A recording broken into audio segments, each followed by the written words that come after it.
Chapter 1. Ding, Golden Legend. Oh, in a stinking field of xuanhuan, a corpse suddenly arched its body and let out a shrill, horrifying scream. It hurt so much. What place is this? Wait, I was hit by a car running a red light. So am I in the hospital? Yang Junwu struggled to open his eyes. Everything in front of him was pitch black. From the surroundings came one after another low, growling wolf howls. The intense stench of decay forced its way into his nostrils, making him feel nauseated.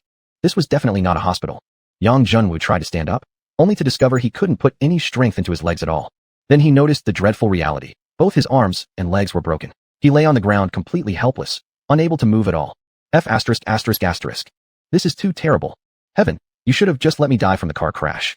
The howling of the wolves grew closer. Suddenly, fragments of broken memories surged into Yang Junwu's mind.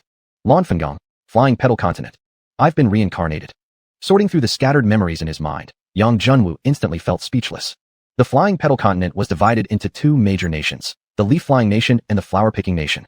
This was a mysterious continent where mechs were revered.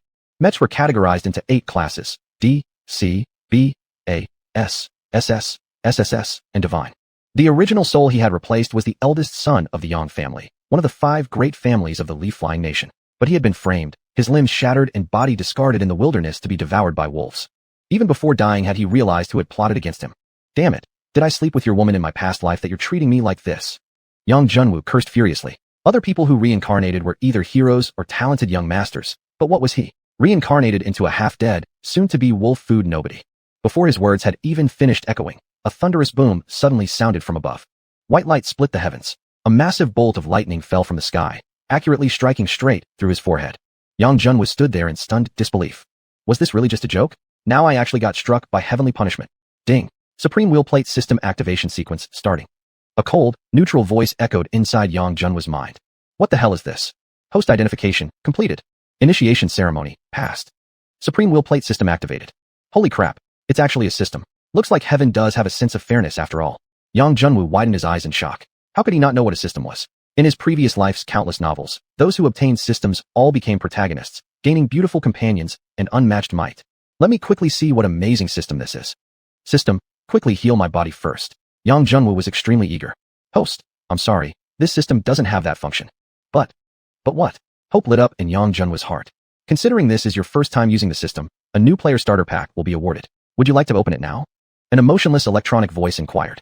Don't waste time, of course open it. Ding. Congratulations, you have received 1 Roulette Link card and 1 medicinal pill redemption voucher. 2 golden cards appeared inside the system space. How do I use these? It's simple. Just say, summon the wheel plate, and you can activate the Supreme Roulette plate to spin it for a prize. Different cards can obtain various effects or physical items. So that's how it works. Seems like a pretty straightforward system. The wolf howls were growing even closer. Using the pill voucher wouldn't help now. Even if he obtained a miraculous pill to heal his wounds, he still couldn't resist a pack of wolves. Yang Junwu picked up the wheel plate link card. Just then, a pair of male and female voices sounded from not far away. Yang Junwu's thoughts shifted. He decided to wait a moment. The voices quickly approached.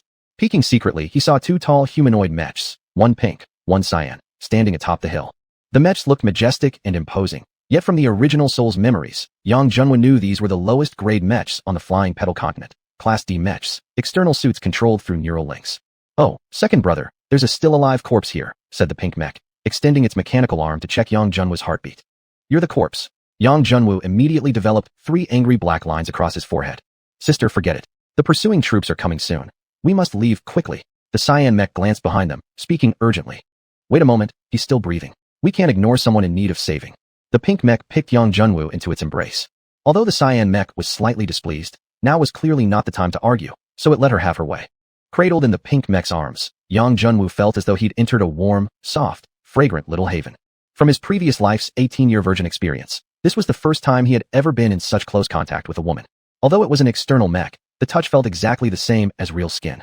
Under such intense stimulation, a certain part of Yang Junwu instantly shot out a stream of hot liquid, splashing all over the pink mech's face.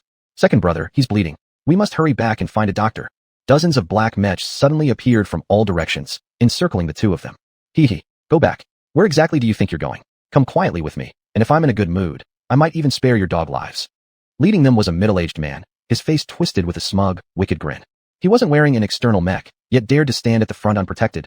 This meant he certainly had nano or omni-core implants inside his body. Who exactly are you people? Our Tang family has no grudges with you. Why must you hound us so relentlessly? The pink mech demanded loudly. As she spoke, dark gun barrels quietly emerged from both sides of her arms. Several pink threads rapidly extended, wrapping themselves toward the enemy. Wow, this was aiming to capture the bandit king first. Yang Junwu secretly praised her strategy in his heart. Although her voice sounded youthful, this girl was decisive and efficient in her actions, showing no hesitation or weakness.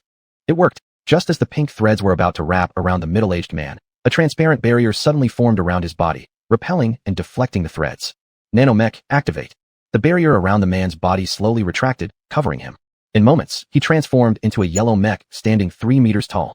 Nanocore, Class C mech. We're in trouble now. The girl's face darkened. From Class C onward, mechs were equipped with internal cores. Once activated, the core instantly transformed the body, turning the individual directly into the mech itself. Its technology and nature were completely different from external mechs.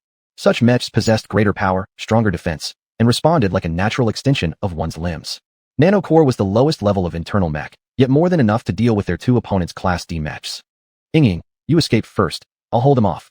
The Xian mech roared, accelerating forward, its giant fist aimed straight at the middle-aged man. Ha ha ha, you think you can actually stop me? None of you will leave here today. The man sneered coldly, casually holding out one hand. The Xian mech's punch could not advance even half an inch. He snapped his fingers. The Xian mech flew back at twice the speed it had charged in, crashing violently into the ground, creating a massive crater. Second brother, are you alright? Tang Yingying gasped in horror. Don't panic. It'll be your turn soon.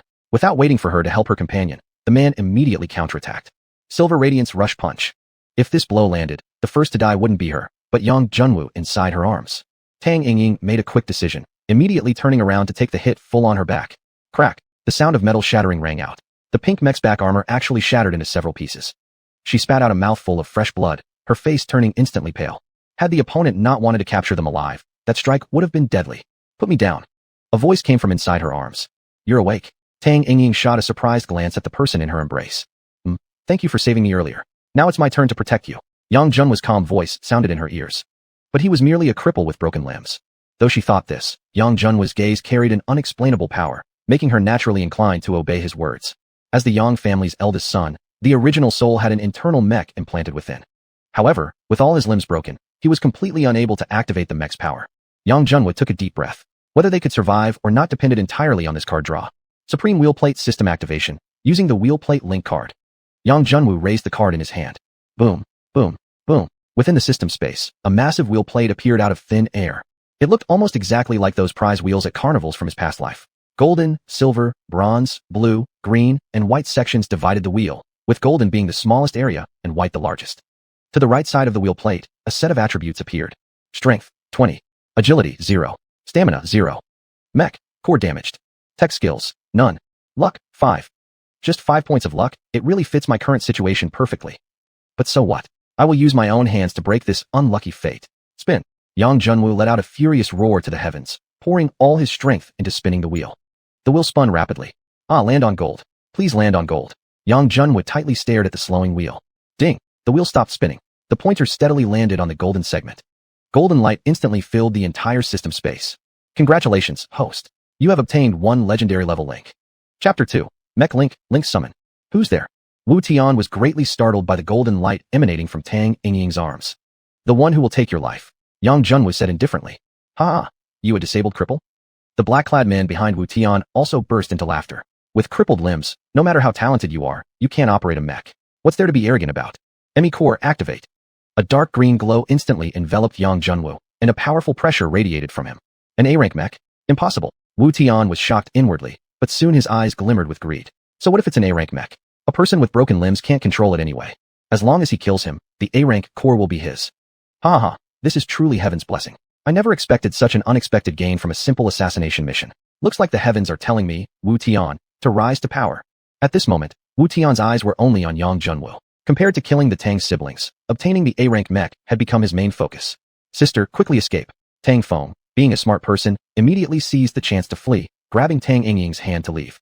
No, I can't just watch him die here. Tang Yingying shook her head. Sai Kai Tong Fengdixo, for, Dongzai Yangjingu Manchan. Sai? Then fine, let's die together. Facing his sister's stubbornness, Tang Feng Wunai de Shangqin Yibu, Zhanzai Tong Yingyang Sunpong. Langren Jiaduri Shang Budao, Jushur Jurma Jianjian Dan Danda Yibu, Jingrang Tamanda Weilai, Fa Shengla Jurdada Gaiban. Zhang Aowen of the Void, please respond to my summons. Mech Link, activate. The golden linking runes vanished, and ancient incantations appeared in Yang Junwu's mind. Legendary and noble white tiger Dingon, become the speed of wind itself, Su Baihu boots. Free and compassionate Azure Dragon transform into wings soaring through the skies, Su Qinglong wings. Solid and loyal black Tortoise become an unshakable shield, Su Xuanhuan armor. Sharp and mighty xuanhuan become fist-shattering all evil, Su Qilan arm.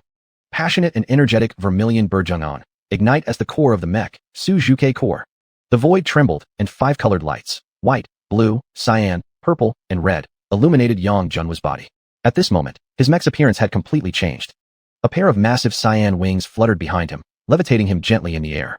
His right arm turned purple, his left held up a cyan shield, transparent white battle boots adorned his feet, and within his chest armor, a faint flame burned. After combining the 5 link components, his mech had already surpassed the A rank level. Yang Junwu lightly stepped forward and in the next moment appeared behind Wu Tian. His thick right arm casually reached out, effortlessly grasping the latter's neck. Smiling slightly, he leaned close to the other's ear. Weren't you the one who said I should be killed on sight? No, it wasn't me. I was wrong, please spare me. Wu Tian's eyes filled with terror. Though Yang Junwu hadn't attacked yet, the C-rank mech he wore had already begun screeching, as though it would fall apart the next moment. Seeing their leader captured, the dozen or so black-clad men immediately activated their mechs and attacked Yang Junwu together. Yang Junwu raised his left arm, and a semicircular blue shield suddenly expanded, covering his entire body. On the shield, a hazy image of the black tortoise seemed to flicker. Ding ding ding. All the attacks from the black-clad men were reflected by the shield, instead gravely wounding themselves. So powerful. This must be the strength of an A-rank mech. Tang Yingying's eyes sparkled. Exactly what kind of person had she picked up? No, when I visited the War King Academy, I watched a demonstration of an A-rank mech, and none of them were this strong. Tang Feng shook his head. Several purple beams shot out from Yang Junwa's mech. The black-clad men who were hit did not even have time to scream before they turned into dust and vanished into the dark night. One survivor would be enough. Talk. Who exactly are you? And why are you hunting them? I can't say. If I talk, my employer will never let me go. Wu Tian still tried to resist. Crack. Yang Junwu lightly patted his shoulder. Wu Tian's whole body trembled violently, and the core of his C-rank mech shattered instantly, the mech disintegrating and returning him to his human form. Wu Tian's face turned pale with immense sorrow. This C-rank mech had almost cost him a lifetime savings to obtain, and in less than half a minute, it had turned into scrap metal. I have limited patience. I'll give you 3 seconds. Yang Junwu coldly said. 3. I'll talk. I'll tell everything. The one who gave the order was the Song family from the Sky City. Wu Tian didn't even wait for Junwu to count 2 before quickly speaking out. Mecha could be earned again, but once dead, there would be no second chance. So it really was those Song family scum. Tang Feng clenched his teeth. The Song and Tang families had been lifelong enemies and rivals, yet in the past, they had always competed fairly. No one had expected they would go so far as to hire assassins this time. Bang! Yang Junwu lightly tapped Wu Tian's head. The latter fell to the ground with an expression of disbelief. You killed him. Tang Feng gasped. You want to keep him as evidence? Yang Junwu turned his head. When Tang Feng met his gaze, he stammered. Senior, I didn't mean that. Yang Junwu said indifferently. Someone like him, though he admits now it was the Song family who ordered it. Once you confront them, he will have backing. He could easily turn the tables, claiming you forced him to lie. In the end, it would be you who suffers. Truly, a higher being. He sees much further than I do. Brother and sister nodded repeatedly, their admiration for him growing immensely. Yet what Yang Junwu was truly thinking was, the link duration is almost up. If I don't kill him now, he might pull out another C-rank core later, and my life will be in danger. Plus, playing the cool expert feels amazing. Tang Yingying looked at him with admiration. Senior, we're from the Tang family in Yunyao City. Since you saved us, would you honor us by staying at our place for a while, so we can properly show our gratitude? Tang Feng found it amusing from the side. When did his little sister become so formal? Could it be the girl has developed a crush? However, his identity is unknown, and the power gap is enormous. It might just be a priestess harboring romantic hopes, while the man shows no interest. Yang Junwu nodded. Fine, since I'm free these days, I'll go with you. Wonderful, senior, rest assured, our family will treat you with the utmost hospitality. Tang Yingying was delighted. Though, my legs are still somewhat injured. A small matter, I'm strong, I'll just carry you. Tang Yingying immediately understood. Excellent. After saying that, the duration of his link summon ended. The core cooled down, and he reverted to his human form, falling from the air. Tang Yingying immediately stepped forward and caught him steadily in her arms. This girl is pretty good. Yang Junwu secretly felt pleased. Going to the Tang residence to recuperate with fine food and drink is definitely better than staying in this foul-smelling graveyard. Besides, these two from the Tang family seemed passable, worth forming an acquaintance. Lying comfortably in the arms of a beauty, this was the treatment a world-crosser deserves. Not long after the three departed, an old man descended from the sky and landed exactly where Yang Junwu had fought. His mech was extremely unusual, semi-transparent, and made him seem to blend into the air, appearing and vanishing as if mist. So it really was a semi-divine presence, yet its strength was low, seemingly only A-rank level. Strange. The old man took out a peculiar gemstone and scanned carefully around. But he found nothing unusual. This place was nothing more than a typical graveyard. Could my perception have been wrong? The old man shook his head, put away the stone, rose into the air, and soon disappeared beyond the horizon. Chapter 3 Recovery of Limbs, Handsome Beyond Measure. Yunyao City, a small city located in the west of the Fei Kingdom. The Tang family occupies roughly 1/3 of Yunyao City, making it one of the 3 most powerful families in the region. As the trio approached the gates of the Tang household, Yang Junwu immediately felt a wave of oppressive killing intent surge towards them. Second young master, third young miss. The guard on duty, seeing Tang Yingying and the others, instantly widened his eyes like copper bells. What? Xiaomo, why are you staring as if you've seen a ghost? Tang Yingying was visibly displeased. No. I'm so relieved that the third young miss is safe, that's all. I'll go notify the master right away. The guard was ecstatic and about to rush inside to make the announcement when a copper-colored, towering mecha burst from within and landed directly in front of Tang Yingying. Father, were you about to go somewhere with your mecha? This man was the head of the Tang family. The mecha he was piloting looked impressive. It was probably a Class C nanocore mecha. Yang Jun was shifted slightly in Tang Yingying's arms and stole a glance at the copper mecha in front of him. Are you two alright? Your father was just about to go to the Song family and demand an explanation. We're perfectly fine. Oh, father, I want you to meet someone. This is Yang Junwu. He saved us along the way. Yang Gu, this is my father, Tang Xiao. Only now did Tang Xiao notice the man in his daughter's arms, and his expression immediately turned sour. This man clearly had all 4 limbs disabled. How could he even protect himself, let alone save others? Yet, as the family patriarch, he wouldn't jump to conclusions before understanding the full situation. Tang-san, Tang-si, you two will escort our guest to the guest room. I'll personally receive him later. Tang Xiao deactivated his mecha and ordered the 2 beside him. Yes, master. There's no need. I'll take him myself. Tang Yingying leapt forward, dashing straight into the mansion. The Tang family truly lived up to its reputation. Even the guest rooms were extravagantly luxurious. Yang Jun was stared at the 3-meter-wide bed in the middle of the room and couldn't help but admire its grandeur. Carefully, Tang Yingying placed him on the bed. Yang Gu, you rest here for now. I'll go get a physician to help treat you right away. Yang Jun shook his head. Yingying, there's something I want to ask. Who else knows about what happened to you and your second elder brother being hunted? Upon hearing this, Tang Yingying paused, as if suddenly recalling something terrifying. Her face changed color instantly before she rushed out from the doorway. Yang Junwu could only shake his head at her retreating figure. With his own life still in precarious condition, his priority was clearly to restore the function of his limbs. Summon the wheel. I want to use the pill redemption voucher. A huge spinning wheel appeared once again in the system space. At the same time, his attributes displayed. Strength, 20. Agility, 0. Stamina, 0. Mecha, Class A. Cultivation techniques, none. Luck, 15. His luck had increased? Could it be because he had previously killed Wu Tian? Yang Junwu didn't understand how the system worked. Who cares, just give me gold.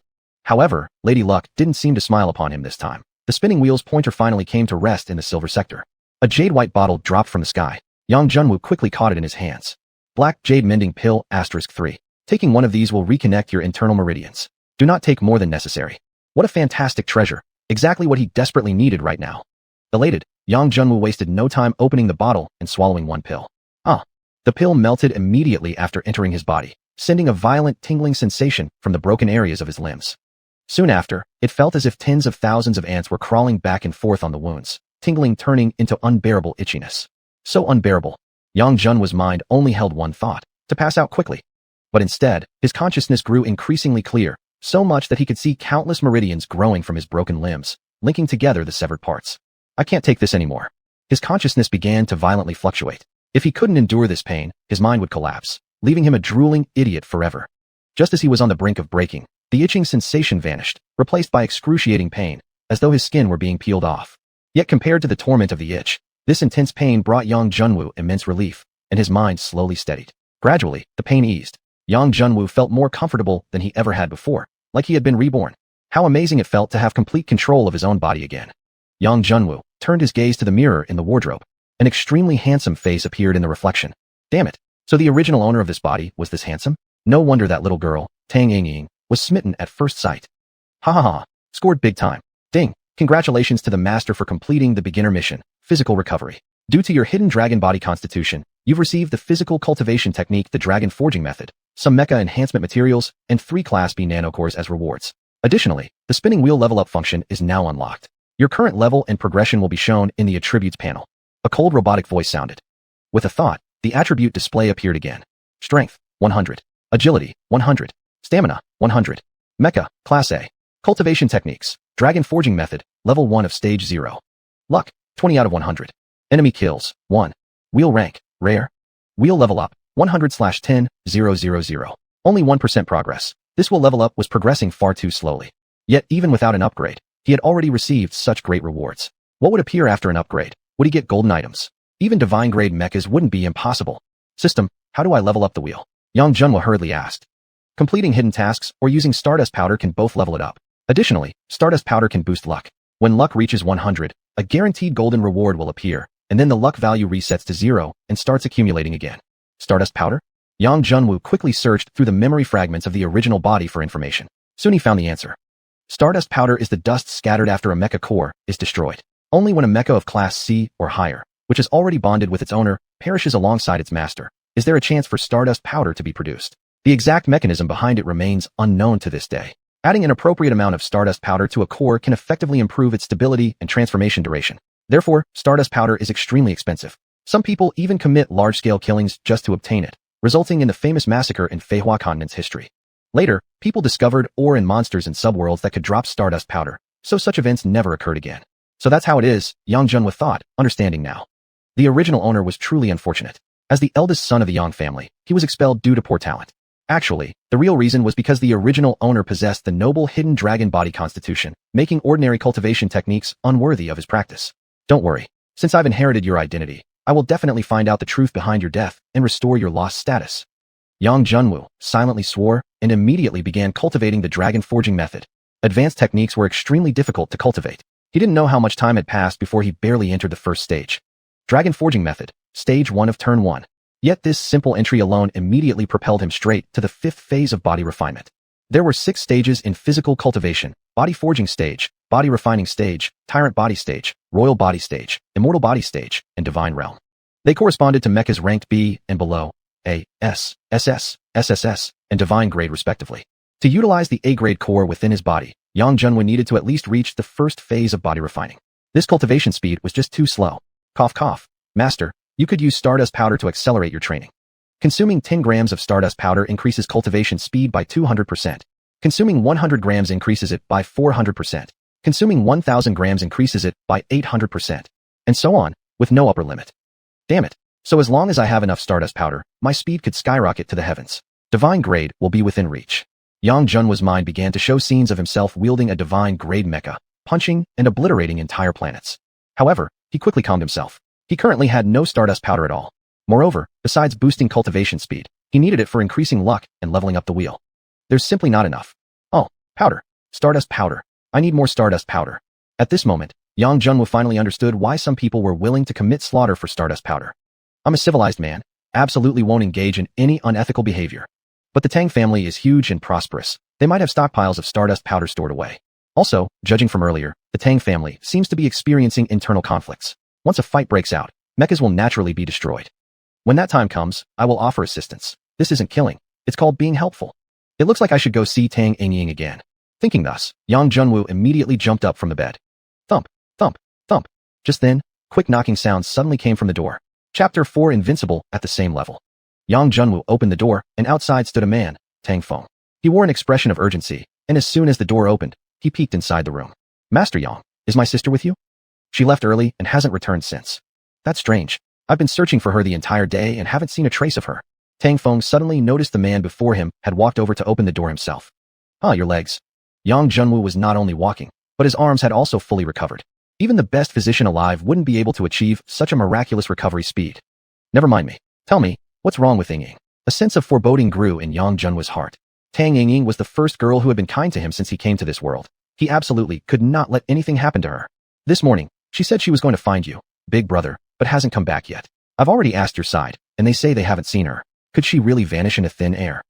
And tomorrow is the day of the Yunyao City competition where the representative will be selected. Without her, how can we proceed? What's the Yunyao City competition? Yang Junhua asked curiously.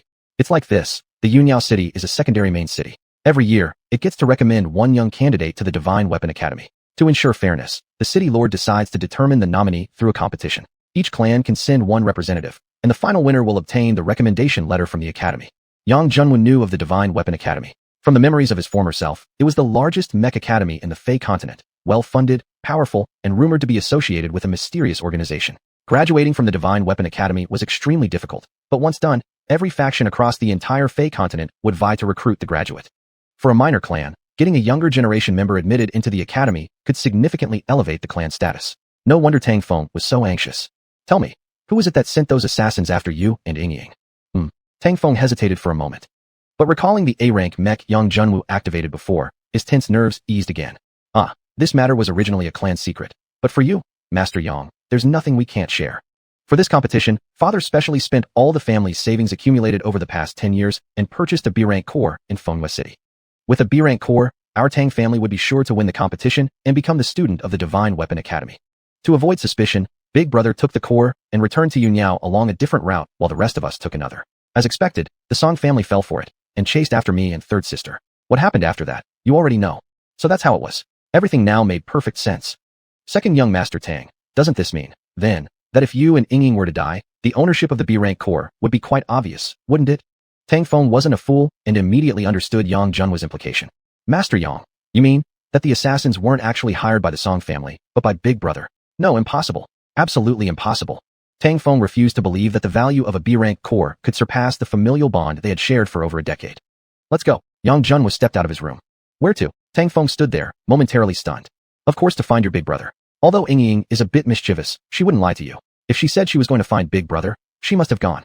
Though reluctant to suspect his older brother, the strange disappearance of Tang Ying left Tang Feng no choice but to trust Yang Junwa's deduction. The two of them knocked on the door of the eldest son, Tang Yu. Who is it? A voice full of irritation came from inside. Big Brother, it's me. Please open the door. Tang Feng stepped forward. Tomorrow is the competition day. Why aren't you in your room preparing and instead coming to me? Big Brother, third sister is missing. There was a brief silence from inside before Tang Yu's voice was heard again. Tang Ying is the most talented among the three of us, but she's always too playful. Probably sneaked into town for fun. Don't worry, she's already grown up. She won't just disappear. But, damn, so slow. Yang Junwu lifted his leg and kicked the door. The sturdy ironwood door instantly shattered into 4 pieces. He had no time to waste arguing with Tang Yu. Startled by the sudden entry, Tang Yu quickly replaced his shock with a stern expression. Tang Feng, how undisciplined. Master Yang, though you are a guest invited by my little sister, you're still in the Tang family premises. Please show some respect, or else even if my little sister objects, I will have to ask you to leave. Hand over Tang Ying now, or don't blame me for being rude. Yang Junwu completely ignored him and coldly shouted. Ridiculous. Ying has always been with you. Now you blame her disappearance on me. As the atmosphere between the two grew heavier, Tang Feng hurriedly stepped in to mediate. Big Brother, if it's really you who's hiding our little sister, just hand her over. We're family. We can talk everything through calmly. Tang Yu laughed loudly. Second brother, this man has a suspicious background, and our little sister has gone missing because of his influence. Could it be that you trust an outsider more than your own big brother? Don't you dare laugh. If anything happens to Tang Ying, I'll make sure to tear you apart and scatter your bones. Yang Junwu immediately rushed into the room. This is the Tang residence, not a place for you to cause trouble. Tang Yu blocked the doorway. Get out of my way. Yang Junwu launched a dragon return fist straight at him. The dragon forging technique wasn't merely a method for body cultivation. It also contained powerful offensive techniques, and the dragon return fist was one of them. You crippled bastard dare lay hands on me. Tang Yu sneered contemptuously. Although he didn't understand why Yang Junwa's arms and legs had healed, a person who had previously been completely paralyzed, even if they somehow moved again, couldn't possibly possess real strength. As for him, he was the only person in the Tang family, apart from the patriarch, who had entered the body-tempering realm. Kid, let me show you what real strength is. Boom. The two fists collided head-on. Tang Yu's massive body was sent flying several meters back, crashing heavily into the wall. He immediately spat out a mouthful of blood, and his face turned pale like parchment. Meanwhile, Yang Junwu remained completely unmoved, save for a slight counter-recoil. So strong. Yang Junwu stared blankly at his own fist. Master, no need to be surprised. You possess the noble hidden dragon physique. Ordinary humans, even those one level above you, may not necessarily be your match. Haha, does that mean I'm invincible at my own level? Haha, this is too awesome. This can't be. How could you possess such power? Tang Yu struggled to rise from the broken wall, his face full of shock. Considering that you're Tang Ying's own brother, I'll give you one more chance. Surrender her, or die. Yang Junwa's expression remained calm, but an intimidating killing aura radiated from his entire body. Even if your body is strong, it won't matter. In this world, mechs are the kings. C-rank core, activate. A dark green light enveloped Tang Yu, and his body began to transform. Big brother, no. Tang Feng cried out in alarm. Yang Junwu had an A-rank mech core. How could a C-rank stand a chance? You're asking for death. Second brother, don't worry. I won't kill him. I'll just expose this fraud in front of everyone. Once his C-rank mech fused with his body, Tang Yu was filled with confidence. Tang Feng fell silent, knowing that no matter what he said at this moment, in his older brother's eyes, it would only appear as support for Yang Junwu. Yang Junwa's lips curved into a cold smile. He couldn't link with his A-rank mech, which indeed made it unusable. However, To deal with a mere C-rank mech, he absolutely did not need to activate the A-rank core within his body. Yang Junwu took out a B-rank core, a reward from his beginner mission.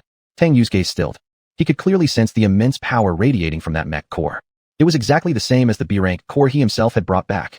But mech cores weren't things one could use at will. They required compatibility with the user's body, which involved a lengthy adjustment process. Even if one forcibly fused with it, the full power of the mech couldn't be unleashed and unexpected accidents could occur. Thinking of this, Tang Yu regained his confidence. If he could seize that B-rank mech core from this man and combine it with the one already owned by the clan, who could possibly challenge him in the Yunyao City competition? Yang Junwu smiled lightly. He could see the greed and desire flashing in the other man's eyes. Too bad. I'm the hidden dragon physique, immune to backlash during mech core fusion. Stardust of time and space, transform into a solid mech guardian, and fuse with me. B-rank ME core. Chapter 5 Tang Yingying's fiancé. Silvery light filled the entire room. 3 seconds later, the light vanished, and a tall silver mecha appeared before the Tang brothers. Take this, dragon return fist. Yang Junwu didn't bother with any complicated techniques. He swung his fist directly toward Tang Yu's green mecha. Facing the beast-like raging aura rushing toward him, Tang Yu's face immediately changed. He extended both arms forward. Perfect defense shield. As the silver fist met the green shield, it paused for only a second before the shield shattered into pieces. The fist continued forward, mercilessly striking Tang Yu's chest. Tang Yu flew backward again, smashing into the sturdy wall, leaving a human-shaped crater. The silver figure approached step by step. Panic appeared in Tang Yu's eyes. He suddenly realized Yang Junwu truly intended to kill him. I'll say it. My sister is locked in the basement. The entrance is under the bed in my bedroom. Tang Yu quickly spoke. Before death, Manzik, face, and even his mecha were trivial. Big brother, it's really you? Tang Feng's voice was filled with shock and pain. Previously, he had still secretly hoped that Yang Junwu might have made a mistake. Tang Yu's mecha form dissolved, revealing a pale face. That's right, it's me. If this guy hadn't shown up, my plan would have already succeeded. The two of you captured by mercenaries would surely miss the competition. Then the family head's representative would be only me, and the B-grade core would be mine. Ha ha. Big brother, you've gone mad. Totally mad. To fight your own blood brothers for a mere B-grade core, letting outsiders laugh at us. Yang Junwu lifted the floorboard, revealing a pitch-black opening that led down a long stone stairway. He walked down the stairs into the basement. Big brother, is that you? What's happening outside? A familiar voice came from the corner ahead. It could only be Tang Yingying. Yingying, it's me. Yang Junwu walked up to her and untied the coarse rope binding her wrists. Senior Yang. Tang Yingying was both surprised and delighted. Never had she imagined her own elder brother would lock her up, and that the man rescuing her had saved her once before not long ago. Overcome with emotion, she suddenly threw herself into Yang Junwu's arms, shedding bitter tears. Yang Junwu gently patted her back. There, everything's okay now. It's my fault for letting you confront Tang Yu alone. Don't cry anymore. Let's leave first. The two returned to the surface, where Tang Jia's clan leader, Tang Xiao, had already arrived at the door with several elders. Tang Yu, what exactly is going on here? Tang Xiao looked at the completely trashed room and demanded angrily. Tang Yu remained silent. Tang Feng stepped forward and briefly explained what had occurred. What? Hiring assassins and kidnapping your own sister? Tang Yu, you're really something. Tell me, is what Tang Feng said true? Kill me, Tang Yu murmured, eyes lifeless. You disobedient child. You think I dare not kill you? Tang Xiao was so furious he nearly died. He raised his fist and smashed toward Tang Yu. Wait. His fist was firmly caught in someone's palm. He struggled a few times, but the other's hand didn't budge even slightly. Tang Xiao was greatly shocked. He was at the early stage of the tempering body realm, possessing strength far beyond the ordinary. Yet someone had managed to stop his strike with a single hand.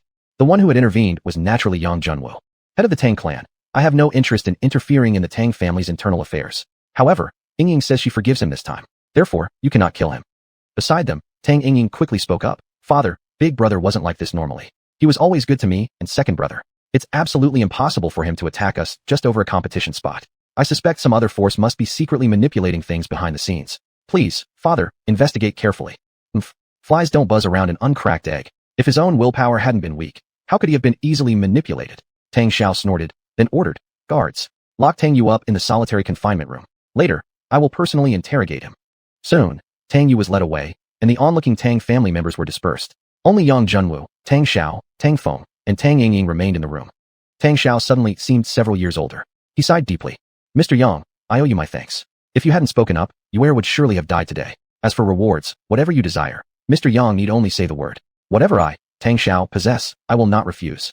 As the family head, many eyes were upon him. If he covered for Tang Yu, there would definitely be opposition within the clan, and perhaps even attempts to force him from power. Yang Junwu's intervention gave him the chance to spare Tang Yu's life. Oh, then just give me several gene of stardust powder. Yang Junwu asked boldly without the slightest politeness. Tang Xiao hesitated for a moment before replying. I'm sorry, I've never even heard of stardust powder. Seeing his expression wasn't feigned, Yang Junwu inwardly sighed helplessly. The plan to obtain stardust powder from the Tang family had failed. As a third-tier family, it was normal for the Tangs to have never even heard of stardust powder. Then may I ask the clan leader to transfer the Tang family's competition spot to me? This. Tang Xiao glanced at Tang Feng and Tang Yingying. I wholeheartedly agree. If Elder Yang represents our Tang family, he will surely win first place. Tang Yingying immediately voiced her support. Tang Feng silently sighed inwardly. It would be a complete lie to say he didn't want that competition spot, especially now that Tang Yu was imprisoned, giving him a high chance to obtain a B-grade mecha. However, Tang Feng was also very clear. He was still not qualified to compete against Yang Junwu. He might as well do a favor. I have no objection either. Tang Xiao nodded and said, since both Yingying and Feng agree, I have no objection either. However, the city lord has a rule that each family can only nominate its own clan members. Mr. Yang, you are not a Tang, and this could be a bit problematic. Yang Junwu frowned. If he wanted revenge, doing it alone definitely wouldn't be enough.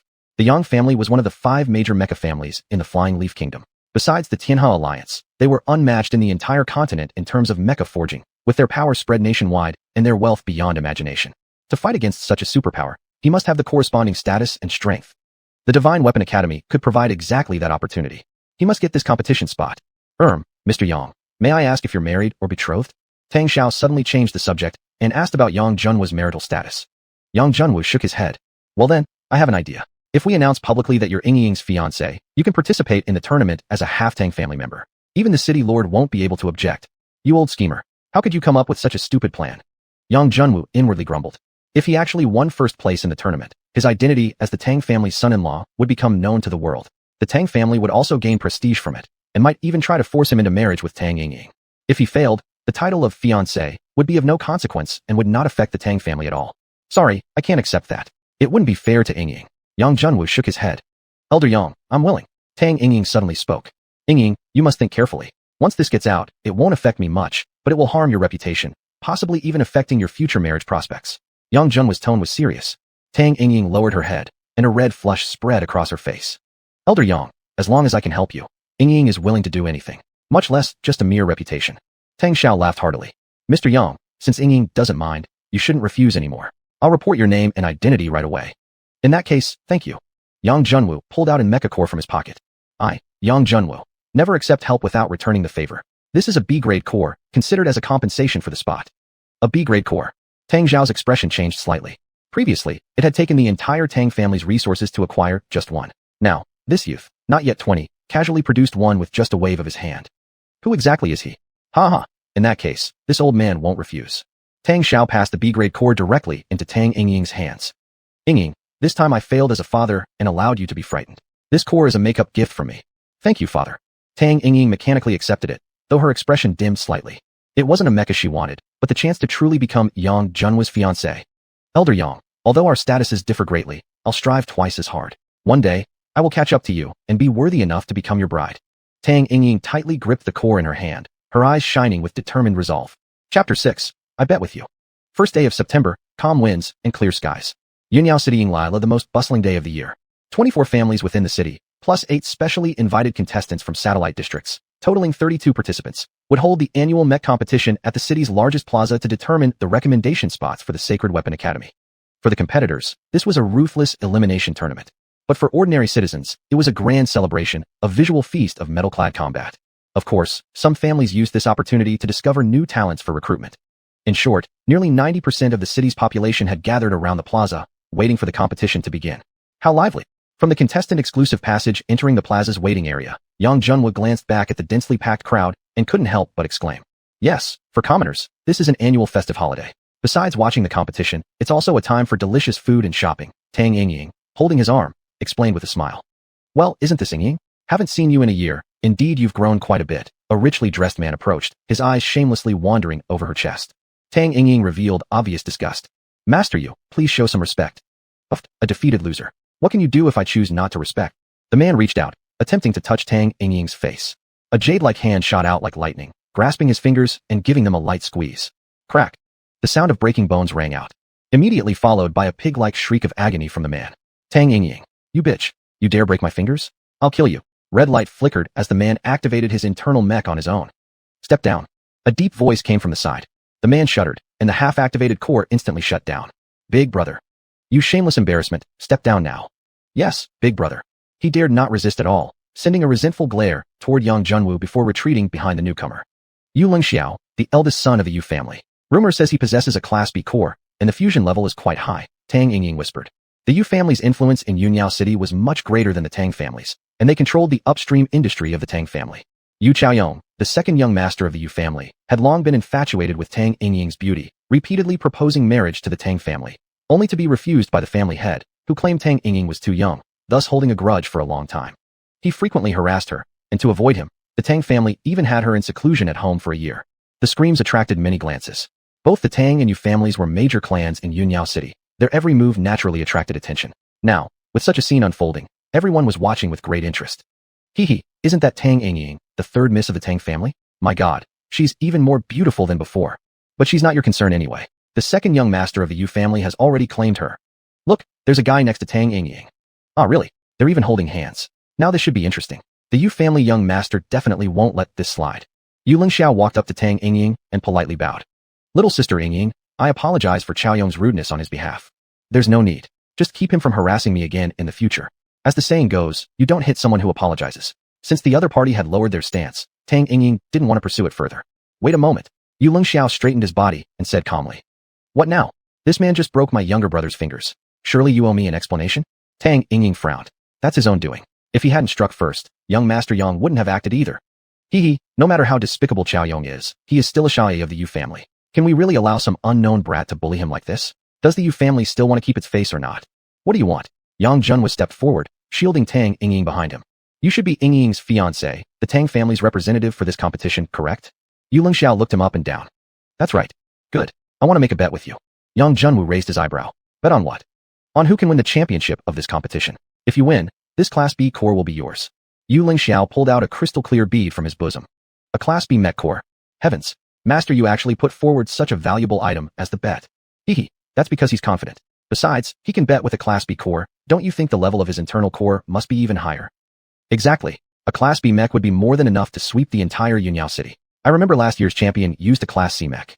The surrounding murmurs of admiration and surprise reached Yu Lingxiao's ears, and a sense of pride swelled in his heart. That's right. This year the Yu family had obtained 2 Class B cores. One had already been absorbed by him, making him the unrivaled champion of the Yunyao City competition. A nobody like that brat, crushing him would be a piece of cake. A Class B mech core. Even the smallest mosquito was still meat. If the opponent wanted to give one away, how could Yang Junwu possibly refuse? How do you want to bet? A poor kid like you probably doesn't even have a Class B core. Fine then. If I win, you crawl on all fours around Yunyao City's main street 3 times like a dog, and at the same time break off your engagement with Tang Yingying, letting her become engaged to my younger brother instead. What a harsh condition. If Yang Junwu lost, both he and the Tang family would completely lose face, enough to have their dignity flushed down the drain. Hearing this, Tang Yingying was furious. She pointed at Yu Lingxiao and said, Brother Yang, bet with him. Don't think our Tang family can be bullied so easily. Yang Junwu smiled and shook his head. What's the matter? You dare not bet. Well then, bow your head and apologize to my brother, and withdraw from the competition right now. I might forgive you this once. I will bet, of course, but a mere Class B core of yours isn't enough to wager so much against. Yang Junwu reached into his robe and pulled out a mech core. The light ring above this core was even more crystalline than Yu Lingxiao's. Another Class B core. The spectators in Yunyao City were nearly overwhelmed with joy. In ordinary times, going years, or even a lifetime, without seeing a single Class B core was normal. Now, within just a short while, 2 had appeared. A Class B core versus another Class B core. Oh, and by the way, the loser has to crawl around like a dog 3 times. Everyone here is witness to this. You, the eldest son of the Yu family, wouldn't fear a nobody like me, right? Yang Junwu smiled at him with a gleam in his eyes. A large bead of sweat dripped from Yu Lingxiao's forehead. He never expected the opponent to also have a Class B core, and most likely, one already fused within his body. Class B against Class B, he had no certainty of victory. But the bet had been his own proposal. If he backed out now, what would the Yu family's face be? The integration level between himself and his Class B mech had already reached 70%. It wouldn't be easy for the opponent to defeat him either. Fine, I accept your bet. Chapter 7, Barehanded Victory. Boom. A thunderous sound echoed across the sky, drawing everyone's attention away from Yu Lingxiao and Yang Junwu as they all looked up. On the podium, a semi-transparent mech descended from the heavens and slowly landed beside the city lord, Kong Yanzheng. Honored greetings to Elder Luo. How come you personally came here? Upon seeing the guest, Kong Yanzheng immediately saluted respectfully. Luo He, the vice president of the external division of Divine Weapon Academy, was also his former combat instructor. In a small town like Yunyao City, usually at most a regular teacher would come. Most of the time, it was an internal division student who came to witness the proceedings.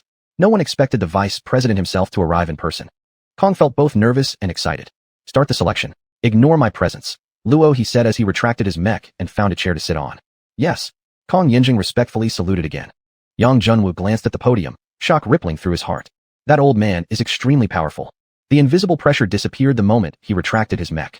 Someone capable of exuding such overwhelming pressure unconsciously must be wearing at least an S-class mech, perhaps even stronger. This kind of pressure Yang Junwu had only experienced in the memory fragments of the previous owner when facing Yang ZT, the head of the Yang family. Indeed, Divine Weapon Academy is full of hidden masters. His decision to come was definitely right. Clutching his fists secretly, Yang Junwu was determined to secure a place in the academy today. After a brief introduction, Kong Yinjing announced the official start of the competition. There were a total of 32 participants, divided into groups by lottery 2 days ago. Yang Junwu, representing the Tang family, was number 4, and in the first round, he would face number 3, an opponent from the satellite district. The man was good-looking. If not for his plain attire, one might have mistaken him for the young master of a prestigious family in the city. As soon as he stepped onto the stage, loud cheers erupted from the crowd below. It seemed this young man was quite popular in the satellite district. Lin Zhan from the satellite district, please give me your guidance. Tang family's Yang Junwu. Don't mention it, don't mention it. Why don't you just forfeit? We'll all be saved the trouble. Yang Junwu smiled, saying casually. His attitude immediately caused discontent among Lin Zhan's supporters below, who began shouting loudly. What nonsense. He hasn't even started fighting, and already he thinks he will win. These aristocratic brats are always full of themselves. I bet even if he has a B-class core, he might not be a match for our handsome Lin. Exactly. What's there to be proud of? Handsome Lin, I love you. Finish that kid off in 3 moves. Lin Zhan didn't get angry at all at Yang Junwu's condescension. Though I'm not as strong as you, I'd still like to see exactly how big the gap between a C-class and a B-class really is. Yang Junwu smiled slightly. You will see. One of the referees, seeing the two chatting, hurriedly announced the start of the match. Taking a step back, Lin Zhan was just about to activate his mech core inside. Suddenly, a punch like a bolt of lightning arrived in front of him. Taken aback, Lin Zhan instinctively raised his hands to guard. Boom! The immense impact sent him flying, tumbling off the battle platform. His nanotech core absorbed most of the impact, so his body itself wasn't seriously injured. But according to the competition rules, anyone who fell off the platform would be declared defeated immediately. He hadn't even managed to summon his mech, had it been 3 seconds or 2. Too fast. The entire venue fell into stunned silence. Is this even possible? Ahem. A sharp male voice broke the silence. Referee, shouldn't you announce the result now? The crowd, which had been silent, exploded into loud boos and curses. Damn it, that's too disgraceful. Ambushing like that.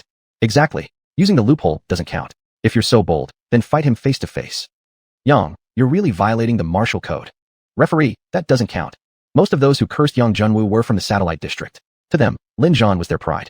They could accept Lin's defeat, but they absolutely couldn't accept this kind of Vuomingqi Mao elimination. Referee said the match has started. Of course Yang Junwu has the right to attack. Lin was simply careless. That's his fault. Why blame others? Tang Yingying was very dissatisfied, loudly scolding the crowd. Yet her voice was negligible among the sea of people, and no one paid her any attention. The referee himself was at a loss for what to do next. Seeking help with his eyes toward the city lord, but the latter was busy talking with Elder Luo, not even looking at him. In that instant, the referee's forehead was soaked with sweat. Everyone, please allow me to speak, Lin Zhan said, rising to his feet and addressing the crowd. When the main party spoke, the surrounding crowd gradually quieted down. According to the rules, anyone who falls off the battle stage will lose immediately. I admit defeat with a clear heart. If this were a real battlefield, such a mistake could cost me my life. Referee, please announce the result. The referee inwardly gave him a thumbs up, wiped the sweat off his forehead, and quickly announced Yang Junwu's victory. Lin Zhan walked off the stage, slightly bowing toward Yang Junwu. Thank you, Brother Yang, for the lesson. I hope I'll have another chance to fight you someday. You're welcome. I'm always open to sparring with a friend. In that case, we're already friends. Of course. They shook hands firmly. If this man wasn't deeply cunning, then he was definitely someone worth befriending. Yang Junwu believed the latter. What a disgrace. Yu Lingxiao inwardly cursed.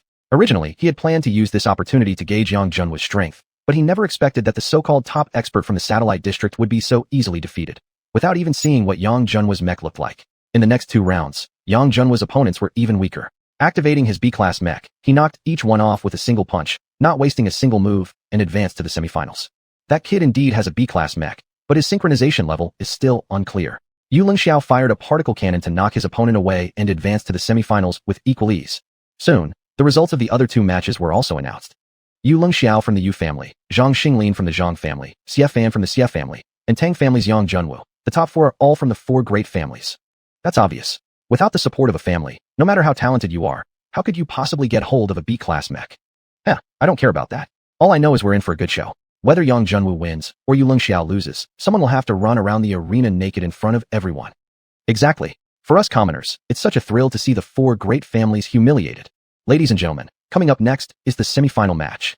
The champion will not only receive a recommendation letter from Divine Weapon Academy, but also an exclusive mysterious prize from the City Lord. Additionally, everyone in the audience can place a single bet on who will win the final. We will randomly select 3 lucky participants who predicted correctly to win a C-class core each. As soon as the host finished speaking, the plaza erupted into chaos. A C-class core, this was extremely rare even for major medium-sized families. Obtaining one would immediately make someone a real mech warrior, completely transforming their life. Bro, who are you betting on? Duh, of course it's the eldest young master of the Yu family. I heard his mech synchronization level has already reached 70%, nearly unbeatable among B-class mechs.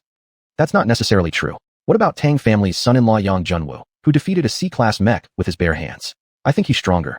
Have you all forgotten about the Zhang family's peerless genius Zhang Xinglin, who won all 3 previous matches with just one move?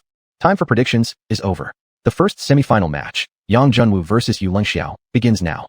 Chapter 8, Fragile Beyond Measure. Kid, just admit defeat already. My young master might show you some mercy and spare you from crawling like a dog, so you won't make a fool of yourself. As soon as they stepped onto the arena, Yu Lengxiao coldly advised. Hehe. Yang Junwoo smiled lightly. What the hell are you smiling about?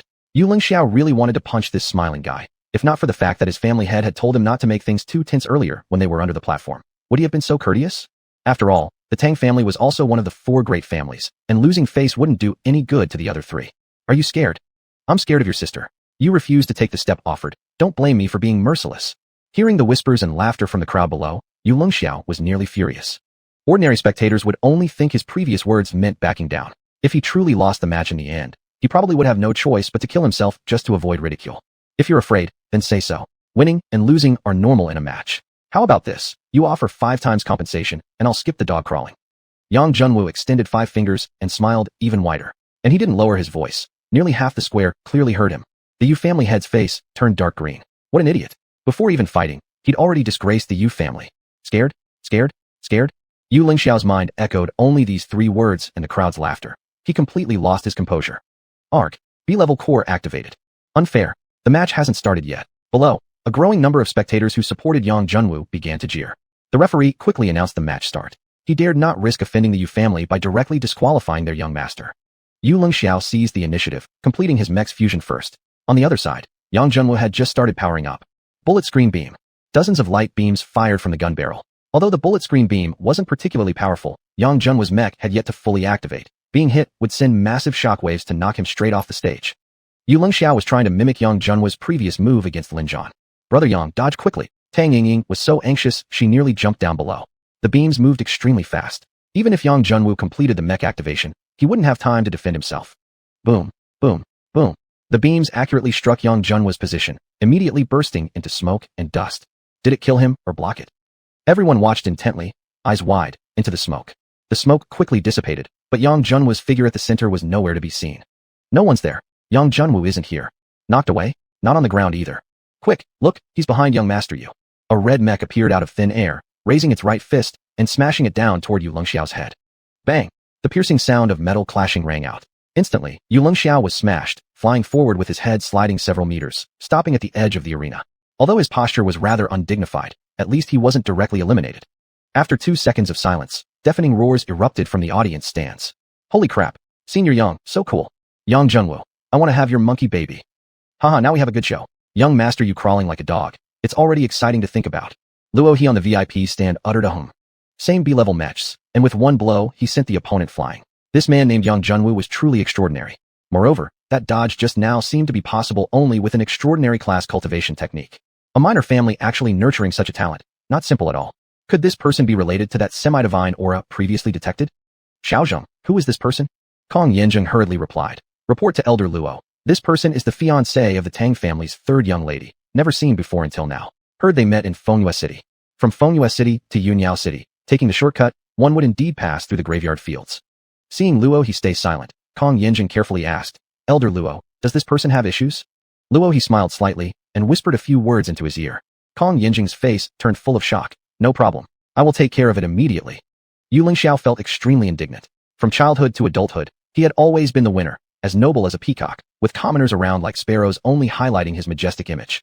But Yang Junwoo's appearance shattered his unbeaten myth, and might even nail him onto a pillar of shame. No, I absolutely cannot lose.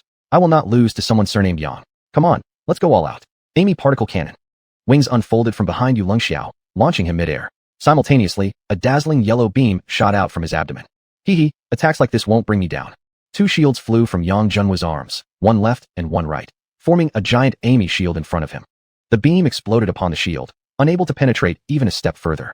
Xiao seemed to know as well that a single particle cannon wouldn't defeat his current opponent. The moment the projectile launched, he rushed forward himself, a beam blade suddenly appearing in his hand, slashing downward toward Yang Junwu's head. Yu family's ancestral sword technique, cascading waterfall slash. Coming right up, Yang Junwu's expression turned much more serious. He activated a move from the Duanlong quirks. Duanlong twin fingers. The light dissipated, and surprisingly, Yang Junwu's slender fingers had caught Xiao's powerful blade mid-strike, holding it firmly between them. Wow, unbelievable. The Yu family's eldest son is being completely countered. Who exactly is this Yang Junwu? He's terrifying, actually stopping the attack with just 2 fingers. The ordinary spectators were already bursting with excitement. Even more so Tang Yingying, who was watching from the Tang family's viewing area. Her face flushed red as she cheered for Yang Junwu frantically. Beside her, Tang Feng sighed inwardly. My poor sister, the stronger Yang Junwu proves to be, the more impossible your feelings for him will become. In the end, you'll only be left heartbroken. Yang Junwu grinned at him. Master you, is that all your strength? Didn't you eat breakfast today? Yang Junwu, what exactly do you want from me? Yu Lingxiao finally understood. Yang was deliberately humiliating him. If Yang had attacked earlier, he would have already lost. I have no interest in making young master you look bad publicly. The thing I want, I've already told you about. Yang Junwu released him, then extended his 5 fingers and waved them in front of Yu's face. Yu Lingxiao felt dizzy. Selling the entire Yu estate wouldn't even get him 5 B-rank cores. Not willing. Yang Junwu, don't push people too far. Where exactly do you expect me to find 5 cores for you? That's none of my concern. Either way, you can crawl around the plaza like a dog 3 times. It'd be a fair deal. Yang Junwu's palm lit up with light, ready to strike. Wait, I can trade you for a piece of information. Yu Lingxiao hastily shouted. Hehe, what kind of intelligence could possibly be worth 5 B-rank cores? Regarding stardust powder, I know where to get stardust powder. What? Yang Junwu was slightly startled, then immediately thrilled. That the opponent knew about stardust powder indicated he understood its usage. Then the information might actually be genuine. B-ranked mechs could be obtained just by completing missions. Yang had no interest in them at all. Stardust powder, however, could both upgrade the roulette and accelerate his cultivation. As long as there was even a sliver of hope, he absolutely wouldn't give up. Fine, I accept those terms. Surrender now. Yang Junwu stepped back several paces and disengaged his mech. Yu Lingxiao's face turned pale. Gritting his teeth, he uttered 3 words. I admit defeat. Chapter 9, I've made it. Ding. Congratulations to the host for defeating a B-rank opponent for the first time.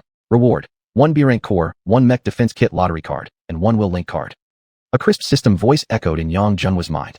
Yang Junwu was overjoyed. He hadn't expected even defeating a B-rank mech to yield rewards. Imagine how much more there would be when he faced A rank, S rank, and so on. This will system really wasn't bad at all. Especially the link card. If he could pull a golden one, summoning the 5 beast armor again, even against an S-rank opponent, he wouldn't be nervous. Come on, let's see if my luck still holds. The Supreme Wheel system activates. Using a wheel link card, Yang Junwu immediately summoned the wheel. The needle spun, and finally came to a stop steadily on the white section. Congratulations to the host for obtaining 1 ordinary link. Yang Junwu, sister. Seriously, the system discriminates based on data, huh? The second time, and I already got white. What a lousy system. With 20 luck value, he only pulled a white outcome. He felt as though the system was just toying with him. Host, luck value only applies to the golden area. All other areas depend purely on your natural fortune, of course. So this meant he was a cursed kid? Yang Junwu felt utterly speechless, but faced with a system that simply ran on predetermined programming, there was nowhere to argue his case. Forget it, ordinary it is. Better something than nothing. Exiting the system space, Yang Junwu directly walked up to Yu Lingxiao and extended his hand. Hand it over. Humph. Yu Lingxiao unwillingly slapped a crumpled piece of parchment into his hand. Yang Junwu took it and examined the paper. It appeared to be a map, with a certain location circled in red.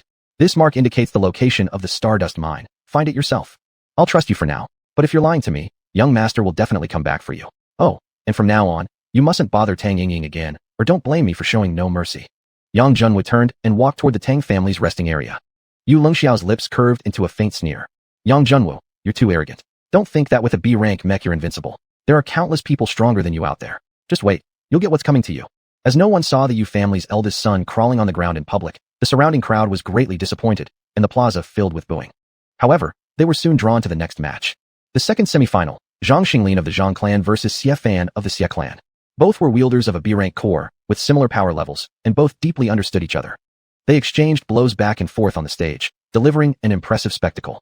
This was a true, evenly matched battle. The previous match earlier seemed more like a comedy show. Each fighter's supporters shouted cheers for their chosen fighter, and the atmosphere began heating up on and off the field. After about 10 minutes of fighting, Xiuxian eventually gained a slight advantage through his physical realm and drained his opponent's core energy, barely defeating Zhang Xinglin. Xiuxian wins. The final match will begin in 10 minutes. The B-rank core required about 10 minutes to refill energy. This break regulation ensured both finalists could compete at their best. Head of the Tang clan, do you recognize this place? While everyone discussed eagerly about who might become the ultimate champion, Yang Junwu quietly slipped into the audience section, seeking out Tang Xiao with the parchment. The terrain looks like it might be the Yinling Mountains. A chill went through Yang Junwu's heart. The name itself didn't sound auspicious at all. Exactly the Yinling Mountains, the gathering place of darkness and crime. It is said that many wanted criminals have fled there. The authorities once dispatched troops to wipe them out, but the terrain of Yinling Mountains is intricately complex. Furthermore, among those criminals are many powerful individuals, resulting in heavy losses to the military operation, forcing the authorities to eventually give up. You mean they're just left to be? Yang Junwu looked confused. There are no valuable resources in the Yinling Mountains, and eradicating them would be a costly and manpower-draining mission. No mayor wants to waste their resources like this. Moreover, after entering the mountains, those criminals rarely ever come out to commit crimes again. Ultimately, the authorities simply choose to turn a blind eye, setting up only monitoring stations around the periphery to prevent them from descending the mountain. So that's how it was. Yang Junwu glanced toward the Yu family's direction. Interesting. This is a place even city lords struggle to control, yet Yu Longxiao still managed to obtain such a detailed map. The Yu family isn't ordinary at all. However, this map certainly wasn't hastily drawn just to deceive him, so Yang Junwu believed its authenticity must be high. Since it related to stardust powder, he needed to figure out a way to enter the mountains and check things out himself. The break time is over. Next is the final match to determine the ultimate champion of today. Please welcome Yang Junwu and Xiuxian. Tang Yingying gazed at Yang Junwu, who was about to step onto the stage, her eyes full of admiration as she waved her arm excitedly, shouting, "Big brother Yang, go for it." Yang Junwu turned back and smiled. Rest assured, the champion will surely be mine. Their eyes met, and Tang Yingying's heart seemed to get electrified, tingling all over. For a moment, she couldn't speak and could only nod fiercely. After winning the semifinal, Xiuxian rested directly on the stage without ever stepping down. Seeing Yang Junwu approaching the platform, he stood up, smiled slightly, and clasped his fists. "Brother Yang, I admit I'm no match for you. However, I hope you can give your all so I may experience the true strength of an expert." As he spoke, a ray of light seemed to shine from Xiuxian's eyes. A light filled with fighting spirit. It was a yearning for strength, a passion for battle. Yang Junwu nodded. "Begin the match," the referee shouted. Mech Core Fusion. Both fighters simultaneously activated their B-rank cores. When it came to speed, Yang Junwu, who possessed the hidden dragon body, was clearly half a second faster. However, he didn't immediately launch an attack, waiting instead for his opponent to complete the fusion. "Brother Xia, watch out, I'm coming." White light gathered around his right arm, transforming into a fist the size of half his body. Dragon breaking punch, slash. Coming right at me. There wasn't a hint of fear in Xiuxian's eyes. Absolute defense, starry shield. A massive shield instantly expanded, guarding the space before him. The fist and the shield collided. There wasn't a loud crashing sound. Yang Junwu's fist seemed to stick to the shield. Crack, crack. In the next second, Xiuxian's giant shield cracked open with a large fissure and eventually disintegrated into fine particles, scattering into the air. The power of a single punch was terrifying indeed. So strong. No wonder Yu family's eldest son surrendered voluntarily. Xiuxian's eyes burned even hotter. Instead of retreating, he charged forward, his right arm transforming into a 1,000-pound hammer that attacked Yang Junwu. "Brother Yang, this is my final attack. Prepare yourself, Starfall Hammer Strike." Yang Junwu neither withdrew nor retreated. The dragon breaking punch immediately changed direction, intercepting the hammer mid-attack. "I like it. Attacking head-on. How brutally intense. But I love it." Roars of encouragement erupted from the audience. This was the kind of battle the crowd truly wished to see.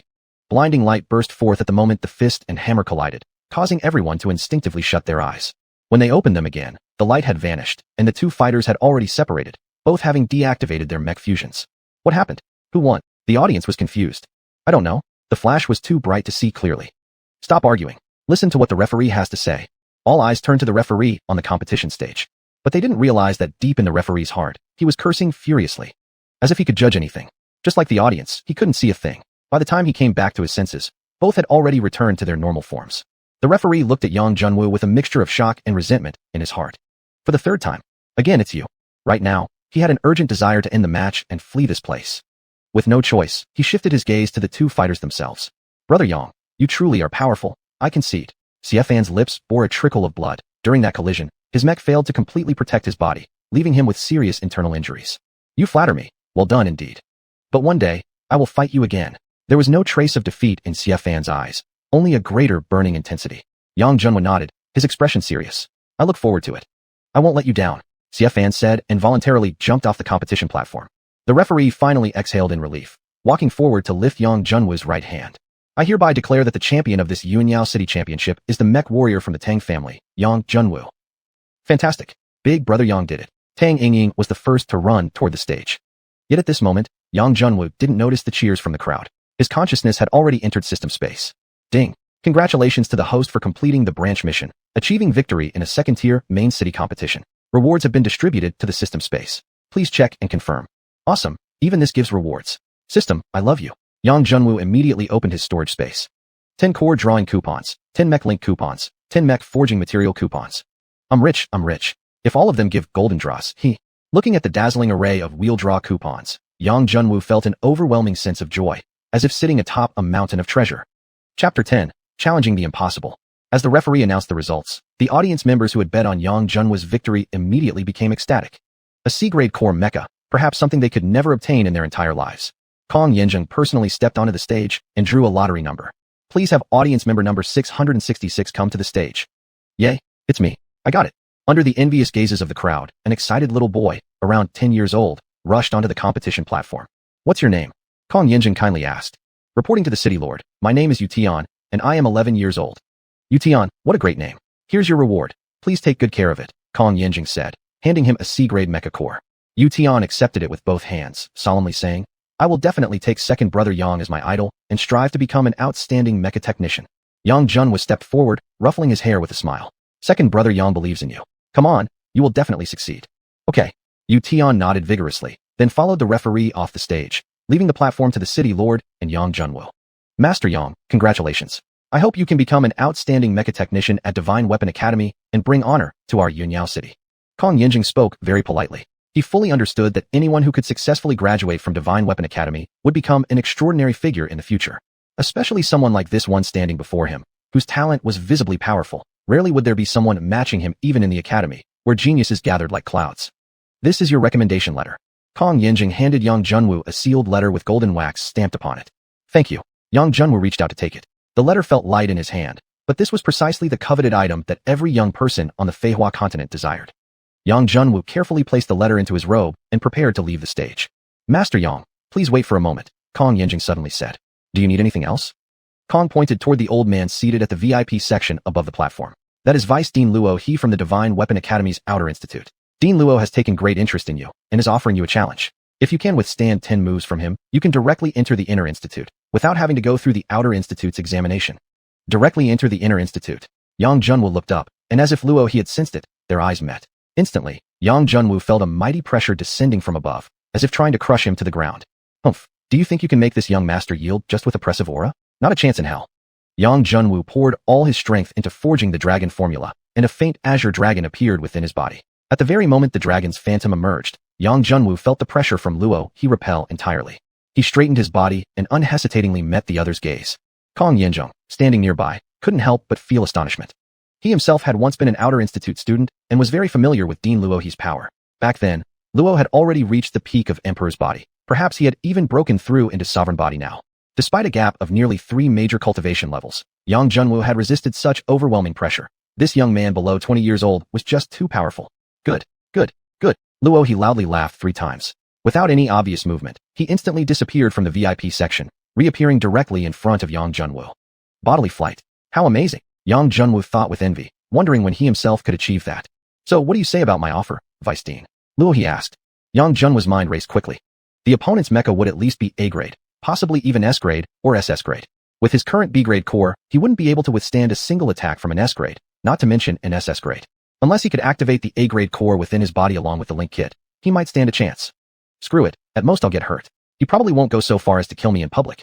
Yang Junwu immediately entered his system space. Staring at the elixir voucher and Mecha LINK coupon in his hands, he silently prayed. System boss, please let me get some good items this time. Summon the wheel, 10-time elixir draw. Back in his previous life, pulling 10 times would at least yield something rare. 10 needles spun around, stopping at different sections on the wheel. Among them, 5 were white, 2 green, 2 blue, and 1 bronze, but not even 1 silver or gold. Ugh, looks like I really need to find some stardust powder soon. This kind of drawing is just pure waste. Stamina recovery pill, core enhancement pill, mega healing pill. This elixir? Yang Junwu fixed his gaze on the final bronze-colored pill bottle. Star ascension pill, boosts the physical cultivation level of anyone below the Emperor's body stage by 1 major level for 10 minutes. The user will suffer 2 days of weakness afterward, during which they cannot fuse with a mecha. Good, I accept the challenge. Yang Junwu exited the system space. The time flow within the wheel space differed from the outside world. Although Yang Junwu had spent quite some time there, outside, only 2 or 3 seconds had passed. I admire your courage. Let's begin. Luo He's eyes revealed a trace of admiration. Just this unyielding fighting will alone made the young man in front of him worthy of an inner institute spot. But to withstand his 10 attacks? Not only would it be impossible for him alone, even all the B-grade mechas in the arena combined probably couldn't manage it. My attacks will not exceed the limit of an A-grade mecha. Luo He activated the mecha core inside his body and instantly transformed into a tall, semi-transparent mecha. What tremendous pressure. Up close, Yang Junwu immediately confirmed that the mecha's grade absolutely surpassed A. This mecha is called Ing. Be careful, Luo He announced. A one-character named mecha. As expected, it was an S-grade. Yang Junwu learned from the previous owner's memories that mechas above the S-grade would have names. S-grades named with 1 character, SS grades with 2 characters, and SSS grades with 3. The more characters, the more powerful the mecha. Facing the mighty Ying, Yang Junwu didn't dare delay and immediately activated the A-grade mecha already within his body. Brilliant silver light burst forth, and his body transformed into a shining silver mecha, dazzling under the sunlight. Is this truly Senior Yang's real strength? Below the stage, Xiuxian stared intently at the competition platform without blinking. He clenched his fist, silently vowing that one day he would also own a mecha this powerful. Didn't expect he was still hiding something. In the Yu family's rest area, Xiuxian had gone completely pale. If Yang Junwu had used this mecha during their fight, he wouldn't have been able to block even a single move. An ominous feeling inexplicably rose in his heart. Perhaps the trap he had set wouldn't be effective after all. Using pills to forcefully enhance your strength, interesting. However, you think this A-grade mecha can withstand Ying's 10 moves? That's probably not enough. Luo He immediately saw through Yang Junwu's situation. Of course this young master knows that, but we're not done yet. Activate Mecha LINK. Yang Junwu threw out the only 2 copper-level link coupons in his possession. O guardian slumbering in the profound darkness, connect and become my power, dark dream shield. O free wind drifting in the world, transform into swift speed, Azure Lotus wind wheel. A pitch-black shield appeared in Yang Junwu's right hand, and simultaneously, a swirl of cyan mist formed beneath his feet, making his entire figure seem ethereal. Oh, so you used links to strengthen defense and speed? Then I guess I must take this seriously too. Before Luo He's words fully faded, Ing suddenly vanished from the spot. 3 beams of light rapidly expanded before Yang Junwu. Triangular bombardment. Too fast. Yang Junwu's mind hadn't even reacted yet, but his right arm, equipped with the dark dream shield, instinctively responded. A black shield rose before him, perfectly in place the moment the attack arrived. Boom. The tremendous impact force sent Yang Junwu flying backward, his body slamming heavily to the ground. He skidded several meters across the competition platform, nearly tumbling off the stage. The entire audience fell into stunned silence. The champion of the Yunyao City competition had failed to withstand even a single strike. Chapter 11. An attack that cannot be blocked. Big brother Yang, come on. Tang Ying in the audience wore a look of deep concern. The shadow on the arena didn't stop its assault after landing a successful move. Suddenly, the energy core beneath its feet flared brightly. Vanish. The main body of Ying disappeared, only to reappear at the edge of the battleground the next second. Its massive semi-transparent arm transformed into a gigantic blade, slashing toward Yang Junwu. If this move landed solidly, even if Yang Junwu's mech wasn't destroyed, the impact would send him falling off the competition stage. Was it really over in only 2 moves? That was just too powerful. Everyone was holding their breath for Yang Junwu, hoping for a miracle to unfold. The great blade showed no mercy, cleaving Yang Junwu's mech cleanly in half. It's just an illusion. Luo He reacted extremely fast without even turning around, instantly conjuring a transparent shield behind him. Boom! Yang Junwu's fist violently collided with the shield. The former was pushed back while the latter didn't budge an inch from its spot. Sure enough, even a hastily summoned defense from an S-ranked mech was this powerful. Internally, Yang Junwu praised the defense, then activated the cyan energy beneath his feet and launched another attack toward Luo He's back. Goodness, what am I seeing? Yang Junwu is actually initiating an attack.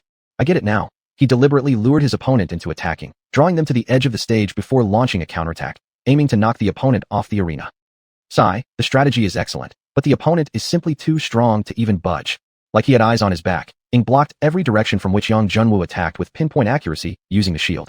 Yang Junwu didn't give up. He accelerated his offensive rhythm instead. Not bad strategy. First setting up a trap for a decisive blow, and upon failure, consuming the remaining rounds. I have to say, you're quite clever.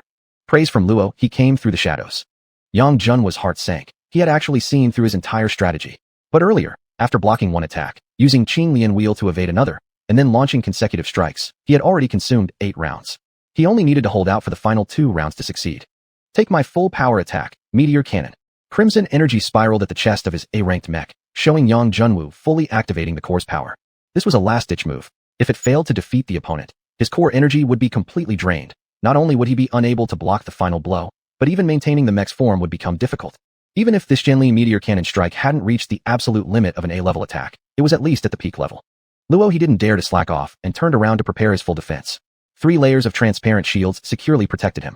This is cheating, Tang Yingying below immediately protested. Indeed, each of the 3 shields was only of A-level strength, but which A-ranked core could possibly maintain 3 top-tier shields at once. The arena was deathly silent until Tang Yingying's voice rang out unusually abruptly. Beside her, Tang Feng quickly covered her mouth with a sharp glare.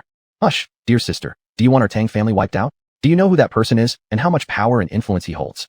Tang Yingying bu fuqi da. I don't care who he is. Just tell me if it's not fair. Sigh, there's no such thing as fairness in this world. Rules are always made by the strong.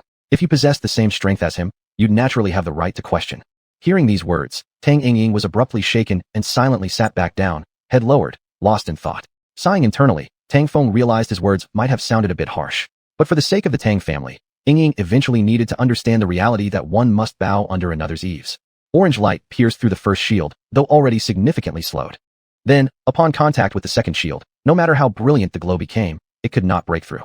As the attack continued to drain energy, the A-level core on Yang Junwoo's mech began to become highly unstable, with certain areas starting to disintegrate. The moment the glow of meteor cannon faded, the A-level core's energy was utterly depleted. His mech vanished, and his real body reappeared. Surrender. Your physical body cannot withstand a single attack from Shadow. Luo he said tonelessly. By saying this, Luo he essentially stated that regardless of whether Yang Junwoo completed the match, he qualified for the Inner Academy directly. A faint smile appeared at the corner of Yang Junwoo's lips as he bowed. Thank you, Vice President Luo, but I still wish to test my limits. Luo he's expression stiffened. He spoke solemnly. Yang Junwoo, your physical body isn't something to gamble with. If damaged, it might impact your future cultivation. I understand. However, if I win, I'd like Vice President Luo to agree to one additional condition. Fine, since you're so confident, what harm is there in agreeing, replied Luo he, but I won't hold back. Yang Junwoo gave a slight nod. He had never thought the opponent would go easy on him, nor did he truly intend to risk his physical body. B-ranked core, activate. Defense kit, activate. Instantly covering his entire body, the B-ranked mech Yang Junwoo had previously used in the grand competition appeared on him in an instant. Activating 2 cores within a short period placed a heavy burden on his body, but Yang Junwoo didn't care. He possessed the hidden dragon body, a physical vessel brimming with limitless potential. Activating a mere B-ranked core was nowhere near the limit of causing him real harm. Has Yang Junwoo gone mad? Actually trying to use a B-ranked mech to defend against the opponent's strongest attack. It looks like he's even using a defense enhancement kit, but with such a massive gap between B and S rank, it's just too much. Voices of discussion continuously arose from the crowd below, though the 2 on the arena stage couldn't hear a word. Already in battle state, they concentrated intensely, automatically blocking out all distractions. Take this, xianxia. Luo he clapped his hands together. A faint, almost ethereal sword appeared in his grasp, slashing down at Yang Junwoo. Yang Junwoo's outer defense shield shattered first, followed by the solid defensive barrier from his enhancement kit. The 2 layers of defense he had painstakingly set up became completely useless. Unrelenting, the whirlwind shadow slash kept descending. The B-ranked mech on Yang Junwoo's body began to crack apart, until finally, with a loud boom, the core couldn't withstand such a powerful attack and shattered directly. The B-ranked mech painstakingly acquired by the Tang family was utterly destroyed in a single move. The shockwave from the self-destruction of the mech finally weakened 7 layers of the whirlwind shadow slash's power. Yet there was still 1 layer of residual force that directly struck Yang Junwoo's physical body. Yang Junwoo felt his internal organs violently churn, as though they would shatter at any moment. At that moment, a series of deep, dragon-like roars echoed within his body. A mysterious silver glow surrounded his organs and viscera, protecting them from being torn apart by the whirlwind shadow slash. A mouthful of blood sprayed from Yang Junwoo's lips. The parts of his body not protected by the dragon's roar still suffered significant injuries. He forced himself up from the ground, step by step approaching a spot near Luo he, and a faint smile appeared at the corner of his lips. Vice President Luo, I won. A slight emotion stirred within Luo he's heart. He had indeed seen students with strong willpower before. But someone like Yang Junwoo? This was truly the first time Luo he had encountered such a case. Even he, with all his experience, couldn't help but be deeply moved. He nodded, speaking earnestly. Yes, you've won. Thank you. Hearing the answer he had hoped for, Yang Junwoo shut his eyes, and with a thud, fell heavily to the ground. Chapter 12, S-Rank Bodyguard. Tang Family Residence. Midnight, in Tang Yingying's private room. Tang Yingying stared at Yang Junwoo lying on the bed, his eyes shut, her face pale. Tang Feng spoke, Sister, don't worry. Vice President Luo said that Yang Junwoo merely exhausted himself physically. He'll recover after resting for a couple of days. There's no life-threatening danger. It's already late. You should go to sleep earlier. If you collapse from exhaustion, Who will take care of him? Tang Yingying murmured softly. I understand, second brother. You go back first. Tang Feng sighed. His sister was clearly head over heels in love. No amount of persuasion would work. He could only let her have her way. All right, then I'm off. I'll have the kitchen send up a late-night snack for you later. Tang Feng got up and left. Not long after he left, a dark shadow slipped noiselessly into the room. Tang Yingying seemed to sense something and turned around. The figure wasn't human, but a pitch-black mech, almost inseparable from the night itself. From this figure, Tang Yingying felt a powerful aura of pressure. It was on par with Luo He's strength, perhaps even stronger. Who are you? She steadied herself and asked. If this person had ill intentions, even if she summoned everyone from the Tang family, they wouldn't stand a chance. Suddenly, a woman's laughter echoed from inside the black mech. Very good, you've great composure. Tang Yingying subtly moved her feet, placing herself between Yang Junwu on the bed and the stranger. The woman said coolly, Don't worry, I'm not here to kill him. If I wanted to kill him, your protection wouldn't make a difference. Tang Yingying frowned. Then who exactly are you, and what do you want? Isn't it obvious? I'm here for you. For me. Tang Yingying, let me ask, have you fallen in love with Yang Junwu? Tang Yingying was completely unprepared for such a direct question, and her beautiful face flushed. The woman smiled. There's nothing wrong with liking someone, but soon he will be entering the best academy across the entire continent. From then on, the gap between you will only widen further. You two will never be together. Tang Yingying clenched her fist slightly. You're talking around the point. What exactly are you trying to say? It's very simple. If you want to win the man you desire, you must at least reach his level. Tang Yingying gave a bitter smile. I don't need you to tell me that. Big brother Yang is no ordinary person, and he definitely won't stay by my side forever. Just being able to stay with him a bit longer now already satisfies me. Ha ha. The woman suddenly burst into laughter. Tang Yingying, telling yourself that is self-deception enough. Tell me honestly, watching such a good man slipping away from you, are you really okay with it? Tang Yingying's expression changed. There was meaning behind this woman's words. Become my disciple, the woman said directly without beating around the bush. I can guarantee you'll achieve no less than Yang Junwu in the future. But I don't even know who you are. My name is Shui. I am an SS rank shadow mech pilot. Tang Yingying's mouth dropped open in shock. An SS rank expert had come in the middle of the night to offer her discipleship? She pinched her thigh hard. It hurt. This was definitely not a dream. Seeing her hesitate, Shui spoke again. What? You don't want to? I do want to, of course I do. Disciple Tang Yingying pays homage to master. Tang Yingying immediately knelt on the ground to perform the apprentice ceremony. Such a rare opportunity could not be missed. Good. Then come with me. Shui turned around, preparing to leave. Master, wait a moment. Tang Yingying glanced back at Yang Junwu on the bed. Shui said indifferently. Apprentice, this temporary separation is for a better reunion. If love is deep and enduring, what does it matter if you're not together day by day? Could I please write a letter to say goodbye? Tang Yingying begged. Fine, 5 minutes. Thank you, master. 5 minutes later, the woman and Tang Yingying vanished from the room, leaving only a farewell letter on the dressing table. 2 days later, Yang Junwu and Luo, he boarded a shuttle toward the Divine Weapon Academy. The shuttle resembled an Earth automobile, essentially a D-rank external mech. Powered directly by the core inside, it required no energy from its pilot. It was the most convenient transportation on Feihua continent. Seeing Yang Junwu's worried expression, Luo he smiled. What? Missing your little fiancé already? Yang Junwu nodded slightly. Although their engagement was only a pretense, the Tang family had been good to him, and Tang Yingying had saved his life. Her sudden disappearance genuinely concerned him. If it weren't for the farewell letter left behind, unmistakably in Tang Yingying's handwriting, he probably would have already started searching everywhere. Don't worry, Luo he reassured him. Once we reach the academy, you can use your inner circle disciple authority to post a mission. I'm sure you'll hear news about Tang Yingying soon enough. Although the Divine Weapon Academy was only a school that trained mech pilots, its graduates were everywhere, and the majority had entered powerful factions and occupied high positions. As a result, these alumni formed an incredibly vast intelligence network. It could be said that even the royal families of Feihua country or Nianhua country might not possess such an extensive information system. If even the academy couldn't find someone, then it truly would be impossible to locate them. Vice President Luo, if I recall correctly, you once said that I could ask for one favor from you. Am I right? Yang Junwu suddenly shifted the topic. That's right. If you want me to help you search for someone personally, I naturally can. No, I want you to accompany me to a place. Yang Junwu said, tapping a few buttons on the shuttle's control panel. The shuttle, originally heading toward the academy, suddenly veered westward. 15 minutes later, the shuttle entered a very complex mountain range. Yinling Mountains, what are you doing coming here? Luo he immediately recognized the location before them.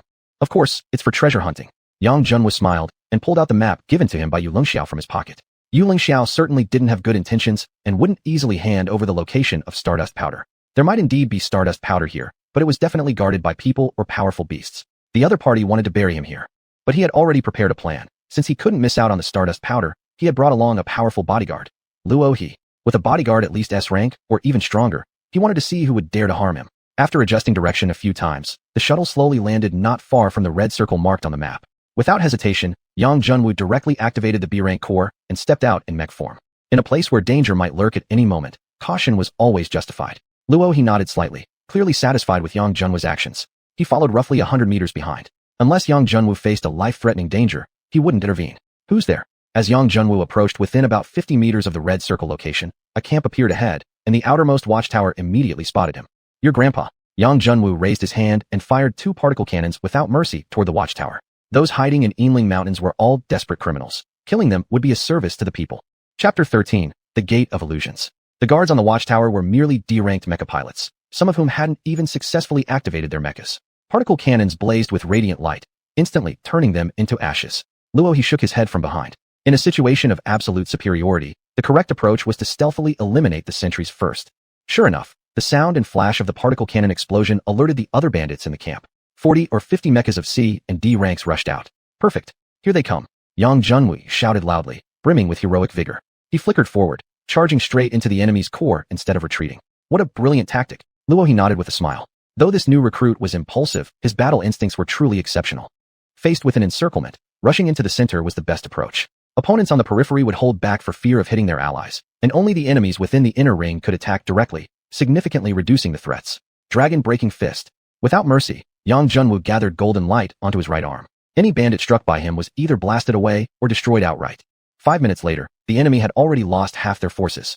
Get out of the way. A loud shout roared from inside the camp, followed by a red mecha dropping from the sky like a meteor, slamming down toward Yang Junwu. A B-rank mecha. Yang's expression slightly hardened, but he fiercely threw a punch without yielding. Hong. 2 giant fists collided violently. The shockwave pushed the nearby bandits back several steps. Yang Junwu staggered backward 5 or 6 paces, stabilizing himself, his heart secretly shaken. He possessed the hidden dragon body, and the dragon-breaking fist represented the peak strength of the dragon forging cultivation technique. Yet in a contest of pure strength, he had actually lost. What he didn't know was that his opponent Wang Chao was even more astonished. Wang Chao's mecha was a specially modified one, built specifically for close combat and brute strength. Just now, using the advantage of height and his full power, the opponent had only been pushed back a few steps, completely unharmed. This opponent was a master. Both of them silently snorted in their hearts. Who are you exactly? Why have you violated the Yinling protocol and attacked our tiger gang openly? Yang Junwu smiled faintly. I'm not from the Yinling Mountains, so naturally, I don't have to follow your broken agreement. Tell me, is there a nebula or vein here? What nebula or vein? Wang Chao asked in confusion. The other party actually didn't know about it. Could it be that he had been tricked by Yuling Xiao? But since he was already here, he had to go in and check. It was also possible that the person before him was lying. Let me enter and check your base. If there's nothing there, I'll leave on my own, Yang Junwu replied. Ha ha ha. Wang Chao suddenly threw his head back laughing. A little kid dares to boast like this. Our tiger gang isn't Spring Fragrance Pavilion. You can't come and go as you please. This young fellow had a B-ranked mecha, clearly of much higher quality than usual, which must belong to a young master from a powerful family. If captured alive, it could be worth a fortune. A blue signal flare shot into the sky. Soon, 4 more B-ranked mechas appeared from the camp, encircling Yang Junwu at the center. Yang Junwu slightly furrowed his brow. He hadn't expected a simple bandit hideout to possess 5 B-ranked mechas. Previously killing off the small fries had already consumed much of his core energy, leaving him with less than half, making it impossible to withstand an attack from all 5 at once. Yang Junwu didn't hesitate long. He launched his attack immediately. His target was Wang Chao directly in front of him. Good move. Wang Chao laughed loudly, fearlessly raising his fists to meet the attack. Though this opponent was strong, in terms of pure strength, he still had a slight edge. Stasis beam. 6 beams of light shot from Yang Junwu's wings, wrapping around the opponent. Trying to control me? Don't count on it. Wang Chao snorted coldly, crossing his arms. A transparent barrier emerged, completely blocking the stasis beams outside. But that was exactly what Yang wanted. The opponent had gone on guard. Without hesitation, he consumed a lot of core energy to push the mecha's speed to its limit, appearing before Wang Chao in the blink of an eye. Wang Chao was greatly alarmed. He hadn't expected Yang Junwu to arrive so fast. There was no time to counterattack anymore. The dragon-breaking fist struck the barrier, which only lasted less than a second before shattering. The core vibrated violently, and Wang Chao temporarily lost the ability to gather energy. He could only watch helplessly as 3 laser beams fired from Yang's mecha, piercing the mecha's defenses and latching onto its core. Surrender now, or I will destroy it. Once the core was destroyed, the mecha would be completely ruined beyond repair. Without hesitation, Wang Chao immediately detransformed his mecha and reverted back into human form. Yang Junwu gripped his throat tightly, saying coldly, "Order your men to surrender their mechas, or I'll snap your neck first. Everyone, detransform immediately," Wang Chao shouted. He had no doubt that if he didn't comply, the opponent would kill him without hesitation. Several B-ranked mecha pilots had no choice but to obey the chieftain's command and disengage from their mechas. Clap, clap, clap. Applause rang out from the shadows. Wang Chao was greatly startled. He hadn't sensed anyone in that area at all. A presence undetectable even by a B-ranked mecha. Could it be an A or even S ranker? No wonder this young man came from a powerful family. His bodyguard was this strong. Wang Chao suddenly felt relieved he had surrendered quickly. Otherwise, if this person had personally intervened, they might have wiped out everyone here in just a few moves. Master Luo, Yang Junwen nodded toward the newcomer. Well done. Your tactics, combat techniques, and response to emergencies were all excellent. Luo he praised without holding back. Hearing such high praise, Yang Junwu actually felt a little shy. He calmed himself and said to Wang Chao, "Don't worry. We have no personal grudge, so I won't kill you. Just hand over the nebula or vein." Wang Chao bitterly smiled. "Young sir, I truly have no idea what you're talking about." "Fine, then can I at least take a walk around your hideout?" Wang Chao was speechless. Now it was like fish on the chopping block. What choice did he have but to agree? As soon as Yang Junwu entered the base, he was drawn to a glowing portal in the courtyard. The Gate of Illusions? There's actually an unknown Gate of Illusions here. Luo he rushed to the glowing gate, his eyes filled with shock. Something capable of moving even a master-level S-ranker must be no ordinary item. Yang Junwu hurriedly searched through the original owner's memories for information about the Gate of Illusions. Gate of Illusions, mysterious portals fixed or randomly appearing across the continent, through which one could enter different secondary worlds. These secondary worlds contained or veins, mecha materials, various exotic beasts, and more. The Gate of Illusions was like a massive treasure trove. Every faction wished to possess more of them. Unfortunately, most of the fixed gates were controlled by the major families, with only a few randomly appearing across the continent from time to time. Every time one appeared, countless factions would clash over it. Never would he have imagined encountering one here. Excitement surged in Yang Junwu's heart. If the treasure map was correct, the secondary world beyond this gate very likely contained a nebula or vein. Wealth awaits. The nebula or vein could yield nebula ore, which could then be refined into nebula powder. With enough nebula powder, one's cultivation speed could increase drastically. The fortune wheel's luck value could finally be maxed out. Before Yang Junwu's eyes, countless golden runes were swirling about. Chapter 14, A Tiny World. Wang Chao's lips curled slightly upward. The Gate of Dreams had a barrier set up by an expert he had specially invited. Without knowing the password to the barrier, outsiders couldn't possibly enter. As long as they couldn't get through the Gate of Dreams, he didn't care even if they tore down the entire village. Yang Junwu was just about to pass through, but was stopped by a strange beam of light. According to the previous owner's memory, the Gate of Dreams required nothing to pass through. So how could it be blocked now? Luo he smiled faintly. It seems there's a little amusing trick up there. With that, he stepped forward and pointed. The barrier covering the Gate of Dreams immediately vanished without a trace. Wang Chao's expression drastically changed. Who exactly are you people? Yang Junwu coldly snorted. None of your business. Luo He's sword-like eyebrows lifted slightly, and he said calmly, Junwu, as a student of Divine Weapon Academy, you never need to hide your identity anywhere. Divine Weapon Academy. Upon hearing these 4 words, Wang Chao's face became even paler. If he was marked by the Divine Weapon Academy, not only would his superiors be unable to save him, they would likely immediately cut all ties with him. This was an organization absolutely not worth provoking. Even if you offended the Imperial family, you could still survive hiding somewhere in the Yinling Mountains. But if you angered the Divine Weapon Academy, they'd flatten the entire mountain to get you. Wang Chao reluctantly clasped his hands in salute and said, Since you are elders from the academy, please take whatever you desire. Just leave me and my brothers a path to survive. Yang Junwu was slightly taken aback.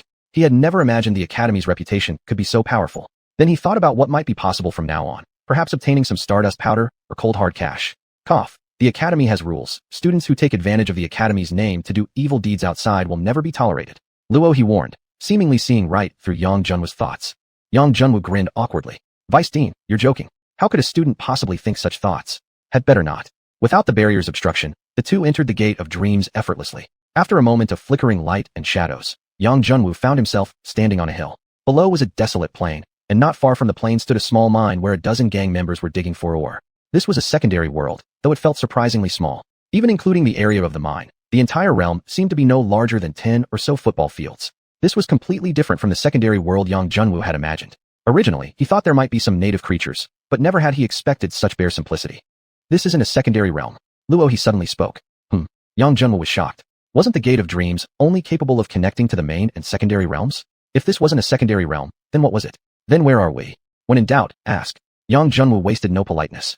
To put it simply, this is a collapsed secondary realm, no longer worthy of being called a secondary one. You can call it a tiny world. Yang Junwu. A shrunken secondary world no longer counted as a secondary world? Seeing his bewildered expression, Luo he patiently explained. If we compare secondary realms to mecha cores, then tiny worlds are like nanometer or angstrom-level materials broken from a core. Though of the same origin, they possess none of the core's functions. Now he understood. Yang Junwu's excitement instantly plummeted. He had originally thought he had obtained a treasure mountain, only to realize he only held a corner of it. Judging by the size of this mine, they probably wouldn't even extract 100 grams of stardust powder. We're just too unlucky. Finding something so useless, Yang Junwu couldn't help complaining. Luo he burst into laughter. Something so rare and fortunate. You actually call it useless? Good fortune? Where's the good in it? Confused, Yang Junwu realized the original soul possessed abundant knowledge, but most came from books. Before his unfortunate incident, he had barely left the Yang family, so his understanding was almost entirely theoretical. Luo he activated his mecha core again, and once more the translucent figure appeared before Yang Junwu.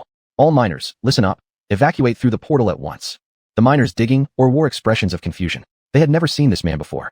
Yet the overwhelming pressure radiating from above them made it easy for them to decide. They dropped their mining hose and quickly retreated through the Gate of Dreams. Soon, the entire tiny world contained only Yang Junwu and Luo He. Flying above the mine, Luo He held in his hand a gigantic cleaver over 10 meters long. As the blade appeared, the entire space trembled violently, as if sensing an enormous threat. So strong, Yang Junwu stared unblinking at the translucent figure ahead. Was this the true power of an S-grade mecha? If Luo He had used this move back then, even with an A-grade core combined with defensive modules and link reinforcement, there was absolutely no way he could have blocked it. Halt! Luo He roared, raising the massive cleaver high, then swung it down forcefully. The colossal mine split in two, revealing the pale interior of the mountain. As Yang Junwu stood there utterly baffled, a beam of light shot out from the broken mountain. Trying to escape? Luo He vanished from sight, and a giant hand came down from above, seizing the beam of light in its grasp. The light struggled violently, but no matter how it twisted and turned, it could not escape Luo He's palm. Gradually, the light dimmed, and finally grew completely still. Luo He opened his palm, revealing a pearl the size of a goose egg lying quietly in his hand. Yang Junwu leaned in for a closer look. The pearl reflected the miniature world within, strangely magical. Take good care of it. Luo He, having disengaged from his shadow form, tossed the pearl toward him. Yang Junwu quickly caught it with both hands. Despite its small size, the pearl was unexpectedly heavy. What is it? The essence of this tiny world, the world pearl. With it, you can enter this world from anywhere without needing the Gate of Dreams. Luo He spoke calmly, but inside Yang Junwu, waves of shock surged. Do you understand what that means? It meant the entire tiny world now belonged solely to him, and this mine would be his alone. More importantly, this place could now serve as his personal portable supply depot. The rarity of the world pearl absolutely rivaled that of an S-grade core, and Luo He had given it to him without so much as blinking. Thank you, Vice Dean. Yang Junwu sincerely expressed his gratitude. No need. This place was originally discovered by you. I merely lent a hand. However, until your strength reaches the S-grade, do not let anyone know you possess the world pearl. I understand. Carefully, Yang Junwu tucked the pearl into his robe. Let's go back. Okay, now that he had the world pearl, which allowed him instant access to the tiny world, Yang Junwu no longer felt any rush to explore it immediately. Returning to the Gate of Dreams, they found the glow inside it already gone. Without the presence of the world pearl inside, the Gate of Dreams had lost its connection and was now completely useless. Transport us out. A thought passed through Yang Junwu's mind. A mysterious force emanated from the pearl, enveloping the two of them. When the force vanished, the two had already left the tiny world and returned to the courtyard of the encampment. Esteemed sirs, may I ask if there is anything else we can do for you? Wang Chao hurried forward to greet them. Seeing the two returning with nothing in their hands, he felt slightly relieved. Nothing else. We're leaving immediately, Yang Junwu replied indifferently. Watching Yang Junwu and Luo He disappear into the distance aboard their shuttle, Wang Chao's heart finally settled completely. Second brother, third brother, come. Let's go and tally the assets. What he wanted to know most right now was what the two had taken from his treasure vault. Half a minute later, a mournful cry echoed across half the Yinling mountain range. Heavens damn them. They actually destroyed my Gate of Dreams. Chapter 15, A Woman with a Fiancé. The shuttle came to a stop on an open plain. Yang Junwu was completely baffled, not understanding why old Luo had parked the vehicle in this godforsaken place where not even birds would leave droppings. Vice President Luo, aren't we supposed to report to the academy? Luo He laughed loudly. That's right, this is the academy's location, the Tianqing Basin. Huh, this place doesn't even seem inhabited. Luo He stepped forward a few paces and pulled out a token from within his robe, pressing it into the empty air ahead. Where there was once nothingness, a huge seven-colored protective barrier began slowly to appear. Beneath the barrier, a glowing door gradually opened. Let's go. Luo He's voice snapped Yang Junwu out of his daze. A full invisibility shield. Only an Amy core could create something like this. But this shield was simply too massive. Compared to the shields generated by A-rank mechs, it was nearly 10,000 times larger.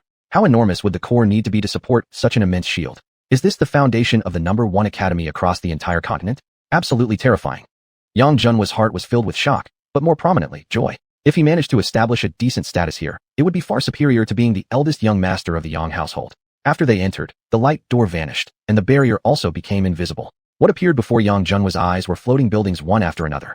Each building was uniquely shaped, exuding a mechanical and metallic sense of technology. Shuttlecrafts flew through the air, weaving among the different buildings. This place wasn't even an academy. It was more like a small mech-filled metropolis. The registration area for the academy's new students was a curved architectural structure, resembling a delicate, white, crescent-shaped boat, very picturesque. Luo He led him to the entrance and then departed. Yang Junwu tidied his clothes slightly before walking in alone. As soon as he entered, dozens of gazes fell upon him. These people weren't old. Each was an elite sent from various cities and families. Yang Junwu took the empty seat at the very back. Beside him sat a young girl. Her skin was soft and fair, her nose delicate and high, and her oval face perfectly proportioned, accentuated by her dark hair tied in a single ponytail. Under the right corner of her eye was a brown teardrop mole that wasn't at all out of place. In fact, it made her appear even more refined and charming. "Hello, my name is Yang Junwu from Yunyao City." Yang Junwu greeted her first. Su Ruoshui, the girl slightly bent her lips into a politely smiling expression. "Hey, what the hell is going on? I've been waiting here for an hour already. When can we finally get registered?" A man sitting in the front suddenly stood up and roared toward the registration desk nearby. "Student Sun Yue, each entrance examination is always in groups of 15 students. You are still one person short, so please wait patiently." A staff member responded from the registration desk. So, there really was an entrance examination. Yang Junwu was hardly surprised. It was the same on Earth in his previous life. There were all sorts of entrance exams. But right now, he didn't yet know the format of this test, written or martial. If it was a written test, the original occupant's extensive theoretical knowledge would cover it. If it was a martial test, he had a B-rank core and plenty of link opportunities. Whichever type it was, he feared nothing. Since he was idle anyway, time shouldn't be wasted. Yang Junwu immediately began cultivating the dragon forging cultivation method. Previously, he had drawn many enhancement pills. These pills could speed up the effects of the dragon forging method, though their duration was limited. Each pill only lasted about half an hour.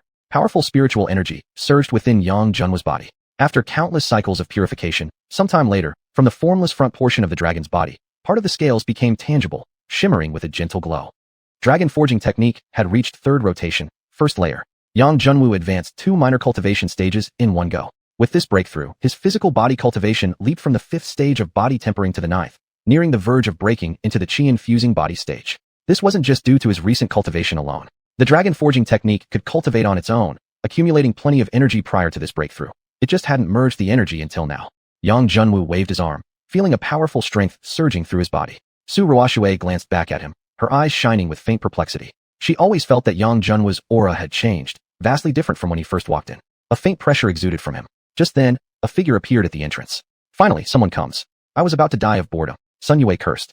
The new arrival was also an extraordinarily beautiful woman, though unlike Su Ruoshui's delicate charm, this one radiated more seductiveness and maturity. Yang Junwu's gaze fell on her face, his expression instantly freezing. Chao Mingyue. She had actually been admitted into the Divine Weapon Academy as well. A bitter smile appeared at the corner of Yang Junwu's mouth.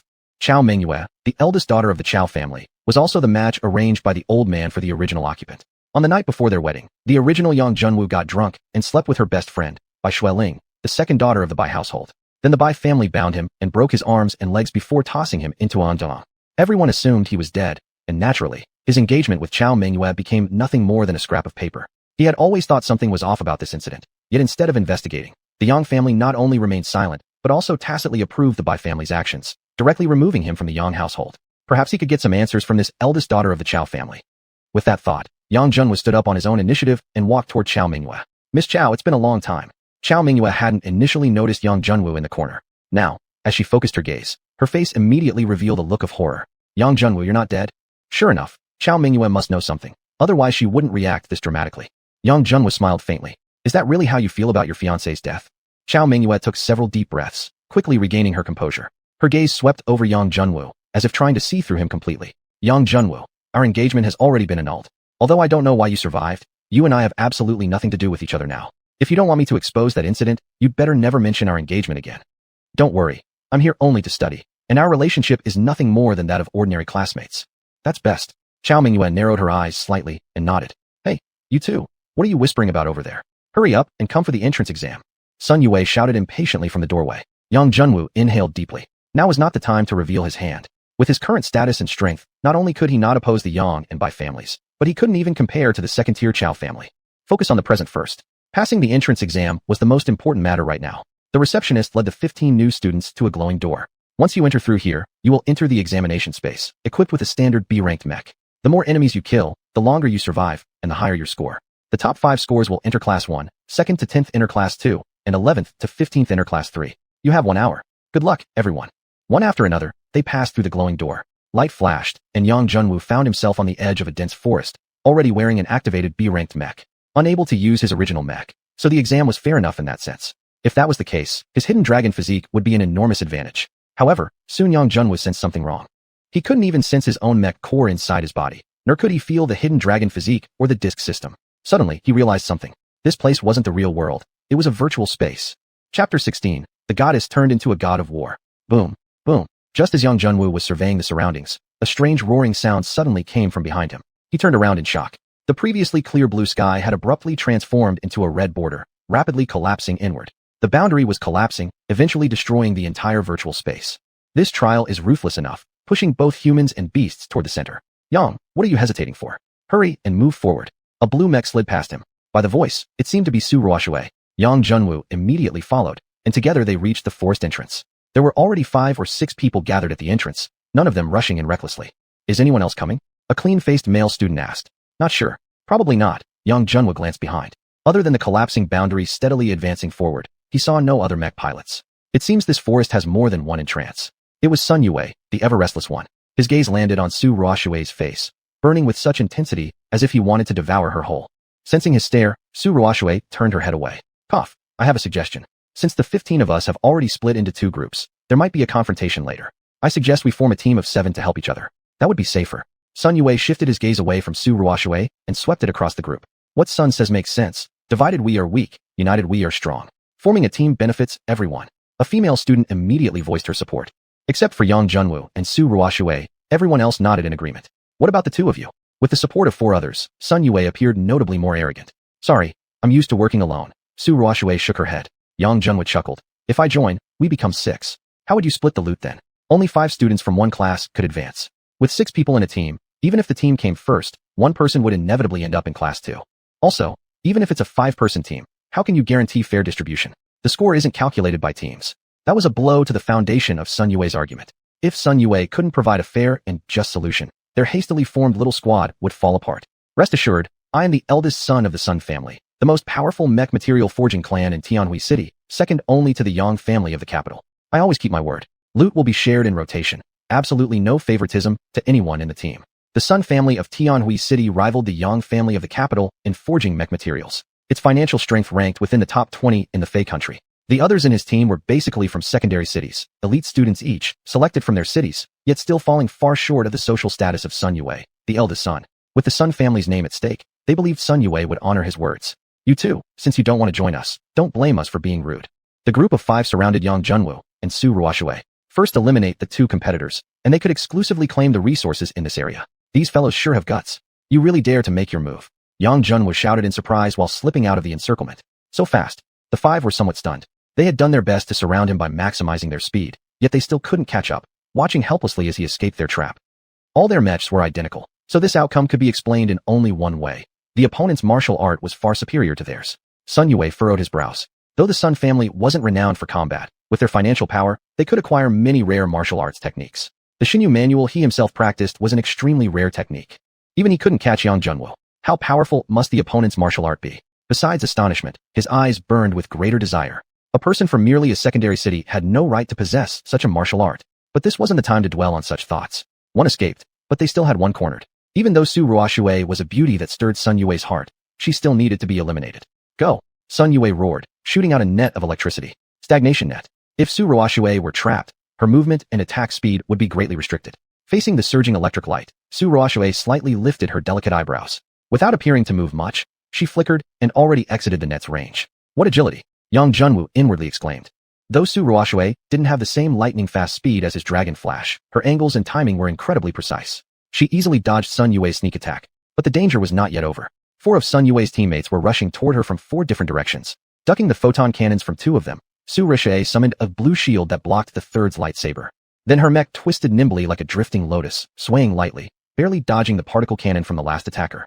The entire evasion was seamless, as if the mech were dancing gracefully on the water's surface. Thrilling and beautiful. Please stop, or I will counterattack, Su Ruoshui warned, pulling back half a step. Keep attacking. If we let her catch her breath, we're all finished. Sun Yue roared, seeing his teammates hesitate. But it was already too late. That momentary hesitation gave Su Ruoshui the perfect chance to strike back. She withdrew the shield and summoned a long lightsaber.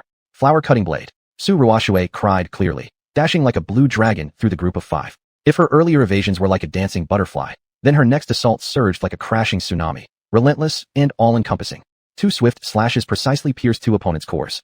Flashes of light appeared, and those 2, having lost their mech cores, were instantly teleported away, destined for the last 2 spots in this exam.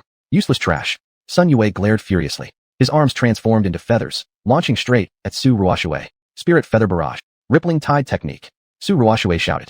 Her hands turned blue as she grabbed the remaining two mechs, pulling them forward to block the incoming white feathers.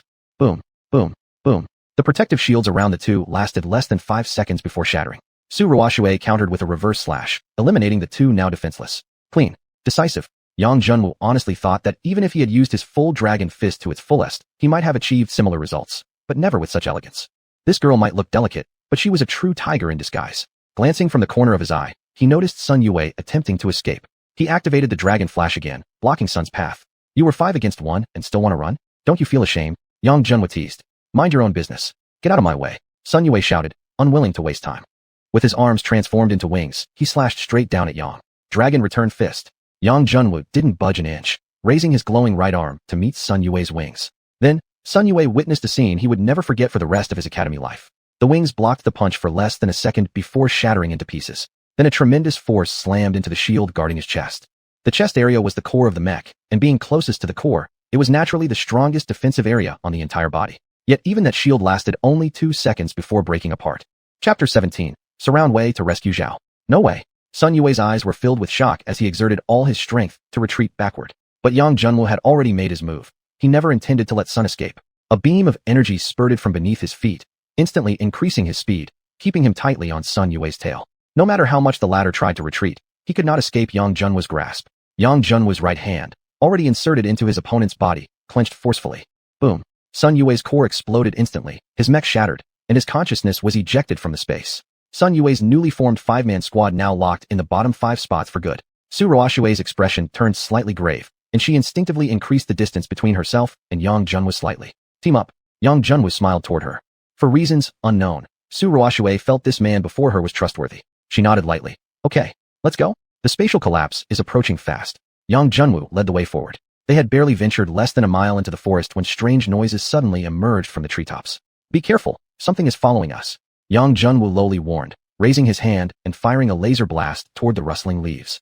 Ow! A strange screech came from the branches, and a monkey-like mutant beast dropped to the ground. Su Ruoxue's expression immediately turned serious. This is a goo monkey. The goo monkey wasn't particularly strong individually, with the strongest only matching the strength of a C-rank mech. But what made these creatures terrifying was that they didn't live alone. They existed in tribes of 50 to 100 monkeys. One was not dangerous, but if 100 attacked at once, even a B-ranked mech might struggle to survive. Sure enough, the sounds of rustling filled the woods around them, and a dense swarm of goo monkeys appeared, charging relentlessly at the pair. Perfect. Compared to Su Ruoxue's tension, Yang Junwu felt nothing but excitement. This wasn't danger. He was looking at pure score points. Yang Junwu wielded a lightsaber in his right hand and formed a shield with his left, charging straight into the heart of the goo monkey swarm. According to the memories of his previous life, goo monkeys launched poisonous attacks. Their front claws carried toxins that could corrode the outer shell of a nanomech, damaging its core. However, such toxins had much less effect on the B-rank Emmy mech. The only real threat came from the concentrated toxic spit they shot from their mouths. Therefore, Yang Junwu focused specifically on defending against their saliva attacks. As for their regular claw strikes, he simply absorbed the damage with his mech shield. In an instant, another 7 or 8 goo monkeys were sliced in half by the lightsaber. The defensive capability of goo monkeys wasn't usually this low. They could usually withstand 2 or 3 hits from a B-level mech. But Yang Junwu's Yinlong body appeared to have a natural suppression over these creatures. Facing his attacks, their defense decreased by at least 30%. Didn't expect the Yinlong body to have this effect. Then again, it makes sense. The dragon is the king of all beasts. Just its aura alone should be enough to suppress lower life forms. Yang Junwu's confidence soared even higher. He discarded the shield altogether, using his left hand to emit a stasis beam to lock down enemies, while his right hand wielded the lightsaber in a scything motion. In just 3 short minutes, over 30 goo monkey corpses lay scattered before him. Just as Yang Junwu was getting into the killing rhythm, he suddenly sensed fewer goo monkeys around him. They no longer attacked, instead scattering in all directions to flee. The goo monkeys weren't smart, but seeing the piles of fallen comrades on the ground, they understood that even in large numbers, they couldn't stand against this killing god.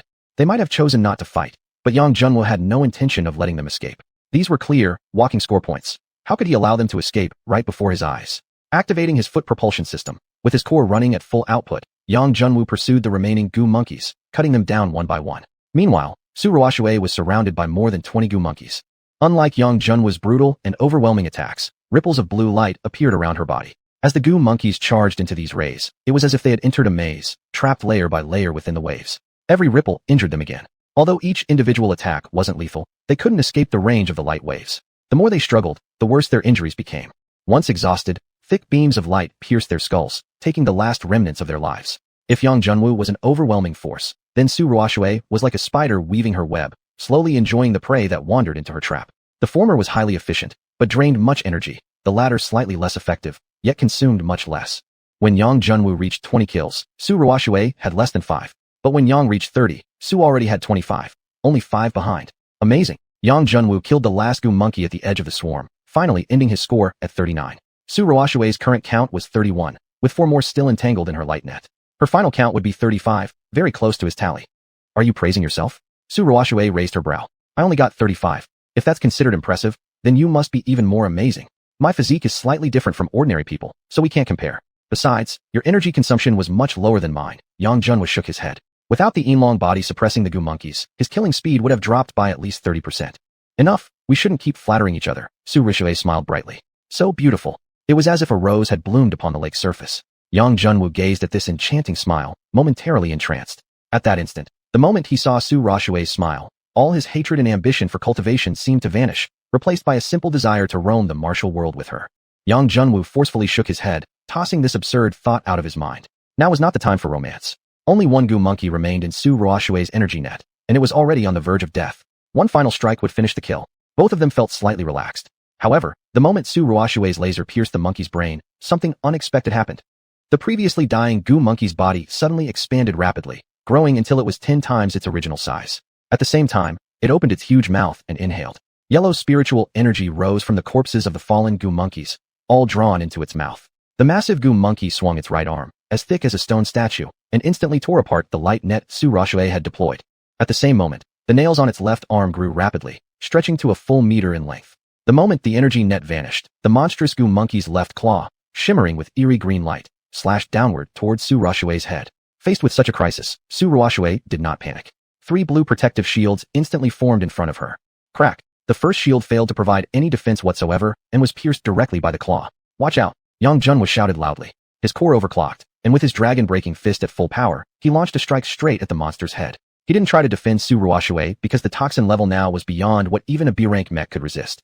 To save Zhao by attacking Wei, that was their only chance.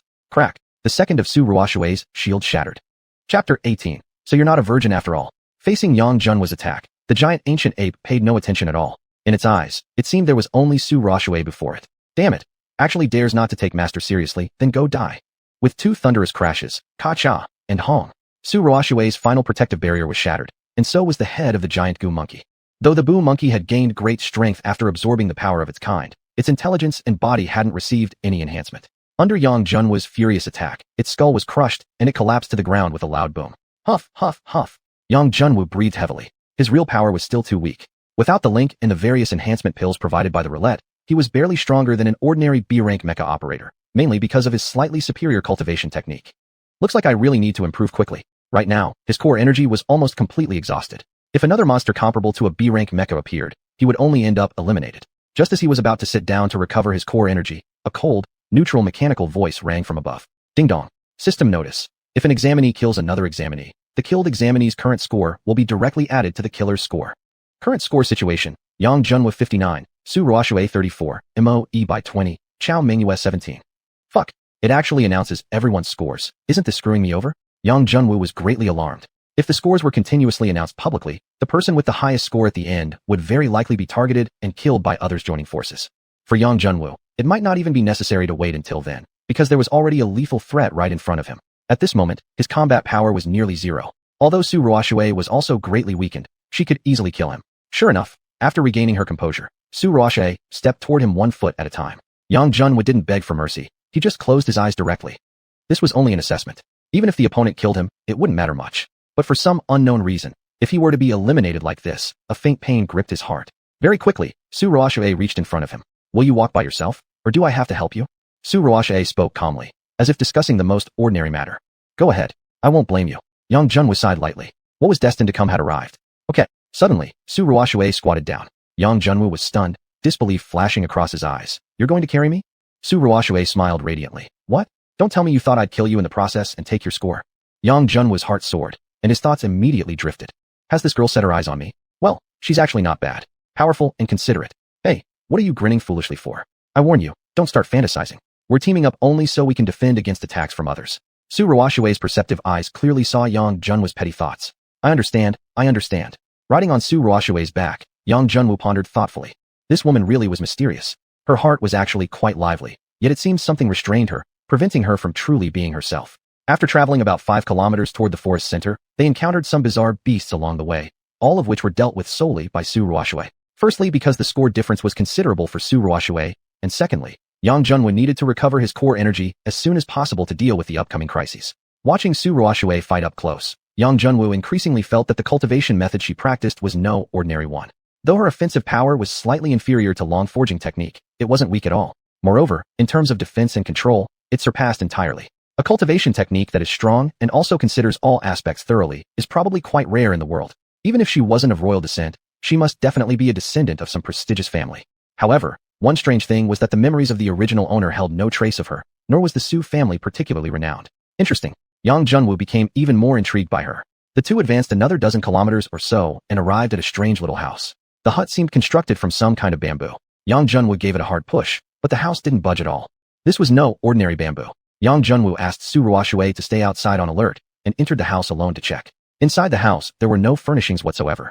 Only in the central position was a shimmering light gate present, beside which stood a bamboo tablet inscribed with the 2 large characters, exit. Yang Junwu carefully examined the surrounding areas, making sure nothing was missed before stepping back out.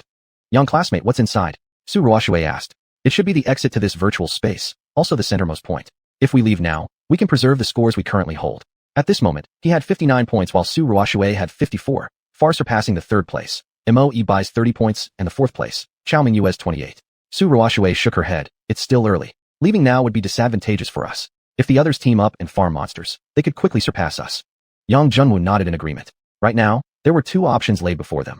One was to leave and hunt monsters to gain points. The other was to hide and ambush others when they came. After discussion, the 2 of them both felt it better to hide and ambush here. It was easier, less tiring, and avoided the danger of being surrounded by large groups of monsters. Anyway, this place was a must-pass route. No matter how many points their opponents gained, they would eventually have to leave through here. Thus, while everyone else outside was fighting intensely, the 2 actually began chatting casually inside the hut. Su classmate, are you from Xuanhuan Kingdom? Su Ruoshue slightly stiffened, lowering her head. How did you know? Yang Junwu smiled. I guessed. Gust, the cultivation method you possess is really amazing. Unless it's from a major family, or even the royal family. However, I know about nearly all the powerful factions in Feihua Kingdom, and there's no family surnamed Su. Therefore, you're most likely from Xuanhuan Kingdom. Su Ruoshue didn't confirm nor deny, instead countering. Then what about you? A second-tier city definitely couldn't cultivate someone as talented as you. Gifted. Yang Junwu bitterly smiled. Maybe only you see me that way. Su Ruoshue opened her big eyes wide, her curiosity burning intensely. What happened? Tell me more. For some unknown reason, seeing Su Ruoshue's bright eyes, Yang Junwu's suppressed feelings lightened quite a bit. My constitution was special. Since childhood, I couldn't cultivate it all. Thus, my grandfather abandoned me, and even the branch of the family my father belonged to was forsaken. Later, my younger brother Yang Xiuxian was born. He had always been regarded as an outstanding prodigy, with tremendous talent, even hailed as the first genius of forging in Fei Kingdom.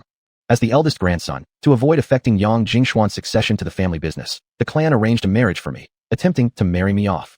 But, for some reason unknown, the night before my wedding, someone got me drunk. When I woke up, I was already lying in a girl's bed, having lost my virginity. Yang Junwu paused slightly as he said this. Hurry up, what happened next? Who was that woman? Su Ruoshue urged, her hands cupping her cheeks. Yang Junwu's temple twitched slightly. My dear classmate, shouldn't you show at least a bit of sympathy instead of watching this drama so eagerly? I only knew her surname was Bai, the second daughter of the local Bai family. She was probably also set up. Later, I asked the family to investigate the incident, but unexpectedly, they allowed the Chao and Bai families to break all my limbs and abandon me to survive on my own. Grandfather, how heartless you truly were. At this moment, Yang Junwu's emotions had completely merged with the original owners. His eyes showed a look of deep hatred. Fortunately, the kind help of the Tang family saved my life, and I entered the Divine Weapon Academy representing them. Except for the roulette, he basically told her everything he could. Su Ruoshue was silent for a few seconds before sighing lightly. Unexpectedly, you're not a virgin after all. Yang Junwu turned black with embarrassment. Wait a second, shouldn't your focus be on how I was driven out of the family and my tragic experience instead? Oh right, it really was tragic, not only exiled from the family, but also losing your virginity. Su Ruoshue nodded continuously. Yang Junwu. Chapter 19. This young master accepts with a laugh. Yang Junwu and the other person had waited in the room for less than 5 minutes when they heard arguing coming from nearby. Moyiba, that snow lotus beast was discovered first by our team. How dare you go back on our agreement and strike first? Chao Mingyu stood at the front of her group. pointing angrily at the leader opposite her. Their group consisted of 8 people divided into 2 teams. An agreement had long been made between the 2 parties to stay out of each other's way. Now, Mo Yiba had openly snatched the spoils from Xiao Mingyue's team, immediately causing a confrontation. A sneering smile flickered across Mo Yiba's lips. Xiao Mingyue, you're just a woman from a mere second-tier family daring to lecture this young master? Don't you know your place? Besides, as the saying goes, the capable shall obtain it. You couldn't kill this monster even after trying so hard. You can only blame your own incompetence. As he finished speaking, the 3 teammates behind him burst into laughter, completely disregarding the 4 people opposite them. Members of Xiao Mingyue's team were almost all from minor families or small cities, while even the weakest among the opposing team came from a second-tier family. Especially Mo Yiba, though the Mo family wasn't one of the top 5 super families, it was still one of the strongest and wealthiest among the first-tier families. You're despicable. Xiao Mingyue and her team burned with rage upon hearing this. Yet, deep down, they knew very well that their current strength was insufficient to challenge the others. They could only bite the bullet and swallow their pride. Let's go. Xiao Mingyue turned to leave. In a flash, Mo Yiba blocked her path. Did I say you could leave? The monster was yours already. What else do you want? Xiao Mingyue braced herself, a vague sense of unease rising in her heart. Her eyes flickered to the side, and sure enough, the other 3 from the opposing team had begun approaching her 3 teammates. Ha ha ha, did you really think we wouldn't make a move on you at first? That's because with you 4 providing free labor, I could rack up more points. Inferiors should remain in their inferior classes. Hand over your scores. Mo Yiba laughed arrogantly. Not a chance. Xiao Mingyue shouted while quickly scanning for an escape route. She wasn't sure if she could actually stand up to the person in front of her. Once her 3 teammates fell, there was no way she could survive being surrounded by 4 enemies. Don't even think about running. You can't escape. But I'm such a kind-hearted guy. I'll give you a chance to enter Class 1. Become my woman, and I'll spare your life. Mo Yiba said coldly. After all, Xiao Mingyue really was a great beauty, one he wouldn't mind toying with. Never. Xiao Mingyue shouted fiercely and launched her attack. 2 beams of stasis energy flew from left and right toward Mo Yiba, attempting to restrain him. Mere tricks. Moonlight slash. Mo Yiba drew a light blade. Without much movement, he cleaved through the 2 stasis beams. However, Xiao Mingyue's attack wasn't over. Her main body suddenly surged forward, firing 4 lightsabers from her shoulders and chest. 4 symbols light, severing sword. This was a technique Xiao Mingyue had invented herself. After years of refinement, it had now become battle-ready, its power rivaling even rare martial techniques. Trash shouldn't embarrass itself. Crescent moon impact. Mo Yiba shouted. Swinging the moonblade in his hand, he sent it soaring through the air in a crescent arc, knocking all 4 of Xiao Mingyue's lightsabers aside, and still retaining enough power to strike her core body. You've fallen into my trap. A smile crept across Xiao Mingyue's lips. The 4 lightsabers that had been knocked away just now suddenly regrouped and shot back toward Mo Yiba's chest. How is this possible? Shock and disbelief filled Mo Yiba's face. If those blades pierced through his shield, they could very likely hit his core directly. A true expert indeed, Mo Yiba made the right decision at the critical moment. Rather than endure the blow with his shield, he turned his body sideways and blocked with his arm. Sizz. An ear-piercing screech rang out like a spatula scraping across the bottom of a pan. The lightsabers pierced through 2 layers of bracers on his arm. Mo Yiba was severely injured, but at least he survived. Meanwhile, the moonblade also struck Xiao Mingyue's chest, sending her flying. Xiao Mingyue slammed heavily to the ground, sustaining minor injuries. Foul bitch, you actually dared to injure me. The wound on his arm pushed Mo Yiba into a rage. He stepped toward the fallen Xiao Mingyue, his body gleaming with dozens of moonblades. Moonblade storm. With a wave of his hand, the moonblades rotated and whirled like deadly flying wheels, hurtling toward Xiao Mingyue. Water spirit shield. At that moment, a calm feminine voice rang out. A blue light barrier appeared before Xiao Mingyue. The moonblades crashed into the shield, tearing a hole through it, but the breach immediately began to heal itself. Like a fish trapped in a net, no matter how violently the blades struggled, they ultimately couldn't break through the shield. It's you. Why are you interfering in my business? The light barrier and moonblades vanished, and Mo Yiba finally got a clear look at the woman standing in front of Xiao Mingyue. His heart immediately filled with unease. Su Ruoxue said calmly, "What you're doing really has nothing to do with me, but is it appropriate for a man like you to humiliate a woman like this?" Mo Yiba's mind raced quickly. Currently, only 2 people ranked above him on the leaderboard, Yang Junwu and Su Ruoxue. Yang Junwu didn't sound like a girl's name, so this person in front of him must be Su Ruoxue, who had 54 points. If he could take her points, first place would surely belong to him. What he needed to do now was buy time and wait for his teammates to arrive. You must be Su Ruoxue. Mo Yiba started his stalling tactic. You're not completely stupid, Su Ruoxue replied, but didn't launch an attack. You're very strong. How about joining my team? Mo Yiba continued. You might not know yet that even if you enter Class 1, there will still be elimination based on ranking. Only those with more cultivation resources can secure a more stable position. Su Ruoxue closed her eyes. No need to talk and stall time. You're waiting for your teammates to join you. I can wait. Mo Yiba was startled by her words. She had already seen through his ploy but still didn't attack. Could she really be so confident in facing 4 opponents alone? Out there it might be possible, but here, where all mechs had equal strength, the only difference lay in their martial techniques. Even with top-tier techniques, it was hard to overcome the advantage of outnumbering the opponent. I want to see what tricks you're going to use. Soon, the other 3 from Chao Mingyue's team were all eliminated, and the 4 enemies gathered together. Chao Mingyue opened her mouth, but ultimately said nothing. What could she do when she herself had been saved by someone else? Now that Mo Yiba's teammates had all arrived, he became increasingly arrogant. Su Ruoxue, you were so bold just now. Let me see how you'll handle 1 versus 4. The 4 moved quickly, surrounding the 2 of them. A strange smile flickered across Su Ruoxue's lips. You're calling in backup? I can do that too. My princess, Lady Self can do it too. Hey, young classmate, no need to hide anymore. Come out and collect points with me. Coming. A dark shadow shot down from the treetops, and a huge fist smashed directly onto one of the 4's heads. The man reacted quickly too, raising his shield to block. Crack. The light shield shattered in less than half a second, and the attacker's speed remained unaffected. The fist struck down, instantly shattering that person's mech armor, and their core body was immediately turned into a streak of light vanishing into the air. A true instant kill. This was a battle between opponents of equal level. Everyone except Su Ruoxue was shocked beyond belief. Yang Junwu walked past Chao Mingyue and came to stand beside Su Ruoxue. He smiled and said, Miss Su, I'll accept these 15 points with a laugh. Chapter 20. Sports, 100 points.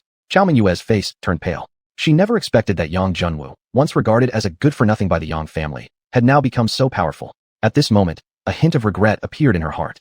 No, he absolutely cannot find out the truth behind that incident. Otherwise it wouldn't just be herself in danger. Her entire Chao family would suffer. She secretly vowed that she must find a way to expel Yang Junwu from the academy or eliminate him entirely. Moe Bai, after regaining his senses, surprisingly felt delighted instead of alarmed. Classmate, you're pretty strong.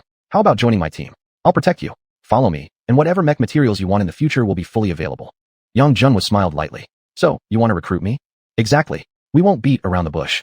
You're indeed strong, but even the most gifted person needs financial support. B rank cores might be obtainable, but what about A rank or S rank? Without high-level mech cores, even the greatest talent is futile. Meanwhile, my MO family is on the verge of being a super clan, possessing vast financial resources and expert knowledge in forging mech materials. Definitely the best place for you to seek support. Everyone exchanged surprised glances. What was happening?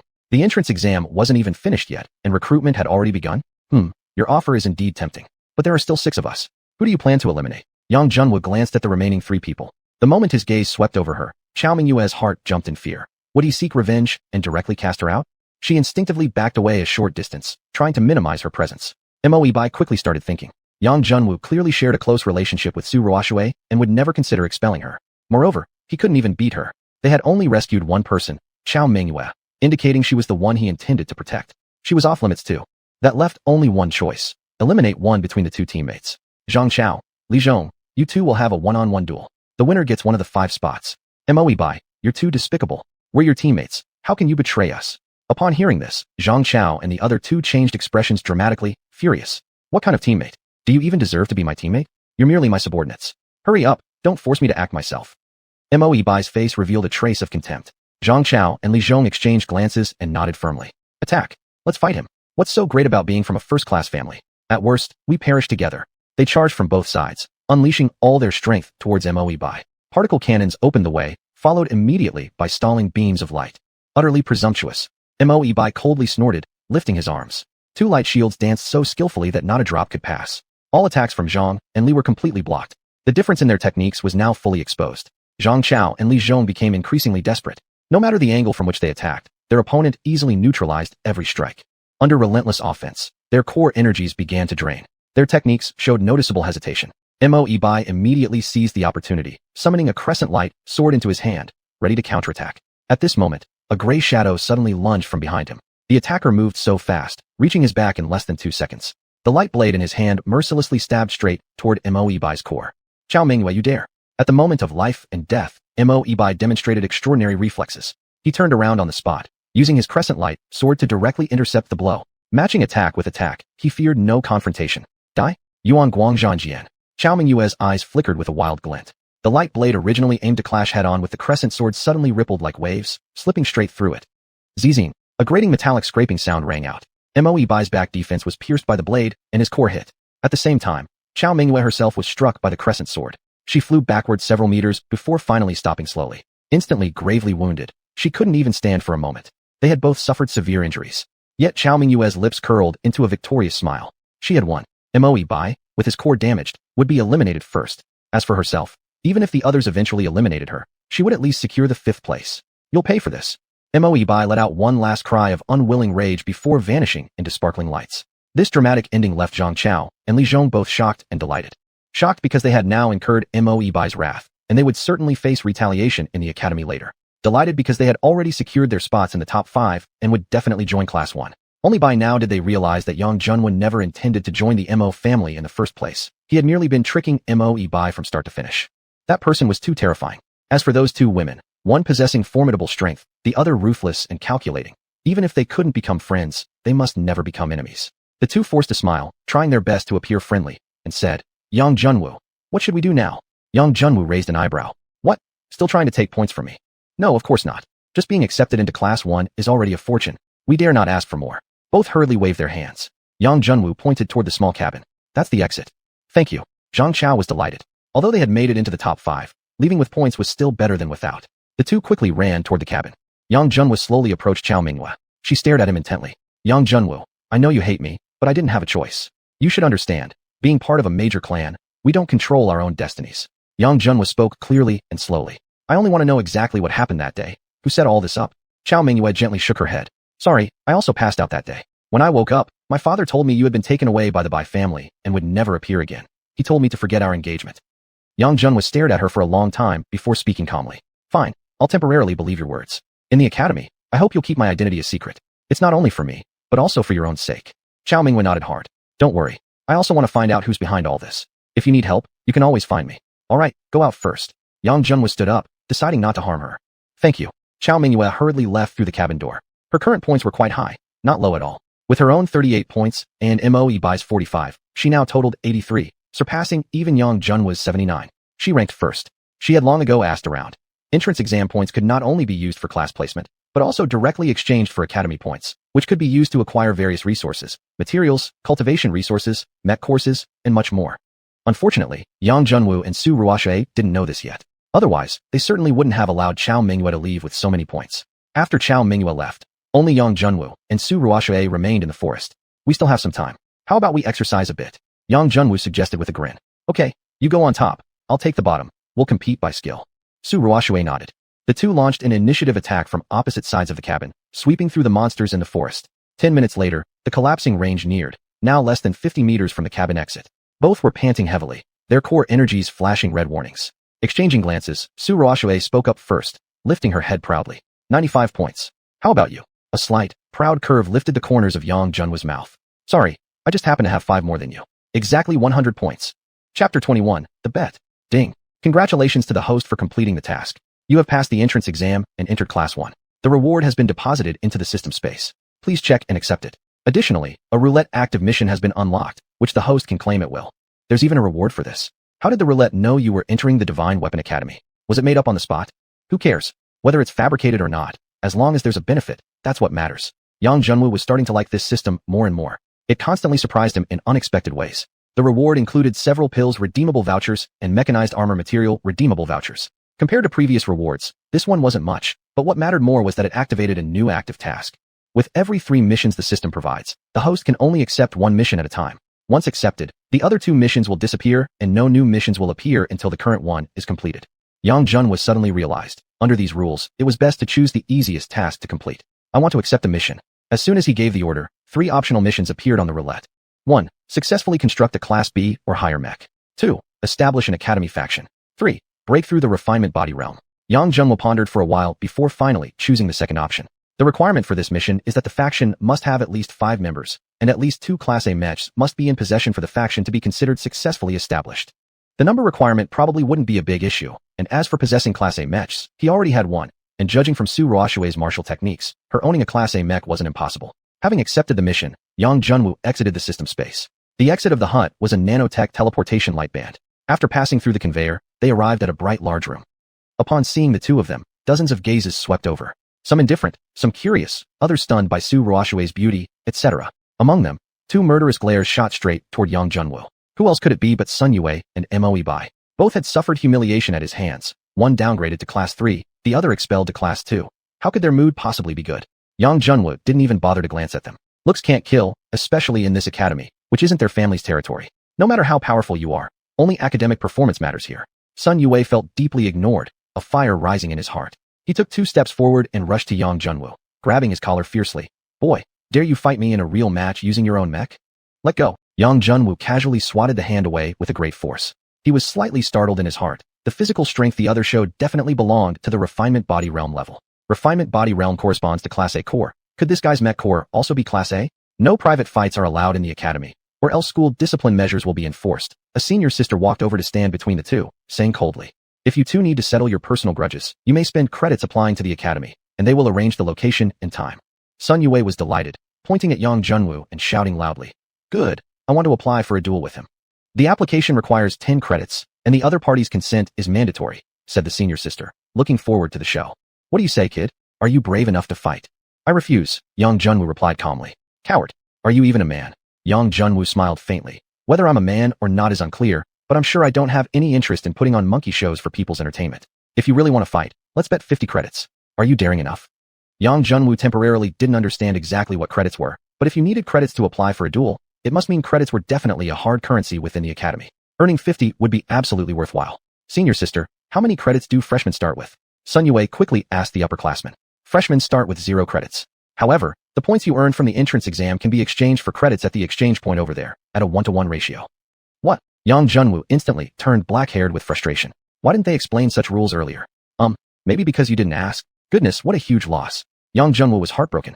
The 3 people he had let go probably had at least 120 credits altogether, more than his current entire asset worth. He felt completely stunned.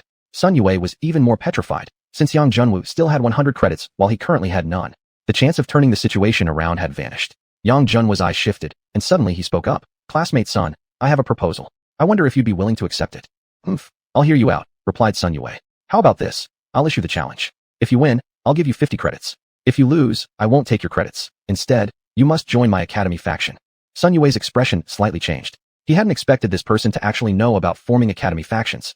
The Sun family had their own faction within the academy, and the major factions in the academy were basically divided among several powerful families. It was extremely difficult for an independent faction to survive at the center. This guy came from a mere second-tier city and actually dared to dream of establishing his own faction? It was simply wishful thinking.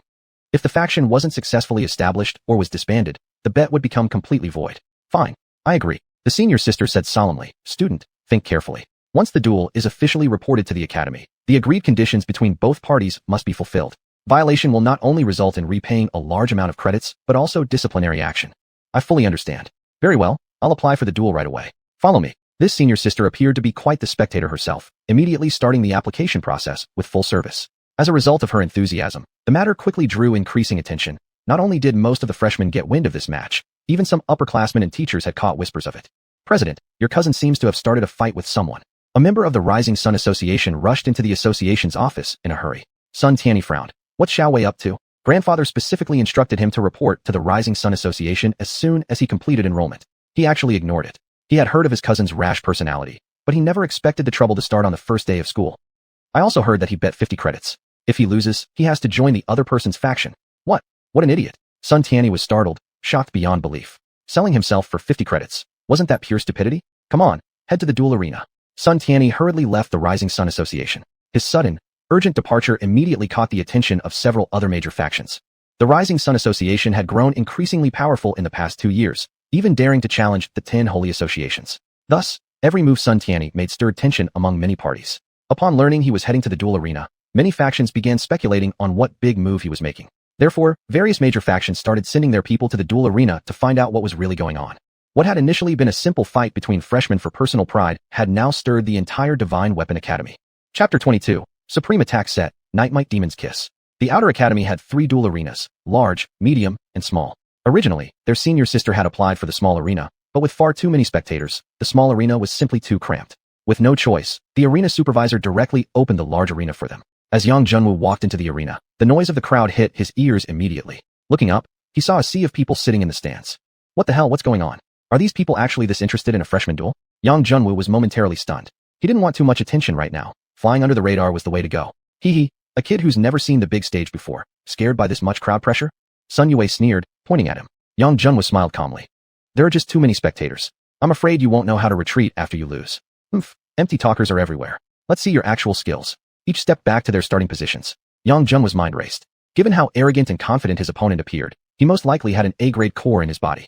Even if the integration wasn't high, dealing with a B-grade core mech would be troublesome, and it could easily expose his cultivation methods.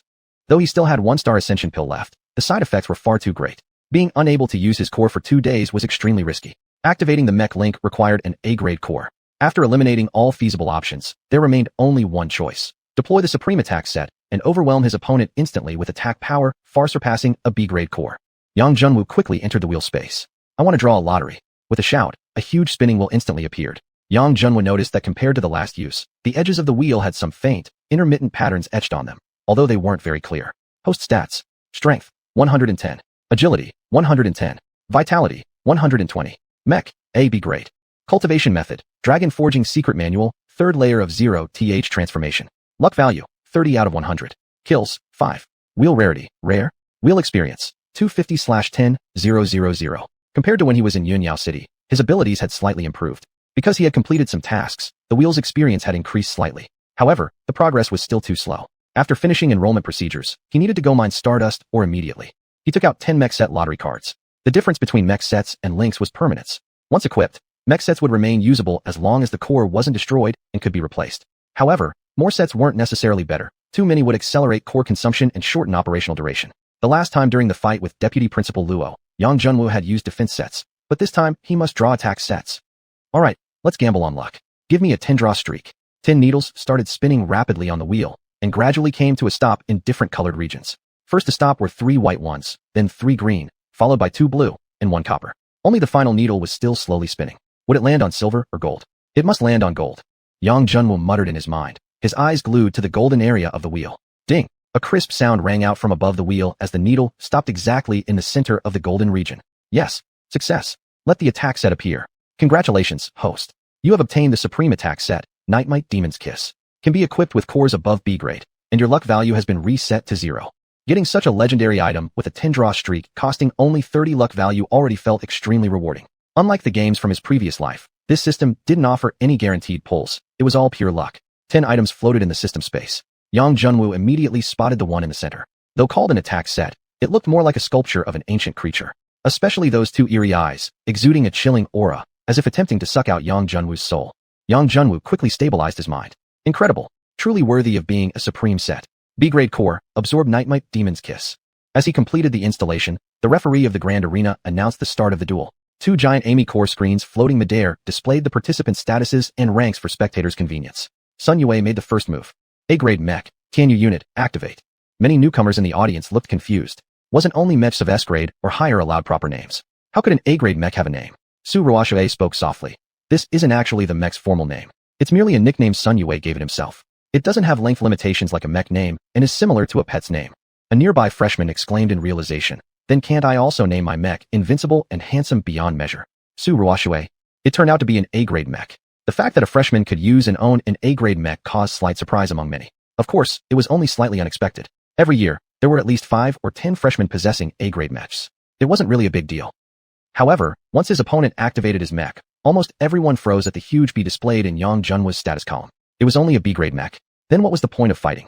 Moreover, such a huge disparity, such a low rank difference. Was it necessary to use the Grand Arena for this? Sun Yue, now fused with his mech, had grown considerably calmer. This time, he did not sneer with words. His opponent had dared to challenge him to a one-on-one duel, even knowing he had an A-grade core. That meant his B-grade mech wasn't ordinary. 3 particle cannons launched, an opening move commonly used in mech duels to test the opponent. Actually, this was Yang Junwu's first real, formal match, and he wanted to see under normal conditions how big the gap really was between a B-grade and an A-grade mech. He launched 3 particle cannons to meet the attack head-on. Boom, boom, boom. After 3 loud explosions, Yang Junwu's particle cannons vanished while the enemy's projectiles dimmed slightly, yet still struck his chest. Yang Junwu staggered back 3 steps. Good thing. Their power had weakened, not enough to cause a fatal injury. That's it. This kind of duel needs the Grand Arena? It's just a waste of resources. Let's all disperse. There's nothing to watch here. The audience seats erupted with waves of boos and jeers. People always loved watching what they couldn't normally see. An A-grade crushing a B-grade was too common. It held absolutely no entertainment value. Sun Yue sneered coldly. Yang Junwu, if you're only at this level, I suggest you go home and call it a night instead of embarrassing yourself in public. Did you win? Yang Junwu replied indifferently. Oomph, you refuse good advice, so now you'll suffer the consequences. I was kind enough to offer you an out, but you insist on stubbornly sticking to your pride like a dying duck. I won't hold back anymore. Bring it on. Chapter 23, Victory in One Move. After making his threat, Sun Yue's demeanor suddenly changed. Feather Cyclone. 2 massive wing-shaped whirlwinds shot from the cannon ports on his chest straight at Yang Junwu head-on. These weren't ordinary gusts of wind. They were deadly, Amy wind clusters infused with great destructive power. Yang Junwu took a deep breath, activated his core to full power, and summoned a transparent shield that completely encased his body. Wong! White light engulfed him completely. The feathered whirlwind sliced through Yang Junwu's shield like sharp saw blades. In the audience stands, Su Ruoshui frowned, her eyes revealing a hint of concern. A B rank challenging an A rank wasn't impossible to win, but one must never confront head-on like this. The core energy would deplete far too quickly. Yang Junwu's combat abilities should be better than this. What was he thinking? Home. A loud boom shook the arena. Inside the white light, a figure was blasted backward, slammed violently against the protective barrier of the grand arena, and crashed heavily onto the ground. That's brutal. Many audience members couldn't help but mutter in dismay. It was, of course, Yang Junwu who had been struck down, and the turnaround everyone hoped for never came. Surrender already. You're no match for my Skyfeather unit. Sun Yue gave his opponent no chance to recover as he advanced once more. It's over. Final strike, Skyfeather slash. A massive feathered blade appeared in his hands and slashed downward toward Yang Junwu's head. This kid's battle skill isn't bad at all. Sun Tianyi nodded slightly at the edge of the arena. Sun Yue had chosen good timing for his attack. When stronger than the opponent, go in for the kill immediately, giving no opportunity for recovery. Though admittedly, he talked way too much. Facing the incoming strike, Yang Junwu's lips curled upward into a mysterious smile. It's coming. The opportunity he was waiting for. Su Ruoshui's eyes lit up. Please, don't tell me you're still rooting for Yang Junwu. One of the freshmen beside her scoffed mockingly. Su Ruoshui completely ignored him, her gaze locked tightly on Yang Junwu. At this critical moment of an opponent's all-out attack, with all energy focused on offense and his defense left wide open, it was the perfect moment to counterattack. Of course, this defense opening only applied to same-level mechs. A-class mechs naturally possessed base defense that B-rank units simply couldn't penetrate. This was precisely why Sun Yue had the confidence to attack with all his strength. Night Might's Phantom Kiss, activate. Suddenly, something shaped like a shield on Yang Junwu's right arm began glowing brightly. A ghostly, face-like projection shot out from the shield, heading straight towards Sun Yue's chest. What the hell is that? Many audience members froze. I didn't see it clearly, but trying to challenge an A-class mech like this is basically suicide. Others scoffed. Sun Yue felt a huge female face appear before him, and at the same time, the power supplying his core mysteriously vanished, leaving him unable to maintain his attack. He panicked and immediately abandoned the Skyfeather slash, shifting all efforts to defense. But it was already too late. The huge face slammed directly into him. The passive defense of Skyfeather resisted only slightly before completely shattering. The energy surged straight toward its core. If the core were destroyed, he'd lose the duel and also lose an A-rank mech. It's over. Sun Yue turned deathly pale, immediately ceasing resistance altogether. When the energy from the Phantom Kiss reached Skyfeather's core, it suddenly shifted direction, exiting out through the armpit on the left side. His left arm mech shattered and began automatically repairing itself. This duel goes to Yang Junwu. The Grand Arena's referee announced the result directly. Yang Junwu won? How did he win? For a moment, the audience fell into stunned silence. Most of the new students, and even a large portion of the veteran ones didn't quite understand. They didn't get why Sun Yue had suddenly stopped attacking. If he'd continued the exchange, there still might have been a chance to win. Even if not, at worst, it would have been mutual destruction, ending in a draw. Inside a private box on the second floor, two elders observed the battlefield, surprise flickering in their eyes. An attack module with embedded mental assault. This new student named Yang Junwu really is no ordinary talent. Luo, this is the one you brought from Yunyao City. One of the elders finally spoke. Beside him stood Elder Luohi. Luohi nodded. Correct. It seems I underestimated the boy. There are still many secrets about him I haven't uncovered. With this level of strength, he certainly couldn't have been cultivated in just a mere second-tier city. Aren't you afraid he might be backed by some unknown organization? Luohi smiled slightly. Everyone who makes it into Divine Weapon Academy has some kind of backing. Don't forget our academy's mission, cultivating talent, regardless of origin or destination. That's true. Don't worry, I'll train him well. The elder nodded understandingly. That's not what I meant. Luohi finally revealed his hidden intent. Let him become my final disciple directly. The other elder wasn't dumb, shaking his head immediately. That won't work. It doesn't conform to academy rules. Even if you insist on keeping him, it won't help. Within half a year, the inner academy will take him away. But if he becomes my final disciple directly, he can enjoy the privileges of an inner academy student right away, and then they will have no grounds to force him into the inner academy. The elder was taken aback. What Luohi said made sense. This duel would quickly reach the ears of people from the inner academy, and they would surely send people to pay attention to Yang Junwu. Alright then, I agree with you, but he will still study in my class 1, Luohi said. This solution was the only way to keep Yang Junwu in the outer academy, so he had no choice but to accept. Of course, no matter how gifted he is, his foundation must be solid. Meanwhile, Yang Junwu in the arena was naturally unaware that he had already drawn their attention. He walked forward and pulled Sun Yue up from the ground. Sun member, what's your verdict?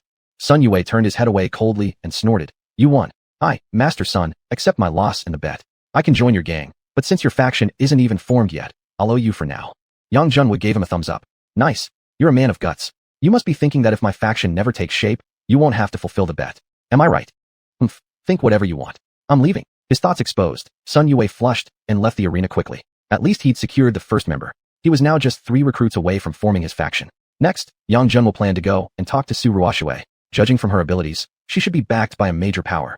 But during the entrance exam, Su Ruoxue had said she preferred acting alone. That meant she didn't need to gather members for any faction inside the academy, and there might not even be anyone else in the academy from the power behind her. That might present a possible angle to work with. Anyway, he'd try asking her first.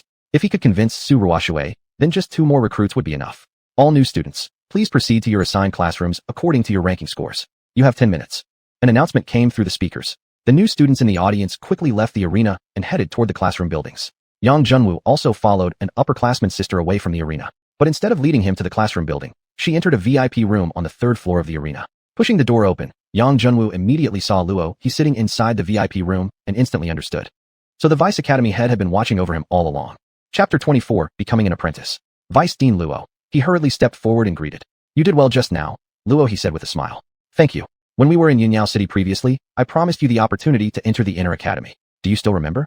Luo He spoke directly. Yang Junwoo was taken aback. Did Master Luo really intend to let him enter the Inner Academy directly? However, after watching your recent duel, I think it's better for you to study in the Outer Academy for a while. Your battle tactics are creative, but your fundamental skills still need improvement. Entering the Inner Academy directly would be like building a castle in the air, beautiful yet fragile. Of course, since I promised you the treatment of an Inner Academy student, I won't break my word. Starting today, I will accept you as my final apprentice. As the final apprentice of the Vice Dean, your status will be equivalent to that of an Inner Academy student, and you will enjoy all the privileges thereof. Are you willing? I understand. I will follow the Vice Dean's arrangements, Yang Junwoo replied calmly. He understood what Luo He meant. Translating it into Earth terms, it simply meant that he was currently an elementary school student who had solved a university-level problem thanks to the computer, but that didn't mean he personally possessed university-level knowledge. Moreover, being able to enjoy the treatment of the Inner Academy without actually joining it, such a favorable opportunity would naturally not be rejected. Good. Then let's go to the Student Registration Center to complete the formalities. That will officially mark your apprenticeship. The two opened the door and were about to leave. Just then, 3 elderly men about Luo He's age rushed into the room. You old fox, you're too crafty. You have such a promising talent, yet you tried to hide him away to monopolize him, the leading elder scoffed. Another turned to Yang Junwoo behind Luo He and said, This old man is Zhang Tian, the Vice Dean of the Inner Academy. If you were to become my apprentice, not only would you receive the treatment of an Inner Academy disciple, but I can also provide you with A-grade cores and various materials. The 3rd elder also spoke. This old man is Xiuxian, the Vice Dean of the Outer Academy, and a master of alchemy. If you become my apprentice, I can provide you with cultivation techniques and various spirit pills. Luo He almost lost his mind. He never expected these old fellows to arrive so quickly. Originally, he wanted to make the arrangement official as soon as possible, so even if they found out later, there would be nothing they could do. The elder who had spoken first smiled slightly at Yang Junwoo. Yang, I am Xiuxian, Vice Dean of the Outer Academy. I specialize in core inscriptions. If you become my apprentice, I can tailor you a core below S grade. The conditions offered by the 3 Vice Deans were all extremely good, especially Xiuxian's offer. Custom-made mecha cores could not only integrate deeply with the owner, but could also be specially reinforced in specific components based on the user's cultivation techniques, greatly improving the user's actual combat capability. Yang Junwoo glanced at the 3 of them and finally fixed his gaze on Luo He. A faint bitter smile appeared on Luo He's face. His strength lay in battle, but when it came to forging and inscribing, he wasn't knowledgeable, nor was he as wealthy as Zhang Tian. He simply couldn't compete with these fellows. Zhang Tian laughed. Yang Junwoo, don't be afraid of him. The apprenticeship in the academy is entirely voluntary. No one can force you. Yang Junwoo shook his head and spoke. I am grateful for all your seniors' kind offers. However, a person must be trustworthy, for integrity is the foundation. Before you arrived, I already agreed to become Vice Dean Luo's apprentice. So I'm very sorry. All 4 of them, including Luo He, were momentarily stunned. Before Luo, he gave Yang Junwoo a thumb up with a proud smile. All right, everyone, we need to go handle the paperwork. Although they were rejected, Xiuxian's eyes still showed approval as he nodded.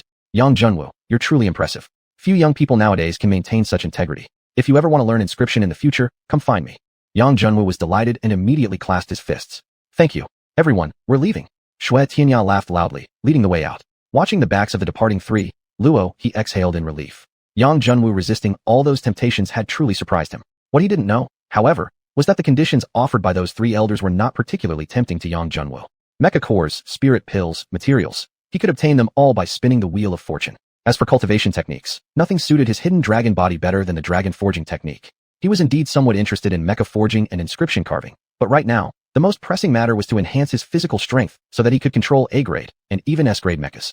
Only after strengthening his power would he have the means to acquire more stardust powder, to upgrade the wheel of fortune and accelerate his cultivation speed. He didn't know the characters of the other 3 vice deans, but in his eyes, Luo he was someone trustworthy, who was willing to help him. Once that was clear, the choice of mentor became obvious. The apprenticeship registration was quite simple. Just pay 10 academy points, fill in the required information for both parties, and import the master's data into the student badge. It took back and forth nearly 7 or 8 minutes. With the assembly time drawing near, Yang Junwoo decided to activate his core and rushed toward the teaching building in his mecha form. He finally dashed to the Munko of Class 1 at 9 minutes and 50 seconds. Other students in Class 1 had already arrived. Su Ruoxue waved at him from the back row and had saved a seat next to her. Yang Junwoo hurriedly disengaged from his mecha fusion and ran to the empty seat, sitting down. The class's homeroom teacher was a young woman who appeared no older than 30. She glanced at Yang Junwoo and slowly said, "Everyone is here.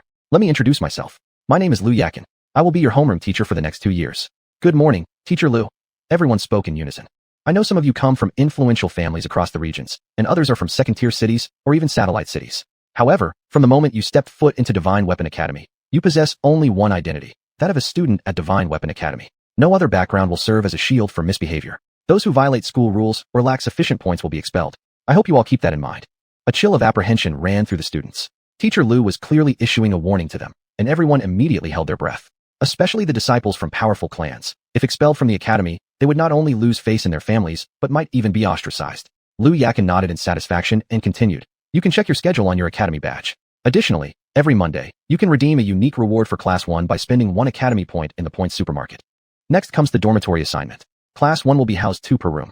Please step forward now to draw your room number." Yang Junwoo recalled his past life in a university dormitory with 12 people sharing a room, so cramped. A 2-person dorm was, by Earth standards, equivalent to a luxurious suite. He stepped forward and drew a ticket, number 10.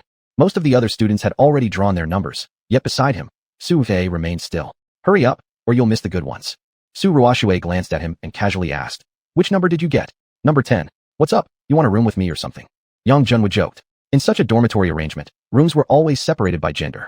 Su Ruoxue didn't say more and walked up to the podium. "Teacher Lu, may I request a single room? I'm willing to use credits to pay for it." Lu Yakin hesitated. This was the first time in years that a student had made such a request. She shook her head. "No. The academy allocates dorm rooms based strictly on student numbers, and there are no extra rooms." "I understand." Su Ruoxue dipped her hand into the draw box and casually picked 1 ticket. Number 25. For reasons unknown, when Yang Junwoo saw the number in her hand, a faint sense of disappointment stirred within him. Chapter 25. Roommates. "Excuse me, who is number 10? Su Ruoxue stood on the stage and asked everyone. Yang Junwoo didn't say a word. Su Ruoxue already knew his number, so there was no need to ask. She must be referring to the other number 10. A chubby boy stood up. "I'm number 10. I'll offer 10 credits to switch with you," Su Ruoxue said indifferently. 10 credits. Others looked at him with envious eyes. Just for switching numbers, he could easily earn 10 credits. According to the standard of 1 credit per month at the academy, he could stay in the academy for 10 months without doing anything. Great deal. Xianhuan immediately agreed without hesitation. Although he didn't know why the other party wanted number 10, it would be a shame not to earn free credits. "Wait a second, I disagree." Xiao Mingyue suddenly stood up. "Teacher Lu, if we can switch rooms randomly, won't everything be in chaos?" Another one, number 25, was already in her hands. If Su Ruoxue and Zhang Huan switched their room numbers, she would have to live with the latter. "Hey, what do you mean by that? Are you looking down on me?" Who entering class 1 wasn't proud and self-confident. Zhang Huan immediately felt dissatisfied. "I didn't mean to look down on anyone," Xiao Mingyue replied calmly. "I just think that everything needs rules." "What a joke. Rules aren't made by you. Teacher Lu hasn't spoken yet, so who are you to comment?" Seeing the 10 credits about to fly away, Zhang Huan became very upset. Everyone focused their gazes on Teacher Lu. Lu Yakin smiled slightly. "Let me tell you all about a rule of the academy. Any transaction made with credits voluntarily is legal. Therefore, this transaction of exchanging dormitory cards doesn't violate any academy regulations and can be completed." This statement caused an uproar throughout the classroom. Su Ruoxue remained expressionless as she transferred 10 credits to Zhang Huan using her identification card, took the number 10 tag from his hand, and returned to her seat. Yang Junwoo leaned over with a smile and whispered, "Didn't expect you to be so eager to live with me. Actually willing to spend 10 credits." Su Ruoxue remained calm. "Don't misunderstand. I just don't like living with unfamiliar people. So isn't it the same? It just means I'm trustworthy in your eyes, right? Don't flatter yourself. It's just because you and I have the same purpose here, to improve ourselves. We won't deliberately cause trouble." Yang Junwoo was stunned for a moment, then bitterly smiled to himself. The first part you guessed right, but whether or not trouble will come, remains to be seen. The morning was primarily for Class 1 students to get familiar with each other. Formal classes would begin in the afternoon. Yang Junwoo found an opportunity and pulled Zhang Chao and Li Zhong aside. "Gentlemen, I want to establish a faction within the academy. I'm wondering if you're interested?" They exchanged glances, and hesitation flashed in their eyes. They had just witnessed Yang Junwoo's abilities. Defeating an A-rank mecha with a B-rank one clearly demonstrated his talent and strength. Unfortunately, He had no background at all, so any faction he established would struggle to survive in the academy. You two can speak openly. No need to beat around the bush. Yang Junwu raised his eyebrows slightly. Young Master Yang, we all acknowledge your abilities. If you're willing, many major factions would welcome you. However, if you were to establish your own faction, you would certainly face suppression from the existing established factions. With just a few minor figures like us, how could we possibly be their match? After finishing, Zhang Chao looked at Yang Junwu nervously, but Yang Junwu didn't show any anger. Instead, he smiled slightly. You're right, but have you ever thought about this? All factions started from zero. Joining my faction may not offer immediate benefits, but you can experience the thrill of building something from nothing. Isn't that one of life's greatest pleasures? Anyway, I won't force you. Take some time to think it over. Let me know your decision before class tomorrow. Seeing their continued hesitation, Yang Junwu did not push further. Forced relationships never work well. Besides, Yang Junwu believed they would eventually come around. After lunch, Yang Junwu and Su Ruoshui arrived at dormitory room 10. Opening the door and seeing the vast space before him, Yang Junwu was almost stunned. This was no ordinary dormitory. It was practically a luxurious villa. Bedroom, study room, dining room, kitchen, bathroom, forging room, inscription room, safe room. It's just too complete. Su Ruoshui remained calm and asked, there are 2 bedrooms. Which one are you taking? There are 2? I thought there was only one. Before Yang Junwu could finish speaking, he was immediately silenced by a sharp glare from Su Ruoshui. He quickly added, never mind, it was just a joke. I'll take the downstairs one, and you take the upstairs. Fine. Su Ruoshui promptly headed upstairs. Wait a second, there's one more thing I'd like to ask for your help. Yang Junwu quickly called her back. Speak, what is it? I want to establish a faction of our own. What do you think? Interested in joining? I'll give you the position of vice president, Yang Junwu said eagerly, waiting for her reply. Vice president. Su Ruoshui murmured thoughtfully. Yang Junwu suddenly slapped his hand on his thigh. Let's forget about dividing roles. You can be the president. Fine, I'll join. This time, Su Ruoshui didn't hesitate at all. So quick to agree? Were you waiting for me to offer that position? Yang Junwu felt a bit cheated. Can you guess? Su Ruoshui turned around and headed upstairs, leaving him only with her slender back. Entering the bedroom on the first floor, Yang Junwu took out the world pearl from his pocket. It was time to upgrade his cultivation speed. A flash of light, and he appeared inside the Stardust Vein micro-world. Extracting stardust powder from the stardust ore was actually quite similar to forging materials, and the former was even simpler. Yang Junwu scanned across the ore vein and surprisingly found a small metal house. There was a lock on the house, but now that he was the master of this micro-world, with a mere thought, the lock dropped off automatically and the gates slowly opened. As soon as he entered, Yang Junwu stood frozen, then overwhelmed with joy. Mecha materials, refined ores, and even 3 C-rank mecha cores. It suddenly dawned on him. This place was not only a mine, it was the Hidden Tigers gang's treasure vault. He had just robbed their headquarters. Searching carefully around, Yang Junwu found 2 small bottles inside an even smaller metal box. Exactly as he had hoped, the stardust powder he had been longing for. Combined, the 2 bottles held about 50 grams of stardust powder. Without hesitation, Yang Junwu submitted 10 grams to the wheel system. Congratulations, master. Your training speed for dragon forging technique has increased by 200%. The current speed is 300%. Yang Junwu could clearly feel that the speed of his spiritual energy circulation had greatly increased. What should he do with the remaining 40 grams? Before him were 3 options. First, save them. If he collected up to 100 grams, he could directly accelerate cultivation speed. Second, upgrade the wheel system. Third, increase his luck value. The last option was immediately eliminated. When it came to luck value, the difference between 50 and 90 wasn't significant unless reaching 100. It would reset once golden teardrops appeared anyway. Clearly too much of a waste. Fine, then I'll upgrade the wheel. Yang Junwu chose to enhance the wheel level with all the remaining stardust powder. A faint golden light flickered around the rim of the wheel, the previously blurry patterns now much clearer. There was just a little space left before the rim would be fully filled. The wheel upgrade was successful. Current level, rare, at 85%. Next level, valuable tier. Unlock A-rank mecha components, A-rank forging materials, and valuable tier link. Yang Junwu almost fainted. He hadn't expected that even 40 grams of powder wasn't enough for a full level up. If he had known, he wouldn't have used it at all. Chapter 26, The Welcoming Ceremony. Dormitory Room 7, Year 2. Bai Linfeng looked at the woman in front of him, his brows tightly knitted. Can I help you, Chao Minghua? Why the urgency to find me? Of course. Don't tell me you've forgotten about your sister. Bai Linfeng cast a cold glance at her and said, Humph, that matter was simply a mutual benefit between the Bai and Chao families. One could even say my Bai family did you a great favor. Pity you didn't finish the job properly. Yang Junwu didn't die. Chao Minghua said calmly. That's impossible. Bai Linfeng's face changed drastically. Not only did he survive, but he's entered Divine Weapons Academy too. Once he uses the Academy's resources to uncover the truth, do you think he'll retaliate? Damn it. What are these people doing?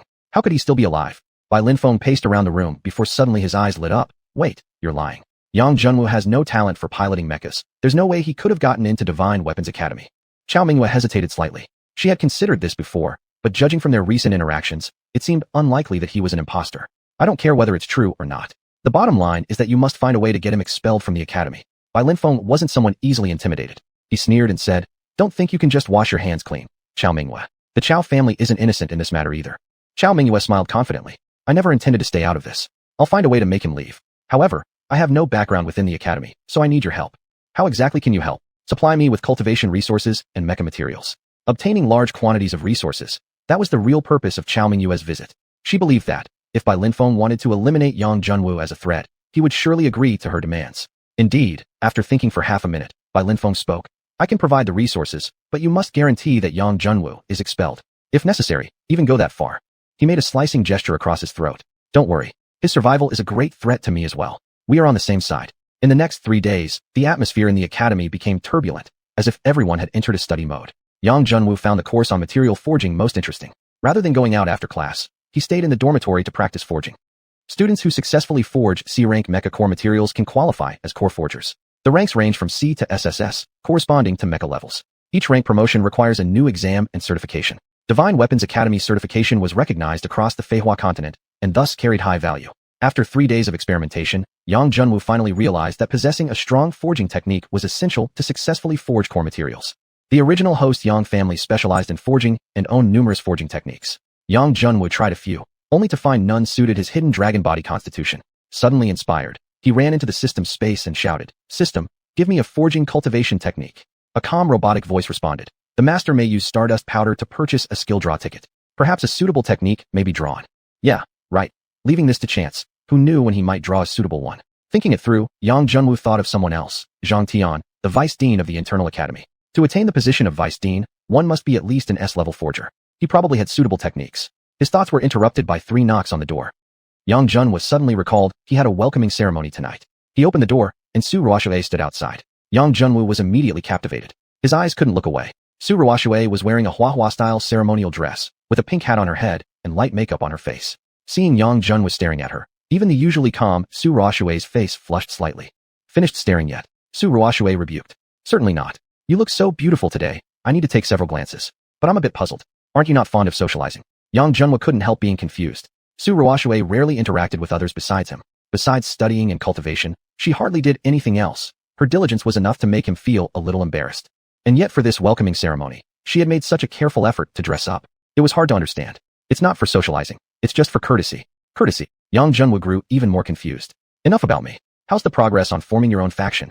Su Ruoxue didn't explain further, shifting the topic instead. Yang Junwu smiled bitterly. "It's difficult. Those two are so vague, there's no solid information.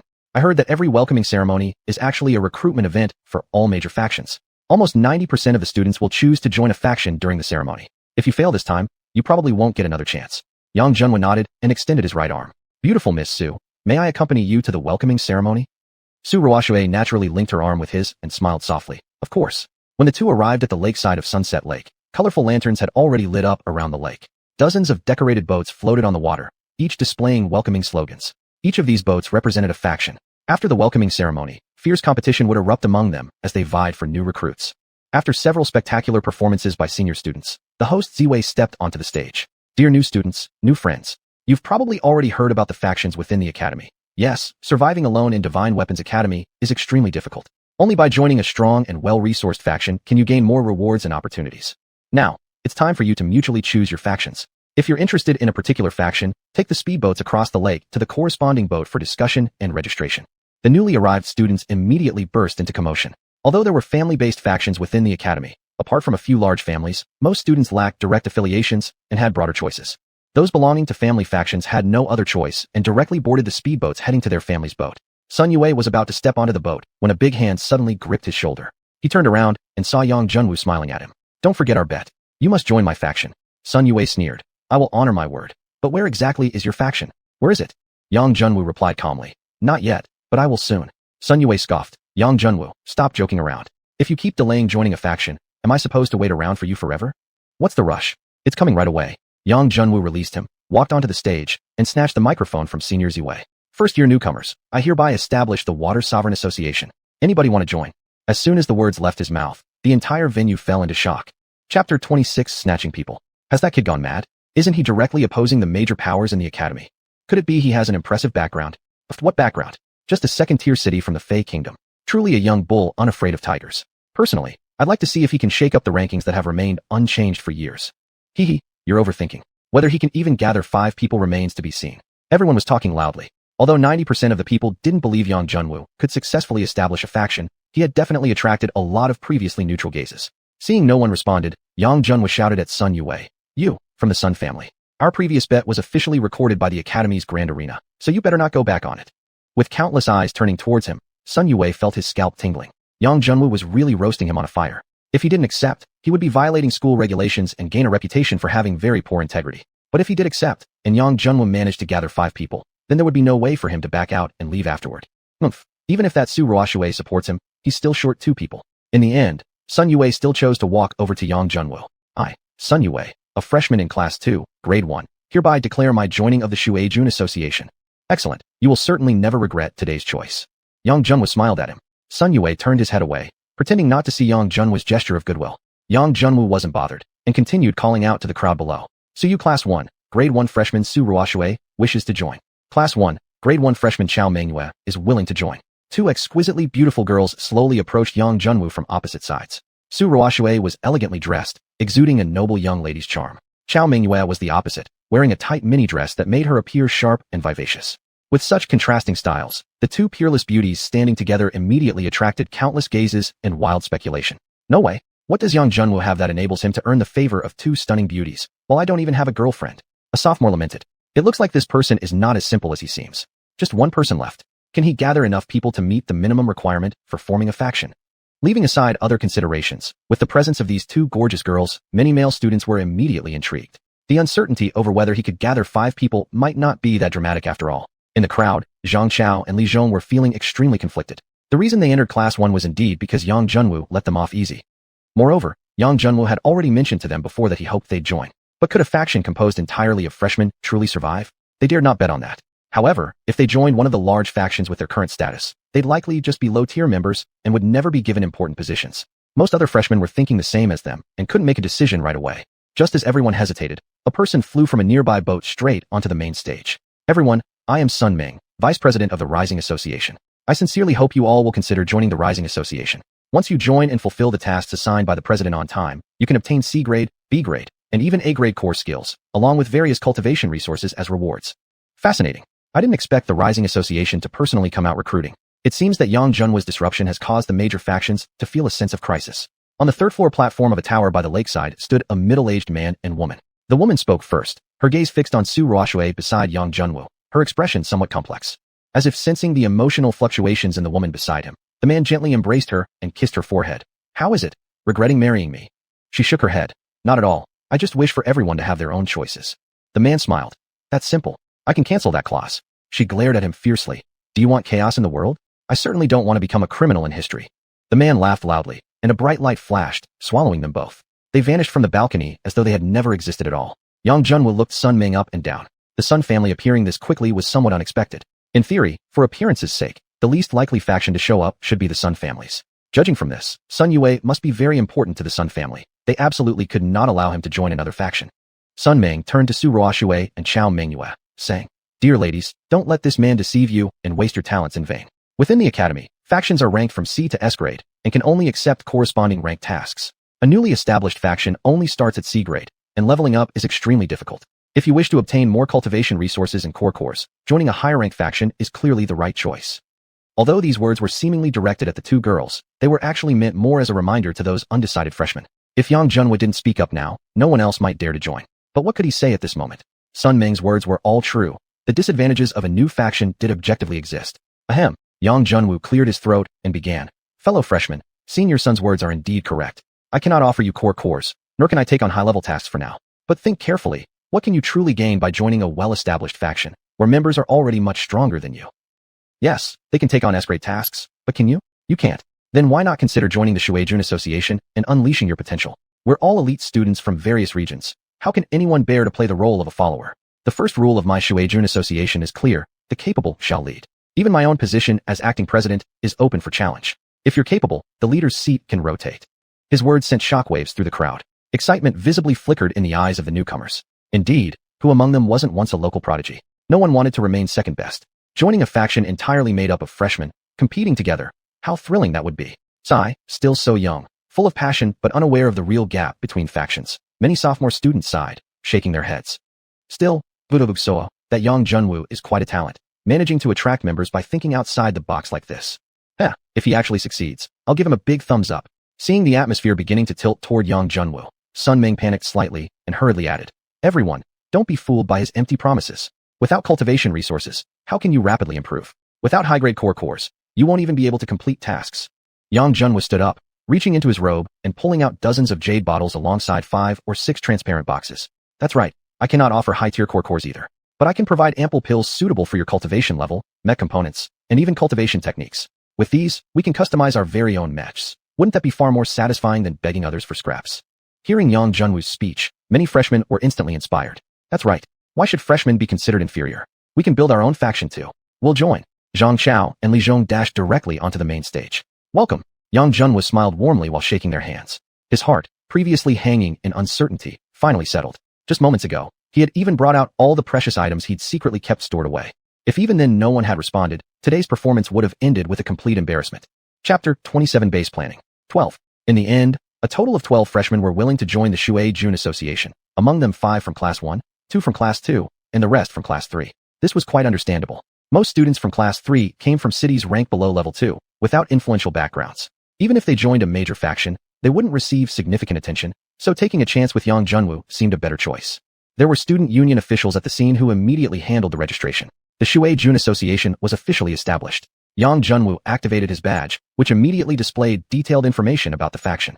Xuanhuan Association, 12 members, Level C, faction score 0, ranked 21st. That there were only 20 factions in such a large academy was somewhat unexpected for Yang Junwoo. Ding! Congratulations to the master for completing the optional task of establishing a faction within the academy. Reward: 100 material drawing cards, 10 mech enhancement drawing tickets, 50 pill drawing tickets, and a 1% increase in wheel upgrade progress. The reward was considerable and very helpful for operating the faction. With great expectations, Yang Junwoo opened the new list of tasks. Task 1. Successfully create a B-rank mech core. Task 2. Break through the physical tempering realm. Task 3. Obtain 1,000 faction points. Whoa, double reward. Then I definitely have to pick the third one. Confirmation required? An emotionless electronic voice asked.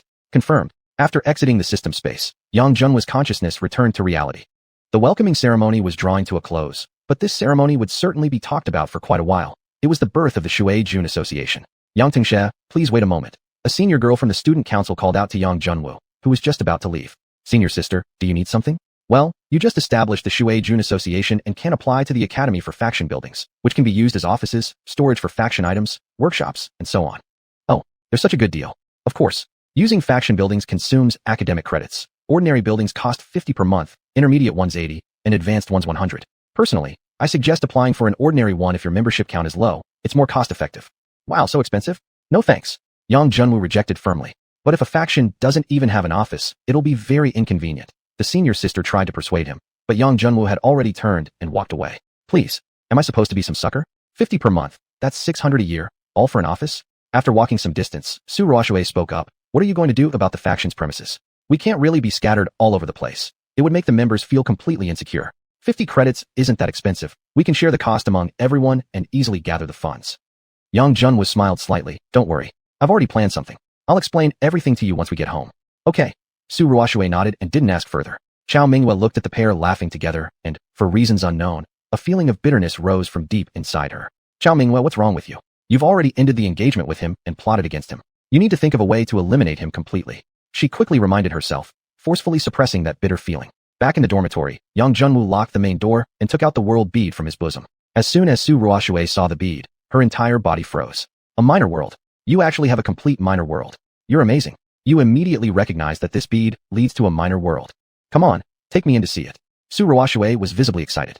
She had seen world beads before, but had never actually entered one. Of course. Please step in, Yang Junwoo replied with a smile. It was rare to see something spark such a reaction from Xuanhuan. He opened the spatial gate, and the two walked through into the minor world.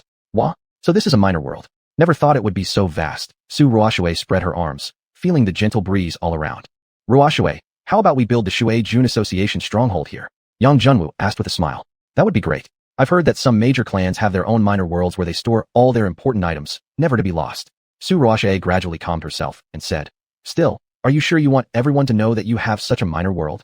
A minor world was extremely rare. almost equivalent to discovering a large stardust or vein. To obtain a minor world, one needed both luck and strength, so even many level 1 clans didn't necessarily have a complete minor world. Revealing its existence could surely attract greedy eyes. However, Yang Junwu had already decided. He could hide the fact he had a minor world for now, but couldn't keep it hidden forever. Someday, it would come to light. At least here within the academy, no one would dare to take it from him directly. Building the base within the minor world meant that the only entrance and exit was under Yang Junwu's control, allowing him to firmly maintain authority over the entire Xuanhuan association. Moreover, with this minor world, the faction members' confidence would become much stronger. After Yang Junwu explained everything, Su Ruoxue looked at him several times before finally muttering. These are all excuses, right? The real reason is that it doesn't cost any academic credits, isn't it? Big sister, please don't say it out loud. At least leave some dignity for your president, okay? Okay then. I want a private office in the brightest room. Su Ruoxue smiled lightly. Yang Junwu. After their excitement passed, the two officially started to plan how to construct the future faction's buildings.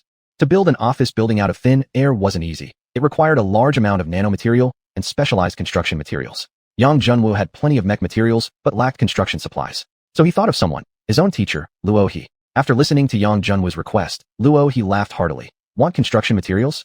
That's simple. The Academy's exchange center has plenty. Just redeem them with academic credits. Yang Junwu replied bitterly. Teacher, don't mock me. If I had that many academic credits, why would I come to you? Well then, I can't help you. Although you're my student, I can't break Academy rules and just give you the materials.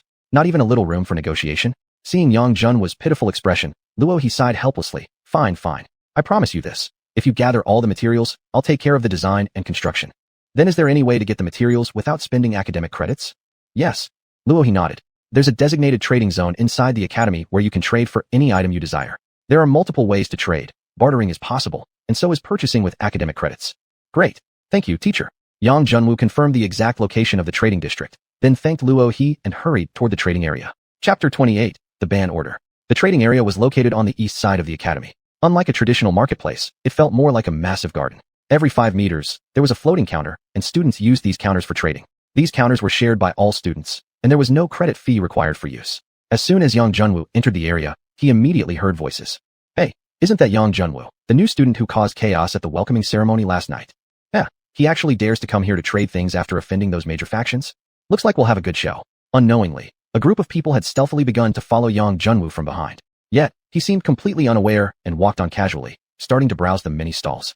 Soon, he locked onto a senior female student stall. Senior sister, how much for this Hyperstar Mine Foundation? Yang Junwu pointed at a miniature silver building model. A flat price, 200 credits, Zhang Ying said. The surrounding crowd inhaled sharply. 200 credits. This senior sister really had some guts. This sort of item was only useful for fixing a foundation, and it was worth no more than 10 credits at most. A foundation costs 200 credits? Senior sister, aren't you a bit too greedy? Yang Junwu's expression remained calm as he spoke lightly. Zhang Ying sneered. Yang, I'll be frank with you. The 10 major factions have issued a ban order on you. The only reason I'm being kind and willing to sell to you is because otherwise, you could ask around and see if anyone will give you a lower price. 20 credits, deal or no deal. Junior brother, give up already. It's not that I don't want to sell to you. If I go against the ban order, then it will be me who gets banned. I don't have 200 credits, but how about this? Yang Junwu took out a crystalline metallic orb from his bosom. A B-rank core. Everyone's eyes lit up. Though in the Divine Mecha Academy, almost everyone had at least an A-rank core, B-rank cores were still highly valuable. The reason was simple. Once entering the academy, you couldn't leave until graduation, so no new supply was available, and you could only purchase or forge them yourself. A single B-rank core usually could be exchanged for about 100 credits. High-quality ones could even double that. Conversely, 100 credits wouldn't even get you a B-rank core since they were scarce in the market. Who would have thought this new student actually had so many cores on him? When she heard he was willing to offer a B-rank core, Zhang Ying's heart wavered. Although the 10 major factions had secretly issued a ban order, this kind of anti-competitive behavior couldn't be openly discussed. Moreover, not everyone belonged to the 10 factions, so they couldn't completely prevent others from transacting with Yang Junwu. Exchanging something as worthless as a building core for a mecha core, this sort of opportunity didn't come around every day. Yang, junior brother, I'll make the swap with you. I can give you a level 3 Chang'e mining foundation, which is ready to activate without any secondary design, very convenient. Plus, I'll throw in a complete interior desk, bed, and chair set. A male student pushed into the crowd, smiling as he spoke to Yang Junwu. Zhang Ying's face changed slightly, and she glared at the newcomer. Lu Mingming, dare you openly violate the ban order? Lu laughed loudly. Come on, it's just construction material. I think those faction leaders won't bother to get angry over such a minor issue. Zhang Ying was momentarily speechless. Although the Azure Sky Association, where Lu Mingming belonged, wasn't as powerful as the 10 major factions, it was still one of the old factions, so he wasn't afraid of the ban order at all. Yang junior brother, you approach me first. I'm willing to sell to you, and I can throw in mecha forging materials as well. Zhang Ying made one final attempt. But this time, Yang Junwu shook his head. Sorry, senior sister. I don't currently need mecha materials. Senior brother's package suits me better. Decisive. Lu Mingming directly tossed a bag of cores to Yang Junwu, who placed the B-rank core into Lu's palm. Nice doing business with you, Yang Junwu smiled. Same here. My name is Lu Mingming, and I'm a senior officer from the Azure Sky Association. If there's anything we can cooperate on in the future, feel free to find me. Alright, having obtained the complete building kit, Yang Junwu no longer needed the trouble of asking Luo He to redesign and build it for him. However, he still went to the Academy's villa to inform him briefly. When Luo He heard that Yang Junwu had acquired the complete construction kit, he felt quite astonished. Someone was actually willing to cooperate with the Xuanhuan Association, which suggested that certain factions wanted to use the Xuanhuan Association as an unpredictable element to test the dominance of the 10 major factions. As a result, the Xuanhuan Association would end up being roasted over the fire. If Yang Junwu and his group could withstand the pressure, the Xuanhuan Association could rise between the cracks of the various factions, soaring into the sky. However, if they failed to endure, not only would the Xuanhuan Association be disbanded, but its members would face serious consequences, even affecting their future prospects. According to his thoughts, Yang Junwu had talent and perseverance. As long as he progressed steadily, within 3 years he would surely become an S-grade, even an SS-grade mecha engineer. Forget it, muttered Luo He to himself. It's good for the young to have passion and ambition, even if it means hitting their heads against a wall. What he didn't know was that in his previous life, Yang Junwu had already hit a massive wall, and had even lost his life because of it. Back in the dormitory, Yang Junwu asked Su Ruoxue to notify all members of the Xuanhuan Association to assemble at dormitory number 10. Soon, the 11 members arrived one after another. As soon as Sun Yue walked in, he appeared somewhat impatient. Yang Junwu, I still have cultivation to do. Don't call me over for nothing. Yang Junwu replied calmly, be patient. If I called you all here, of course it's something important. What could a C-grade faction possibly have to discuss? Sun Yue murmured under his breath, but still found a stool to sit on. When everyone was finally gathered, Yang Junwu smiled slightly. Everyone, welcome to the first full meeting of our faction. First of all, I want to make one thing clear. Regardless of which family background you come from now on, the faction's interests must always come first. If anyone leaks important information or acts like a spy serving two masters, I'm afraid I'll have to ask that person to leave the Xuanhuan Association. To whom exactly this statement was directed was self-evident. The only person among them with affiliations to other factions was Sun Yue. Sun's expression immediately changed. If he were expelled from the Xuanhuan Association, he wouldn't be allowed to join any other faction for an entire year, losing at least 100 faction mission credits. Alright, enough talk. The first thing we're going to do today is build our faction's office building. Xiao Mingyue was puzzled. She had heard that faction buildings were all rented from the academy. Could they actually construct one themselves? Her doubts were quickly resolved when Yang Junwu opened a door. A pocket dimension. Xiao Mingyue couldn't help but shout aloud. Yang Junwu glanced at her with slight interest. She actually knew what a pocket dimension was. Everyone, please come in. One by one, they stepped through the glowing portal into Yang Junwu's pocket dimension. After a brief explanation, everyone understood the origin of this pocket dimension. President, does that mean no one can enter here without your permission? Zhang Chao asked excitedly. Exactly, Yang Junwu nodded. Building the Xuanhuan Association's headquarters here ensures both safety and convenience. Awesome. President, I love you. Zhu Lily's eyes sparkled with admiration. Cough. Yang Junwu glanced at Su Ruoxue. Noticing she didn't seem to react, he quickly changed the topic. Here is the construction core. Everyone, begin building. Chapter 29, an opportunity for myself. Perfect. Everyone was sprawled out on the first floor hall, looking up at the tall ceiling, overwhelmed by a strong sense of accomplishment. Building this territory structure had drained nearly all their spiritual energy, leaving them exhausted to the point of near collapse. Since I started cultivating, this is the first time I've ever experienced such a massive drain. But it feels amazing. Zhang Chao shouted enthusiastically. Same with me. Next time newbies join, let them build their own rooms, Julie said. Everyone nodded in agreement. Every new member should experience this. Yang Junwu rose from the ground, a devilish smirk forming on the corner of his lips. Clapping his hands, he announced, everyone, this is the best time for cultivation. Head to the cultivation rooms right now. Sun Yue immediately frowned, annoyance clear on his face as he retorted, Yang Junwu, everyone's already so exhausted. Are you even human, making us cultivate again? Yang Junwu said indifferently, fine by me. Those unwilling to cultivate can leave right now. Xuanhuan Association doesn't force anyone to cultivate. Those who do wish to cultivate can take a 6th transformation rapid cultivation pill from me. Taking it will increase your cultivation speed by 50% for the next 5 hours. Give me one. Su Ruoxue stood up first, quickly grabbed the pill from Yang Junwu, and swallowed it without hesitation before leaving the hall toward the cultivation room. Xiao Mingyue was not to be outdone either, took her pill, and began cultivating. Soon, everyone except Sun Yue had taken their pills and entered the cultivation rooms. As Yang Junwu turned to leave, Sun Yue hurriedly called him back. President, wait. Oh, you're still here? Yang Junwu smiled casually. Sun Yue was caught in a fierce internal struggle at that moment. Should he give in? Was he, a young master from a first-tier family, really supposed to apologize to someone from a second-tier city? But if he didn't, everyone else was accelerating their cultivation. Wouldn't he soon fall behind? Then he would lose even more face. Torn between enhancing his strength and preserving his pride, Sun Yue ultimately chose the former. President, I'm sorry. I was wrong earlier. I'm willing to go cultivate. Alright, here's your pill. Yang Junwu handed him a 6th transformation rapid cultivation pill. Sun Yue hastily took the pill and hurried off to the cultivation room. Looking at the now empty hall, Yang Junwu let out a long breath. The basic structure of the organization was already established. Now it was just a matter of strengthening it. He took a pill and entered Su Ruoshue's cultivation room. No choice really. There weren't enough rooms, so everyone had to share 2 per room. And Ruoshue wouldn't share with anyone besides Yang Junwu. You're here. Su Ruoshue glanced at him briefly before closing her eyes again. Yang Junwu sat cross-legged and entered a meditative state. I don't understand why you insisted on dragging Sun Yue along. He already has his own family support, and clearly isn't fully committed to us, Su Ruoshue finally asked. She wanted to ask this for a long time, but had never found the chance. Yang Junwu smiled slightly. Very simple. Think about it. Sun family is so powerful, but Sun Yue has chosen to remain in Xuejun Association. Doesn't that speak volumes about the association's appeal? Su Ruoshue was momentarily stunned before nodding in agreement. Besides, we don't have any direct conflict with the Sun family. We could even cooperate with them through Sun Yue.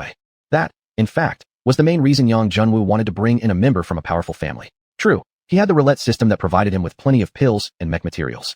But resources like stardust powder and mech cores were still very scarce. And as the roulette tasks became more difficult, the rewards would also become harder to obtain.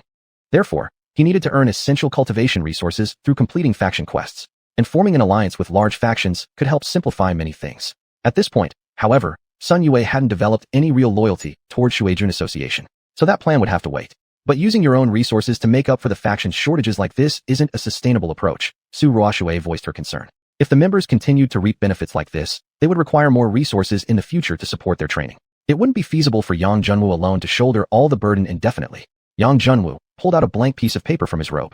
It was covered in tiny handwriting. Don't worry. Today was just the initial effort of constructing the faction's base. From now on, if they want these cultivation resources, they must complete faction missions and earn faction points to trade for them. Understanding dawned on Su Ruoshue as she realized he'd already made all the plans. Her beautiful eyes kept glancing over Yang Junwu's face. Such careful thought and foresight. None of it seemed like what a person from a second-tier city would possess. Got something on my face? Seeing her staring, Yang Junwu quickly wiped his face. No, nothing on your face, Su Ruoshue giggled. Her laughter was like a blooming flower, suddenly unfolding and filling the entire room with brightness. For a moment, Yang Junwu was actually captivated. If I remember correctly, Ruoshue, you look really beautiful when you smile. You should smile more often. Su Ruoshue suppressed her laughter and shot him a glare. Less talking, start cultivating. The sky gradually darkened. 5 hours passed quickly. Yang Junwu opened his eyes, feeling a wave of clarity and refreshment throughout his body. He never expected that after completely depleting all his spiritual energy, his cultivation speed would become much faster than usual. Combined with the pill's effect, these 5 hours were equivalent to several days of normal cultivation. Yang Junwu could already feel that thin wall separating him from the body tempering stage. Refining stage, 9th transformation, peak. With the automatic cultivation effect of stardust powder, he was only one final push away from breaking through to the body tempering stage. He glanced at Su Ruoshue beside him.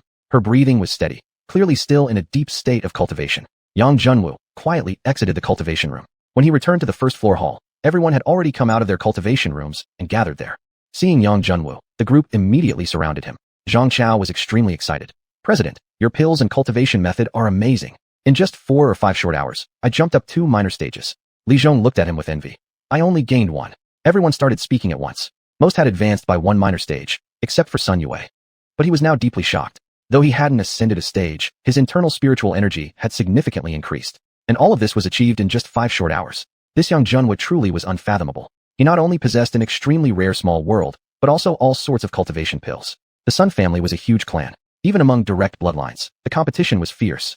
Sun Yue was relatively outstanding among the younger generation, but that didn't guarantee he would become the future head of the family. His several cousins and younger male relatives all had considerable supporters. Among them was Sun Tianyi, the president of the Risen Association. If he could have comparable cultivation resources, he wouldn't mind choosing against the Risen Association. Perhaps, accidentally joining the Xuejun Association might actually be a good opportunity for himself? Chapter 30. The Power of Synchronization, an Instant Kill. This time, it's a reward for everyone working together to build our influence. Next time, if you want to obtain cultivation pills, you must exchange them using faction points. I've already outlined the specific exchange rules in detail, and everyone can voice their opinions to improve them. Yang Junwu's voice interrupted Sun Yue's thoughts. Well then, he would stay here for now. If Xuejun truly succeeded, his reputation here would definitely be higher than it was in Risen Guild. The crowd began to enthusiastically discuss the list presented by Yang Junwu. Chao Mingyue looked at the bustling scene before her, and a hint of regret rose in her heart. Did Yang's family make a mistake? The person in front of her didn't look like someone with low talent at all. He was not only knowledgeable in cultivation but also extremely skilled in managing a faction. Unfortunately, even if she wanted to go back, there was no way to rekindle their relationship now. Once Yang Junwu discovered the truth of that day, she would become his target for retaliation. Therefore, the stronger Yang Junwu became, the more urgent it was for her to eliminate him as soon as possible. The excitement brought by Shui Junhui gradually began to fade after 1 or 2 days. The reason was simple. The members of Shui Junhui were all freshmen, and their main task was to study, not to compete with established factions for dominance. The teacher teaching mecha synchronization was a young woman named Mu Ning, an expert at the barring body stage. She had originally been a graduate of the academy and had stayed on as a teacher after graduation. Classmates, do you think a B-rank mecha with 90% synchronization is stronger, or an A-rank mecha with only 60% synchronization? Of course the A-rank is stronger. No matter how high the synchronization is for a B-rank mecha, it's still only B-rank, unless the user's strength surpasses the other by a great margin. Chao Mengyue immediately answered. Not just her, nearly everyone shared the same view. Wrong. Mu Ning shook her finger. Among you, has anyone achieved 90% synchronization with a B-rank mecha? Everyone shook their heads. The highest among them had only reached 78% synchronization with a B-rank mecha, still a fair distance from 90. Yang Junwu, however, seemed lost in thought.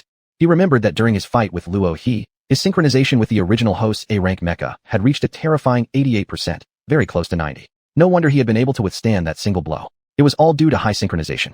That's why none of you understand the huge difference between above and below 90% synchronization. Simply put, each point increase below 85% only boosts power by about 10%. Between 85 and 90, each point gives about 30% improvement. Mu Ning paused and held up one finger. But beyond 90%, each point equals 100% enhancement. Xuanhuan stood up and questioned, Teacher, that's impossible, right? According to your explanation, wouldn't a C-rank mecha with 90% synchronization be able to defeat an A-rank mecha with only 50% synchronization? Mu Ning smiled slightly. Knowledge obtained from books remains shallow. We can prove this through a real demonstration. My B-rank mecha has 91% synchronization. Any student whose A-rank mecha has at least 70% synchronization, please step forward. I'll go. A male student volunteered, stepping forward. I'm Mu Zhan, my A-rank synchronization is 72%. The other students were shocked upon hearing this. 72% synchronization with an A-rank mecha absolutely made him the top, perhaps even significantly ahead of everyone else. All students, please follow me. Miss Mu waved her hand, and a glowing portal opened by the podium. Ah, Yang Junwu murmured. The portal looked very much like his Shizhu transmission portal. Could it be she also had a small world? Stepping through the portal, they saw a small arena, large enough to hold about 100 people. The rest of the space appeared to be an artificial boundary. If this was truly a small world, then it was far too small. As if reading his mind, Mu Ning turned to him and smiled. This is not a true small world. It's an artificially constructed space using EMI technology. With the current level of the Academy's technology, this is the largest it can achieve for now. Artificial construction. Yang Junwu was stunned. So the Academy really was amazing. Though not as impressive as a real small world, something like this would more than suffice as a storage space. If they could be mass-produced, he was certain they would sell like hotcakes. At that moment, Mu Ning and Mu Zhan had already entered the arena. Teacher Mu, watch out. Mu Zhan made the first move. His A-rank core fused instantly, and from his palm materialized a light saber. Activating his thrusters to full speed, he slashed the saber at Mu Ning's chest in less than a second. This strike of Mu Zhan's was already his all-out effort.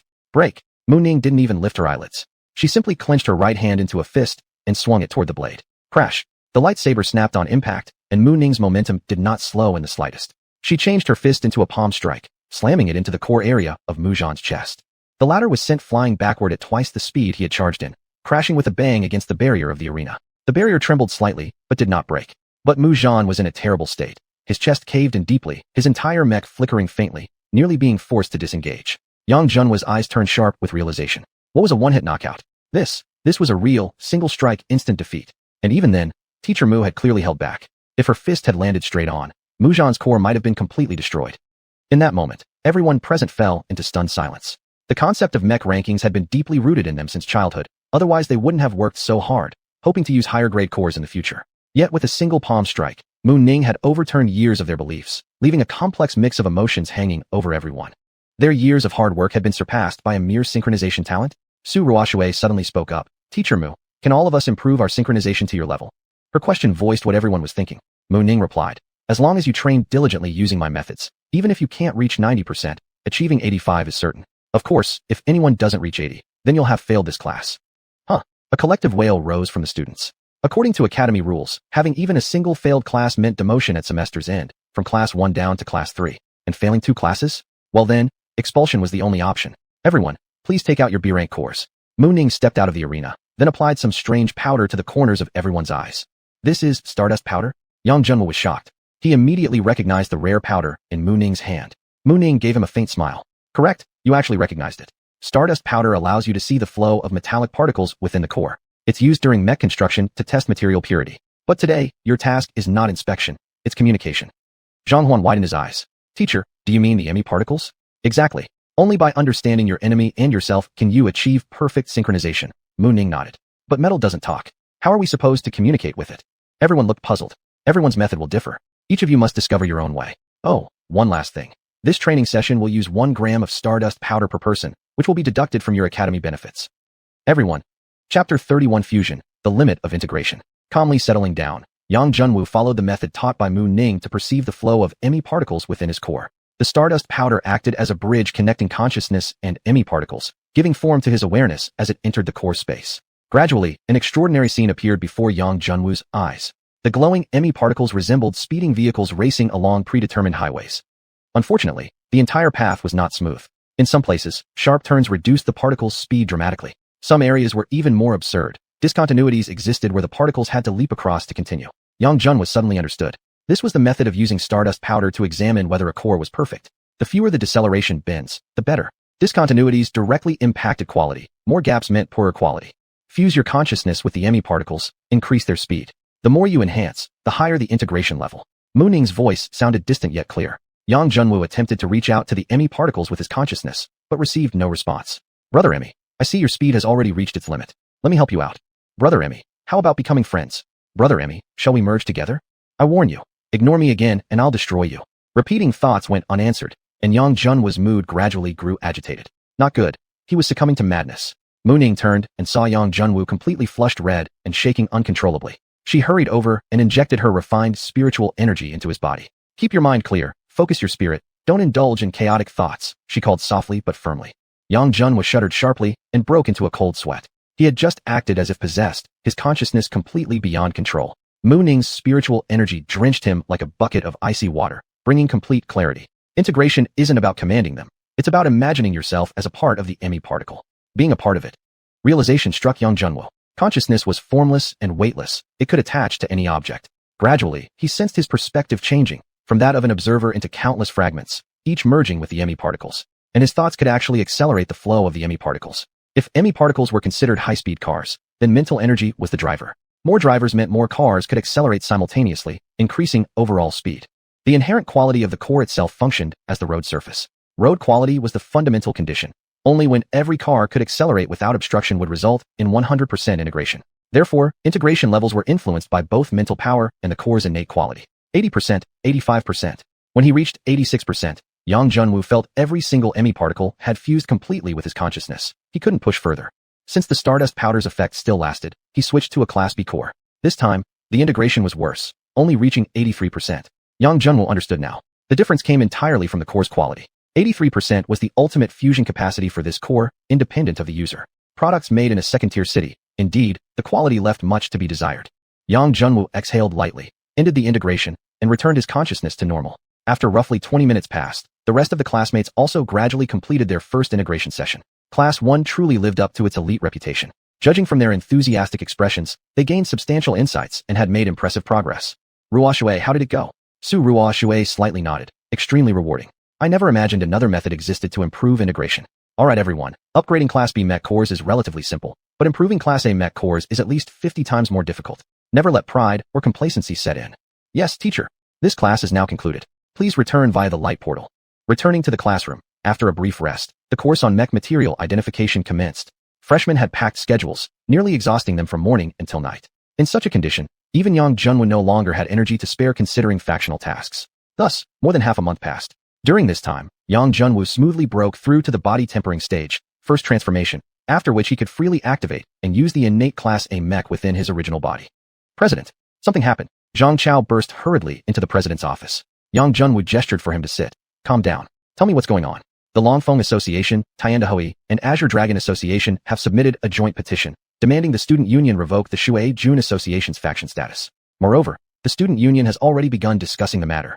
The three associations have nothing to do with us. So why are they suddenly concerned about the Shuai-Jun Association? Yang Junwu asked in confusion. On the faction ranking list, the Longfeng Association, Tiandahui, and Azure Dragon Association ranked 20th, 19th, and 18th respectively, each only slightly ahead of the Xuanhuan Association, which had 0 points, truly the bottom of the barrel. Still don't get it?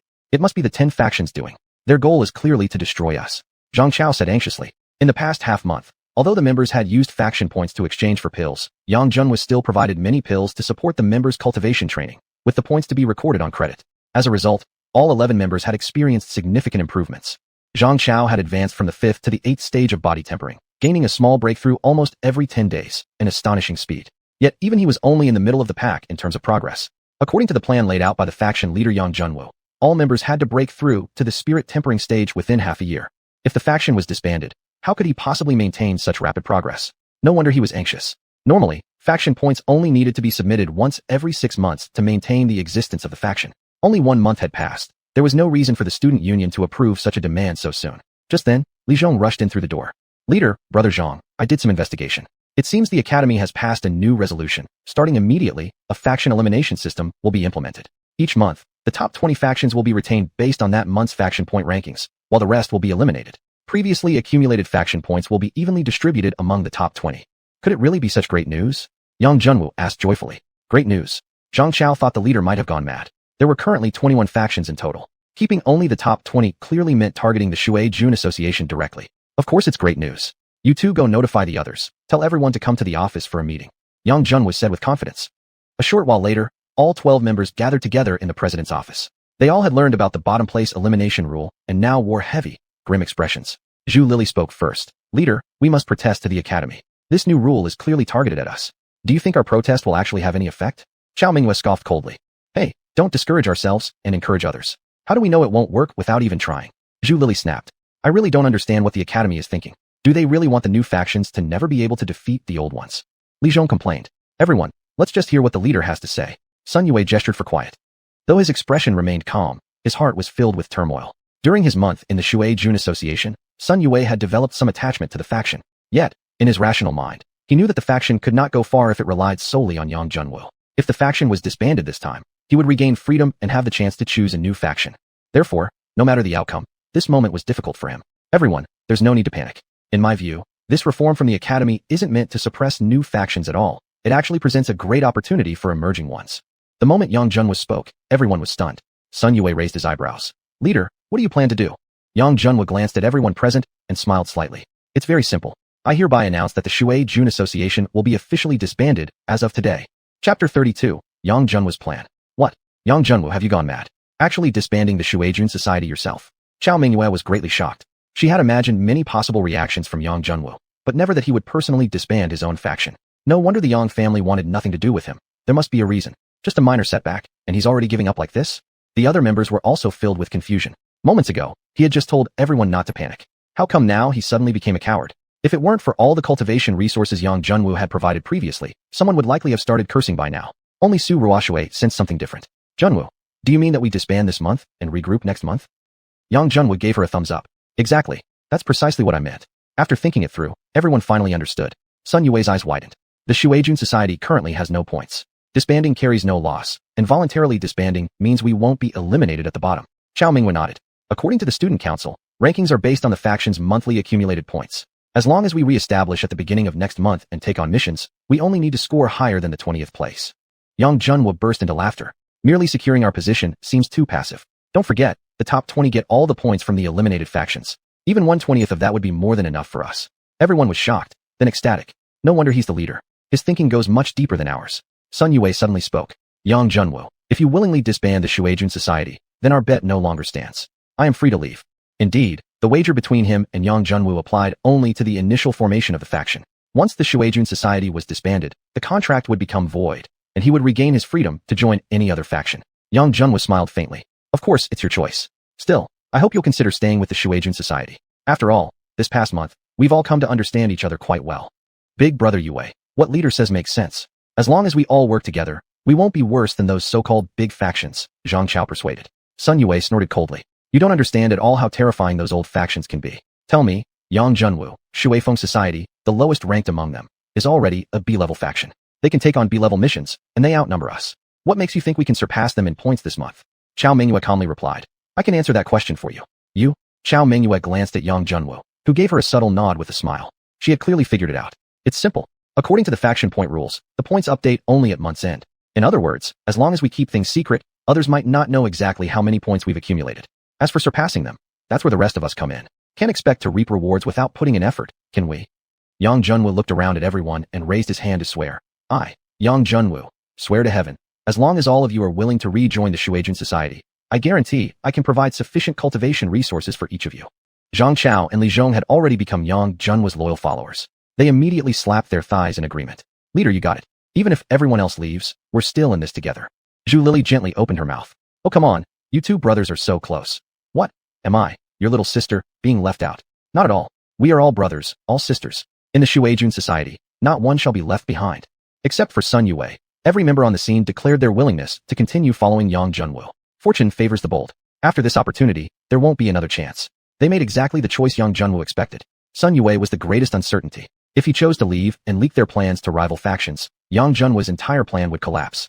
Feeling everyone's eyes on him, Sun Yue gritted his teeth. Throughout, let me think about it, then left the Xiuxian hall alone. Su Ruoxue looked at his retreating figure, her expression showing some concern. Forced fruit never tastes sweet. Maybe we shouldn't have brought him in from the beginning. Yang Junwu smiled confidently. Don't worry. Even if he decides not to rejoin, he won't betray our secrets. Su Ruoxue was slightly startled. You're that sure? You don't understand him. Deep inside, he is a very proud man. A person like that naturally scorns underhanded deeds. Su Ruoxue fell silent. She trusted Yang Junwu's judgment. All right, everyone. We're going to be very busy for the next month, so dodging time to cultivate, Yang Junwu said to everyone. Yes, leader. The next day, a bombshell news spread across campus. The Xiuxian Society, which had only been formed a month ago, suddenly applied for disbandment. The leaders of various factions were initially a bit surprised. After all, during the welcome ceremony, they had boldly declared their intention to shake the top 10 factions. Now, before even a month had passed, they had fizzled out? But soon they realized it was probably because of the new faction rules that would take effect next month. With the Xiuxian Society having barely a dozen members, ranking at the bottom was practically certain. Rather than being forcibly disbanded and losing face, it was more dignified to disband voluntarily. Among the first-year students, there were many mocking voices. Those who saw the former members of the Xiuxian Society wore expressions of contempt, especially toward Yang Junwu.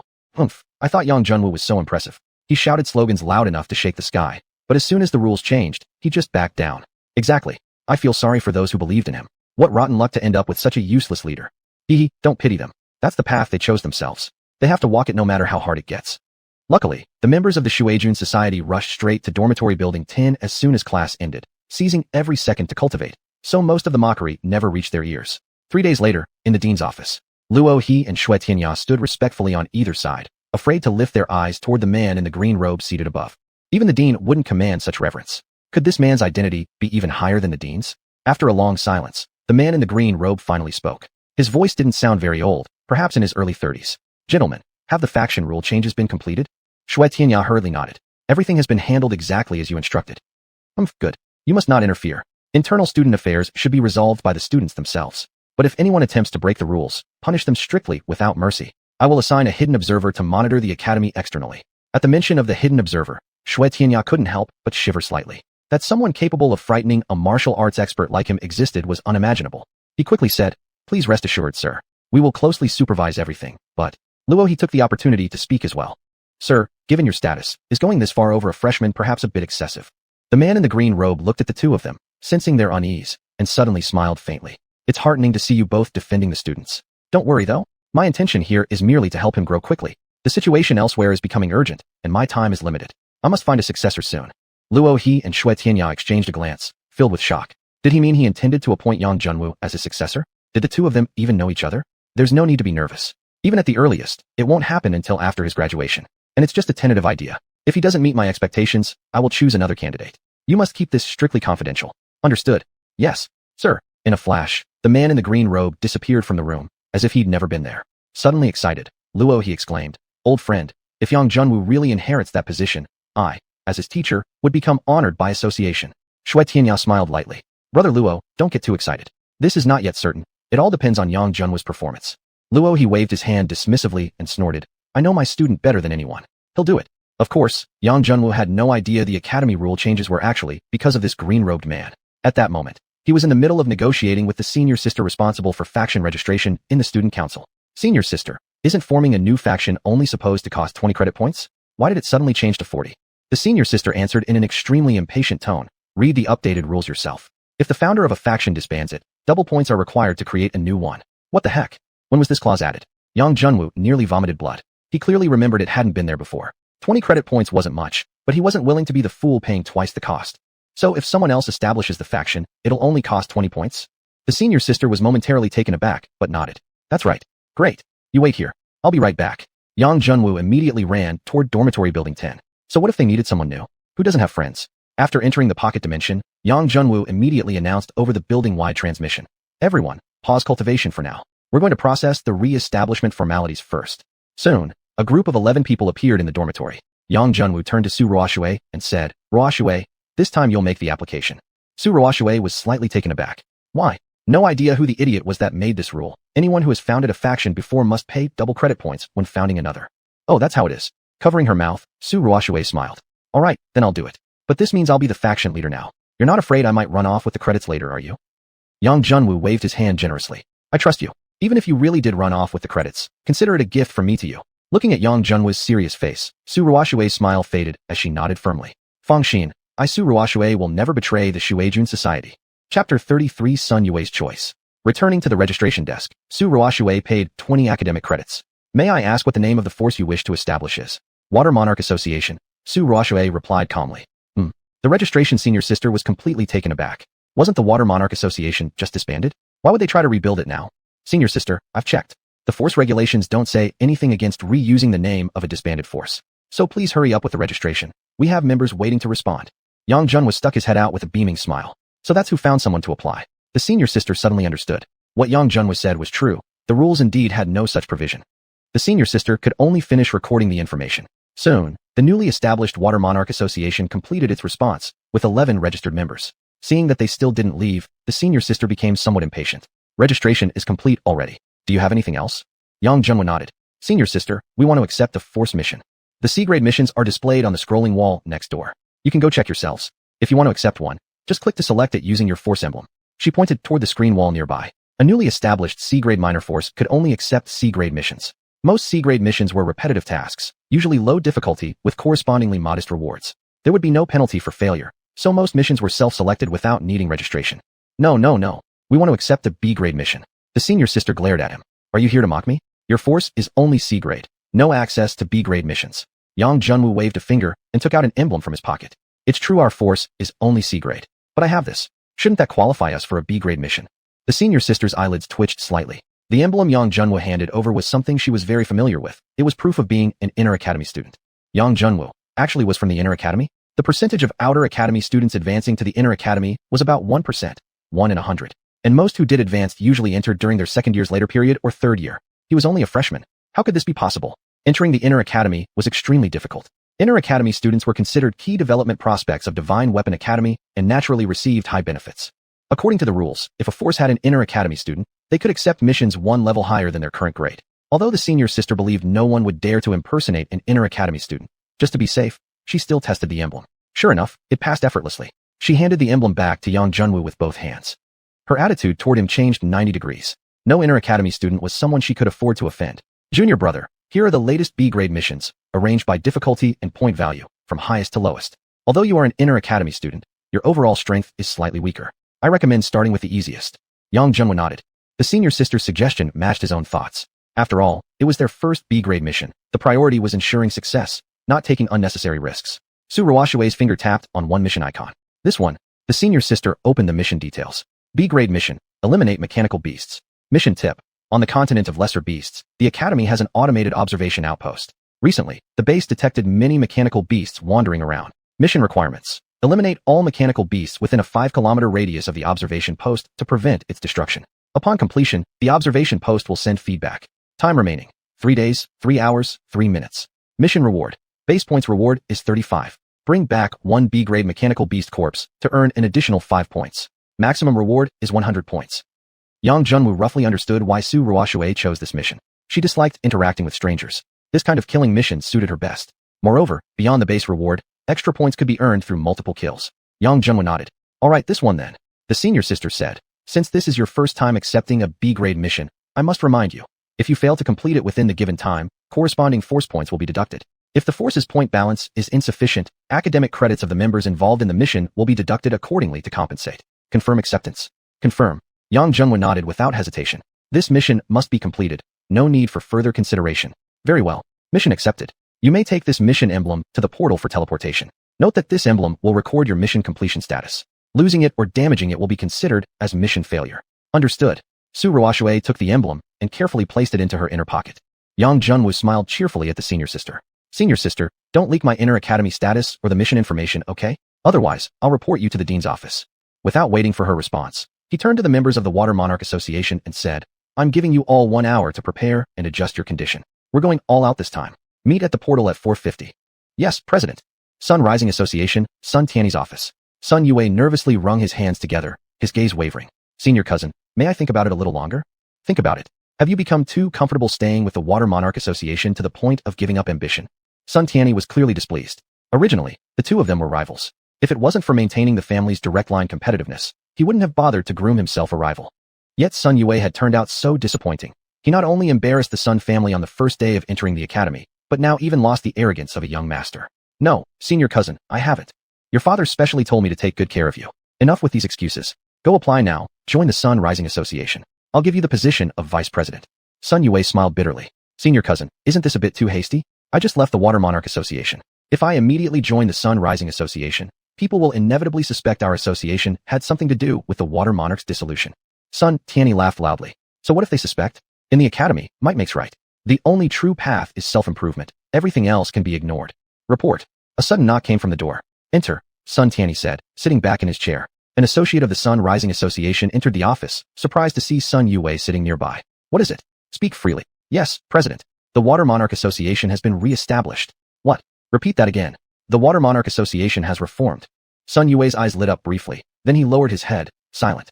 As expected, their guess was right. Yang Junwu must have had some hidden move when he disbanded his faction. Sun Tiany murmured, suddenly feeling slightly unsettled. In theory, a minor association like the Water Monarch shouldn't pose any real threat to the Sun Rising Association. But still, something gnawed at his insides, a faint sense of unease. Wait, reforming a force requires double academic credits. He couldn't possibly have so many credits. The first few months of freshman year were typically when one spent credits rapidly, mostly outflow, little inflow. This was the foundational stage. Few people chose to take missions. Most used their points to exchange for cultivation resources. It's not Yang Junwu who is the president. It's Xuanhuan. Her. At the mention of that name, Sun Tiany's heart stirred slightly. The ice beauty. If only such a stunning girl hadn't insisted on entangling herself with that poor kid Yang Junwu. President, could it be that they're trying to go all in and compete to get into the top 20 by completing missions? All in? With what? They only have 10-some members, all rookies. Even if they managed to complete 100 C-grade missions in a month, they still wouldn't surpass even the lowest-ranked Wind Gathering Association, let alone other forces. Sun Tiany snorted with disdain. Indeed, President. If that's all, I'll go practice now. Wait. Announce to all members that this month, each one must participate and complete at least one mission ranked B or higher. Those who fail to do so will have double the contribution points deducted. Understood. The associate left, leaving only the two cousins alone in the room. This time, follow me and experience the mission style and difficulty, Sun Tiany instructed. But Sun Yue shook his head. Sorry, senior cousin. I've decided not to join the Sun Rising Association. Sun Tiany raised his eyebrows. What? Are you seriously thinking of going back? To his surprise, Sun Yue actually nodded. Yes. Since the Water Monarch Association has reorganized, I cannot abandon my comrades. You must be insane. Yang Junwu's faction has already been disbanded, and the wager between you two has been settled. Now it's Xuanhuan's faction. It has nothing to do with you anymore. Sun Tiany was almost beside himself with rage. Here he was, kindly paving the way for him, and this fool was still thinking about that ruined Water Monarch Association. Sun Yue's expression turned solemn. Senior cousin, as a son, I must be upright and honest. A man must see things through from beginning to end. I'd like to try forging my own path. Looking into his determined eyes, Sun Tiany's anger melted away significantly. To become a true expert, one indeed needed this kind of determination. He sighed softly. Fine, I can't persuade you. I can only hope that you will continue walking the path you've chosen. Sun Yue beamed. So you're agreeing, senior cousin? Sun Tiany shot him a sidelong glance. You've got your own legs. What can I do if you refuse to listen? Thank you, senior cousin. I'll take my leave now. Sun Yue hurriedly rose from his chair. Judging from Sun Tiany's cautious approach, those lower-ranked factions like the Wind Gathering Association would surely work even harder to earn points. Yang Junwu's plan might not be easy to realize. He had to inform Yang Junwu of this news as soon as possible. Sun Yue rushed toward the door when Sun Tiany's voice called out from behind. Wait. Senior cousin, anything else? If the Water Monarch Association isn't as reliable as you hope, you can always come back. The Sun Rising Association will forever be your home. Sun Tiany's voice wasn't loud, yet it carried a strange, undeniable weight. Sun Yue's eyes slightly moistened as he nodded firmly. I will. Chapter 34 Ambush. At the portal, Yang Junwoo and his group arrived empty-handed, seeking out the administrator, Teacher Imo. After scanning their mission badges, Teacher Imo warned, "There are no supplies in the beast dimension. It's dangerous to go in unprepared." "Don't worry, teacher. We know what we're doing," Yang Junwoo replied. "All right, stand on the central platform of the portal and don't move. The transmission will begin shortly." Every student who entered the Divine Weapon Academy had some hidden skills. Since they were prepared, Teacher Imo said no more. Just as the portal's light was about to activate, a shout echoed from outside. "Wait, I'm coming too." Zhang Chao beamed with delight. "That sounds like Yue." Sure enough, the door swung open and Sun Yue rushed in, panting heavily. Teacher Imo glared at him disapprovingly. "What kind of behavior is this? Don't you know the portal rules? Bursting in like this might interfere with the transmission." "I'm sorry, teacher. I'm late, and I'm with them." Sun Yue apologized quickly. "Next time, make sure everyone's present before initiating the portal. You, quickly get into formation." "Thank you, teacher." Sun Yue hurriedly jumped into the portal array. Yang Junwoo patted his shoulder. "Made up your mind?" "Oomph. I just want to see how your plan fails." Sun Yue turned his head away. Traveling through the portal for the first time, Yang Junwoo found it fascinating. His body seemed to dissolve into particles, moving at high speed through an empty space. It felt somewhat like the moment when stardust powder fused with a core. Just as he was about to examine it further, the light vanished. His body reassembled on solid ground. The transmission was over. Yang Junwoo looked around. They had appeared on the rooftop platform of a circular building. "President, there's an explanation here." Zhang Chao pointed at a screen on the platform. "Self-service portal device. Can return to the academy. Cooldown period, 24 hours. The countdown showed 23 hours and 59 minutes remaining. "It seems we have to stay here for a full day and night," Sun Yue remarked. Yang Junwoo pulled out his mission badge and carefully read the mission description. Their task was to eliminate all mechanical beasts within a 5-kilometer radius of the observation point. This meant the mission wouldn't be complete if new beasts entered the area during clearance. Thinking for a moment, he spoke. "I suggest we divide into 4 teams of 3, each covering one of the 4 directions, east, south, west, and north. I, Ruoxue, Kaominjiu, and Yue will each lead a team." In the Xiuxian society, only the 4 of them could currently control A-grade cores, so having each lead a team minimized risk. Su Ruoxue opened her mouth, but said nothing. She wanted to follow Yang Junwoo alone, not take charge of her own team, but finally, she remained silent. "I want to be in the president's team."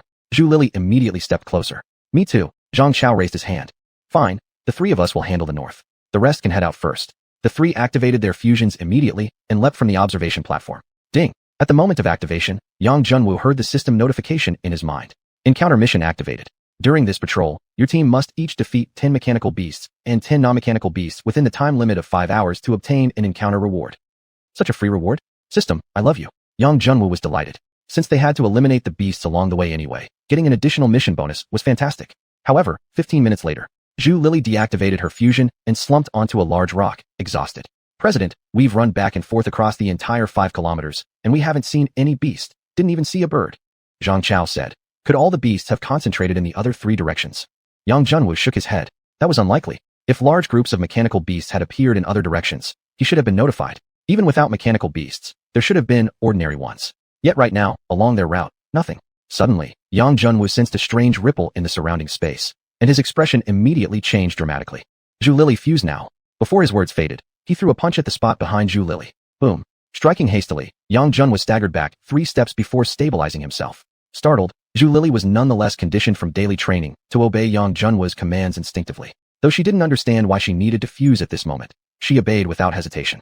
Just as she completed her fusion, a tremendous force slammed into her back, nearly shattering her completely. Flare! Yang Junwoo, while retreating, flung out a cannonball. It exploded midair, illuminating the hazy surroundings and revealing hidden figures. Upon a closer look, the 3 gasped in horror. 5 giant mechanical beasts had already encircled them. The one that had just launched the attack was the dinosaur-like beast.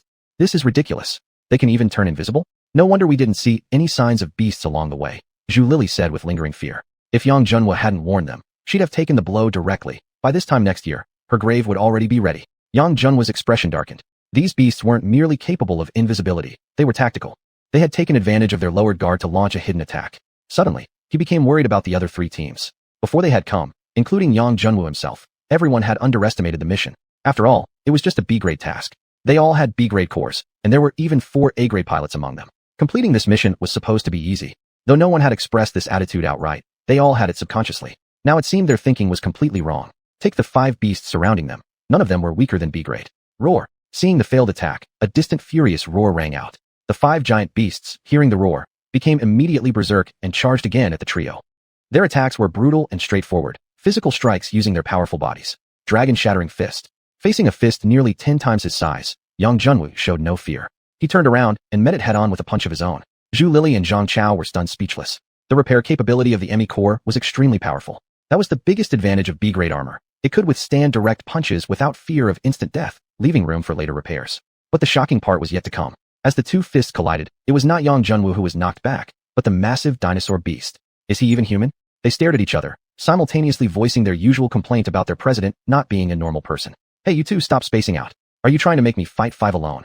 Yang Junwu, who had been working hard in front, saw the two staring blankly and couldn't help but shout. Ha ha, the capable must bear more burdens. Zhu Lili laughed loudly, immediately opening fire. They wouldn't dare go head-to-head like Yang Junwu did. Instead, they used their small and fast armors to maneuver around the perimeter, firing shots. The firepower of B-grade armor was no joke. Despite the beast's thick hides, under the two's relentless barrage, their metal scales flew everywhere, their massive bodies swaying and stepping back repeatedly. A lightsaber appeared in Yang Junwu's hand. He soared into the air, slashing straight at the dinosaur beast's head. Roar! The beast opened its jaws wide, shooting out a stream of metal projectiles. Yang Junwu was prepared. He folded his body midair and easily dodged the stream, then boosted himself forward, reaching the dinosaur's blind spot directly above. Die! The lightsaber sliced down at the massive neck. The ear-splitting sound of metal scraping against metal rang out. Indeed, the beast's outer shell was hard. Yang Junwu's saber, calculated using Emi particles, couldn't break through instantly. President, let me help. Here comes my debuff energy beam. Zhu Lili raised her right arm, accurately shooting a strange beam of particles at the neck of the dinosaur beast. Its tough outer shell instantly softened. Although the effect lasted less than half a second, it was enough for Yang Junwu. Sever it, he roared. The lightsaber swiftly sliced downward, chopping off the dinosaur's head clean at the base. Boom! The decapitated body wildly thrashed about before finally collapsing with a massive crash. Good job. Yang Junwu gave Zhu Lili a thumbs up. Thanks for the compliment, President. Let's move, there are still 4 left. Now that they had figured out how to deal with the beasts, Yang Junwu led Zhu Lili charging toward another one. Whoa! An eerie roar echoed from afar again. The remaining 4 beasts immediately abandoned the trio and turned to flee. Like hell, you're escaping.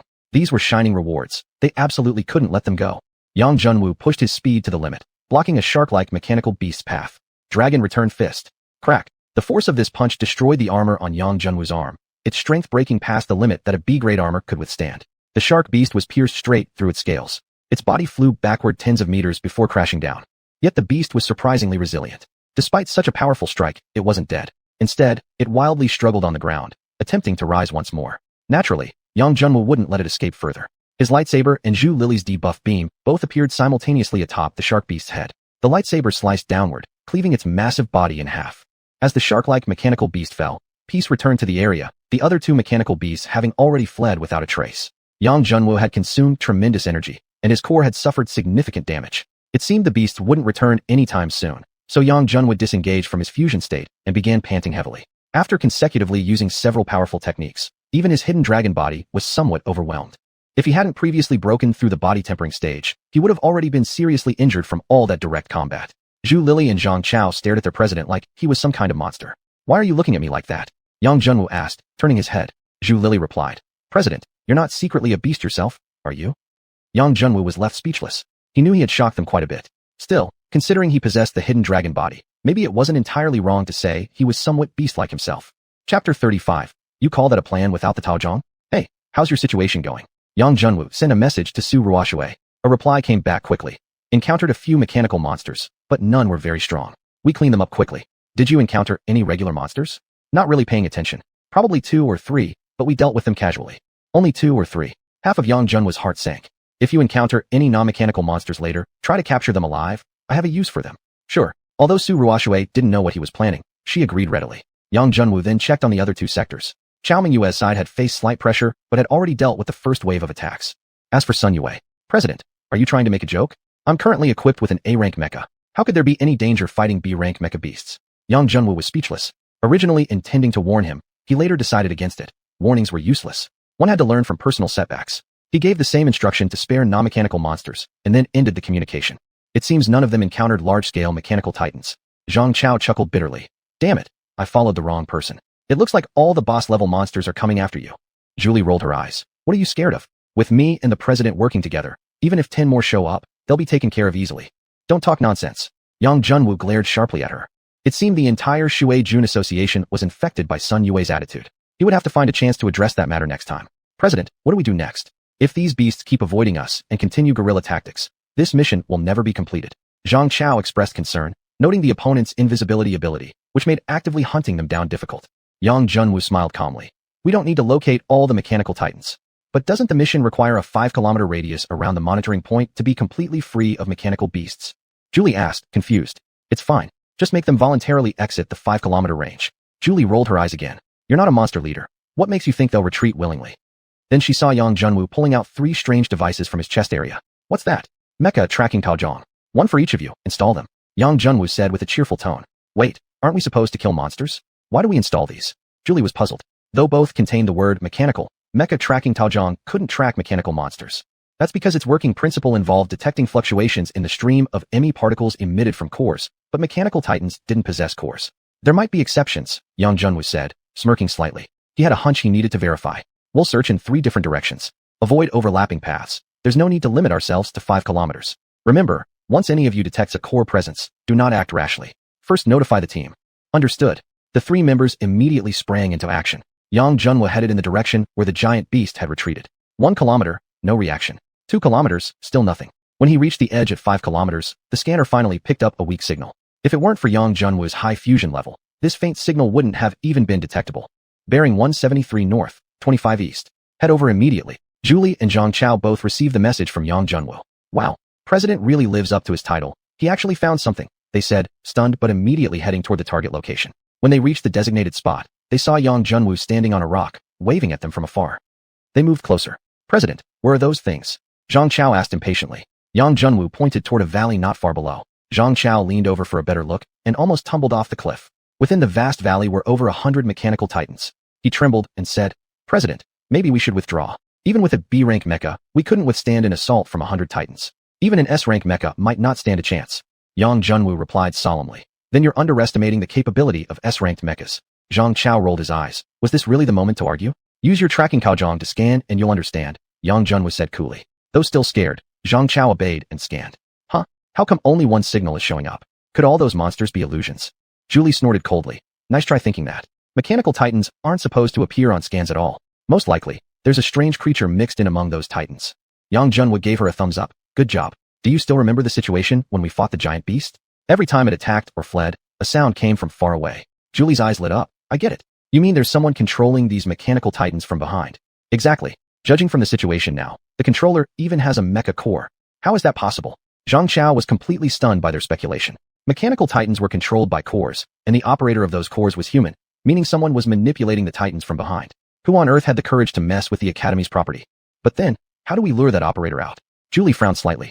The tracking Taozhong could only locate a general area, not pinpoint a specific beast. The enemy was hiding among more than 100 mechanical titans. It was impossible to identify him.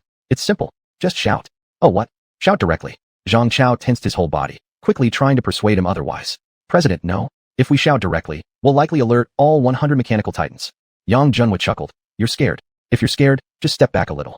Fine. Enough. If both the president and Lily won't retreat, why should I, a real man, be afraid? Life or death, I'll go along with it. In the end, Zhang Chao still chose to trust Yang Junwu's judgment. Yang Junwu raised his voice and shouted downward. Hey you, the one hiding behind. Come out and show yourself. The voice echoed through the valley. The mechanical titans didn't move, and no one responded. Hey, I'm going to count to 3. If you still don't come out, don't blame me for not being merciful. I'll destroy every last one of your 100 beasts. Don't regret it. Zhang Chao held his forehead. Who threatens like that? It was like shouting for the enemy hiding in an ambush to surrender, and if they didn't, just destroy the entire trap. How did you figure it out? A middle-aged man's voice sounded out. A griffin-shaped mecha slowly flew out of the valley. It's very simple. If these mecha beasts were uncontrolled, they should have spread out more or less evenly around the outpost, not clustered together like this. What's even more suspicious is that these creatures clearly have no intelligence, yet can perform invisible ambushes and retreat when overwhelmed. It's too unnatural not to suspect anything. The most direct evidence is that we found your core using a mecha tracking Taozhong. The middle-aged man smiled bitterly. Didn't expect I'd have so many loopholes in your eyes. Yang Junwu followed up with a heavy deduction. If I'm not mistaken, you should also be a teacher at Divine Weapon Academy, assigned to manage this area. This time, the middle-aged man was truly shocked. It took a while before he regained his composure. Why? This place has the Academy's monitoring station. If an outsider had come in and was controlling so many mechanical titans, yet the Academy hadn't sent anyone to investigate closely, I would have to question whether it was even worth continuing my studies here, Yang Junwu replied calmly. His reasoning wasn't based on anything else, just on trust in the Academy's strength.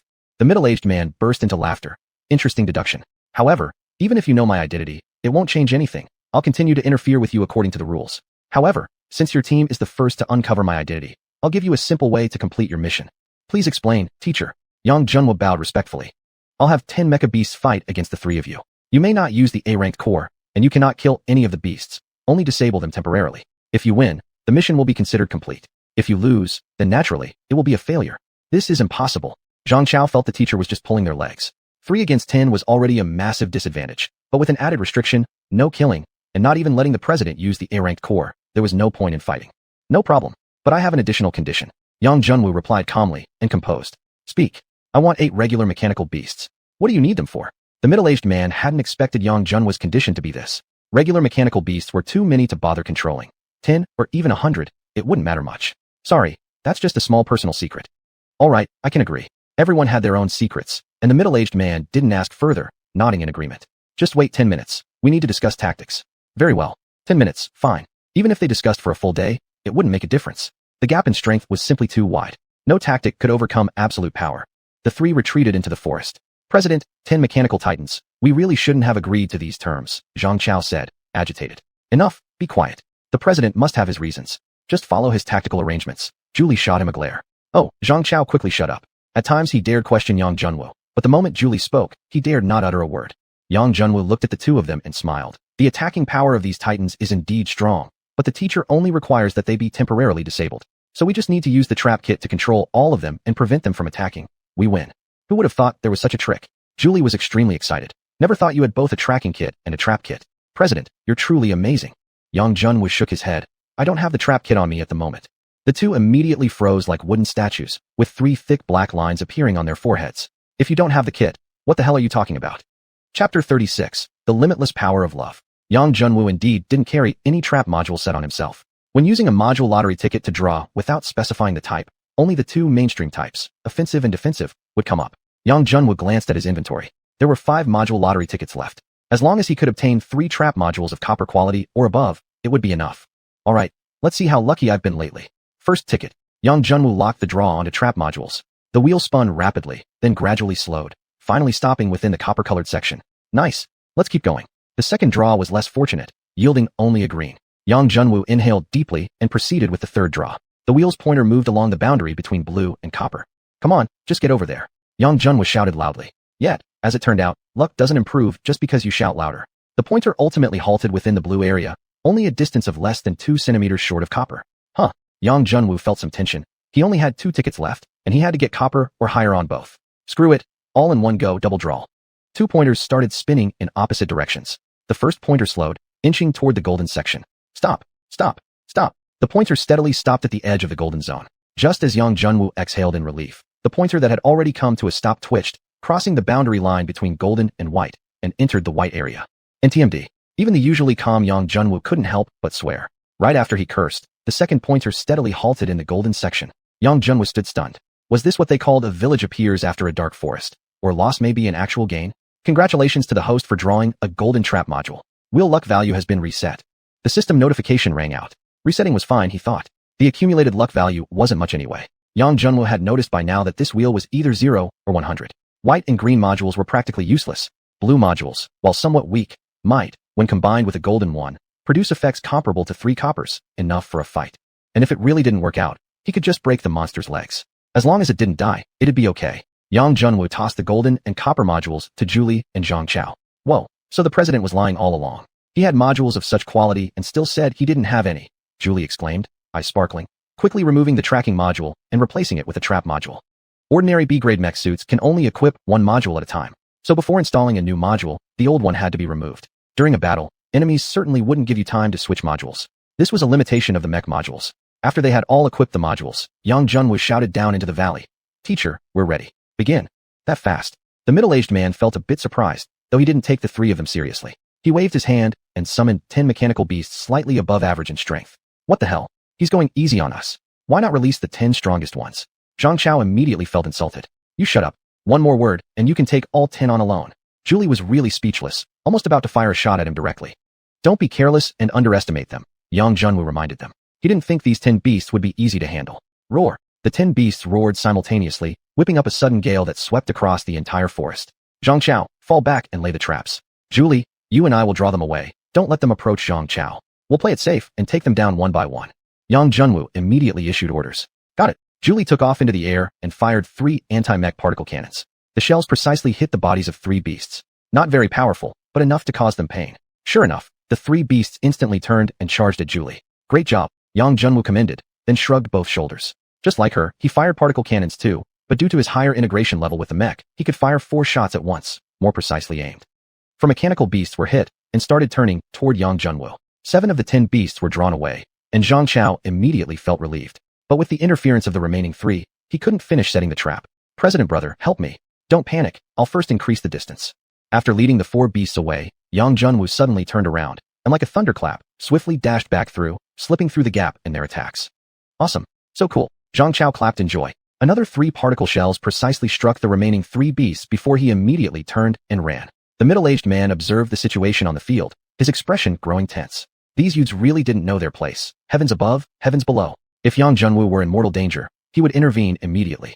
After all, these people were all elites of the academy. He couldn't let them recklessly throw their lives away. This was the most dangerous moment for Yang Junwoo. He was currently caught between 7 mechanical beasts attacking from both sides. One mistake in handling the situation, and he would be crushed into a pulp. Faced with this crisis, Yang Junwoo remained surprisingly calm, even closing his eyes. The mirror-stilled heart. He could feel his consciousness fused with every single atom of the mech core. Without even opening his eyes, every particle on the surface of the mech was like his eyes. Yang Junwoo moved like a nimble sprite, sliding between the legs of one mechanical beast, then swiftly turning around, narrowly dodging a massive iron fist coming from the right. The 2 attacking mechanical beasts collided due to their excessive momentum. Julie and Zhang Chao were completely stunned. Zhang Chao couldn't help exclaiming loudly. Well, how is that even humanly possible? Julie nodded in agreement. 2 words to describe Yang Junwoo's previous maneuver: ridiculous. Hey, you 2, stop spacing out. I can't hold on much longer. Forcefully increasing the integration level heavily drained his mental energy, and the pressure from 7 mechanical beasts was immense. Meanwhile, his 2 teammates were just watching. Zhang Chao finally snapped out of it, and quickly activated the gravity trap. Let's pull one over first. Got it. Julie fired 2 laser beams, slightly pushing back 2 of the beasts following her, then immediately led the remaining 1 toward the trap Zhang Chao had set. The mechanical beasts had no intelligence. The moment it stepped into the trap, Zhang Chao activated it immediately. The enormous gravity instantly crushed its massive body, pinning it helplessly on the ground. This was the power of the Golden Grade module. It was at least 10 times stronger than ordinary ones. However, the power boost came with a significant increase in energy consumption.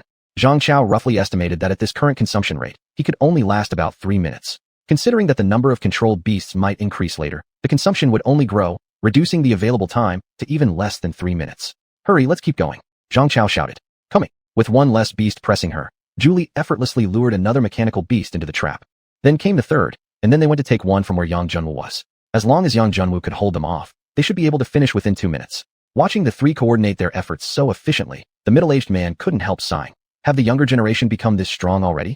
From Yang Junwoo's mech integration level to their tactical coordination, none of it seemed like what first-year students should possess. But plans rarely survive reality. Just when there were only 3 beasts left, Zhang Chao discovered his trap was already full and couldn't contain any more. The energy consumption of the mech core was much higher than expected, and he could barely hold on for another 20 seconds. Julie, activate the trap now. Yang Junwoo shouted decisively. Julie instantly understood and immediately gave up trying to lead another beast, activating the gravity trap directly. Raging Dragon Punch. Yang Junwoo shouted as he rapidly struck the back of one mechanical beast. The beast's massive body was sent flying straight into Julie's trap. Only 1 remained. Yang Junwoo didn't need to go through much trouble now. A blue-grade trap plus his brute strength would be more than enough. Done. Papa papa. Applause rang out. The middle-aged man laughed heartily. It's truly a new generation surpassing the old. You've completed your mission. I will recall all the mechanical beasts within a 5-kilometer radius of the outpost. Thank you, teacher. To finish the task this easily was already quite a relief. You can choose 8 small beasts for yourself, the man said, pointing at a group of mechanical beasts already gathering nearby. Yang Junwoo walked over and selected the 8 smallest ones, firing a single particle cannon blast that blew them all to pieces. Mission progress. Mechanical beasts killed 10 out of 10, non-mechanical beasts killed 0 out of 10. Now all that remained was to notify Su Ruoxue and have her bring the captured non-mechanical beasts to the outpost for elimination to complete the system mission. Teacher, we'll be taking our leave then. Yang Junwoo and the others returned to the outpost and disengaged their mechs. I'm so exhausted. Zhang Chao threw himself on the ground. Earlier, while trying to control 7 mechanical beasts, he had pushed himself beyond his limits. His mental energy was nearly drained completely. Now that they were done, waves of fatigue surged into his mind, and all he wanted to do was fall asleep. Yang Junwoo pulled him up from the ground. Don't sleep yet. This is the perfect time for training. If you can push through, this session could help you break through your current limits. Extreme training techniques were highly effective for mental cultivation. But not many could use such methods, for the willpower required to continue cultivation under such circumstances was beyond the average person's capacity. President Boss, let me rest for a bit. I'm truly done for. Zhang Chao couldn't even keep his eyelids open. We don't have the abundant resources and backing that those chosen prodigies have. The only thing we possess is hard work and sweat. Hold on. I believe in you. Yang Junwu took out a pill bottle and poured 3 pills into his palm. Purifying soul pills. They enhance the purity of both spiritual energy and mental strength. This is the perfect time to use them. Thank you, President. Julie immediately took the pills and walked aside to begin meditating. I'll take some too. I can't possibly let that woman outdo me. Seeing that Julie could endure, Zhang Chao somehow found a burst of energy, snatching the pills from Yang Junwu's hand and swallowing them in one go. Yang Junwu smiled slightly. Could it be this kid had a crush on Julie? After all, the power of love knew no bounds. It might actually help him break through. Shaking his head gently, he naturally wouldn't miss such a training opportunity either. He quickly swallowed the pills and entered a state of cultivation. Chapter 37. You two can't kiss. When the 3 of them woke up, Su Ruoshui and the others had already returned to the base. Whoa, I feel amazing. Zhang Chao stretched lazily. Opening his eyes, he found the entire world had become clearer. He could even see the flow of energy particles in the air. So this is the power after having my spiritual energy purified? President brother, I love you. Zhang Chao was so grateful to Yang Junwu that he leapt forward in one swift motion. Get off me. I don't swing that way. Yang Junwu immediately kicked him away. Su Ruoshui leaned her beautiful face close. So close Yang Junwu could even smell her feminine fragrance. Ruoshui, what are you doing? You're not thinking of kissing me like Zhang Chao did, are you? As if I'd ever want to kiss you. I just feel like you seem a little different. Su Ruoshui replied coldly. Really? Different how? Handsomer or uglier? Yang Junwu indeed felt a strange sensation. His whole body felt lighter after the spiritual power boost. Definitely handsomer. Su Ruoshui nodded solemnly. Hee good enough. The 10 ordinary beasts you wanted are outside the door. Go get them yourself. Su Ruoshui stood up and pointed toward the entrance. Oh right, the system task reward. I almost forgot. Yang Junwu hurriedly rushed outside. Seeing the 10 bound-up beasts, many missing limbs or wings, he inhaled sharply. This girl sure can be ruthless. If he had arrived any later, probably half of them would have already died. Without hesitation, Yang Junwu blasted them all with one shot of his laser cannon. Ding! Congratulations to the host for completing the encounter mission. Reward: 10 B-grade mech component draw coupons, 10 pill draw coupons, and 1 mech kit draw coupon. Only 1 mech kit coupon? Yang Junwu felt slightly cheated. He had used 5 of them just fighting those 10 mechanical beasts.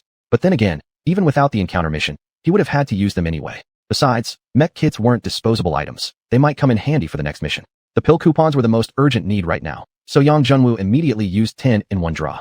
Sure enough, he had nearly used up his luck from the last golden draw. This time's results were only 2 copper grade rewards. The rest were below blue grade.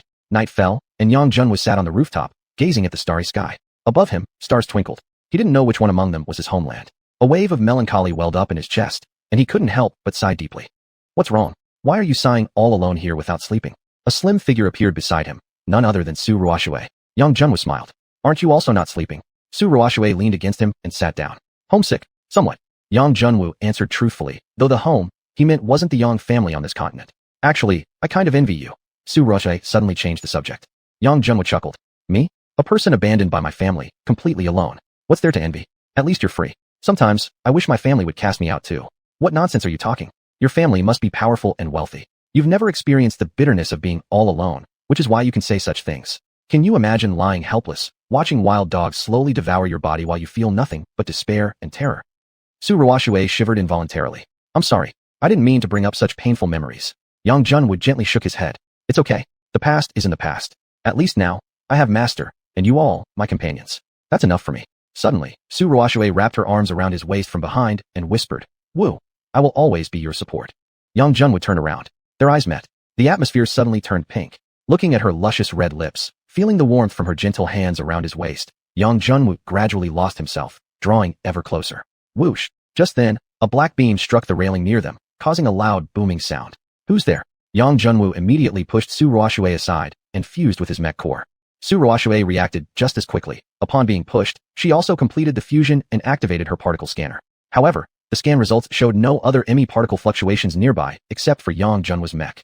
There, Yang Junwu used his spiritual power to detect a faint fluctuation from the woods in the upper right direction. After his spiritual power breakthrough, he had become much more sensitive to spiritual vibrations in the air. Plus the attacker was very close, making it easier for him to locate the source. 2 illumination rounds were immediately launched toward the energy fluctuation. Bang! The flares exploded, bathing the area within a kilometer radius in bright light. A black mist wrapped around a shadowy figure in human form, rapidly retreating into the depths of the forest. Got you now, little rat. How could Yang Junwu possibly let him escape so easily? He immediately accelerated and began the chase. Xiuxian moved in from the side to intercept at the same time. Working in perfect coordination, the two began narrowing the shadow's movement, driving it toward the monster valley. Although they didn't know the exact identity of that middle-aged teacher, the ability to control so many mechanical beasts indicated an opponent of unimaginable power. The black shadow seemed to realize that there was a presence in that valley which it couldn't possibly deal with, so it stopped moving. "Two of you, stop chasing. I mean no harm," came a hoarse female voice from within the shadow. As if anyone would believe that. Just when I was about to kiss her, you show up and ruin everything. If you truly mean no harm, then stop hiding your face. Tell us who you are. The shadow ignored Yang Junwu and turned instead towards Xiuxian, who was approaching. "Xiuxian, don't forget who you are. You and Yang Junwu cannot be together. What you're doing will only bring harm to yourself and to him as well." Upon hearing these words, Xiuxian shivered involuntarily, fear flickering in her eyes. "You? How do you know who I am? Could it be that you are? I'm not important." The shadow interrupted her directly. "You just need to remember who you truly are. That's all I have to say. If you still refuse to wake up, don't blame me for being ruthless next time." The shadow turned and walked away. "Wait." Yang Junwu attempted to chase, but Xiuxian blocked him. "Wu, let him go," Xiuxian said, shaking her head. "If Shui you. Let's go back." Xiuxian turned and started to leave. Yang Junwu quickly grabbed her wrist. "If something's wrong, tell me. You must know that person just now, right? Why did she say we can't be together?" Tears clearly welled in Xiuxian's eyes as she abruptly pulled free from Yang Junwu's grasp. "Wu, please, don't ask anymore." "Fine, I won't ask. But I believe someday you'll tell me the truth yourself. I, Yang Junwu, believe firmly that as long as we grow strong enough and love each other, nothing will keep us apart." "President, Sister Xiuxian." A distant shout came from Zhang Chao and the others. They had been woken up earlier by the flares and immediately went searching upon finding the two missing. "We're over here," Yang Junwu responded. The group quickly gathered around. "Sister Xiuxian, why are you crying? Did the president bully you?" Zhu Lili saw the tear-streaked face of Xiuxian and was immediately alarmed. In everyone's eyes, Xiuxian was known as an ice-cold beauty. She rarely smiled at anyone except Yang Junwu. Yet her strength was among the top in Shuijun Guild, and no one else could beat her except Yang Junwu. To witness such a vulnerable expression was new to them, so naturally their suspicions fell on Yang Junwu. What nonsense! Yang Junwu glared fiercely at them. He was the one feeling wronged after all. Not only did he miss his chance to kiss her, but he was also forbidden from being with Xiuxian. "I'm fine. Earlier, we chased a mysterious person, and I was slightly injured by her special weapon." Xiuxian wiped away her tears, transforming back into the cold expert they all knew. "A master capable of making Sister Xiuxian cry? That's terrifying." Zhang Chao exclaimed anxiously. "Don't talk nonsense. You really believe there's some powerful master and special weapon?" Zhu Lili was exasperated. Sun Yue silently approached Yang Junwu and gave him a thumb up. "Bro, you go, bro. Go to hell. Everyone, get back now." This was just getting too complicated to explain, so Yang Junwu directly pulled rank and issued orders. The group returned to the base. With 5 hours remaining until the 24-hour cooldown ended, none of them felt sleepy anymore. The atmosphere in the room became awkward. "Zhang Chao, come out and spar with me." Zhu Lili waved toward Zhang Chao and walked outside. Zhang Chao looked helpless. "Sis, must it always be me again? Could you pick someone else for a change?" "Stop talking nonsense. Are you coming or not?" Fine, I'm coming." In a strange cave, dark liquid dripped from the walls, creating an eerie and repulsive ambience. "You secretly met him?" A long shadow stood motionless on the high platform with its back to the door. At the foot of the steps, a figure knelt. "Forgive me, master. I was wrong. There's no need. Having jealousy in your heart is good. It pushes you to grow. However, the power of Ming is still weak. If discovered by those self-proclaimed righteous ones, it would mean utter destruction for us. Master, I understand my mistake. I won't do it again. I've told you long ago, strength is the only thing that matters in this world. As long as you are powerful enough, what could you possibly lack? Wealth, men, influence, status, all can be yours effortlessly. Cultivating diligently should be your focus now. This time, I will punish you by sending you to the 10,000 snake den for 7 days of training. Do you have any objection?" The black shadow kneeling on the ground trembled slightly. Replying to my master, "Your disciple has no objection. You may go." The figure on the platform gradually faded until finally disappearing completely. "Yes." The shadow rose from the ground, transforming into a streak of black mist that rushed out the door. With both figures gone, the cave was left only with the unsettling sound of dripping. Chapter 38. First steps into the Iceplane realm. Looking at the 13 mechanical beast heads before her, the senior female student in charge of registration was astonished. 24 hours. Had they really completed a Class B mission that quickly? That was way too fast. If they were a top-tier faction, this might seem normal. But she knew well enough these people were barely qualified for a Class B mission in the first place, only able to accept it because Yang Junwu was an inner disciple. If she knew the real completion time was less than 5.5 hours, with the rest spent waiting for the teleportation formation to cool down, she'd surely be even more shocked. The mission was submitted successfully. Base score 35, bonus 65, total 100 points. Great. Our Xiuxian society finally has its first pot of gold. Everyone immediately urged Yang Junwu to accept the next mission. The senior advised, "Everyone, please don't take on missions too frequently. You should allow some rest time between missions, or it will affect your daily cultivation. Thank you for your advice, but we don't need to rest for now. Yang Junwu smiled. The senior had good intentions, but she didn't know that while doing missions, these people had already rested and significantly improved their strength. Just as Yang Junwu was about to choose a new mission, a familiar figure walked through the door. Well, I wondered who it was. So it's the new faction, the Xiuxian Society, claiming to shake the top 20 factions. Moe Bai had arrived with 4 members from his branch to accept a mission. Unluckily encountering his old rival, he immediately stepped forward to mock them. Su Ruoxue coldly snorted. I wondered who it was. Turns out it's Mo de Gongzi, the defeated foe. Moe Bai's expression darkened. Being ambushed by Yang Junwu and Su Ruoxue was the darkest spot of his life. Being in first class means nothing. Without a strong backing, you're nothing but a locust in autumn, able to jump only for a short time. Yang Junwu said indifferently. Our matters don't concern you, an outsider. Su Ruoxue blushed slightly at that word. Outsider? Then did that mean she was an insider? Moe Bai clenched his teeth. Don't get too cocky. If you disbanded once every month, I'd like to see how long you could last. His eyes turned to Zhang Chao and Li Zhong behind Yang Junwu. Zhang Chao, Li Zhong. You two traitors, following Yang Junwu will only bring you regret. Li Zhong didn't respond, but Zhang Chao couldn't hold back anymore. Whether we regret or not is unknown, but at least better than following you. Just smart talk. I'm not even in the mood to argue with you fools. Miss, I'd like to accept a Class B mission. Moe Bai turned around and walked toward the senior behind the mission posting desk. Wah, Moe Bai, I challenge you to a duel. Oh, are you sure? Moe Bai glanced back. Don't be impulsive, you're still no match for him now. Yang Junwu stood in front of Zhang Chao. For now I'll spare you. I have a mission to do and no time to play with you. Zhang Chao gave himself an excuse to back off. What a coward. Moe Bai actually hoped for Zhang Chao's challenge. Winning would not only fulfill his bet, but also severely damage the reputation of the Xiuxian Society. Senior, I want to accept this Class B mission. Moe Bai pointed at the mission list. Okay, please show me your faction's emblem. Moe Bai pulled out a golden emblem from his robe. Compared with the bronze emblem of the Xiuxian Society, the golden emblem was clearly more refined, representing also the identity of a Class A faction. Jinyu Society, dominated by the Mo family, currently ranked 14th. Last month it had just upgraded to a Class A faction. Actually, the Mo family's true strength struggled to reach the top 15. But they had mines, controlling 6 secondary world portals and 2 mine mini-worlds, one of which was held by Jinyu Society's current head, Mo Wentian. This allowed him to attract mech blacksmiths to join. As a direct family member, Moe Bai was specially favored by Mo Wentian. Though he didn't get into first class, Mo Wentian still appointed him as head of a branch. Moe Bai's branch numbered 20 members, more than the entire population of the Xiuxian Society. Wanting to repay Mo Wentian's trust, he worked hard on missions. Last month alone, he had already earned 500 faction points, a rather impressive result. This mission is an exploration. The detection device of the ice plane realm picked up fluctuations deep within the realm, suggesting a teleportation formation. The mission requires confirmation of this and investigation of possible dangers nearby. Confirm accepting this mission. Confirmed. Moe Bai nodded. Exploration missions were among the easier Class B tasks, requiring only reconnaissance and a report, no combat necessary. He had completed 3 or 4 such tasks previously, so when this one appeared, he accepted it without hesitation. Only after Moe Bai left did Yang Junwu step forward. Senior sister, we also want to accept that mission just now. Student, you must think carefully. Although reconnaissance missions can be accepted by multiple factions, only one group can eventually receive the reward. I understand. All right, you can read the specific details on this tablet. The senior handed over a tablet. Mission objective. 1. Confirm the existence of the teleportation formation. 2. Determine the types, strengths, and numbers of monsters near the teleportation formation. 3. Optional objective. Enter the teleportation formation and confirm the attributes of the subworld. 4. The maximum time allowed for this mission is 5 days. Mission evaluation. If only one team goes, completing the first 2 objectives grants the base reward, with additional points awarded based on detail. If multiple teams go, the team with more accurate and detailed information receives the reward. Zhang Chao clenched his fist and said, Great. This time, we'll definitely steal the reward from Moe Bai. Let him see how powerful our Xiuxian Society really is.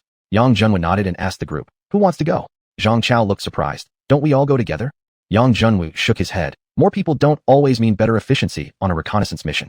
Also, staying together isn't good for your growth or personal points. I suggest splitting into groups of 4, and the other 2 groups do Class C missions. Su Ruoxue said coldly. I'll go with you. Zhang Chao quickly raised his hand. Wherever the leader goes, I go. Hey Lily, come with us. Zhu Lily thought for a moment, then shook her head. The president is right. We can't keep relying on the president. We need to learn to stand on our own. I'll take a Class C mission. Huh. Zhang Chao was stunned. He never expected Zhu Lily to abandon him at a crucial moment.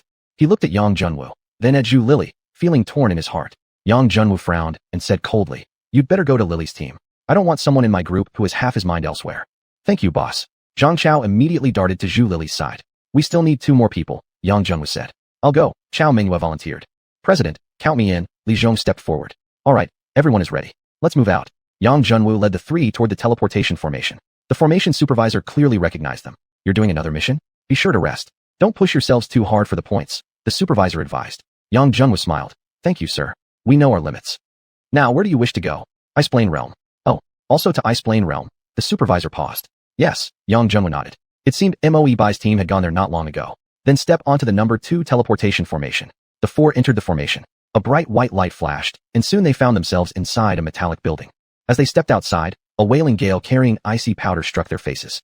Achoo! Li Zhong sneezed without control, then quickly activated his fusion, using his mechanical body to withstand the cold.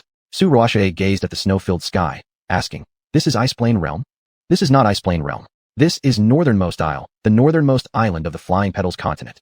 A middle-aged man, fully wrapped in heavy clothing, approached from the wind and snow. Everyone was stunned. They hadn't expected the academy to have operations in such a remote location.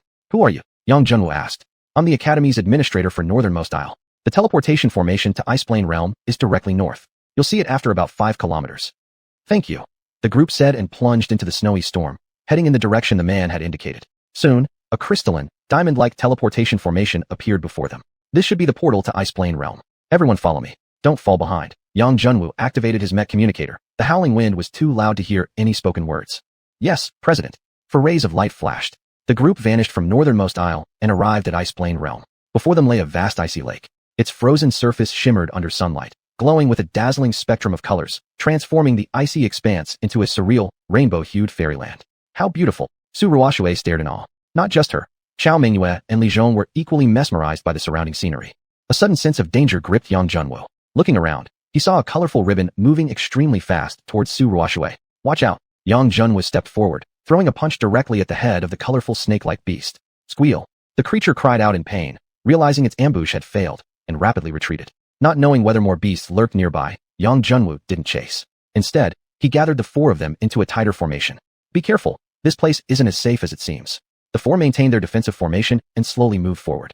Soon, Yang Junwu noticed a large pit ahead. The colorful strange snake had emerged from this very hole to launch its ambush. Continuing forward for about 5 or 6 kilometers, they finally left the area of the rainbow-colored lake and reached the edge of a vast grassland. "That's odd. Isn't this supposed to be Iceplane Realm? How can there be such a large grassland?"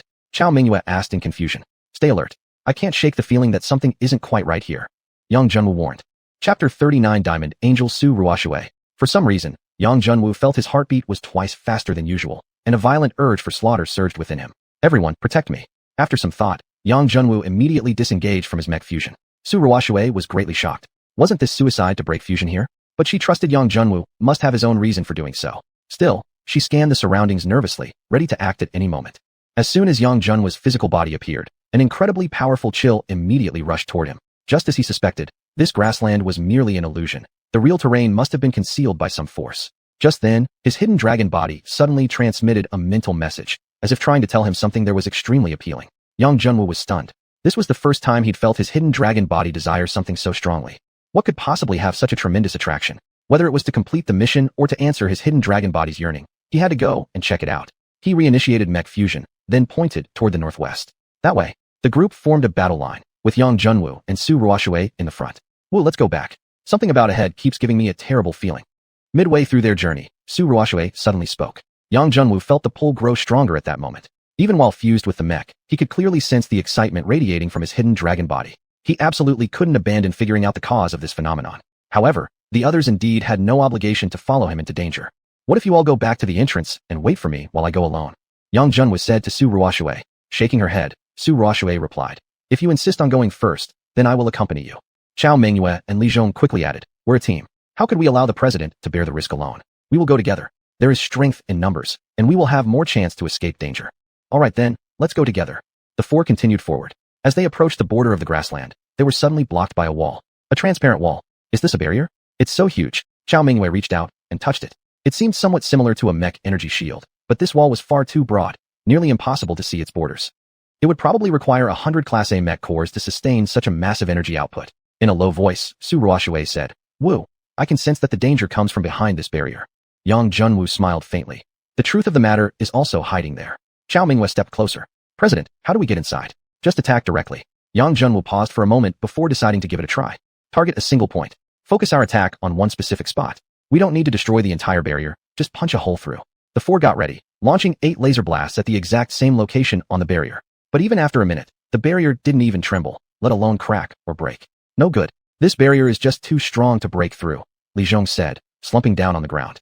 Yang Junwu felt helpless. Could this chance really slip away right before his eyes? Seeing his anxious expression, Su Ruoxue spoke up. Wu, don't panic. I have a method. A method? Really? Yang Junwu looked delighted and hopeful. Smiling bitterly, Su Ruoxue said, it's a family secret technique. My current abilities aren't enough to fully control it yet. I'll need your help, and even then, there's no guarantee of success. No problem. We'll try it. If it doesn't work, then we'll just have to give up. Yang Junwu nodded. Just as Su Ruoxue was about to start using the secret technique, 5 figures emerged from the fog. Moe Bai was extremely frustrated. This was supposed to be a simple mission, yet his team seemed trapped in a giant maze. No progress, no direction forward. After several rounds of useless wandering, he suddenly detected mech core energy fluctuations from the left front direction. Quickly, he led his team following the energy signal, and unexpectedly found someone he had never expected to see. Yang Junwu, why are you here? And why not? You came here, so we can't. Yang Junwu responded calmly. That's not what I meant. How could you, mere Class C strength, receive a Class B mission? Moe Bai questioned. Not your business, Yang Junwu replied. You. Moe Bai was momentarily speechless from Yang Junwu's rebuttal. Captain, there's a barrier here. One member of Moe Bai's team reached the barrier wall and gave it a firm push, but it didn't even shake an inch. Barrier. Moe Bai seemed to understand something and pointed at Yang Junwu while laughing loudly. I get it now. Yang Junwu, a Class C strength is a Class C strength. If you don't have the diamond drill, don't take on porcelain work. Just a mere barrier stops you guys. It's ridiculous. A cold smile appeared on Yang Junwu's lips. So you're so brave? Can you open this barrier wall? Moe Bai looked at the size of the barrier and dared not boast about completely destroying it. But making a hole, a partial breakthrough, should not be a problem. Thinking about this, he snorted coldly. I can't destroy the entire barrier, but making a hole big enough for us to enter, that's a piece of cake. Great then. If you can do it, I'll call you dad no matter what. Yang Junwu replied. No need for that. I just want your Xiuxian society members to detour when they see members of my Jinyu society. Moe Bai sneered. Please go ahead. Yang Junwu didn't say much and gave him the position. Brothers, let's go all out together. Moe Bai didn't dare to act alone and gathered the 5 members to launch an attack on the barrier. This time, the commotion was slightly bigger than Yang Junwu's group's previous attempt, but the barrier still did not move at all. This is impossible. Moe Bai was shocked. We will join in too. Yang Junwu didn't want to see his rival fail. He now had a way to enter the barrier. 9 people attacked simultaneously, and even Yang Junwu, Su Ruoxue, and Chao Mingyue switched to Class A mechs, but still could not break through the barrier. This is way too strange. This is definitely beyond our capability to destroy. Moe Bai exhausted all his efforts and finally gave up in frustration. Yang Junwu said, Since you failed, how about trying our method? Moe Bai scornfully said, What method do you have? Su Ruoxue's cold voice entered his ears. He doesn't have one. I do. Moe Bai shivered. For some unknown reason, whenever he faced this woman, he always felt a chill in his heart. Afraid to meet her gaze, Moe Bai lowered his head and muttered, Show your skill then. Otherwise, we'll all be stuck here. Su Ruoxue said, I will use a secret method next. All of you channel your mech energy into me. Yang Junwu was taken aback. Could she really handle so much energy? Among the remaining 8 people, there were 4 Class A mechs. Their total energy output was enormous. Su Ruoxue seemed to understand his concern and gave him a smile. Woo, don't worry, I'll be fine. Okay, then let's start. Yang Junwu nodded. Su Ruoxue closed her eyes tightly as her body slowly floated into the air. She stopped at about 10 meters high. A bright light flashed behind her, and 2 pairs of pure white wings gradually unfolded. What is this? Everyone below was stunned. This was definitely not any mech attachment, but some kind of cultivation technique belonging to her. So beautiful. All the male students present could not take their eyes off her for a second. Su Ruoxue was already very beautiful, but normally, her cold expression kept people at a distance. At this moment, with the white wings, she resembled an angel from the heavens, even highlighting her exquisite appearance. Chao Mingyue's eyes flickered with emotion. A strong sense of jealousy arose in her heart. Why was it that even though their looks were roughly the same and their strength was almost equal, she was the one to receive everyone's attention? Chao Mingyue, what are you doing? Don't space out. Hurry up and transfer energy. Li Zhong noticed her lack of movement and reminded her loudly. Oh right. Chao Mingyue responded, and immediately activated the energy transfer of her mech. 8 beams of light converged towards Su Ruoxue's energy receiver on her back. With the increasing energy, the originally white wings turned transparent, like diamond wings. However, after the first pair fully transformed, the subsequent energy was insufficient. The third wing had only transformed halfway before it could no longer proceed.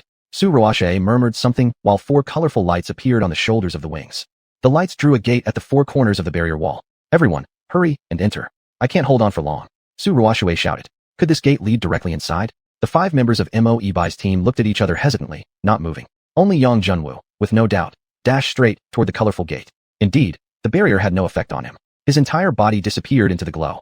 Seeing this, Moe Bai quickly commanded his teammates to follow and rush in. Chao Mengyue and Li Zhong, also unwilling to fall behind, immediately followed. After everyone had completely entered, the wings behind Su Reshui vanished as she slowly landed on the ground. Her mech fusion was forcibly broken. Her face turned pale, and there was a trace of blood on the corner of her mouth. The use of this secret technique had exhausted her so much that she would absolutely need at least half a month to recover to her best state. Su Ruoshui's gaze turned toward the direction of the barrier wall. Woo, I've done all I can to help you. What happens next depends on you. What came into view before the group was a world of ice and snow. Endless glaciers stretched out before them, with endless mist drifting down from the mountain peaks, finally accumulating on the barrier wall. Yang Jun was suddenly understood. So this was why the barrier was so solid. No wonder it was so tough. Soaked in icy energy for countless years, it was only natural it possessed such strength. Everyone, the portal should be deep inside this glacier. Let's split up here and rely on our own luck. Mo Ibai quickly left with his team. Unbelievable. That guy has no sense of decency at all. It was Ruoshui who got him in here, and he didn't even say a word of thanks, Li Zhong complained angrily. Yang Junwu said calmly, don't worry about others. Just focus on ourselves. For safety, I suggest we move together. Any objections? Chao Mengyue and Li Zhong both nodded in agreement. The three of them then sped downward into the glacier. Chapter 40. Why can only he suck on the eggs? The closer they got to the glacier, the colder it became. Before they even reached the base of the glacier, Li Zhong could already feel the cold seeping into his body, breaking through the defenses of his mechanized suit. President, I can't move forward anymore. Li Zhong hesitated, unwilling to proceed further. If the suit failed, he would become an ice statue. Okay, then go back to Ruoshui. Staying here is too dangerous, Yang Junwu nodded. Even with an A-level core, he could feel the bone-chilling cold outside. That Li Zhong had made it this far was already quite impressive. Qin Mingyue, are you going back with him? Yang Junwu turned and asked. Qin Mingyue shook her head. For some reason, ever since entering the barrier, she felt a strange force pulling her forward. Before she figured it out, she absolutely wouldn't retreat. Moreover, if there was some rare treasure here, she would never let Yang Junwu take it all for himself. Alright, then move on. Yang Junwu didn't mind. If she wanted to follow, then let her. They continued forward, finally arriving at the foot of the glacier. At last, they could clearly see the glacier's true form. Oh my god, what is that monstrous thing? Qin Mingyue gasped. Yang Junwu's heart pounded violently as well. Only he held himself back from speaking out. What lay before them was not a glacier at all, but a massive, icy dragon skeleton. The skeletal dragon stretched for miles, its 12 pairs of icy wings resembling 12 frozen peaks. It seemed to be in slumber, its breath flowing from its nostrils and turning the surrounding area into a frozen realm. Suddenly, Yang Junwu understood. The outer barrier wall they had encountered was made of cold energy. No wonder it was so unyielding. Qin Mingyue trembled, feeling the invisible pressure pressing down from the air around her, urging her to submit. She knew, once she surrendered, she would become the dragon's slave, forever lost. Activate the armor shield, Qin Mingyue muttered fiercely, refusing to give in. Wrapped in protective shielding, the pressure eased slightly, and she forced herself to stand straight again. Yang Junwu, let's go back. This is not a place for us students. If we report this to the academy, there will definitely be rewards. When Qin Mingyue realized that the pull she felt was actually from the dragon's icy breath, she understood that this was no natural gift. It was bait set by a predator. Now was the best time to retreat. If the skeletal dragon awakened, everyone here might be buried forever. But Yang Junwu seemed to ignore her entirely, instead walking toward a cave beneath the dragon. Qin Mingyue's heart sank. No good. Yang Junwu must have been taken over by the frost. Logically, if Yang Junwu died here, it would be a relief to her, a freedom from her fear of the past secret ever being exposed. Yet, for some reason, she couldn't move, couldn't bring herself to leave while watching Yang Junwu walk away. With a determined clench of her teeth, Qin Mingyue charged toward Yang Junwu. Deep inside the cave, Yang Junwu stood in front of a block of ice, deep in thought. Yang Junwu, Qin Mingyue was about to urge him to leave, but was interrupted. Chill, be quiet, don't wake it up. Are you okay? Qin Mingyue asked, puzzled. Yang Junwu showed no signs of being enchanted or taken over at all. Yang Junwu had no time to pay attention to her right now. He had been guided here by the hidden dragon blood within him, drawn towards something nearby that it longed for. In the huge cave, the block of ice was the only visible object. Qin Mingyue, do me a favor. Use the laser cannon to melt this ice statue. Okay, Qin Mingyue didn't refuse. She too wanted to see what was hidden here. They both activated their laser cannons, beginning to blast the icy statue. Gradually, the ice statue began to melt, revealing what lay trapped within. It's a portal, Qin Mingyue cried, quickly covering her mouth afterward. As the ice melted away, the light from the portal grew brighter and brighter. Phew, finally, it was done. They had nearly drained all the power from their A-level cores. Looking at the shining portal, Yang Junwu felt a stronger pull from his hidden dragon blood. Whatever it needed was inside this portal. Finding the portal and discovering the monster near it, the mission should have technically been completed. As Qin Mingyue was about to speak and suggest leaving, she saw Yang Junwu leap headlong into the portal. That was way too reckless. She stared in shock. If the creature outside the portal was so terrifying, the inside might contain something even worse. No time to think. She gritted her teeth and dove into. Unlike the icy world outside, the world on the other side of the portal was warm, a soft breeze blowing and the sun shining above. Before them stretched an endless grassland, and at the horizon was a dense and vibrant forest. However, strangely, There were no animals or humans in sight nearby. The entire world exuded a sense of peace and serenity. Yang Junwu approached a giant stone, beneath which rested two exquisitely patterned eggs, each about the size of a human head. Qin Mingyue exclaimed, "Could these be the eggs of that frost dragon?" Yang Junwu gave her a sidelong glance. "Do you really think that's possible? With such a massive creature, how could its eggs be this small? And besides, it's a bone dragon. How could it even lay eggs?" But there was no doubt these were dragon eggs. Yang Junwu's hidden dragon body had become completely overwhelmed with excitement and desire. Whatever the case, he would take his chances. If he died, then so be it. Yang Junwu reached out and placed his finger on one of the dragon eggs. A powerful surge of spiritual energy erupted from the shell, rushing into Yang Junwu's body. The egg seemed to sense the danger, struggling to resist.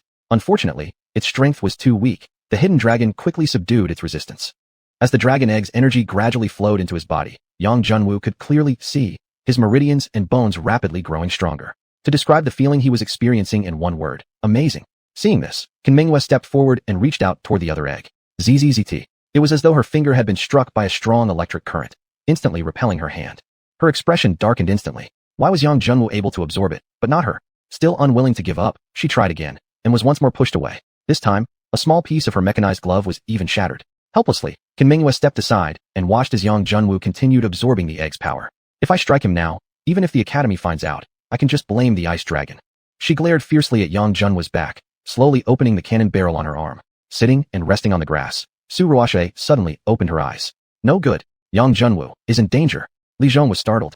Ruoxue, elder sister, what's wrong with you? Su Ruoxue regained her composure.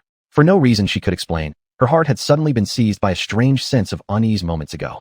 Li Zhong chuckled. Ruoxue, elder sister, are you worrying about the president again? Don't worry. He's powerful and not the reckless type. If there was danger, he would have retreated. Nodding, Su Ruoxue realized the ominous feeling had already disappeared. What's wrong with me today? Why would I have such an illusion? Su Ruoxue muttered to herself. Qin Mingyue lowered her arm, suppressing the urge to act. Not only would attacking possibly awaken the frost dragon, but if her strike failed to kill him instantly, Yang Junwu would surely retaliate. By her current strength, she simply couldn't beat him. But watching helplessly as Yang Junwu absorbed the egg's power while she couldn't, she finally gave up and moved to the other side of the stone, deciding to just ignore it. Suddenly, she noticed something yellow lying on the ground. Qin Mingyue picked it up. Is this thing also a dragon egg? This yellow egg was about the size of a goose egg, and there wasn't even a flicker of energy inside. Carefully, she tucked it into her coat. Meanwhile, Yang Junwu had finished absorbing one dragon egg, his cultivation stage rapidly ascending. Second revolving tempering body, third revolving tempering body, until finally stopping at the ninth revolving tempering body. Though his hidden dragon still yearned for more, Yang Junwu decided not to push further. More was not always better. Rapid advancement didn't necessarily mean it was beneficial. A building with a weak foundation would always carry the risk of collapse. Also, if he absorbed all the dragon eggs here, the creature outside might sense it and awaken immediately.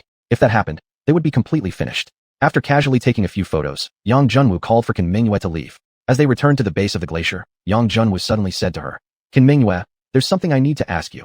Don't reveal that there are dragon eggs on the other side of the portal. Qin Mingyue smiled. Fine, but what benefit will the president give me? Yang Junwu asked. What do you want? Let's put it this way, I haven't decided yet. Consider it a favor I can ask of you later, and I'll let you know when I'm ready. Fine, we'll go with that. Yang Junwu agreed with a nod. Internally, Qin Mingyue was secretly laughing. Even without Yang Junwu's request, she wouldn't have revealed the secret anyway. After all, Yang Junwu had absorbed the egg and there would be no evidence left. As for herself, she still had another living dragon egg hidden in her coat. Not far from the glacier, Yang Junwu encountered Mo Ibai and 4 others approaching from the opposite direction. Where are your people? Why are only 2 of you left? Mo Ibai looked at them with confusion. Yang Junwu remained expressionless and answered, Li Zhong has already left first.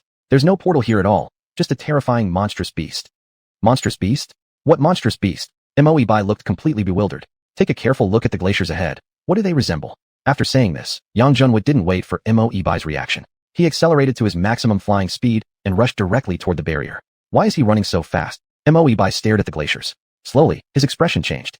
There's actually an ice dragon this enormous in the world? Captain, are you saying those glaciers are actually the dragon's body? One of the team members exclaimed in shock. In that case, what are we still doing here? If the ice dragon notices us, we'll all be finished with just one icy breath. Another team member didn't hesitate. He turned around and fled immediately. No wonder Yang Junwu and the other person had run so fast just now. They wanted to leave them behind as cover. Realizing this, Mo Ibai acted immediately, fully activating his mechanized armor's propulsion system and chasing after Yang Junwu's figure without hesitation.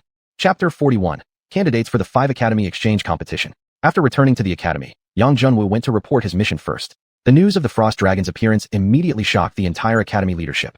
First, the ice field exploration mission was cancelled, and the teleportation array leading to the ice field was shut down. The Academy's Academic Affairs Office contacted the 9 students who had participated in this mission, requiring them to keep the incident a complete secret.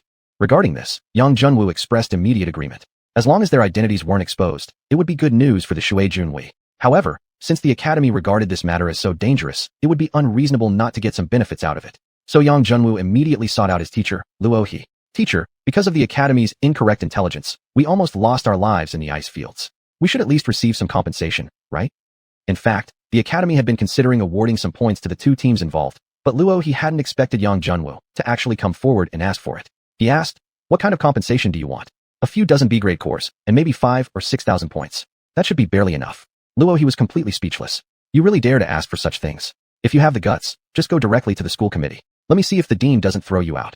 Yang Junwoo curiously asked, "By the way, I've been here a long time. Why have I never seen the dean?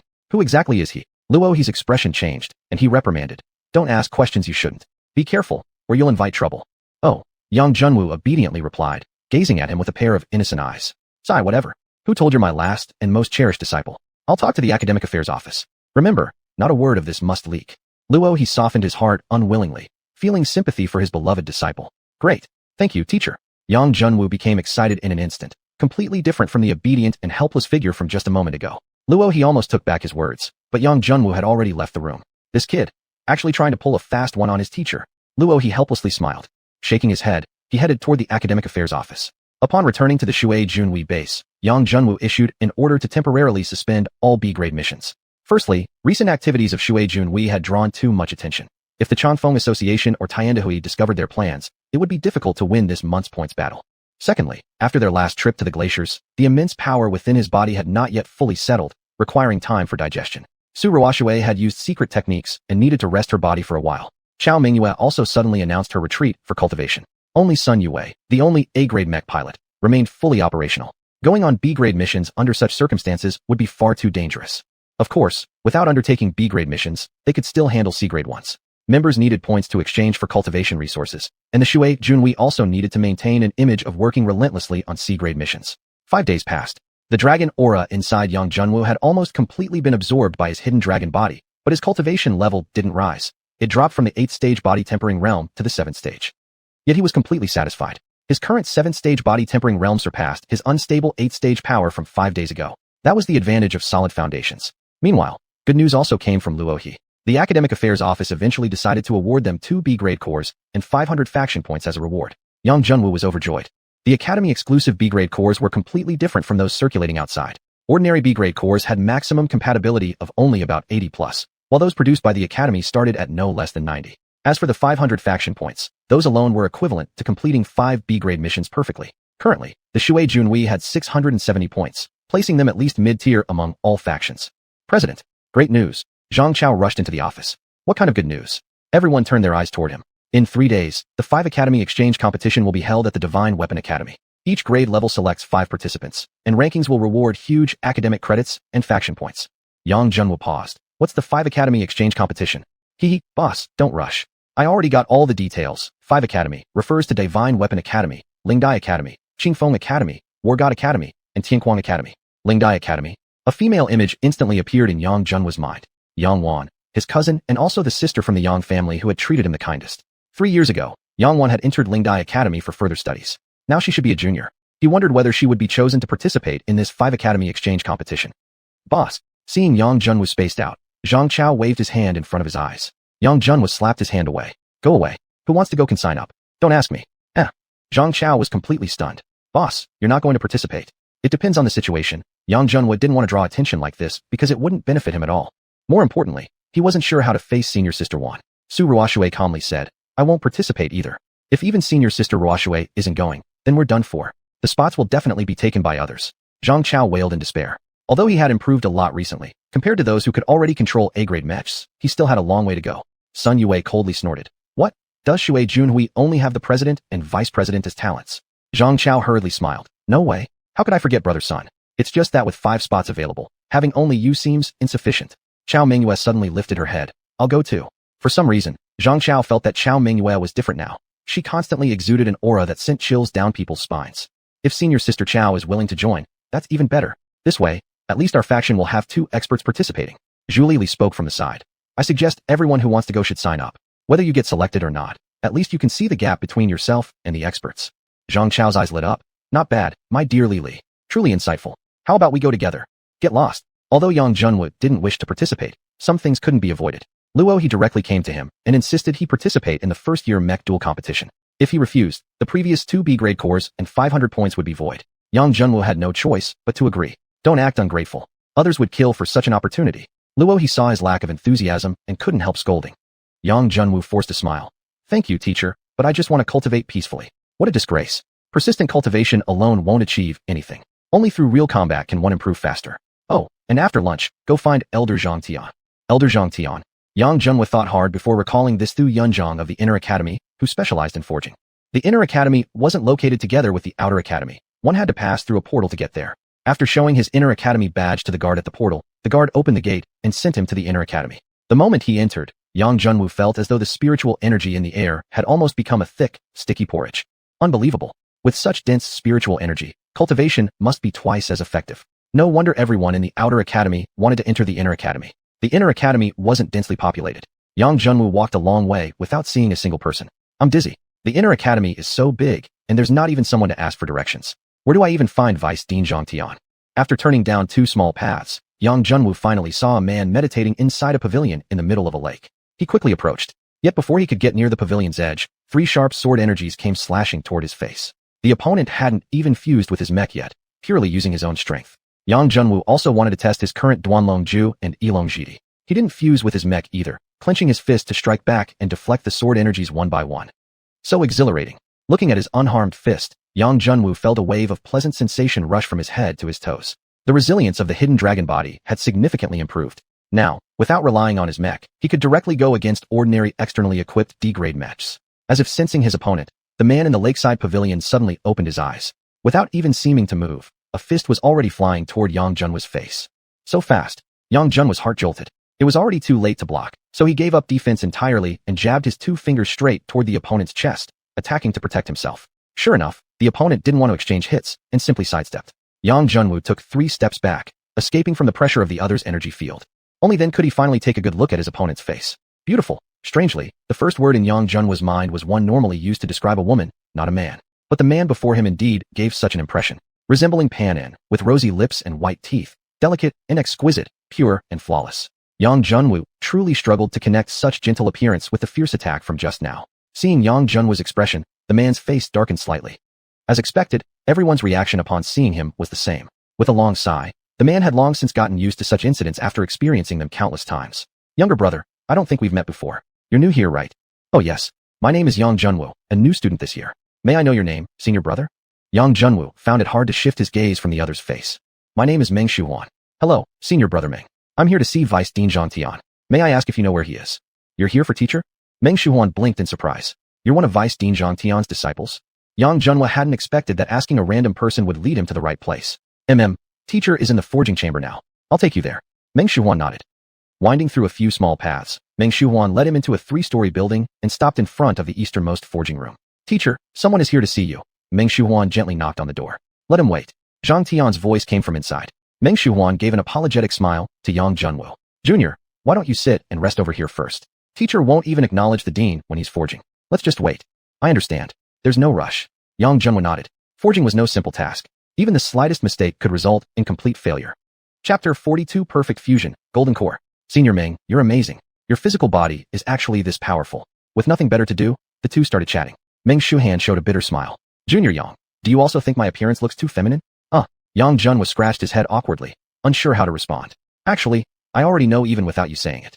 To make myself look more intimidating, I've been diligently cultivating my physical body. However, even after reaching the Supreme Body Realm, my appearance hasn't changed at all. If Yang Junwu hadn't personally seen Meng Xiuhuan's face, he definitely would have thought this person was being too modest. Who would cultivate to the Supreme Body Realm for such a trivial reason? Junior Yang is quite impressive too, managing to withstand attacks from the Supreme Body Realm. Meng Xiuhuan was also curious about Yang Junwu. Though Yang's cultivation level seemed low, his physical strength felt extremely powerful. The two were almost evenly matched. Yang Junwu smiled. Maybe it's because of my body constitution. My physical strength is passable. The two casually chatted for about half an hour when suddenly, they heard Master Zhang cursing loudly from inside. Meng Xiuhuan's expression changed. Oh no, It seems like the master's forging attempt has failed again. You'd better hide for now. Come back after he calms down. Yang Junwu stood up upon hearing this, just about to leave when a voice came from within the room.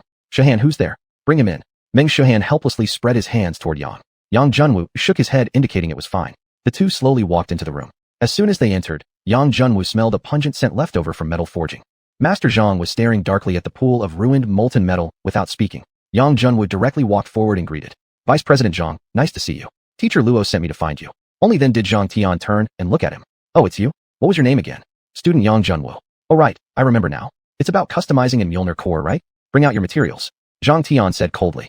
He was clearly still immersed in the disappointment of his previous failure, and in a very bad mood. Yang Junwu never expected he'd need to provide his own materials. Teacher Luo hadn't mentioned anything beforehand either. Fortunately, he had no shortage of B-grade Mjolnir materials in his small world, though he wasn't sure which would be useful. Yang Junwu simply dumped all the materials out in one go, scattering them all over the forging chamber with a metallic clatter. Beside him, Meng Xiuxian was astonished. That huge piece of blood jade crystal? So pure ice sway stone. There's even white crystal. My goodness, these are all rare materials for forging B-grade cores, some even suitable for crafting A-grade cores. These materials wouldn't shock the two greatly, as men of their status could easily obtain such items. What astounded them was the purity level. Take the ice sway stone, for instance. It's a byproduct of mother crystal mines. Typically, its purity doesn't exceed 70%. Even after special purification, it seldom reaches 90%. However, the ice sway stone Yang Junwu brought was crystal clear and transparent, with almost no impurities at all. Purity definitely above 95%. That old guy Luo must have given you so much good stuff. Vice President Zhang couldn't help but say, perplexed. Too bad he didn't know these were actually all Yang Junwu's own finds. Since he misunderstood, Yang Junwu decided to go along with it, to avoid a long explanation. Vice President, I don't really know which materials are needed for forging a B-grade core. Please select some suitable ones. What kind of Mjolnir do you want to build? Zhang Tian asked. What do you mean? Yang Junwu was puzzled. Although they're all called B-grade Mjolnirs, in reality, each one is different. For example, the support long-range type excels in endurance and long-range attack power, yet it's relatively weak in close combat. The recovery enhancement type has very strong healing abilities, but average offensive power. The close combat strength type emphasizes close-range attacks, featuring high attack power and strong defense, but average mobility. The close combat agility type focuses on quick close-range attacks, having average attack and defense capabilities, but exceptional mobility. Yang Junwu didn't expect even a B-grade Mjolnir to have so much nuance. Meng Xiuxian whispered, only top-notch blacksmiths like Master Zhang can create such diverse types. For average blacksmiths, successfully forging one would already be excellent. Now Yang Junwu understood. No wonder his teacher sent him specifically to look for Vice President Zhang. Apparently, he wanted a custom-built Mjolnir for him. I want a close combat agility type.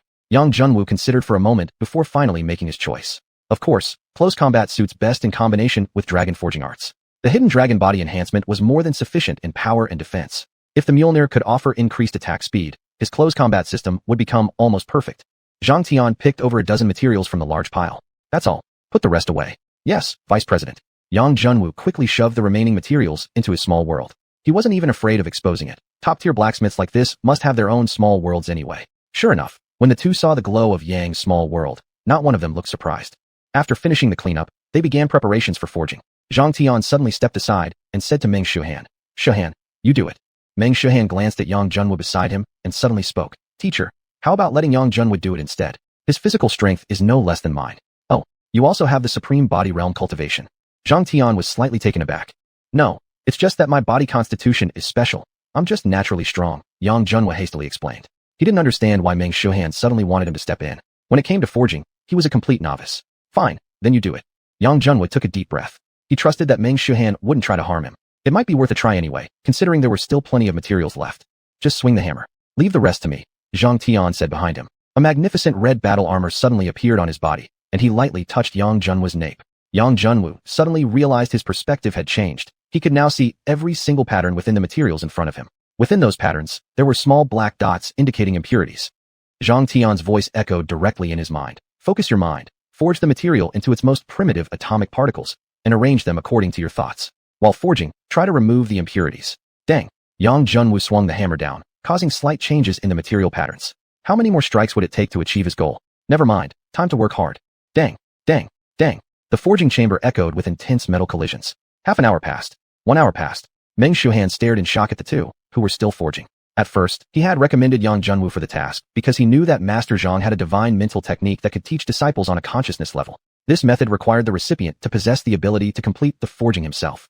Put simply, Zhang Tian used Yang Junwu's body to forge, allowing the latter to fully experience the entire forging process. With such teaching methods, people with high talent could grasp the basic forging techniques within 1 or 2 sessions. Based on Meng Xiuhuan's own experience, half an hour would be sufficient to produce a qualified B-grade battle armor core prototype. Yang Junhua's physical strength was comparable to his, so sustaining work for half an hour to an hour wouldn't be a problem. Since Meng Xiuhuan liked Yang Junhua quite a bit, he had intentionally tried to get Zhang Tian to teach him. But now, 1.5 hours had passed, yet the two showed no sign of finishing. The teacher would certainly be fine, but Yang Junhua's body might not be able to handle it. After all, this was his first time forging. If something were to happen to his body, Meng Xiuhuan would end up doing more harm than good, which would be a grave mistake. 2 hours had passed. Should he interrupt them? Meng Xiuhuan's heart was filled with hesitation. The teacher despised interruptions during forging the most. Once immersed, he wouldn't care whether his body could withstand it, let alone pay attention to Yang Junhua's state. His own forging record was 3 hours. Considering Yang Junhua's physical condition was about the same, if there was still no progress after 3 hours, Meng would interrupt them regardless of possible scolding. At this moment, Yang Junhua had already entered into the joy of forging. Every time he forged a material, he felt a dragon energy entering into it. On its own, the dragon energy wasn't particularly powerful, and it didn't directly affect his forging process. In fact, it greatly enhanced the material's strength. However, it carried a strong will that forbade any impurities within the material. These impurities made the dragon energy unwilling to fuse. Yet Yang Junhua was unable and unwilling to remove the dragon energy. Thus, he only had one choice. Follow the purification techniques taught by Master Zhang within his consciousness, repeatedly purifying the materials. As a result, his process took significantly longer. Under normal circumstances, even the top blacksmiths couldn't completely purify materials. However, now that the materials already had naturally high purity thanks to the dragon energy, such a feat was now possible. The dragon energy naturally repelled impurities, grouping them together each time, thereby greatly reducing Yang Junhua's burden in removing them. As one material after another was purified, the final product was on the verge of completion. And now, 3 hours had already passed. Just as Meng Xiuhuan was about to open his mouth to interrupt them, a blinding golden light emerged from the forging platform. The golden light pierced straight through the roof, shooting up into the heavens. Suddenly, a heavenly thunderclap crashed down, splitting the entire 2-story building in half. Looking at the apocalyptic scene before him, Yang Junhua felt a chill down his spine. If it weren't for Zhang Tian's quick reaction, blocking the heavenly lightning from hitting both him and the core, he would have been reduced to ashes. Just a B-grade core, did it really warrant heavenly punishment? A 100% pure, impurity-free core. Zhang Tian cradled the golden core in his hands, his eyes soft with tenderness, as if gazing upon his own child. A moment later, he turned to Yang Junhua, his fiery gaze seeming as if it could melt him. Yang Junhua, you're a forging genius. Become my disciple, learn forging from me. I guarantee you'll become a forging master in 2 years. No, just 1. Beside him, Meng Xiuhuan opened his mouth wide in shock. Master Zhang had always been harsh, yet now he was actually speaking words of praise. This alone proved how incredibly gifted Yang Junhua must be in forging. Chapter 43. A young couple's affection. Why are you getting involved? I'm truly grateful for your favor, Vice Dean Zhang, but I already have a master. You understand nothing.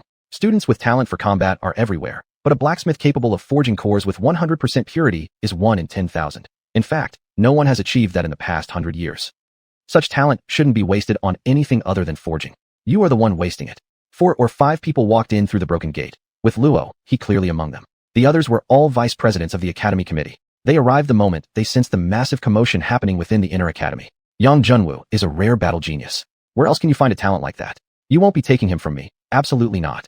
A vice dean said, Brother Luo, Yang Junhua is an exceptional talent. If we limit him to only one discipline, it would be a loss for the entire academy. That's right. Besides, using a personally forged mech will suit him better and also improve his combat power, another dean added. You're planning quite cleverly, aren't you? Do you even know how much time forging requires? It might take 5 or 10 years to fully master it. Time that could have made him a top martial cultivator. Is Yang Junhua's forging talent really that ordinary? Just now, Vice Dean Zhang said he could become a master in just 1 year. Impossible. Listen to his boasting. Ask him yourself. How long has he been stuck at the SS level? Meng Xiuhuan was completely stunned. Never in his wildest dreams had he expected that the person he met by chance would draw so many powerful figures fighting to take him as a disciple. Despite his own noble status and exceptional talent, even he had never experienced such a scene of many competing for him. Yang Junhua is simply too strong. He felt no jealousy at all, but was genuinely happy for Yang Junhua, though also a little worried. Having too many exceptional talents might not always be a good thing, because choosing among them is so difficult. Whichever is abandoned would be a waste. Wanting to pursue all of them might cause each discipline to suffer due to insufficient time, never reaching their pinnacle. He couldn't help but wonder how Yang Junhua would choose. Truthfully, Yang Junhua personally didn't want to learn forging skills all that much. Because he had the spinning wheel lottery system, by completing missions, he could constantly obtain cores. Although not all of those cores were extremely powerful, even one golden grade core could serve him for a long time. Moreover, from his recent forging experience, even a mere B-grade core, under Vice Dean Zhang's full guidance, had taken almost 4 hours. He didn't have that much time. Everyone, can I have a moment alone with Yang Junwu? Zhang Tian suddenly proposed. No way. Who knows what kind of nonsense you might fill his head with. Luo he immediately rejected. Fine, then you can come too. Zhang Tian actually conceded. The three left the forge workshop and entered a cultivation chamber. Zhang Tian spoke directly. Yang Junwu, are you of dragon ancestry? Yang Junwu was greatly shocked. That was his biggest secret. How did Zhang Tian know? He hesitated and stammered, unable to respond immediately. Luo he was also somewhat surprised. Although he didn't always keep close watch on this disciple, never had he imagined he actually had the dragon ancestry. After calming down slightly, Luo he spoke. Junwu, just tell us. Although rare, dragon ancestry isn't unheard of at Divine Forge Academy. Alright. After thinking for a moment, Yang Junwu finally decided to confess. Keeping it hidden was never sustainable anyway, and with the guidance of two SS-level experts, he could avoid many pitfalls. He told them everything about his hidden dragon constitution and how he had obtained the dragon egg previously. You've kept that pretty well hidden. Luo he gave Yang Junwu a playful knuckle to the head. In his prior reports to the academy, Yang Junwu had conveniently left out the part about the dragon egg. I was just afraid of getting punished. I bet you just hoped that if a frost dragon ever showed up, you'd have the academy to back you up.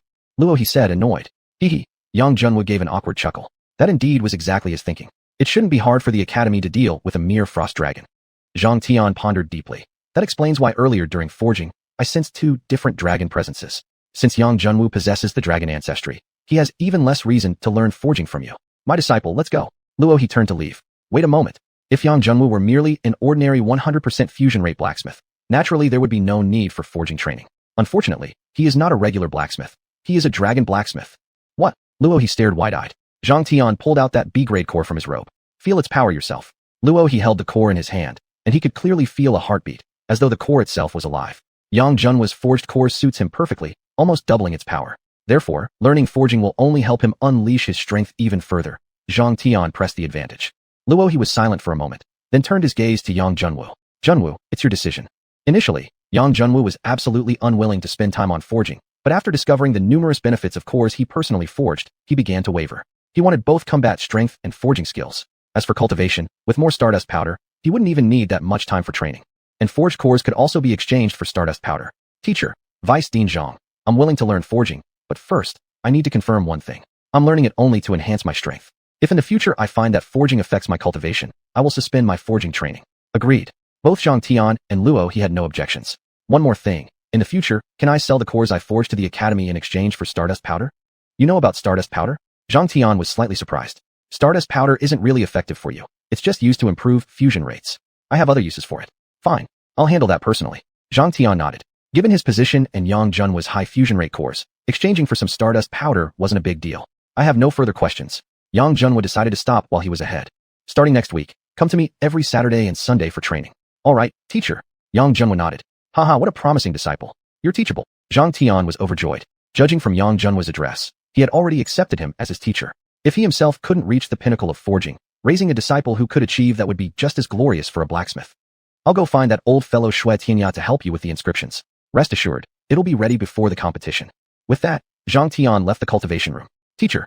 Yang Junwu looked up at Luo he. In truth, he felt a deep sense of guilt toward Luo he, who had always genuinely supported him, while he had concealed so many things.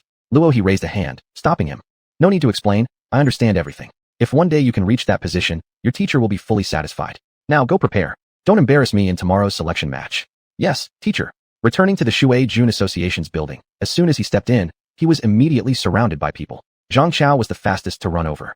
Boss, that golden light just now was you, right? That was incredible. What exactly happened?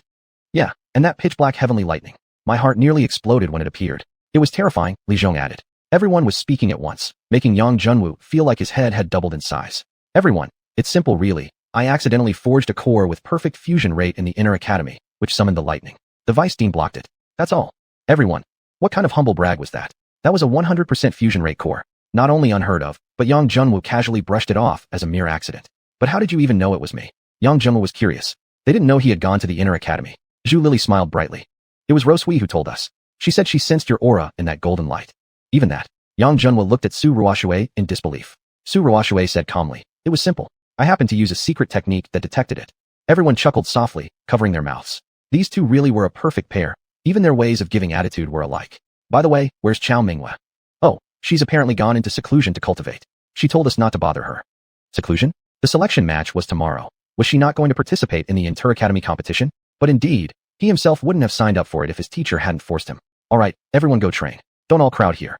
Got it. We won't be light bulbs. Zhu Lili glanced repeatedly between Yang Junwu and Su Ruoshui and then left the hall with a smile. Soon, the hall was left with only Yang Junwu and Su Ruoshui. Shall we talk? Yang Junwu looked at Su Ruoshui. The corners of her mouth lifted slightly. She extended her hand generously. Sure. Where to? How about my room? It's the quietest. If any other man had said that to Su Ruoshui, she'd probably slap him straight away. But Yang Junwu was different. Su Ruoshui knew perfectly well that he truly meant only the quietness. Alright.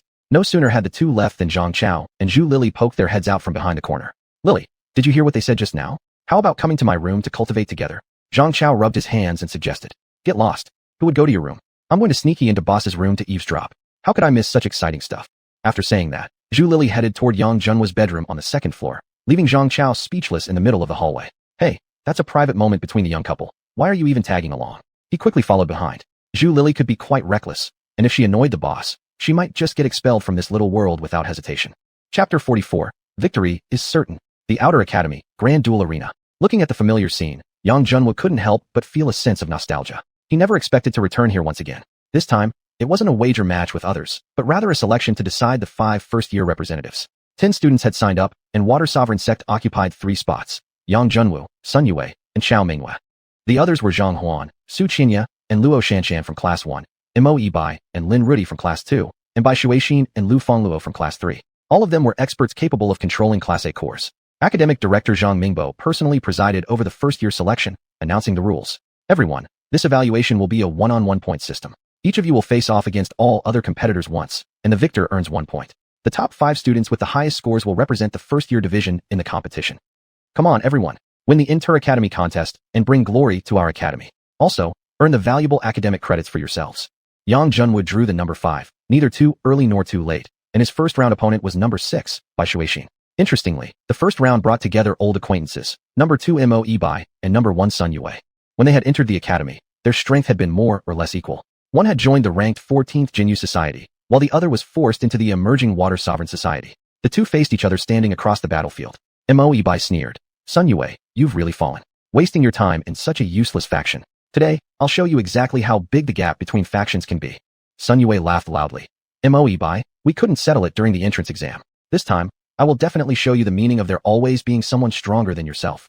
Match begin. With the referee's command, both instantly initiated their mech fusions. The only difference was that Sun Yue fused with a Class B core, while Mo Yibai wielded a Class A core. The audience murmured in shock. Are you kidding me? Using a Class B core is just an insult. He probably doesn't even have a Class A core. After all, he joined such a fledgling faction with no foundation.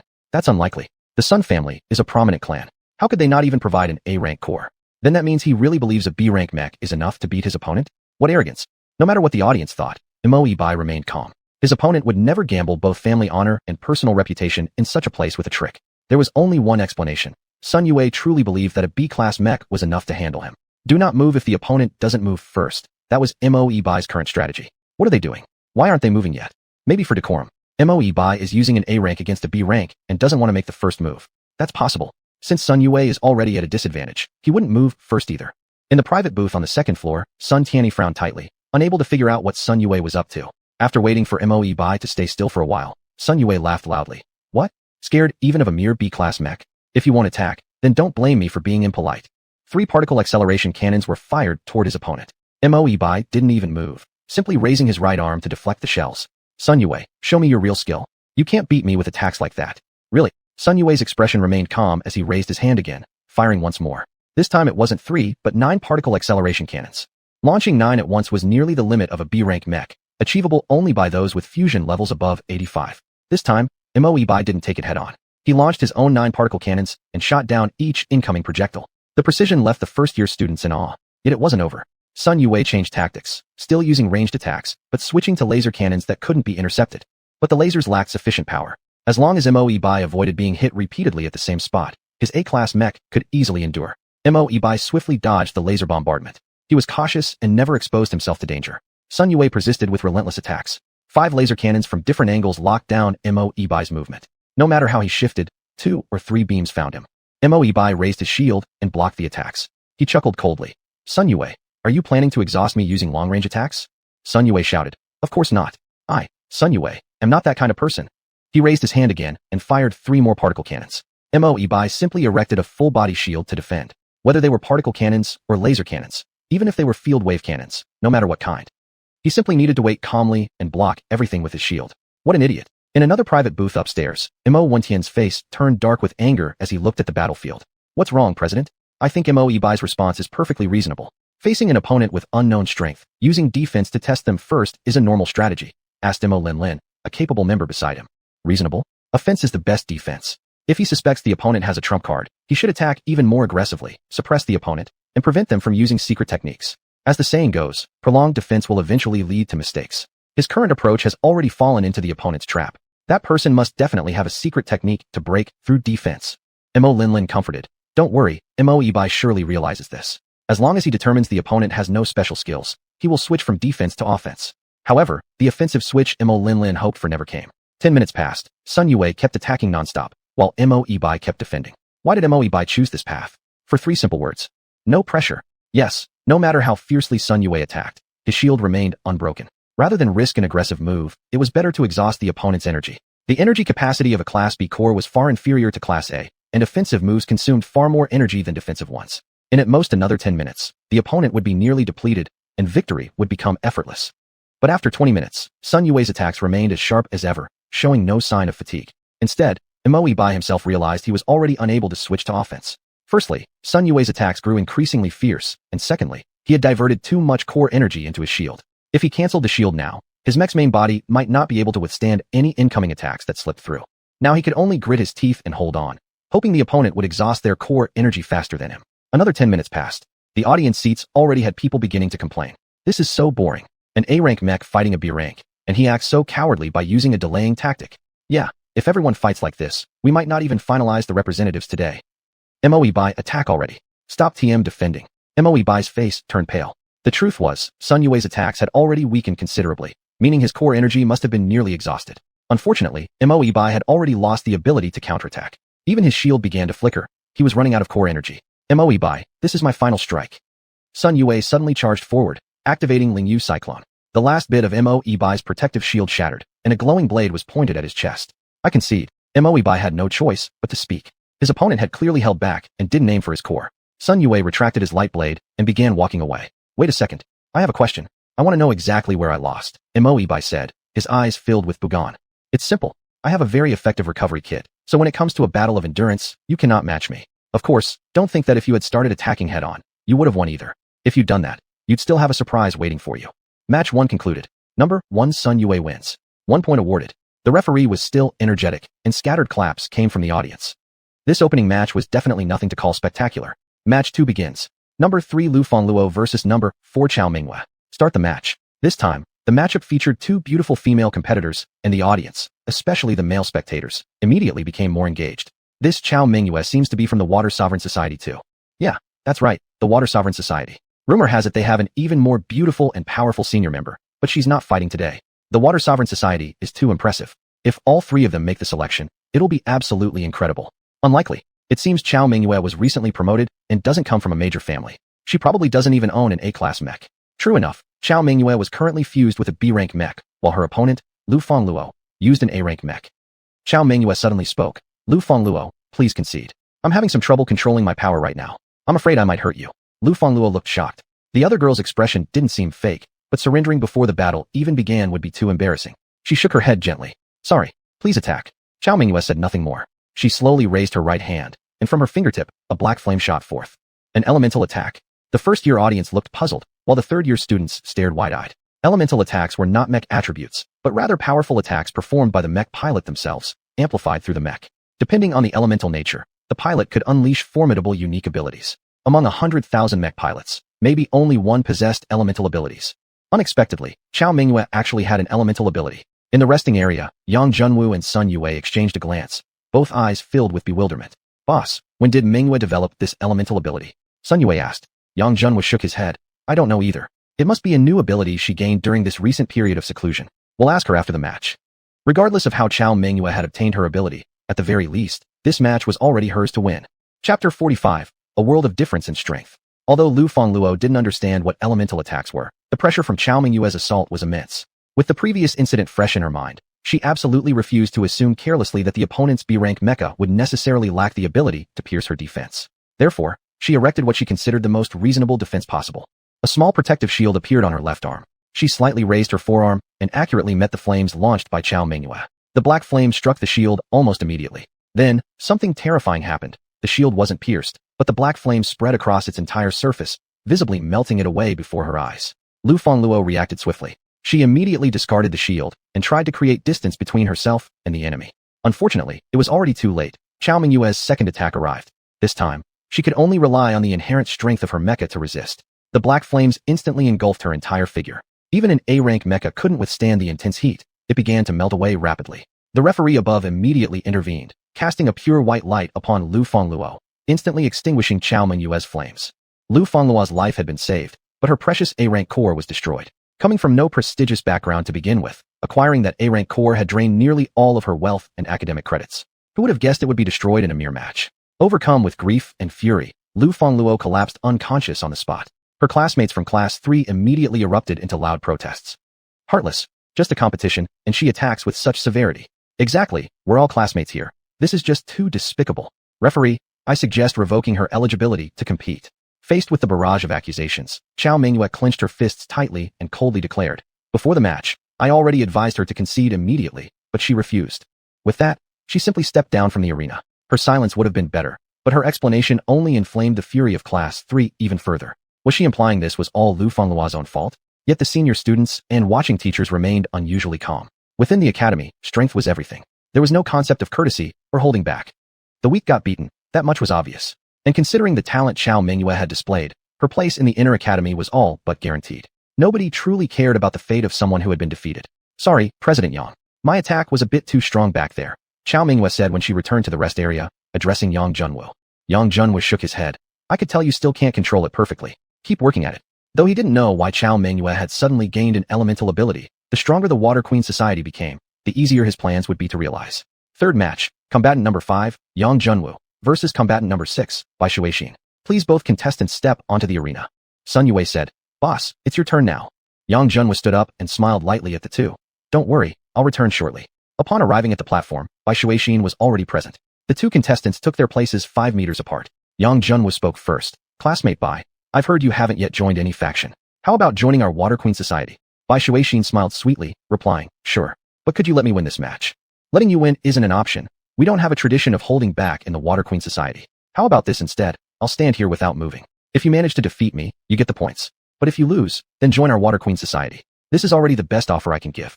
On the observation platform, Julie turned to the beautiful woman beside her and said, Ruoxue, look at him. He's at it again, luring in young girls. Su Ruoxue replied indifferently. He's merely trying to recruit talent for the Water Queen Society. No need to think anything of it.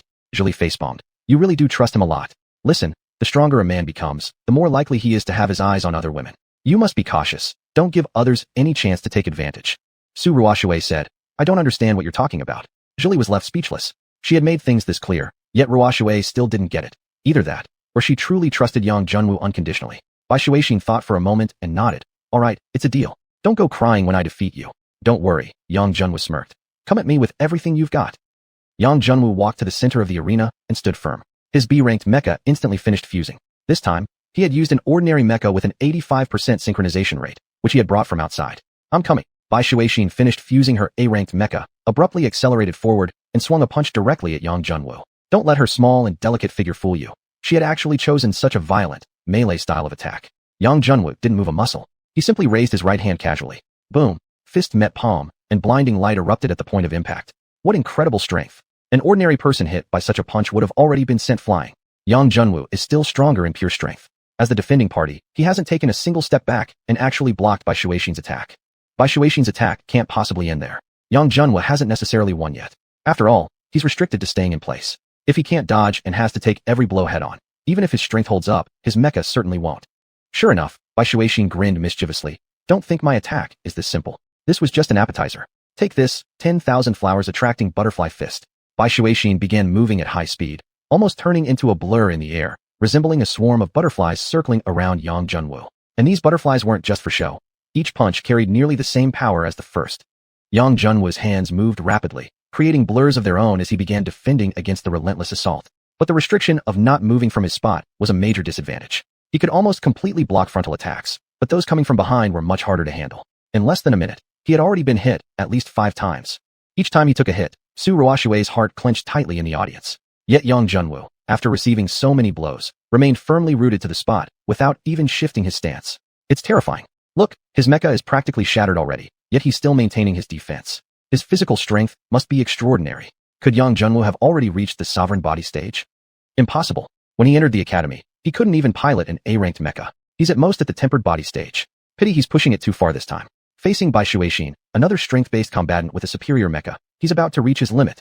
The audience's judgment wasn't incorrect. Yang Junwu's mecha was just an ordinary B-ranked one without any reinforced attachments.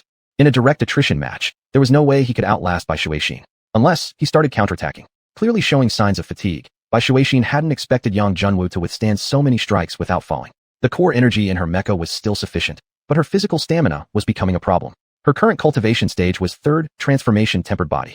She had been using a special secret technique to temporarily boost her physical strength. Now, the effects of that technique were gradually fading, making her attacks noticeably slower. As she threw a punch aimed at Yang Junwu's face, her arms suddenly stiffened with pain and trembled slightly midair. Although she quickly recovered, in a duel between experts, even the smallest mistake could lead to irreversible consequences. A firm hand suddenly grabbed her wrist. Then, a scene that shocked the entire audience unfolded. Yang Junwu lifted Bai Xiuxian up and swung her around, smashing her left and right. The sound of her mecha colliding with the ground echoed loudly, producing thunderous booms. Bai Xiuxian desperately tried to gather energy to break free, but before she could finish, Yang Junwu slammed her forcefully into the ground again. At the same time, a strange force surged from her captured wrist. The energy she had just gathered was immediately shattered by the combined effects of this force. After about 10 failed attempts, Bai Xiuxian finally gave up. She realized the opponent was just toying with her. The gap in their true strength was like heaven and earth. I surrender. With a final shout that drained her remaining strength, the dizziness in Bai Xiuxian's mind finally disappeared. Yang Junwu looked at her with a cheerful smile. No backing out now. Bai Xiuxian waved her hand weakly. I admit defeat. From today onward, I, Bai Xiuxian, voluntarily joined the Water Queen Society, and I will never go back on this. The audience fell into complete silence. 2 months ago, that man by the lakeside who had made bold declarations seemed to be gradually fulfilling his promise. His faction hadn't only avoided dissolution, it was continuously growing stronger, even recruiting members right here on the competition stage. Sure, the first match could be blamed on Mo Bai's mistake, but without real power to back it up, Sun Yue could never have completed his combat plan. And then there was Chao Mengyue, once considered utterly ordinary when she entered the academy, now suddenly awakening an elemental ability. All of this happened after they joined the Water Queen Society. Could it be that the Water Queen Society actually possessed some mysterious power capable of accelerating cultivation and awakening special abilities? Many people began secretly contemplating. If they visited the Water Queen Society, perhaps they might also gain some unexpected benefits. Although the top 10 factions among the first years hadn't brought any of their core members, they had still dispatched elite representatives to observe. After witnessing the Water Queen Society's performance today, each of them wore a serious expression.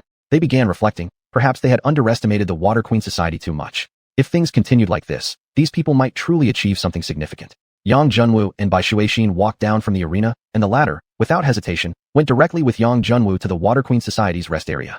When Chao Mengyue saw Bai Xiuxian's face, she stiffened instantly. You are. Hello, big sister. I'm Bai Xiuxian. I've just joined the Water Queen Society and hope you'll take good care of me. You're from the Bai family of the Fey Kingdom? Chao Mengyue frowned. The Bai family clearly had influence within the academy. Why would this Bai Xiuxian specifically want to infiltrate the Water Queen Society? No, you've misunderstood.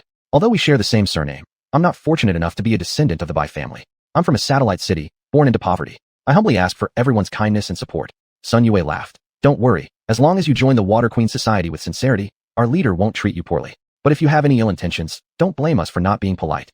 Chapter 46, Sun Yue vs. Chao Mengyue. As the competition progressed, the second and third rounds were successively concluded. On the scoreboard, Yang Junwu, Chao Mengyue, and Sun Yue all maintained a perfect record of 3 wins and 0 losses, firmly securing the first place. Bai Xiuxian, newly joined the Shuijun Association, and Mo Bai from Class 2 each had 2 wins. Essentially, the final victor would emerge among these 5. Yet the competition still had to continue, and the audience also wanted to see who truly stood as the strongest among the first years. Round 4, Match 1, Bai Xiuxian vs. Mo Bai. The referee's voice rang out. Immediately, the crowd erupted into loud cheers. Of course, most of the cheers came for Mo Bai. After all, he had supporters from his faction, where numbers equaled strength.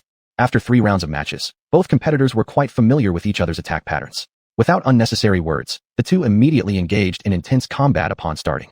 Mo Bai's agility was extremely high as he launched attacks from all directions and angles. Unexpectedly, Bai Xiuxian adopted the method Yang Junwu once used against her, rapidly rotating within a small radius, using brute force to counter speed.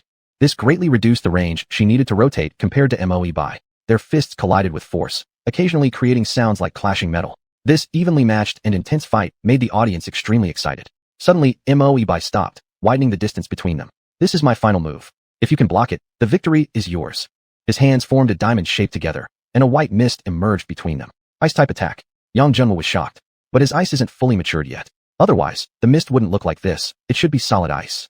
Bai Xiuxian did not dare to slack off and immediately consumed her remaining energy, conjuring a protective shield. Rapid Wind Frost Punch. Moe Bai's fists, enveloped in the white mist, smashed onto Bai Xiuxian's shield. The shield wavered slightly, but didn't shatter. Just as Bai Xiuxian let out a sigh of relief, thinking she had blocked the attack, a crack suddenly appeared in the center of the shield, and the fissure began to spread in all directions. I concede, she said humming ly. This match goes to Moe Bai. He earns 1 point. On the stands, Su Ruoxue fell into deep thought. Both Moe Bai and Chao Mengyue began awakening their powers after returning from the scouting mission. They must have obtained something within the glacial barrier. Admittedly, Moe Bai's ice type could still be explained, but what about Chao Mengyue's? That strange corrosive flame? Such power should be completely incompatible with the glacial realm. It seemed necessary to find time for Yang Junwu to ask some questions. After defeating Bai Xiuxian, Moe Bai finally exhaled in relief. If he had lost once more, the top 3 would have been completely swept by the Xiuxian Association. He represented the dignity of all other factions. He absolutely couldn't afford to fail. Thus, he even unleashed his yet to fully awaken ice-type ability, the last card up his sleeve. Round 4, Match 2, Yang Junwu vs Sun Yue. Both fighters, please enter. Sun Yue's eyes gleamed with intensity. He had been longing for another duel with Yang Junwu. His progress these past 2 months couldn't be understated. He felt confident he could defeat Yang Junwu without using his gear enhancements. The two entered the battlefield and took their positions. Yang Junwu, I'll give it my all in this match. I hope you'll do the same. At least let me see how much gap exists between us. Sun Yue declared loudly. Yang Junwu smiled faintly. This kid never managed to hide his emotions, yet he still insisted on being courteous. Don't pretend. You've been waiting for this day for a long time, haven't you? If you want revenge, then let's see whether you have the strength to take it. Begin. Before the referee's voice faded, Sun Yue's technique had already activated. Feather Whirlwind. Countless feather blades surged toward Yang Junwu, each one's destructive power surpassing that of a single laser cannon blast. Beautiful. Yang Junwu didn't do what others might expect, raise a defensive shield. Instead, he swung a greenish fist forward. The punch met the blades, scattering them in all directions. Yang Junwu's fist suffered no damage. So strong. Is this truly the power of overwhelming strength breaking 1,000 techniques? Incredible. The audience erupted in astonished praise. Yet deflecting the opponent's attack clearly hadn't reached Yang Junwu's limits. His figure didn't halt, but accelerated again, aiming directly at Sun Yue's core chest area. It's not that simple. Sun Yue snorted coldly. Although Yang Junwu's strength exceeded his expectations, he still had his ultimate technique unlaunched. As he rapidly retreated, energy surged within his hands, gradually forming a massive feather-like shape. That's not necessarily true. Yang Junwu smiled faintly. It was as though the air rippled slightly, his figure vanished from its original spot, and when it reappeared, it was already close to Sun Yue. If you don't use your ultimate move, you might have lasted a few more exchanges. Unfortunately, you're just too slow. Yang Junwu's voice echoed in his ear, while his right fist pierced through the core defense on Sun Yue's chest, shattering the B-rank mech core with a single punch. Wow, he actually did it. Zhu Lili, sitting in the audience, opened her eyes wide in shock. She wasn't alone. Most of the spectators were stunned. After all, they belonged to the same faction. When fighting against others, you held back a bit. Why go so hard on your own comrade? Did they have any personal grudge? Soon, rumors about their past conflicts from the time of enrollment began spreading quickly among the students. No wonder then. It turned out Sun Yue had been forced into joining. The two on the battlefield paid no attention to the murmurs in the stands. Sun Yue, with his mech core destroyed, wore a bitter smile on his face. Boss, your hand is way too heavy. Yang Junwu laughed heartily. I wanted to knock that arrogance out of you. Don't worry. I'll replace it with a new one later. Sun Yue's eyes lit up. It was already a widely known secret within the Xiuxian Association that Yang Junwu could create B-rank mechs with 100% fusion rate. Yang Junwu, naturally knowing what was going through the other's mind, shook his head. Forget about that one. I'm not capable enough for that yet. He was only able to produce it that one time thanks entirely to Zhan Tian's forging techniques being in full control the entire process. Though he had learned a great deal during that process, achieving that level of perfect harmony between man and craft wouldn't be possible for at least another few months. Sun Yue, however, remained unfazed. Then let me borrow it for now. I'll come asking when you've got more. The two walked off the competition stage with arms around each other's shoulders. They appeared to have a very good relationship, completely opposite to what others had imagined. The competition continued. Chao Mengyue was matched against Bai Xiuxian. Before the referee had even finished announcing, Bai Xiuxian directly admitted defeat. The referee sighed helplessly. At least go up on stage and exchange a couple of blows. Not even stepping foot on the arena was a bit too extreme. But after Bai Xiuxian conceded, she immediately headed to the restroom, leaving the referee no choice but to call the next pair onto the stage. Finally, the match neared its conclusion. Yang Junwu remained undefeated throughout, securing first place with 9 wins and 0 losses. In second place stood Chao Mengyue, with 8 wins and 0 losses so far. The upcoming match would be between Chao Mengyue and Sun Yue. If the former won, she would tie Yang Junwoo with 9 wins, and the final round would decide the championship. However, if Sun Yue won, Yang Junwoo would already be confirmed as the champion. Yet regardless of the result, it was certain that the top 3 spots were completely monopolized by the Shueijun Association. Standing 5 meters apart, Chao Mengyue and Sun Yue prepared for battle. "Brother Sun, why don't you just give up? My power is difficult to control, and I'd hate to hurt you," said Chao Mengyue. Sun Yue waved a finger side to side. "Mengyue, don't be too overconfident. Elemental flame is indeed powerful, but it doesn't mean you can defeat all opponents. We'll see who truly wins after the battle. Then let's go." Chao Mengyue didn't hesitate further. "If you seek battle, then let it come." With his B-rank mech core destroyed by Yang Junwoo, Sun Yue had to use his A-rank mech this time. In terms of real combat strength, the B-rank mech might have been slightly superior. But in terms of core endurance and burst power, the A-rank mech far surpassed the B-rank. Chao Mengyue launched the first attack. A particle beam, laced with black flames, surged towards Sun Yue. Sun Yue, however, remained calm. He raised his hand and fired a spirit feather. The spirit feather precisely struck the flame. The corrosive force of the black fire immediately activated, enveloping the spirit feather in small flames. "Explode," Sun Yue commanded softly. The spirit feather exploded, dispersing the black flame into pieces. Very soon, the black flames had corroded all fragments before fading away. Sun Yue is truly smart. Although Chao Mengyue's attack is powerful and highly corrosive, strong enough to melt even shields, Sun Yue neutralized it with just 1 spirit feather. Exactly. As long as you don't make contact, the black flame's corrosive ability can't affect you. Even if it's strong, it becomes useless. But this is also possible only because Sun Yue was originally strong. Otherwise, before he even had time to control the spirit feather, it would have been completely corroded. Chao Mengyue frowned. She hadn't expected the opponent to easily break through her powerful move with just a small trick. She couldn't keep attacking like this. It consumed at least 10 times more energy than her opponent. If she kept this up, it would bring her nothing but disadvantage. Thus, she immediately changed tactics. A lightsaber appeared in her hand as she quickly charged towards Sun Yue. "Come on!" Sun Yue roared in excitement, completely unafraid. In terms of normal strength, he absolutely had the upper hand. Still, he needed to be cautious about the opponent secretly launching an attack in the middle of the fight. After dozens of exchanges, Sun Yue gradually gained the advantage. "Mengyue, you're strong, but if you want to challenge me in boss, you still need more training." "That remains to be seen." Chao Mengyue pushed her attack speed to the maximum, her figure almost turning into a blur. Just as Sun Yue was focusing on full defense, black flames suddenly ignited on her fingers, sweeping straight toward his wrist. Sun Yue had been watching closely for any tricks during her attacks. As soon as he saw the black flame appear, countless wings burst from his body and shot toward Chao Mengyue. Chao Mengyue remained expressionless. His reaction was almost exactly as she had predicted. "It's over." Black flame explosion.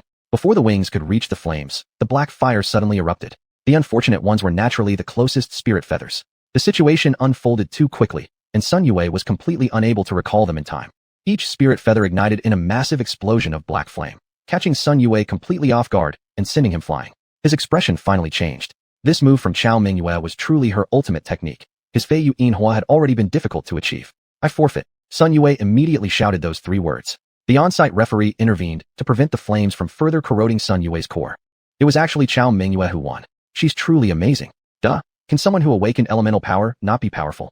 Huh. Right now, I really want to know who is stronger between her and Yang Junwoo. I think she still can't beat Yang Junwoo. The power gap is obvious. Not necessarily. Yang Junwoo mostly uses close-range attacks. No matter how strong he is, he definitely can't withstand the invasion of corrosive flames. Chapter 47. The Final Champion. The final round of matches began. In fact, if it were merely about selecting participants, the top 5 had already been decided in the previous round. Yang Junwoo, Chao Mengyue, Sun Yue, Moe Bai, and Bai Xiuxian. Therefore, the only highlight of this round was the battle between Yang Junwoo and Chao Mengyue. No one could predict who would finally retain their winning streak between these 2 undefeated experts.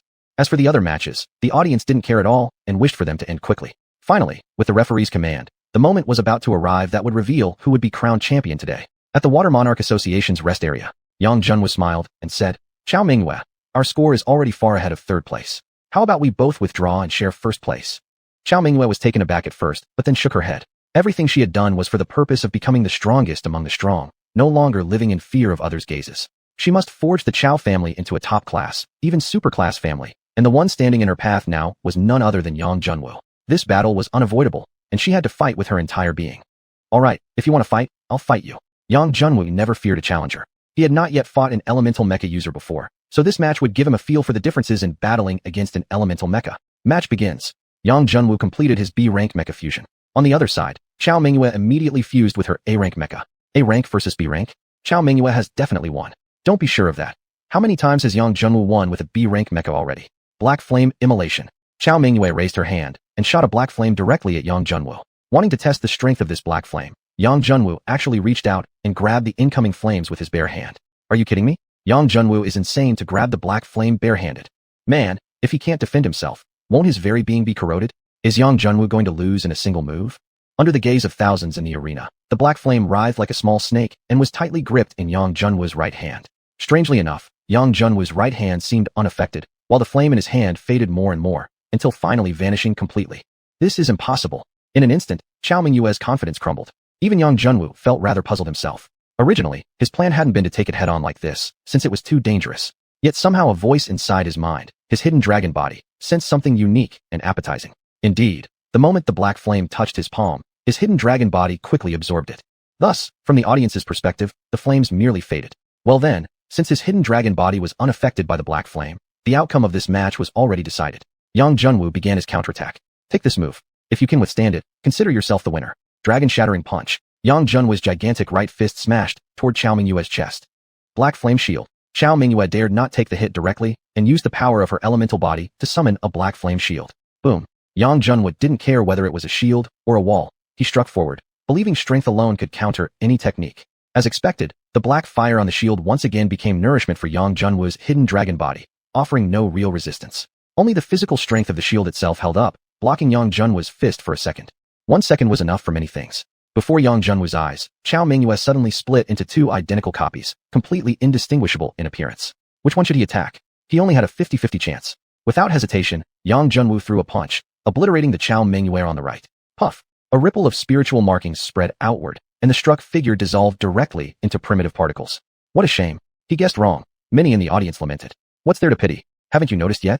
Xiao Mingyue's true form can freely transfer between her illusions, so no matter which one Yang Junwu hits, it won't strike the real one. How impressive, Xiao Mingyue. You win, and I admit defeat. Yang Junwu laughed heartily and simply walked off the battle platform. Just like that? You won. Xiao Mingyue seemed somewhat dissatisfied with winning in this way. He clearly suppressed me, so why did he withdraw? Xiao Mingyue couldn't understand, but soon replaced her confusion with joy. The champion is me, Xiao Mingyue. Thus, the final order between first and second place was decided. Xiao Mingyue took first and became the leader of the freshman division. Under her command were 4 others, 3 from the Water Monarch Association and 1 from its rival faction. An amusing composition. Instructor Zhang Mingbo called the 5 onto the stage to announce the rewards. The champion of this competition will receive 100 academic credits, 100 faction points, and a B-grade core. The runner-up will receive 50 academic credits, 50 faction points, and a set of B-grade forging materials. The third-place winner will receive 10 academic credits and 10 faction points. Fourth and fifth places will receive 1 academic credit and 1 faction point each. Wow, only 1 academic credit? That's too stingy. The other students began murmuring among themselves. Yeah, I thought there would be some kind of mysterious grand prize, but it's just academic credits after all. Don't cry over spilled milk. If it's just academic credits, why don't you go up there and get into the top 3 first? Instructor Zhang Mingbo gestured for silence. Everyone must feel that the rewards are too meager, but no worries, the real rewards are still to come. If you can represent the academy and win the championship in the 5 academy exchange competition, the rewards will be more than enough. Now, go back and prepare. Dismissed. Back at dormitory number 10, Yang Junwu appeared lost in thought. Su Ruoxue asked, what's wrong? Not confident about tomorrow's exchange competition. Yang Junwu shook his head gently. No, I was just wondering why the 5 academy exchange meeting used to be hosted by Divine Weapon Academy, but this time it's moved to Tianquang Academy. Su Ruoxue was startled. You suspect there's something wrong with Tianquang Academy? Not exactly. The 5 academy exchange meeting isn't a first-time event. The academy leadership must know the reason. It's just that Tianquang Academy belongs to the Nianhua continent. It might be possible they have hidden plans. Su Ruoxue softly sighed and said nothing. Yang Junwu seemed to realize something and quickly apologized. Sorry, I didn't mean to discriminate against people from Nianhua continent. Su Ruoxue managed a faint smile. It's fine. After all, you're from Fei continent. It's normal to be wary of people from Nianhua. Before Yang Junwu could explain further, Su Ruoxue raised 1 finger to his lips. Sure, let's leave it at that. We won't talk about it anymore. Oh fine. Yang Junwu helplessly nodded. After thinking for a moment, Su Ruoxue said, how about this? Tomorrow I'll accompany you. I know Nianhua continent well. Yang Junwu chuckled, then gently flicked her forehead. Silly girl, what are you thinking? The 5 academies have a special teleportation formation. Divine Weapon Academy, located in the center of the continent and maintaining neutrality, serves as the hub for teleportation. Any academy can reach the other 3 through our academy's teleportation formation. Su Ruoxue blushed. Alright, you don't have to worry too much about me. This time our freshman class isn't the main force. We're mainly there to gain experience and see how the other academies are progressing in their education to identify where we fall short, Yang Junwu said. Su Ruoxue nodded. All right then, it's already getting late. You should rest early. Yang Junwu turned and walked toward his cultivation room. Junwu, Su Ruoxue called from behind. What's the matter? Yang Junwu turned around. Su Ruoxue bit her lip, then shook her head. Nothing. You go ahead. Good night. As Yang Junwu left, the room was left with only Su Ruoxue inside. In her mind, two opposing voices began a fierce internal battle. Ruoxue, what's wrong with you? Why don't you have the courage to reveal your true identity to Yang Junwu? No, you can't be so selfish. Given Yang Junwu's talent, he will surely become a top-tier mecha expert in the future, possibly even reaching godlike status. If he's dragged into our conflicts, it will only harm him. But am I really going to give up on the happiness that should rightfully be mine? Of course not. You can resist, but you must be careful. Unless you possess absolute strength, you must not act recklessly. I understand. The night passed without incident. The next day, when Yang Junwu and his 4 companions arrived at the teleportation point, they were informed that the sophomore and junior classes had already departed earlier. And leading the freshman group this time was none other than Yang Junwu's instructor, Luo He. Luo He checked his watch and gazed toward the direction of the inner academy. What in the world is Xianxian doing? We're about to depart, yet the core hasn't been finalized yet. Teacher, do you mean that 100% core of mine? Yang Junwu asked. Exactly, it's just one inscription. 2 days are more than enough to inscribe 10 of them. Luo He replied irritably. Teacher, don't worry. Master Xianxian is probably striving for perfection, which is why he's spending extra time. Yang Junwu tried to explain. Don't defend him. He's not the one inscribing. So what perfection could he possibly be chasing? Luo He glared at him fiercely. Yang Junwu dared not speak further, stuck out his tongue, and quietly stepped aside. Chapter 48. The Emergence of Ming. A black ray of light shot from the direction of the inner courtyard. Finally, he arrives. Luo He exhaled deeply. If Xiangtian didn't show up soon, he would have no choice but to leave with the team. You old fart, do you have any sense of time? Luo He muttered angrily. Xiangtian glared at him, but a strange joy flickered across his pale face. You don't understand anything. After saying that, he pulled Yang Junwu aside. Xiangtian took out a golden Class B core from his robe and handed it to Yang Junwu. Apprentice, keep this well. This core not only has a 100% fusion rate, but also a special function. It can link and summon a Dragon Clan component, significantly increasing its power. Link summoning? Isn't that an ability exclusive to Class A and higher mechs? Could it actually be realized on a Class B mech? Yang Junwu's eyes were filled with shock. Otherwise, do you think why it took 2 days to engrave something that usually takes just a few hours? Thank you, Master. Yang Junwu sincerely bowed. There's no need to thank me. Without the special core you forged, even with Xue Tianya's engraving skills, this wouldn't have been possible. Oh, by the way, I recommend you use this core throughout this competition. We need feedback on combat data. Yang Junwu was stunned. If he used it directly, wouldn't that expose all the core's information? Don't worry. Even if they know that a 100% fusion rate is possible, can they recreate it? Remember one thing, Divine Weapons Academy is the strongest academy in the entire continent. There's absolutely no need to pretend to be weak to defeat strong opponents.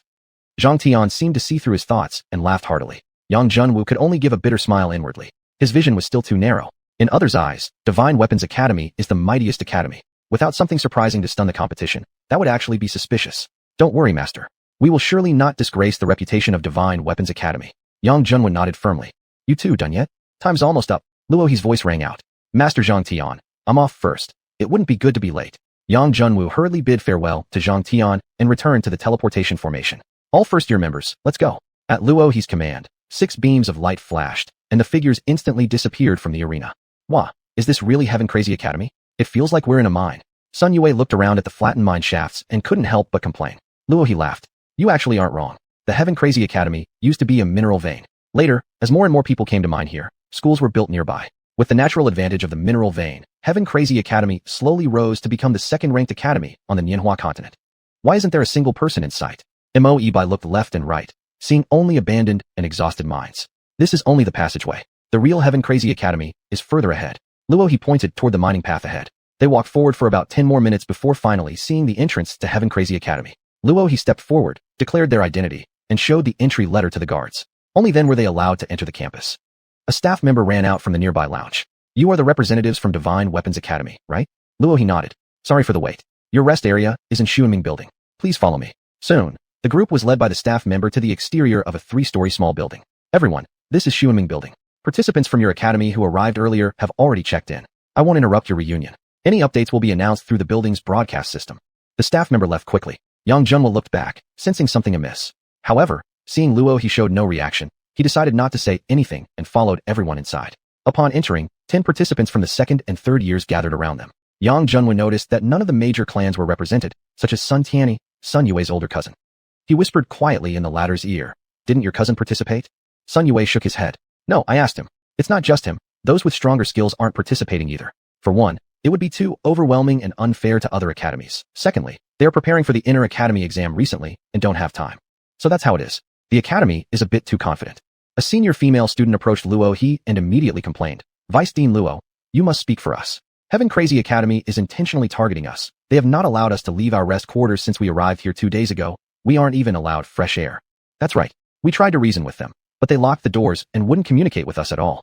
If it weren't for the relationship between our two academies, we would have torn this cursed place down already. Luo He's expression slightly changed. What was the status of Divine Weapons Academy? Although they were considered one of the 5 great academies, in reality, Divine Weapons Academy's position was far beyond the other 4. In any exchange competition of previous years, wasn't the representative of Divine Weapons Academy always treated as honored guests? To put it bluntly, if Divine Weapons Academy were willing, they could easily support any other academy and completely replace the position of the others in a matter of minutes. Never had they imagined that this time, someone would dare to show such disrespect toward Divine Weapons Academy. Come on, all of you come with me to the Academy Committee. I'd like to see who dares to confine you here. Luo He, being a man with a fiery temper, was ready to lead everyone straight to the Academy leaders. As soon as the door was opened, 2 guards immediately walked over. What are you doing? We already told you earlier, no one is allowed to go outside without permission. One of the guards shouted. Bang! Luo He stepped forward and immediately slapped him across the face. You dare hit me? The guard roared in anger. Humph! You dare confine students from Divine Weapons Academy. And you're asking if I dare hit you? Consider yourself lucky I didn't kill you with a single palm strike. The senior female student, Lin Xiuxian, sneered coldly. After days of feeling wronged, they finally had a chance to vent their anger. You, go immediately and inform your dean to come see me. Luo He coldly ordered the remaining guard. Fine, you just wait. The guard immediately dashed deep into the campus. Luo He frowned. What's wrong, teacher? Yang Junhua stepped forward and asked. This isn't right. When these guards heard the name of Divine Weapons Academy, they didn't even show the slightest fear. Could it be they're simply ignorant of our reputation? No way. Those working as guards at the 5 great academies can't possibly have no idea about the academy. Think about it. Should the Heaven Crazy Academy need someone to take the blame for this, they'd surely make the guards take the fall. For the sake of their own lives, they definitely wouldn't dare to speak to us like this. Yang Junhua nodded, his heart filled with deep suspicion. Soon, several men in suits came running over in a hurry. Sorry for the wait. I am Niu Zixing, Vice Dean of this academy. Which one of you is Vice Dean Luo He? The man in front deeply bowed when he reached the group. That's me. Luo He snorted coldly. Oh, Vice Dean Luo, first time meeting you. It's an honor to meet you. Niu Zixing extended his hand. Luo He didn't even shake his hand and scoffed. Vice Dean Niu, what's going on here? Why did you confine our contestants? About this matter, oh Vice Dean Luo, you've misunderstood. It's absolutely not confinement. The academy has just been undergoing internal renovations these days, and many areas are dangerous. For the contestants' safety, we asked them to stay inside. You can ask them yourselves, food, drinks, even the pills for cultivation, we have provided all of them. Lin Xiuxian's eyes bulged wide open as she pointed at him furiously. You call those pills? You gave them nothing but inferior quality ones. All they've had to eat were steamed buns and porridge. Apologies, apologies. Our academy is poor and cannot compare with your top-tier academy. So we only have these things to offer. Niu Zixing seemed to be apologizing, but his tone appeared sarcastic. You, Lin Xiuxian was furious. Luo He exploded with anger. Fine, Divine Weapons Academy is withdrawing from this so-called exchange competition. Everyone, let's go. Wait a moment. Niu Zixing waved his hand. The 10 men behind him immediately moved into action, forming a semicircle and blocking the exit. What do you mean by this? Luo He laughed in anger. Was the Heaven Crazy Academy daring to physically stop him now? It's nothing much, Vice Dean Luo. You've just arrived and are already planning to leave. It's just a bit too disrespectful toward our Heaven Crazy Academy. Niu Zixing no longer wore a flattering expression, but exuded a commanding aura. Nonsense. People from Divine Weapons Academy can come and go as they please. Are you suggesting you dare to forcefully detain us? Luo He instantly completed his mech fusion, and a powerful oppressive force immediately appeared. Niu Zixing's expression changed slightly. The Vice Dean of Divine Weapons Academy was indeed formidable. His mere aura could make others feel fear. He must be at least an S-ranked mech pilot. No, perhaps even SS ranked. A pity though, today, even if you're SS ranked, you won't escape my grasp. Disorder fusion, activate. Niu Zixing sneered coldly. The 10 suited men raised a pitch-black box each, from the hole in the center of which black beams of light shot out, completely surrounding the Divine Weapons Academy team. A strange mist began to spread in the enclosed space. The mech Luo he had just fused with was forcibly deconstructed. His face changed dramatically. You are definitely not the Vice Dean of Heaven Crazy Academy. You are from the Ming faction. Clap, clap, clap.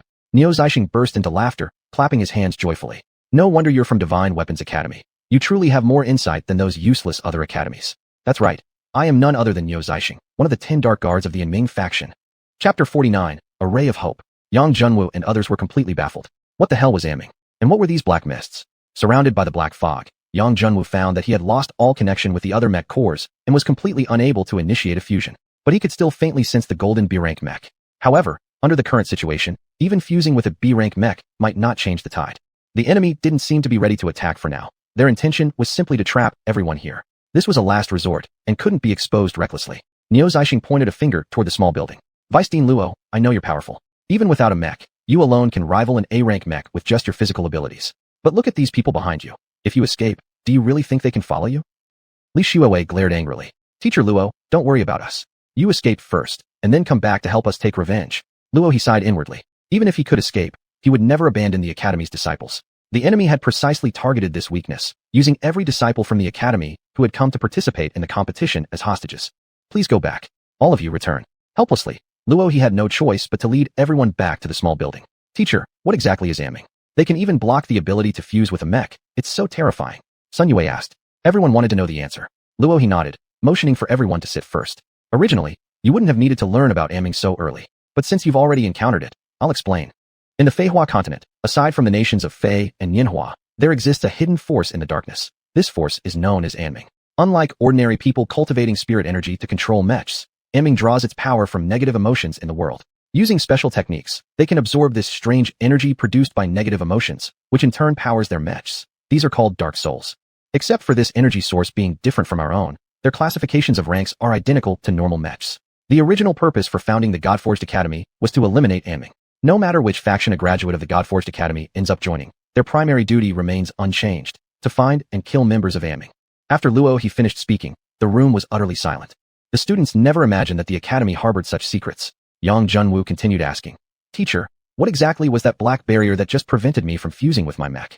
And how can we break through it? This question was critical. If they wanted to save themselves, they must destroy that black barrier. Luo he smiled bitterly. This is precisely the problem. If my SS rank mech could be suppressed, they must have set up a dark realm here. A dark realm. Yang Junwu carefully searched the fragments of the original memories within him, but found no relevant information at all. You can simply understand it as a barrier completely formed from special dark energy. Within this barrier, there is absolutely no spirit energy. Fusion must follow Anming's rules, which renders our mech cores useless. And to create such a vast dark realm, the entire Heaven Rampant Academy must have been covered by a formation. To destroy it, we would need to locate the power source maintaining the formation. Even assuming we weren't trapped here now, searching for such a source across such a large area within a short time would be practically impossible. The Anming hierarchy is extremely strict. Beneath the Lord of Darkness are the 5 great messengers, each of whom commands 10 dark guardians. The man Xiuxian claimed to be one of these 10 dark guardians, meaning one of the followers under a certain messenger. His strength would be around the S-rank level. Without the dark realm, killing him wouldn't be hard at all. Luo he was filled with resentment, but the reality was simple. The enemy would never give him a fair chance at confrontation. After Luo he's explanation, the atmosphere in the room instantly turned heavy. A feeling of helplessness arose in everyone's hearts. Right now, they were like fish on the chopping block, completely at the mercy of the butcher. Even Luo he's physical strength was enough to challenge an A-rank mech, but still not enough to escape this place. Bai Shuixin suddenly broke the silence. Everyone, there's no need to panic. The enemy must have a purpose in keeping us alive. As long as we can figure out what they want, perhaps we can find a chance to negotiate. Exactly. If they wanted to kill us, it would be as simple as lifting a finger. That means we still have some use to them. We absolutely cannot just sit around waiting for doom. We must fight back. Sun Yue shouted loudly, boosting the morale of the group. A third-year male student stood up. You're absolutely right, Junior. Even the freshmen seem more spirited than us. As senior students, how can we fall behind? The atmosphere in the room started to grow gradually more hopeful. Yang Junwu spoke up. Teacher, I remember you said the other 3 academies had already arrived. We must make contact with them. Together, we can figure something out.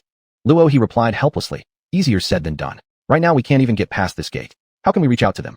Yang Junwu glanced at the others who were discussing various plans among themselves, then whispered something into Luo he's ear. Hearing this, Luo he was visibly shocked. He whispered back. Come, follow me upstairs. The 2 entered a small room. Luo he locked the door behind them, a rare glimmer of excitement flashing in his eyes. Junwu, can you really use a B-rank mech? Yang Junwu nodded. Yes, I can sense that mech core with 100% fusion. Also, I think I can open the entrance to my small world. As he finished speaking, he carefully took out the shizhu and inhaled deeply, drawing spiritual energy from the rotating disk space. Indeed, although the spiritual energy outside was sealed, the rotating disk space was an independent system. It also contained a vast amount of spiritual energy that Yang Junwu could directly access. The entrance opened, and both stepped through quickly. Inside, Luo he's ability to sense mechs was instantly restored. The sensation of regaining his strength was incredibly pleasant. There's always a way out when heaven doesn't intend to cut off all hope. As long as we're in here, I can fuse with a mech. That bastard Niozai will be no match for me. Your classmates can come here to take shelter temporarily. Luo he laughed heartily. But Yang Junwu wasn't as optimistic as his teacher. It was indeed safe inside the small world, but the entrance was still inside this room. Unless he could somehow bring the small world out of Heaven Rampant Academy, they wouldn't truly escape. A mere B-rank mech wouldn't be enough to defeat the S-rank Dark Soul, xiuxian, especially on the enemy's home ground. And there were still students from the 4 academies to rescue. Luo, he said, don't talk about this yet. Although I don't want to doubt my own students, the entire Heaven Rampant Academy is under Aming's control. We can't rule out the possibility that someone here has become that bull's informant. Yang Junwu nodded.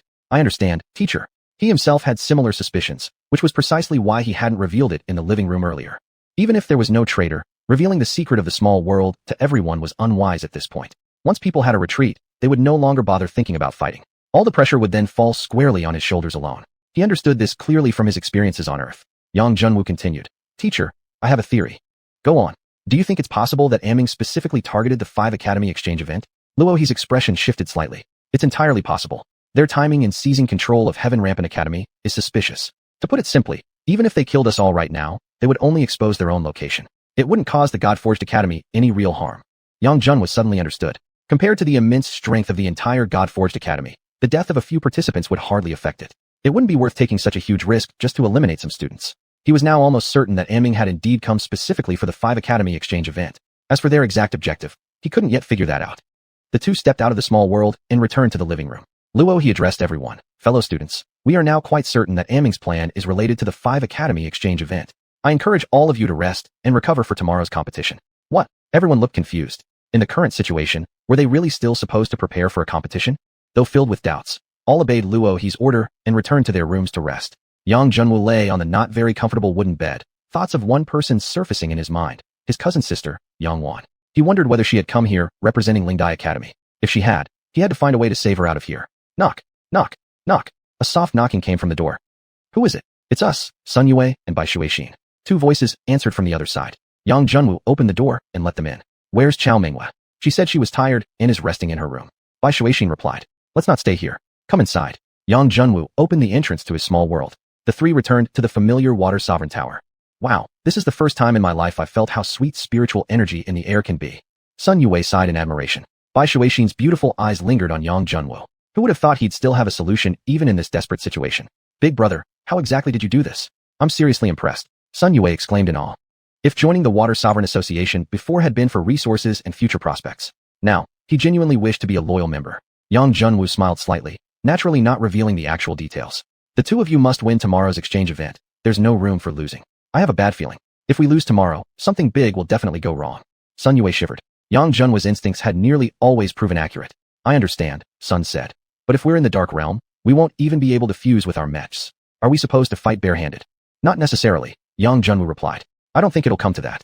I believe we'll be able to use our mechs during the competition. The enemy isn't afraid of us students at all. It's people like teacher they're really afraid of. Bai Shuixin suddenly understood. Ah, I see. As long as they don't allow Vice Dean Luo to step onto the battlefield, no matter how much chaos we cause, it won't matter at all. Yang Junwu smiled slightly. Exactly. We understand now. Tomorrow, we'll definitely give it our all. Both of them nodded firmly. There's one more thing, Yang Junwu continued. Don't mention anything about the small world being usable. It's crucial we keep that secret. We can never be too careful, especially with the risk of hidden ears listening in. You suspect the senior members. Bai Shuixin began hesitantly. Don't jump to conclusions, Yang Junwu interrupted. This is just a precaution. All right then, President, maybe we should leave first. Staying here too long might look suspicious. Bai Shuixin understood immediately. The 3 returned to the room. Yang Junwu practiced cultivation for a short while, but unfortunately, the spiritual energy was insufficient and the results were minimal. Suddenly, he felt drowsy and fell asleep almost instantly. Chapter 50, A Wager. It was late at night. Yang Jun suddenly felt, while asleep, that someone was staring at him. He immediately opened his eyes and sat up in bed. You're awake. A hoarse voice came from the desk. Who are you? How did you get in here? Yang Junwu was slightly startled and prepared to activate the mech core within his body. Don't be alarmed. I was sent here to rescue you. The shadow said calmly. Rescue me. Yang Junwu thought first of Su Ruoshui, but as soon as the thought crossed his mind, he knew it was impossible. If it were her, there would be no need to hide her identity. Moreover, Dark Veil guards were outside. An ordinary person could never get in, so? Are you from Dark Veil? Yang Junwu shot a sharp glance. The figure hadn't expected Yang Junwu's sharpness and slightly trembled. Yes, I am indeed with Dark Veil, but I mean no harm. I only wish to rescue you. Yang Junwu snorted. I don't know what schemes you're plotting. Unless you can rescue all the students from the academy, I won't believe you. The shadow fell silent. No words left? Just leave. No matter what plans Dark Veil has, I'll expose them all. The black-clad figure sighed deeply. Better to preserve one's strength for future needs. Are you really not leaving? No need to talk more. I won't go anywhere. Yang Junwu lay back down. You idiot. The black-cloaked person stamped her foot and turned to leave. Just as she left the room, preparing to climb out the back of the dormitory, a figure stood on the courtyard wall. Ying, where have you been? The black-cloaked figure was greatly startled. She hadn't sensed anyone at all on the wall. She hurriedly knelt down. Disciple, I wanted to rescue Yang Junwu. Faced with her master's question, Tang Ying dared not lie. Oh, where's the person you tried to rescue? Xiuxian asked calmly, as if not at all angry. Tang Ying frowned. He refused to leave without his classmates. These so-called righteous people are always like this, pretending to be virtuous while sacrificing themselves for others, Xiuxian scoffed. Tang Ying's eyes widened. No, Brother Yang must genuinely want to save his classmates. Xiuxian spoke lightly. Is that so? Then how about we make a bet? If he wins the championship of the exchange competition, I will release him and his classmates. If he doesn't, you must kill him with your own hands. Do you dare accept? Tang Ying's eyes lit up. Master, you mean this? Umph. When has your master ever gone back on her word? Fine, then I will bet with my master. Tang Ying declared firmly. Regret nothing? Don't forget, if you lose, you must kill him yourself. Xiuxian smiled faintly. I believe in Brother Yang. He will definitely succeed. As Tang Ying finished speaking, she immediately turned to head back toward Yang Junwu's room. Wait, is there anything else my master wishes to say? You must not tell him about our bet, or it will be void. Tang Ying froze. Didn't you say you trusted him so much? Don't you want to see whether he trusts you too? Xiuxian said, and then seemed to blend into the night, disappearing entirely. Tang Ying returned once more to Yang Junwu's room. I told you I won't leave. Why come again? Yang Junwu had not been asleep and immediately noticed her presence. Yang Junwu, I offer you a chance. If you win first place in tomorrow's 5 Academy exchange competition, I can guarantee the safety of everyone at Divine Weapon Academy. Strange. Why would this person insist that he must win the championship, even offering all the students of Divine Weapon Academy in exchange? What was their real scheme? Yang Junwu couldn't figure it out for now. Tang Ying continued. You can rest assured. I have no interest in the students of Divine Weapon Academy, so you can believe my words. Though we of Dark Veil are regarded as villains by you, we are absolutely true to our word. These words Tang Ying spoke without disguising her voice made Yang Junwu feel strangely familiar. Who exactly are you? Show me your true identity before I decide whether to agree or not. Yang Junwu was deeply curious about this visitor. You do not need to know my identity. Did you not just say you wanted to save all your peers? This is your only chance. I have said all I can. Farewell. Tang Ying turned and left, afraid that if she stayed longer, she might not be able to stop herself from revealing her true identity to Yang Junwu. Yang Junwu's room returned to silence. Inside the original principal's office of Heaven Rampant Academy, Xiuxian sat in the principal's chair while Niu Zixing stood beside her, hesitating to speak. Come on, Xianyo. Say whatever's on your mind. Don't just stand there pretending to hesitate. Xiuxian didn't open her eyes, but seemed to perceive Niu Zixing's hesitation. Cold sweat poured down Niu Zixing's forehead. Report, my Lord of Darkness, I have one doubt. If that kid Yang Junwu really takes first place, we're just going to release the Divine Weapon Academy students? It was so difficult to capture them in the first place. Letting them go like this would be such a waste. Xianyo, you must look further ahead. These few are just tiny fish and shrimps from the academy. Whether they live or die won't affect our grand plan at all. If this time we can turn Ying's final bit of hope into despair, her full potential will be unleashed. By then, her achievements will surpass even my own. Do you understand?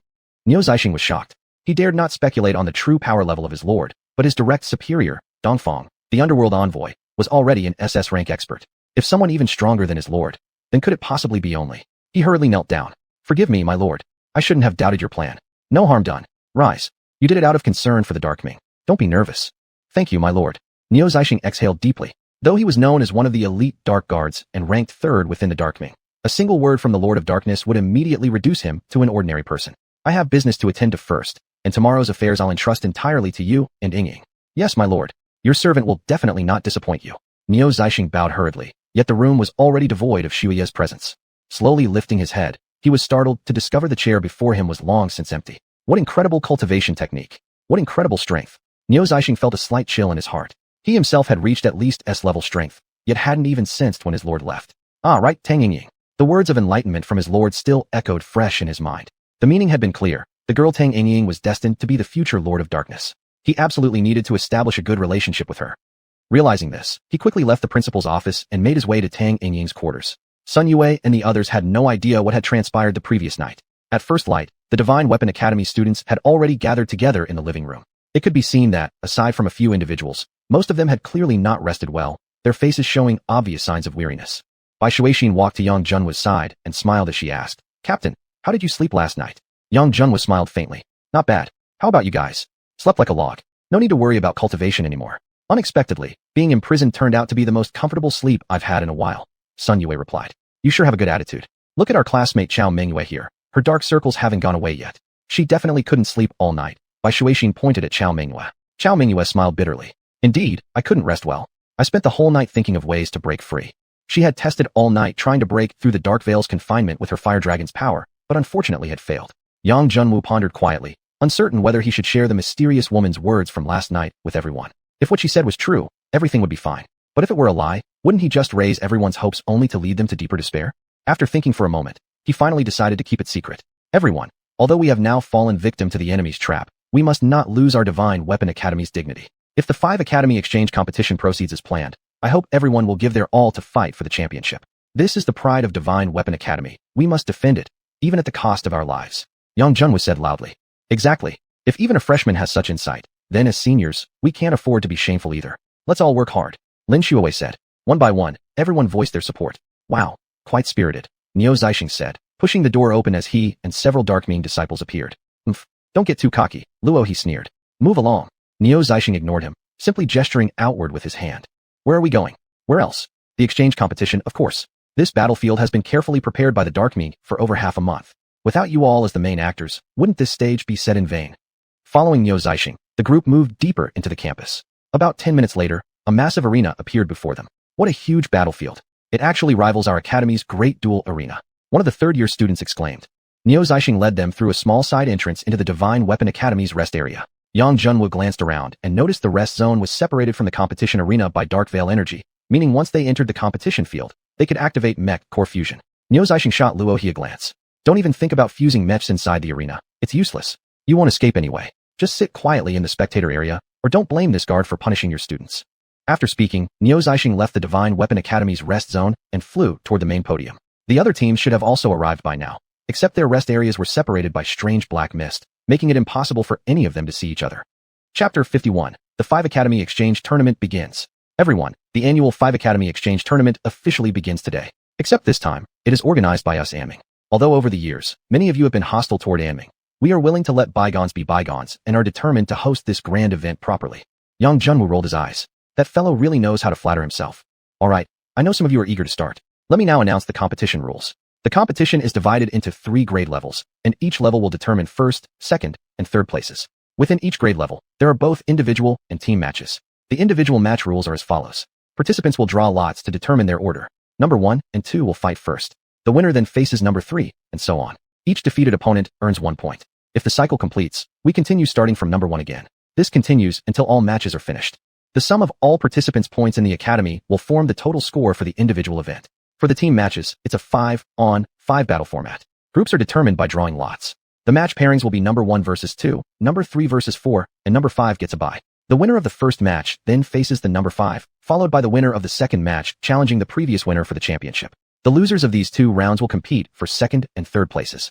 The first place will receive 10 points, second place 7 points, third place 4 points, and fourth and fifth places each receive 1 point. The cumulative scores will determine each academy's ranking today. No sooner had Niu Zixing finished speaking, voices of protest over unfairness erupted from the other academies. According to this rule, as long as one's team got the number 5 bye in the team match, it was almost guaranteed to enter the top 3. Niu Zixing coldly replied, "You don't have a say in this negotiation. But since I'm such a kind-hearted guy, participants who lose in the individual match can head to the revival round to claim a revival card. If they successfully revive, they'll get a chance to challenge the winner. The rewards are simple. First place can bring 10 people out of this place, second place brings 7, and third place 5. Those who revive successfully can challenge one of the winner's slots for leaving here, replacing the challenger if they win. So if you don't want to die here, then try your best." This statement immediately caused an uproar across the arena. It was clear that Anming had no good intentions. This was nothing less than a ploy to make the 5 academies slaughter each other. Yang Junwu, however, recalled the mysterious woman's words from last night. If he could secure the freshman grade championship, all members from the Divine Weapons Academy would safely leave. Considering that, there seemed to be much truth in her words. Because regardless of how many people they allowed to return, the meaning behind it would remain the same. Never mind. First win the championship and then adapt as necessary. We will now proceed with the junior year competition. Each academy, please send a representative to draw lots. Luo Huai, the third-year captain, bowed respectfully toward Master Luo He. "Master Luo, I will take my leave now." Luo He nodded. "Go." Luo Huai slowly walked into the arena. From the other 4 directions, another 4 young contestants also entered the field. From the Lingai Academy was a female student. Yang Junwu glanced over and relaxed immediately. This woman wasn't his cousin Xuanhuan. From Qingfeng and Zhanshan academies were male students, while the representative from Tianquang Academy looked strange. He was wearing a veil that covered his entire face, hiding his true appearance. The draw was simple. There were 5 small floating balls in midair. Each person randomly picked one, and when opened, each revealed a number tag. Luo Huai had decent luck. He drew number 4. Actually, having a lower number was a disadvantage because the earlier contestants would expend energy, allowing the later ones to reap the benefits as a bystander. Numbers 1 and 2 were drawn by the Ling Dai and Xianxia contestants. After drawing their lots, both remained on the field. The battle began. Both competitors piloted Class A mechs. The female from Ling Dai launched the first attack. She was light and quick, favoring mid-range combat with some close-range damage, pushing the male student from Xianxia nearly beyond his ability to counterattack, forcing him only to keep defending and creating distance. Sun Yue remarked, "Who would have thought an upperclassman from Ling Dai Academy could be this strong, overpowering a same-level opponent so thoroughly?" Luo Huai shook his head. "Junior, you're wrong. The advantage may not be on Ling Di's side after all." "Why? It seems obvious that Ling Dai is in control." Sun Yue questioned, puzzled. "It's simple. If you observe carefully, the male student from Xianxia is still composed and defending precisely, indicating his real strength may surpass that of the girl from Ling Dai. The only reason for this defensive tactic is to conserve core energy to prepare for the next opponent." Sun Yue could say nothing in response. Was this what it meant to be confident as a master-level fighter? The current opponent wasn't even defeated yet, but he was already thinking about the next one. Yang Jun was suddenly smiled. "Senior, you are indeed correct. That male student does seem a bit stronger, but to say he will definitely win, well, not necessarily." As he spoke, the situation on the battlefield suddenly changed. The female student from Ling Dai Academy stumbled mid-step, as if her core energy had failed to recharge. Her attack missed, exposing a huge defensive vulnerability at her core. The male student from Xianxia Academy had been waiting for this moment. He immediately shifted from defense to offense, fists gathering energy as he threw a punch toward the girl's chest. His intention was clear. He aimed for a one-hit kill to conserve energy. Just as the girl appeared unable to defend, she twisted her body in an eerie fold mid-air, narrowly avoiding the attack. Like a butterfly spreading its wings, she launched 4 crimson feathers one after another toward the core of her opponent. The first crimson feather was deflected by the mech's passive defense, while the second pierced through the unrepaired defenses, heading straight for the final shield guarding the core. Then came the third and the fourth. The boy's core could not withstand the assault and was ultimately destroyed, leaving him seriously injured. Several students identifying themselves as from Tianquang Academy immediately carried the boy away. The first match was won by Ling Dai Academy. Luo he frowned. The strategy of Ling Dai Academy was clear, to seriously injure the opponent's member so he couldn't compete in the team battle. That was why they attacked so brutally.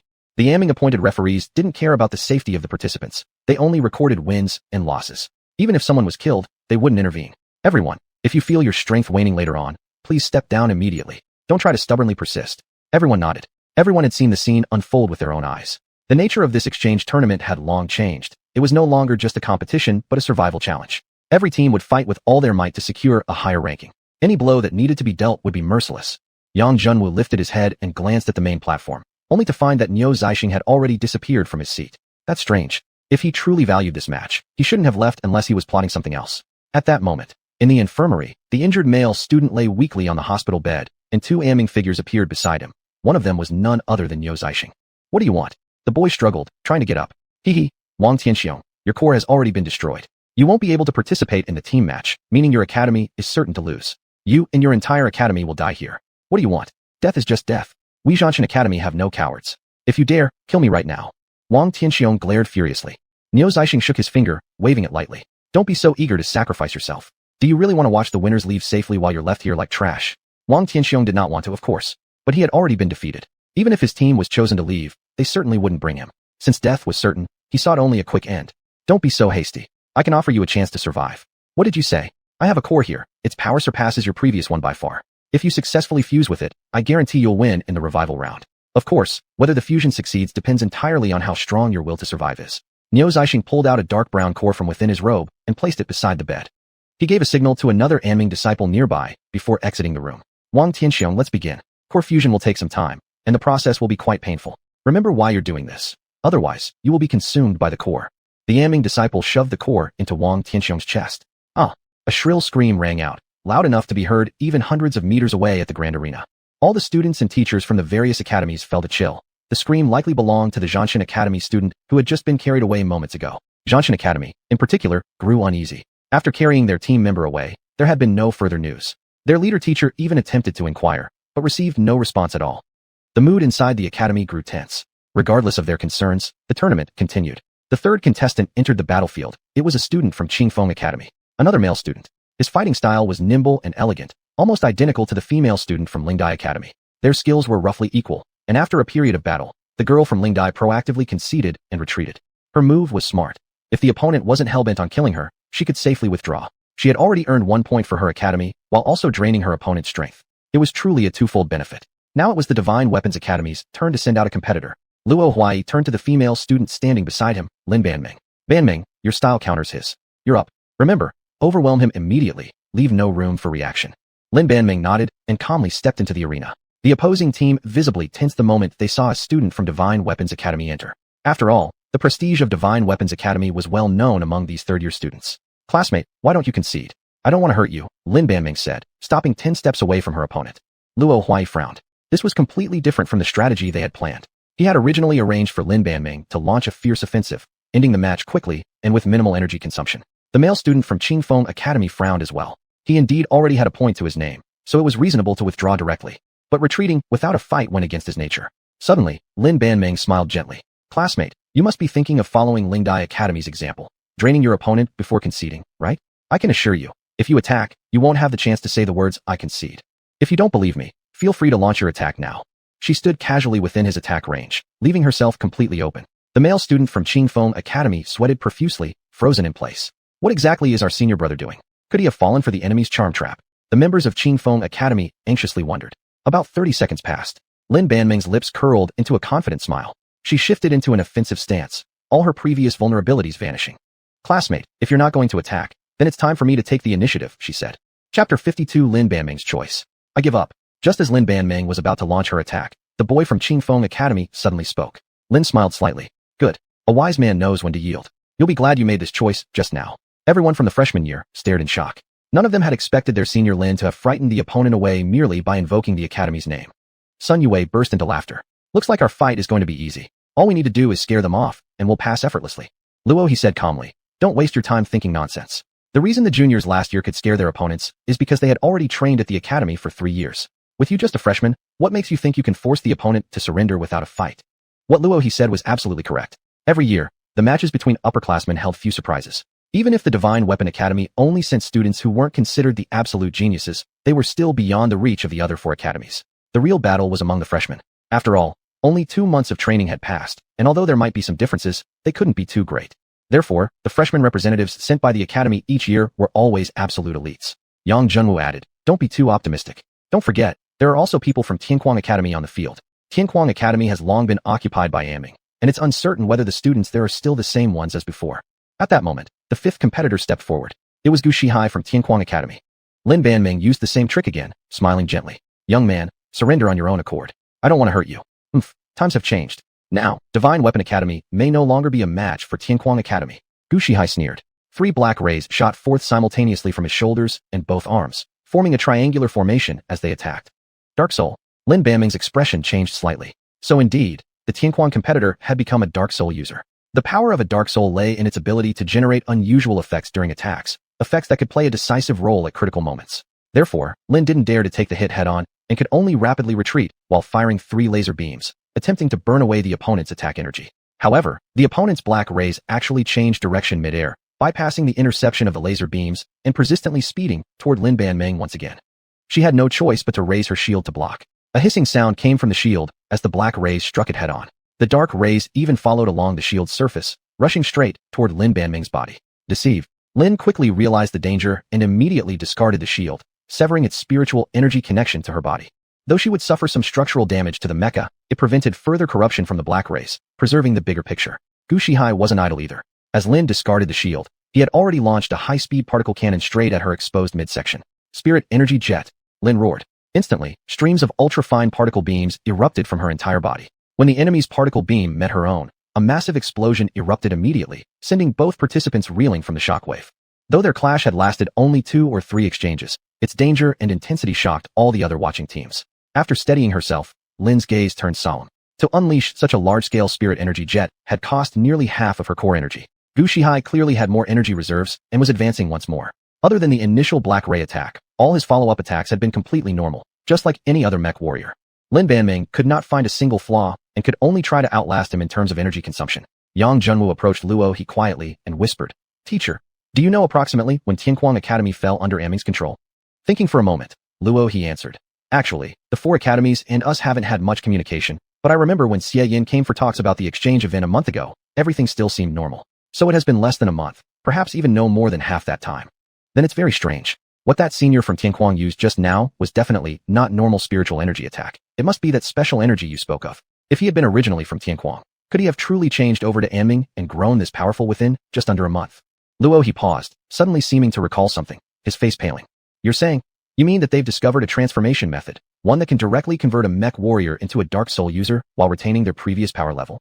Yang Junhua nodded. Exactly. Otherwise, it would be impossible to explain how a dark soul user who has trained for only half a month could rival a senior like him. Luo, his face darkened. If Anming had indeed mastered such a capability, then it would mean a nightmare for every mech warrior across the Feihua continent. Yang Junhua comforted. I'm only suspecting, and even if they do have some transformation method, the success rate is likely low and might require enormous resources. Otherwise, if all the 5 academies' teachers and students were completely helpless in the Dark Realm, he could just convert them all directly instead of going through all this trouble. The two exchanged glances, both recalling the scream from the War God Academy earlier. Could it be that those who lost here would be converted? That would be too bizarre. Oh no, Senior Lin is in danger.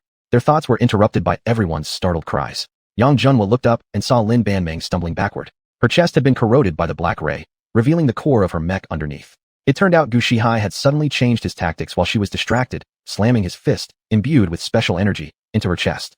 Although Lin Banming realized it too late, she quickly activated her shield to defend, but it was already too late. The special energy had pierced through the outer armor and was now spreading toward the core. To avoid the core being contaminated, there was only one thing she could do: trigger a core self-destruct.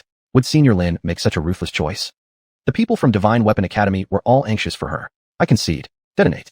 Without hesitation, Lin Banming immediately called her surrender and at the same time activated the self-destruct of her A-grade core. With the core destroyed, her main body also suffered a major impact, sustaining some internal injuries. However, compared to being corrupted by dark energy, these wounds were trivial. The medical team rushed from outside, picked her up, and carried her away. Hey, stop. What are you doing to Senior Lin? The Divine Weapon Academy students shouted, but no one paid them any heed. Lin Banming was carried away anyway. She was taken to the exact same infirmary where the male student from War God Academy had gone before. TSK. I thought the experts from Divine Weapon Academy were extremely powerful. Mei Shangdao, Jingran Linkershin, Do Zubaluk. Niu Zixing suddenly emerged from nowhere, smirking at Lin Banming's wounded chest. Her privacy exposed, Lin Banming felt both humiliated and furious as she shouted, Master Niu, if you're going to kill me, then just do it. Stop sneering here like this. Hehe. Everyone who comes here says the same thing. Ask yourself this. Are you really willing to die so pathetically? Lin Banming snorted coldly. Enough nonsense. I won't fall for your tricks. You sure? Don't you claim that you're willing to give your life for your teammates? Yet your foolish suicide attempt here will doom your teammates, for they'll have one fewer person during the upcoming team battle. Lin Banming's expression shifted slightly. What exactly do you want? No need to be so hostile. Honestly, I have no intention of killing you, and I'd love to see a brilliant match. So here's a chance to come back to life. Just use this core, and you'll be restored to full strength and return to your teammate's side. Niu Zixing pulled a black core from his pocket. Dark Soul? Lin's eyelids flickered slightly. It seems you already know what it is. That's right, it's a Dark Soul. Whether you want to save your teammates or seek revenge on me, you must use this Dark Soul. Otherwise, I'll kill you with one palm strike right now. Niu Zixing's voice gradually turned cold. Ha! Lin Banming suddenly laughed out loud toward the sky. What are you laughing at? I finally understand your true purpose. You organized this entire competition just to turn all of us into Dark Soul slaves. If I take this Dark Soul, your purpose will be achieved. But I'd rather die than let you have your way. So you don't care about your teammates anymore? I trust my teammates. They can still win even if only 4 remain. No more words, come on. Lin Banming closed her eyes and remained silent. Wonderful. You truly are an elite of the strongest academy across the continent. Your determination is impressive. In that case, rest in peace. Niu Zixing raised his hand and slammed it downward toward Lin Banming's head. Whoosh! Just when his palm was less than half a centimeter away, a sudden streak of black light shot toward Niu Zixing's arm. His expression shifted slightly, and he swung back to knock the incoming object aside. Clang! The object landed with a clink. It was a piece of mech alloy. Master, what are you doing? Niu Zixing bowed respectfully to the new arrival. Tang Yingying stepped forward calmly. Lord Niu, Elder said that we both would host this event together. May I make a small suggestion? Of course, my dear young master. Please proceed. Let's spare this person's life for now. Wait until the final selection by the academies, then present her before the Divine Weapon Academy, the so-called righteous heroes, and I want to see how they choose. Exchange 1 for 1, or abandon her here. If the latter happens, you know what I mean. A gleam appeared in Niu Zixing's eyes, and he gave Tang Yingying a thumb up. No wonder you're the young master. Your insight truly surpasses mine. Fine then, as you wish. For now, let's keep them alive. Come, throw her into the black jail. Yes. The underworld agents outside immediately dragged Lin Banming away. Tang Yingying exhaled deeply, gazing through the glass window of the infirmary toward the rest area of Divine Weapon Academy in the distance. Yangge, you must do your best. Yingying can only do this much for you. Preserve their lives for now. Chapter 53, One Move, Instant Victory. The situation on the battlefield had become even more complicated and unpredictable. After several rounds of battle, Tianquang Academy had the highest score, with nearly every one of its contestants capable of defeating two opponents. As more and more competitors were injured, tempers flared among the teams, resulting in increasingly heavy casualties. To avoid repeating the fate of Lin Banming, Luxia of Divine Weapon Academy ordered his exhausted teammates, whose strength had been reduced by more than half, to surrender immediately. With Divine Weapon Academy situated directly in front of Tianquang Academy, the latter often gained points for free. In the final round, Lingdai Academy's last and final contestant stepped onto the stage. That familiar figure allowed Yang Junwu to immediately recognize her identity. It was his dearest elder sister, Xuanhuan. Oh no, she was about to face the fourth contestant from Tianquang Academy, Xiao Shanfu. Because in the previous round, Sun Yinwen from Divine Weapon Academy and a martial arts expert from Qingfeng Academy had engaged in a fierce, energy-draining battle, they chose to surrender when facing Xiao Shanfu, giving her no chance to attack. Therefore, Xuanhuan would now be facing an opponent with no prior exhaustion. Yang Junwu was anxious, but could do nothing but pray that Xuanhuan either defeated her opponent or gave up quickly. He had a bad feeling. Those who had already been sent to the infirmary might already be beyond saving. Xuanhuan looked at the woman before her, Xiao Shanfu. 2 years ago, they had both represented their academies as first-year students. Back then, both young and proud, neither willing to back down, they ended up injuring each other badly. In the end, they became close friends. She let out a long sigh. Shanfu, you really disappoint me. Xiao Shanfu coldly replied. You wouldn't understand what I've gone through. Xuanhuan shook her head. No matter what you've experienced, a person must hold on to belief. Even at the cost of death, one must never bow down to darkness. You may have gained powers you were never meant to have, but your future is already gone. Save the lecture. I'd like to see how much progress you, this so-called believer, have made in these 2 years. Xiao Shanfu's face turned cold, and she launched her first attack. The two were very familiar with each other, and their strength was nearly equal. The battle became locked in a stalemate. A look of deep concern filled Yang Junwu's eyes. Although Xuanhuan appeared to have a slight upper hand at the moment, Xiao Shanfu hadn't even used her unique Dark Soul Energy attack yet. Both sides exchanged a palm strike, sparks flying, and then jumped back to distance themselves. Staring at Xiao Shanfu, Xuanhuan felt a deep shock within.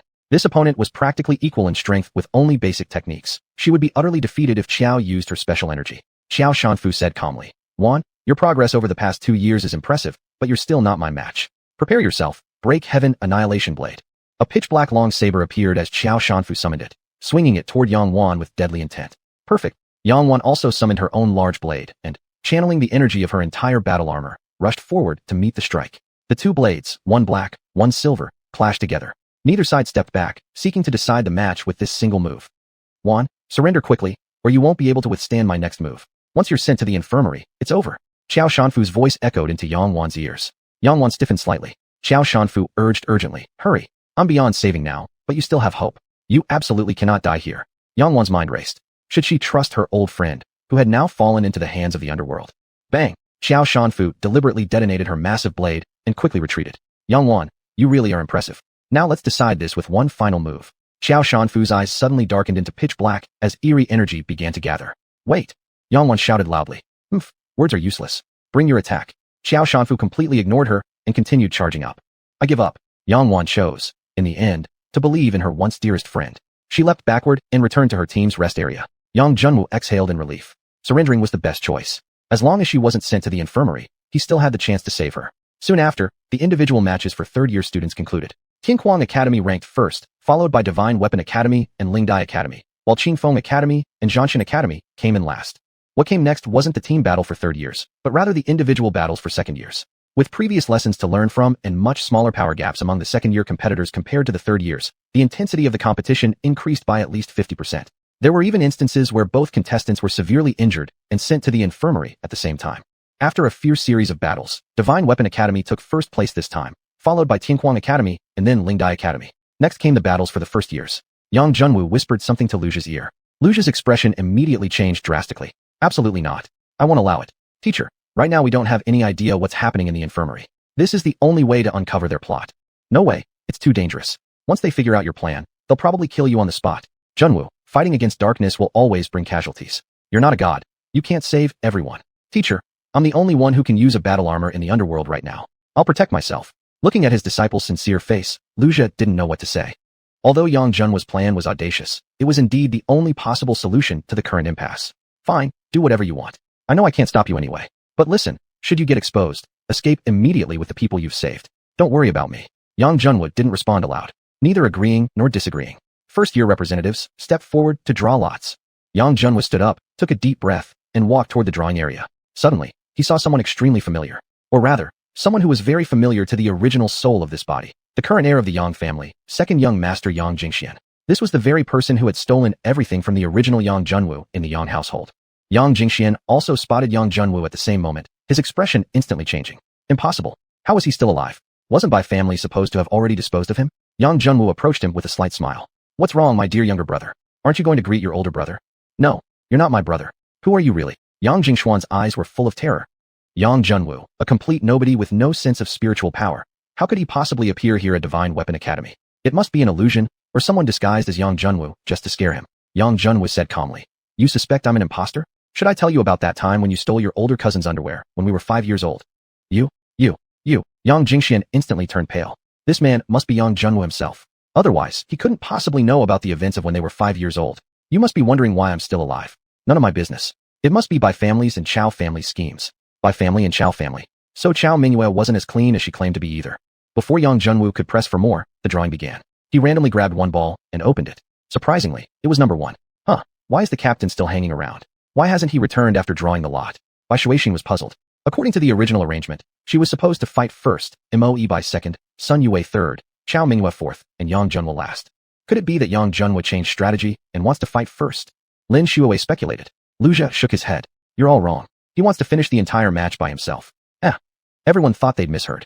Did that mean he intended to fight 1 against 20? Was that even possible? I can't say about others, but for the boss, maybe it's possible. Sun Yue now had blind faith in Yang Junwu. At this moment, Yang Junwu's thoughts were very simple. If he got injured in this round and had to go to the infirmary, he wouldn't be able to participate in the team battle. That would leave his team in a 4 versus 5 situation. Therefore, he needed to score as many points as possible now. First round, Divine Weapon Academy versus Tianquang Academy. Begin the match. Tianquang Academy's contestant was a tall man. Little punk from Divine Weapon Academy. Today, I'll teach you a lesson. Please. Yang Junwu didn't say much. He immediately activated his battle armor fusion. Isn't that the 100 that won? Sun Yue almost blurted out. The 100% fusion battle armor was their secret weapon, so naturally Yang Junwu couldn't reveal it now. An ordinary B-grade battle armor was definitely not enough for him to fight 20 opponents alone, so he chose the A-grade battle armor originally brought by the former Yang Junwu from the Yang family. Back at the rest area of Tianquang Academy, Yang Jingxian watched Yang Junwu on the battlefield, his expression filled with horror. He was very familiar with that battle armor. It was custom-made for Yang Junwu by Uncle Yang. Never did he expect Yang Junwu to be able to activate it now. This proved that Yang Junwu had now reached the bone-tempering stage. Unbelievable. Just 3 months ago, during the family evaluation, he was still at the second-level body refining stage. How could he have crossed 1 entire major level and 7 minor levels in such a short time? No way. He must not be allowed to leave this place alive. Otherwise, if he returned to the Yang family, Yang Jingxuan's status as heir would be in jeopardy. A killing intent flickered across Yang Jingxuan's face. On the battlefield, the two had already begun fighting. The tall man struck first. 3 streaks of black light shot toward Yang Junwu from 3 different directions. He had unleashed his full strength in the first move, aiming to take his opponent out immediately. Yang Junwu's expression didn't change. A lightsaber appeared in his right hand. A flash of light. The next second, Yang Junwu's figure had already vanished from his original position. When he reappeared, he had already dashed past his opponent and stood behind the tall man. The tall man slowly turned around, his battle armor fusion instantly dissolving, his eyes filled with disbelief. Then his body crashed to the ground, blood staining the arena. One move, just one move, and he was dead. The entire arena fell into shock. This was the first killing since the competition began. In all the previous matches, even in mutual destruction, there had never been a precedent of direct fatalities. This was just too ruthless. Even Divine Weapon Academy's rest area fell into complete silence. It was supposed to be a friendly exchange match. Was killing really necessary? Is that him? A pair of beautiful eyes in Lingdai Academy remained fixed on the only man still standing on the battlefield. She never expected that after several years apart, the younger brother who had once shown no interest in cultivation had now become such a powerful warrior.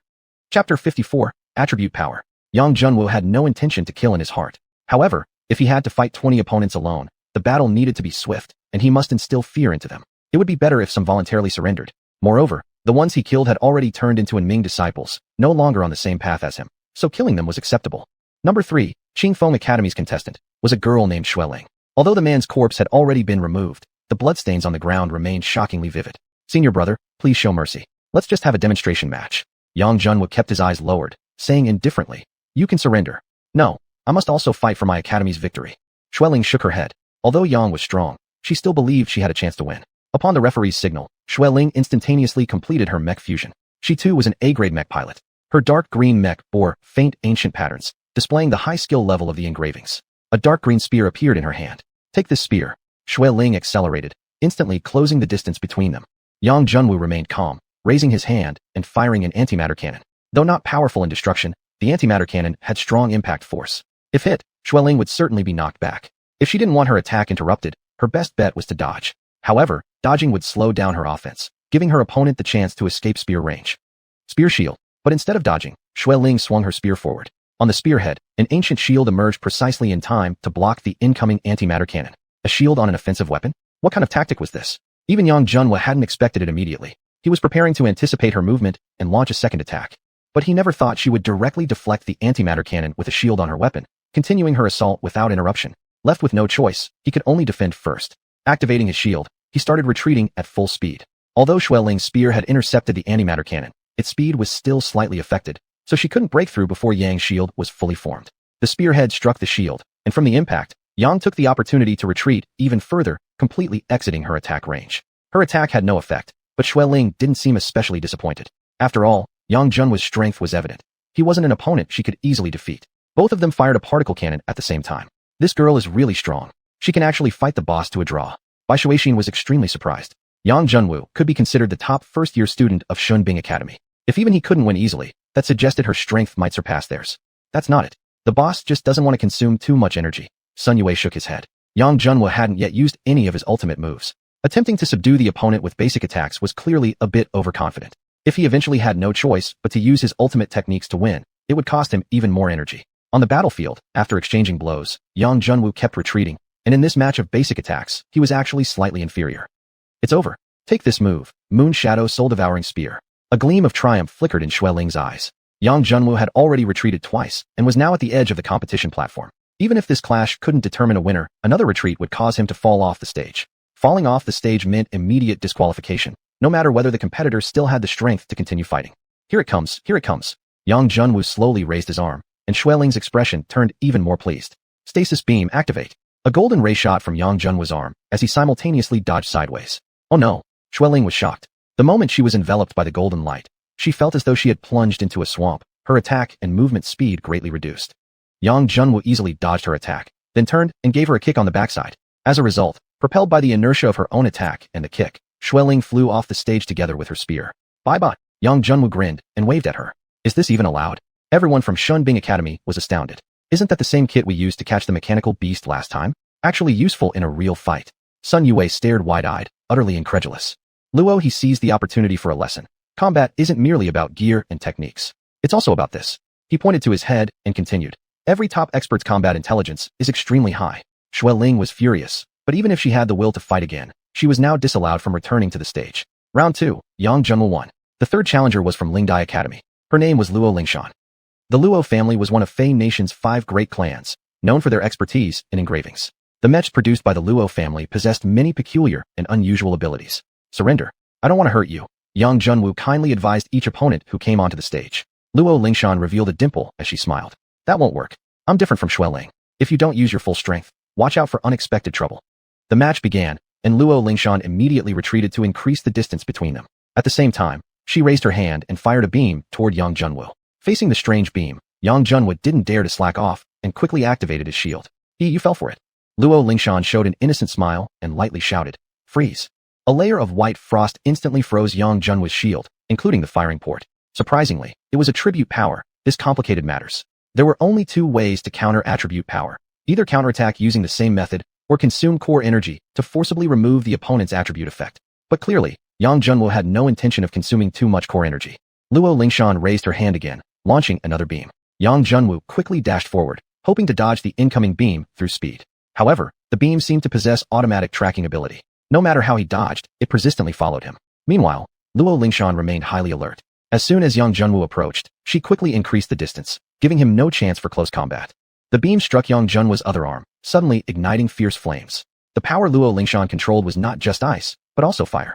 Under the dual pressure of ice and fire, Yang Junwu's mech began to crack. He was greatly alarmed and, out of desperation, had no choice but to forcefully use core energy to dispel the ice and fire while repairing the mech structure. As a result, he directly consumed 1/3 of his core energy. Sun Yue gawked. This Luo Lingshan is too strong. She actually possesses 2 attributes. Luo he coldly remarked. If she truly possessed 2 attributes, she wouldn't have entered Lingdai Academy, but Shunbing Academy. Teacher, I really don't understand what's going on. I'll explain. Lin Shuowei voluntarily helped the freshman. The beam Luo Lingshan uses is called the 5 Elements beam. It can launch attacks mimicking the 5 elemental attributes according to the mech core's preset settings. Generally, a single core can only possess one attribute. The fact that she can use 2 shows her engraving technique is extremely advanced. Oh, I see. But she did produce effects just like real attribute attacks. How can that be defended against? It's simple. Essentially, it's still an ordinary core energy attack. As long as a laser cannon with matching energy type is used to counterattack, it can be neutralized. Sun Yue finally understood. This was a tribute power simulated through the core, not innate ability, so it wouldn't grow stronger. Shinbing Academy wouldn't admit someone solely for having a powerful core. However, even though there was a countermeasure, hitting such a small and fast-moving beam with a laser cannon was extremely difficult. Moreover, Yang Junwu didn't realize that her attributes were core-generated, not her personal ability, so he naturally didn't know lasers could neutralize them. Luo Lingshan continued attacking. This time, Yang Junwu summoned a lightsaber. Facing the incoming beam, Yang Junwu roared and swung his lightsaber downward. Boom! The beam was deflected. Yang Junwu immediately accelerated and chased after Luo Lingshan. Luo Lingshan's face immediately changed. She never expected the lightsaber in his hand wasn't frozen by the beam. When she tried to launch another beam, it was already too late. The bright lightsaber was at her neck. Surrender, or don't blame me for being ruthless, Yang Junwu coldly warned. Tell me how you did it. Luo Lingshan stared intently at him without blinking. Yang Junwu gave no reply. Truthfully, he didn't know her attributes were artificial. When he used his core energy to repair the damaged mech, he discovered his dragon chi could dispel her icy and fiery power. That inspired a bold idea, to cover the lightsaber with dragon chi and attack the beam directly. Indeed, it worked. So far, Yang Junwu had defeated 3 opponents, an unprecedented record. If he defeated one more, he would become the first contestant in this 5 Academy exchange event to challenge for opponents solo. Tang Yingying and Niu Zixing stood in front of the second-floor glass window, watching the match unfold below. That person must be the young master's beloved. Indeed, he has some skill, Tang Yingying teased. Tang Yingying blushed, but didn't deny it. Pity he belongs to Shunbing Academy. We of Ming are absolute archenemies. If you want to be with him, you might face some difficulties. Tang Yingying shook her head. I don't necessarily want to be with him. Just seeing him doing well is enough for me. How can that be acceptable? You are our Ming's young master. How could you suffer such humiliation? I actually have an idea. If we turn him into one of us, and Ming, wouldn't that allow the 2 of you to be together? Tang Yingying's face darkened. She coldly replied, I warn you, don't you dare try anything. If anyone dares to harm Brother Yang, I won't forgive them, not even if they belong to Ming. Seeing her anger, Niu Zixing quickly forced a smile and replied, Calm down, young master. I was only joking. Still, I must offer one piece of advice. You both grow stronger, the more conflicts will arise between you. Who knows what day may come when you each lead your factions into battle, facing each other on the battlefield. What then will you do? Tang Yingying sighed. I don't know. It's still too early to think about these things. While the 2 spoke, Yang Junwu had already defeated the first challenger from Lingdai Academy. That meant he had completed the extraordinary feat of defeating 4 opponents alone. Chapter 55, Mech Linkage, 1 vs 8. The second round begins. Let Tianquang Academy send out a contestant. Wait a second. Yang Junwu suddenly interrupted the referee. Contestant, do you have any problem? Although the referee was from Anming, admiration for strong individuals was universal. Yang Junwu had just defeated 4 opponents of the same level, earning some respect in the referee's heart. I have already defeated 4 contestants just now, so I request that all 4 academies simultaneously send 1 person to the arena. If I lose, I will return 1 point to each academy. The referee was instantly stunned. Are you saying you want to fight on your own? Yang Junwu nodded. That's correct. The referee hesitated, glancing toward the window where Tang Yingying sat. Niu Zixing laughed. Your beloved seems to be getting a little overconfident, wanting to take on 4 alone. What do you think? Do you need me to stop him? Tang Yingying paused briefly, then shook her head. She understood Yang Junwu well. If he didn't have 100% confidence, he wouldn't do this. Might be good, too. If he's defeated, he can join us at Anming. Niu Zixing waved his hand, indicating the referee should approve Yang Junwu's request. The referee, now given orders, immediately spoke up. Let Tianquang Academy, Lingdai Academy, Zhanshan Academy, and Qingfeng Academy each send out 1 contestant for the second match. This match will have Yang Junwu from Shunbing Academy fighting alone against 4 opponents. If he wins, he gains 4 points. If he loses, the points he earned in the previous round will be returned to the remaining contestants from other academies after the match concludes. As soon as he spoke, the whole arena was stunned. Wow, these guys from Shunbing are too arrogant. We admit he's formidable in one-on-one combat, but trying to fight 4 at once?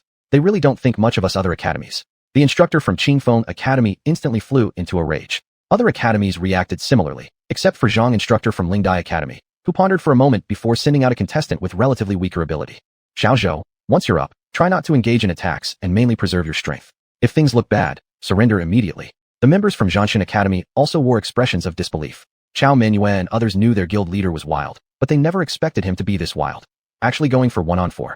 Instructor, do you think Yang Junwu can win? Seniors also felt the endeavor was risky. Everyone had witnessed Yang Junwu's abilities. He was indeed very strong. Winning 4 consecutive 1-on-1 matches probably wouldn't be too difficult. But fighting 4 at once wasn't simply the sum of 1 plus 1 equaling 2 in terms of difficulty. Luo, he laughed. It's not entirely hopeless. If he can use that special move, maybe he can win. Across from them, the 4 challengers glared menacingly at Yang Junwoo. Even if they won this match, they wouldn't receive much praise. After all, winning against 1 with 4 was expected. But if they lost, then things would get interesting. Losing to a solo opponent while 4 strong contestants were involved? They might as well drop out of school. Among them, the male contestant from Tianquang Academy wore a murderous expression. The man Yang Junwoo had killed earlier had been his close friend. If given the opportunity, he was determined to make Yang Junwoo pay in blood. Of the 4, the Qingfeng Academy contestant was about to suggest they form an attack formation to coordinate their assault. But to his surprise, the male from Tianquang Academy had already charged ahead. What the hell are you doing? Can't you show any teamwork? The Qingfeng Academy contestant yelled furiously. But by now, cursing was of no help. He could only follow and rush forward. Coming right up, Yang Junwoo shouted loudly. Back dragon punch. He darted forward, landing a punch right on the fastest charging male from Tianquang Academy. The latter sneered. Making direct contact with my dark energy. You're looking for death. That remains to be seen who's asking for death. 2 strange flows of energy, one silver and one black, collided instantly. However, something unimaginable happened to the Tianquang Academy contestant. Yang Junwoo's punch actually pierced through his dark energy. Boom! The Tianquang student was sent flying with one punch, crashing heavily onto the ground. Although not knocked out instantly, his dark soul had been severely wounded, unable to fight for a short time. The remaining 3 quickly approached and reinitiated their attack on Yang Junwoo. This time, there was someone coordinating the assault. Everyone acted in good coordination, mixing near and far attacks, some attacking directly, while others harassed from a distance. Yang Junwoo fired 2 particle cannons, not bothering to check whether they hit their targets.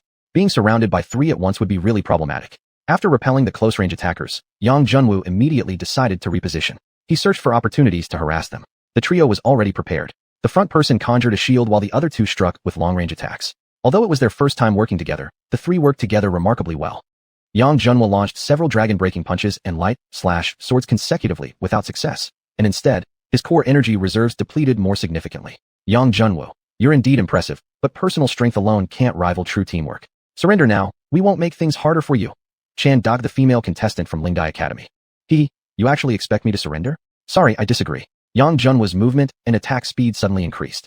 His mech transformed into a silver shadow, darting between the 3 opponents. So fast, the trio felt uneasy. Yang Junwoo could appear behind them at any moment. If they continued this defensive and counterattacking formation, it would be like a silver carp trapped in a bamboo basket, courting self-destruction. Instantly, the 3 scattered in different directions, launching ranged attacks to disrupt Yang Junwoo and slow his pursuit.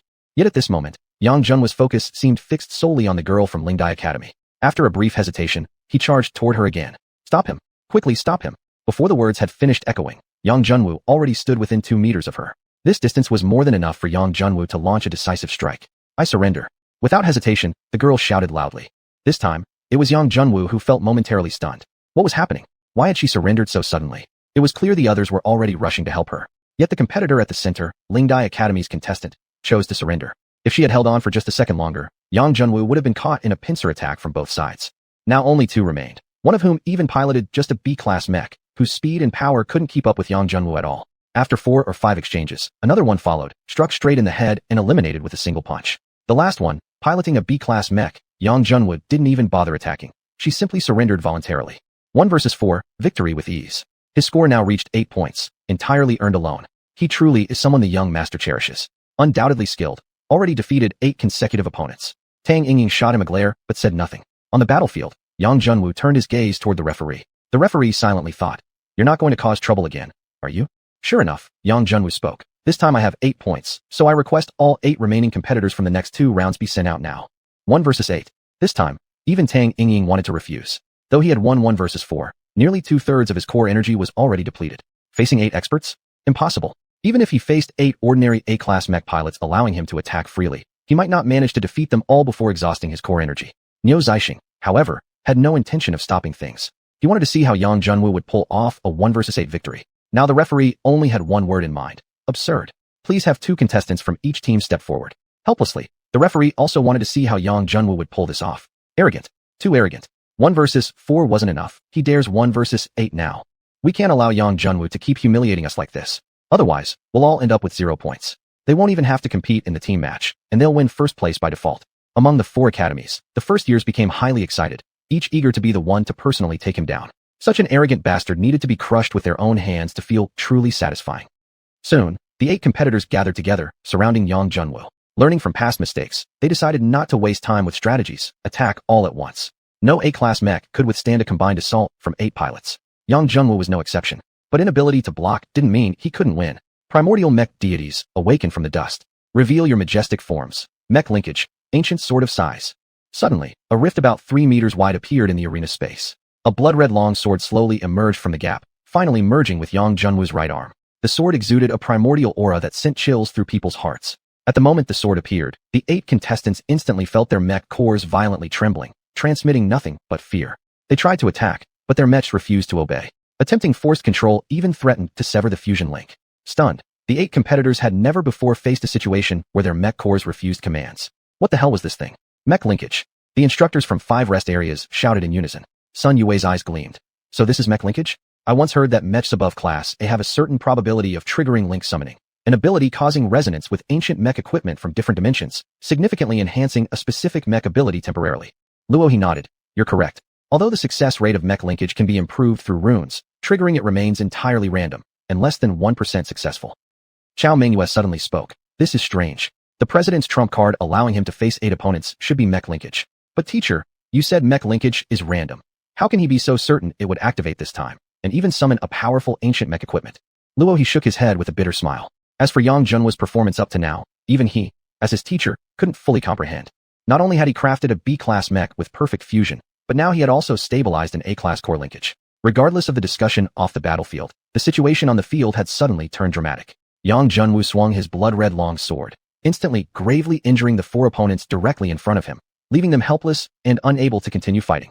Chapter 56, Critical Injury. What kind of monster is this? The remaining 4 contestants' morale was utterly shattered. 1 move to defeat 4 people. This was a level of strength they couldn't possibly hang on. I forfeit. The 2 from Lingdai Academy immediately jumped off the arena platform.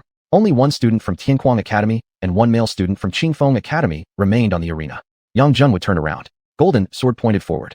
Attack. The 2 exchanged glances, spread apart to his left and right, and charged simultaneously. No matter how strong your attacks are, you can only target one of us. They were gambling on that 50-50 chance. Humph. Yang Junwu snorted coldly. He hurled his golden longsword, launching it like lightning toward the Tianquang Academy contestant. Darkness drag. The Tianquang competitor naturally wouldn't just wait for death. A strange black mist erupted from his body, wrapping around the golden sword in an attempt to drag it sideways. Boom. Yang Jun was softly commanded. The longsword suddenly exploded, fragmenting into dozens of smaller blades that pierced through the black fog and struck against the Tianquang contestant's mech. He staggered backward, the outer shell of his mech detonating. Although he had managed to survive, he was clearly unable to continue fighting. At this moment, the Qingfeng Academy contestant took advantage of Yang Junwu being momentarily occupied. 3 particle cannons were fired from behind as a surprise attack. Back Dragon Fist. Yang Junwu indeed had no way to dodge at this moment. The golden sword that had returned to him also vanished. The silvery white fist collided head-on with the particle cannons. Yang Junwu spat out a mouthful of blood, stumbling back 3 steps before finally steadying himself. After numerous battles, his shield had weakened far too much to fully withstand the impact of 3 particle cannon shots. It didn't explode? The Qingfeng contestant's eyes widened, a trace of fear rising in his heart, causing his next attack to slow by half a beat. Yang Junwu, who had just stabilized his stance, suddenly accelerated, instantly appearing before him. His dragon-shattering fist launched. The opponent's antimatter cannon had just finished calculation. Before it could even exit the barrel, Yang Junwu's fist struck directly into the gun tube. Home. The antimatter cannon exploded. Yang Junwu swiftly jumped back, simultaneously deploying a shield. Apart from some damage to the mech on his fist, all the residual waves were blocked by the protective shield. As for the opponent, he wasn't so fortunate. His entire mech exploded. When his flesh body appeared, he was immediately impacted by the shockwave, collapsing onto the ground unconscious. 1 against 8, Yang Junwu wins. Yang Jingxuan's eyes revealed both fear and intense killing intent. Yang Junwu must die here. Otherwise, once he grew stronger, the entire Yang family might no longer be his match. Although he had already defeated 16 opponents, it was obvious that he was also severely injured. If this time he still insisted on taking on 4 opponents alone, he would definitely look for an opportunity to kill him. The referee looked at Yang Junwu, but the latter said nothing, taking the opportunity to begin restoring his mech's energy.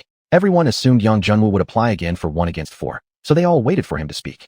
After hesitating for a moment, Xiuxian, the last contestant from Tianquang Academy, finally stepped onto the platform. Yang Junwu opened his eyes. Forfeit. Even if you defeat me now, there's no way you can claim the championship. Humph. Xiuxian expressed her stance with a dark flame cannon directly fired at him. Yang Junwu once again conjured his lightsaber, cleaving forward with the combined power of Dragon Aura, deflecting the incoming dark flame cannon away. With the enhancement from Dragon Aura, the corrosive force of the dark flame cannon was directly dispelled. 可以说杨真有 Zhengshi Feng sun mi li lang de kershing. Jian an hei li lang, doi ta wu xiao. Zhang fei yan, zherneng lao lo sheng, yong zheng chang de so don, fa dong gong ji. Yang jing nong yong de so don ji bun, ye cha bu dola. Tong shi a ji ji jia. Da qi lai, ye shi, surgeon li di. Lang ren jiao shou shi wei he, yang zhu, jiao jing ji hui, yi chen da za ta sheng ko. Long qi ru qin. Zhang fei yang fa chu, yi sheng can jiao. Ming ming, hai yo neng lang de anying, zhuran changxing, jie chu le Yang jing ye mei shang dao. Yan lai long qi, dui fu anming, zhuren zhen hai yo zhezhong qi xiao. Zhi yi chong, yang jinwu, zat song. Ji fun, lai dao shi qi fun. Zhiyao zai sheng san run. Jiu neng xiuxian, yi tawar shri de zhongzhi.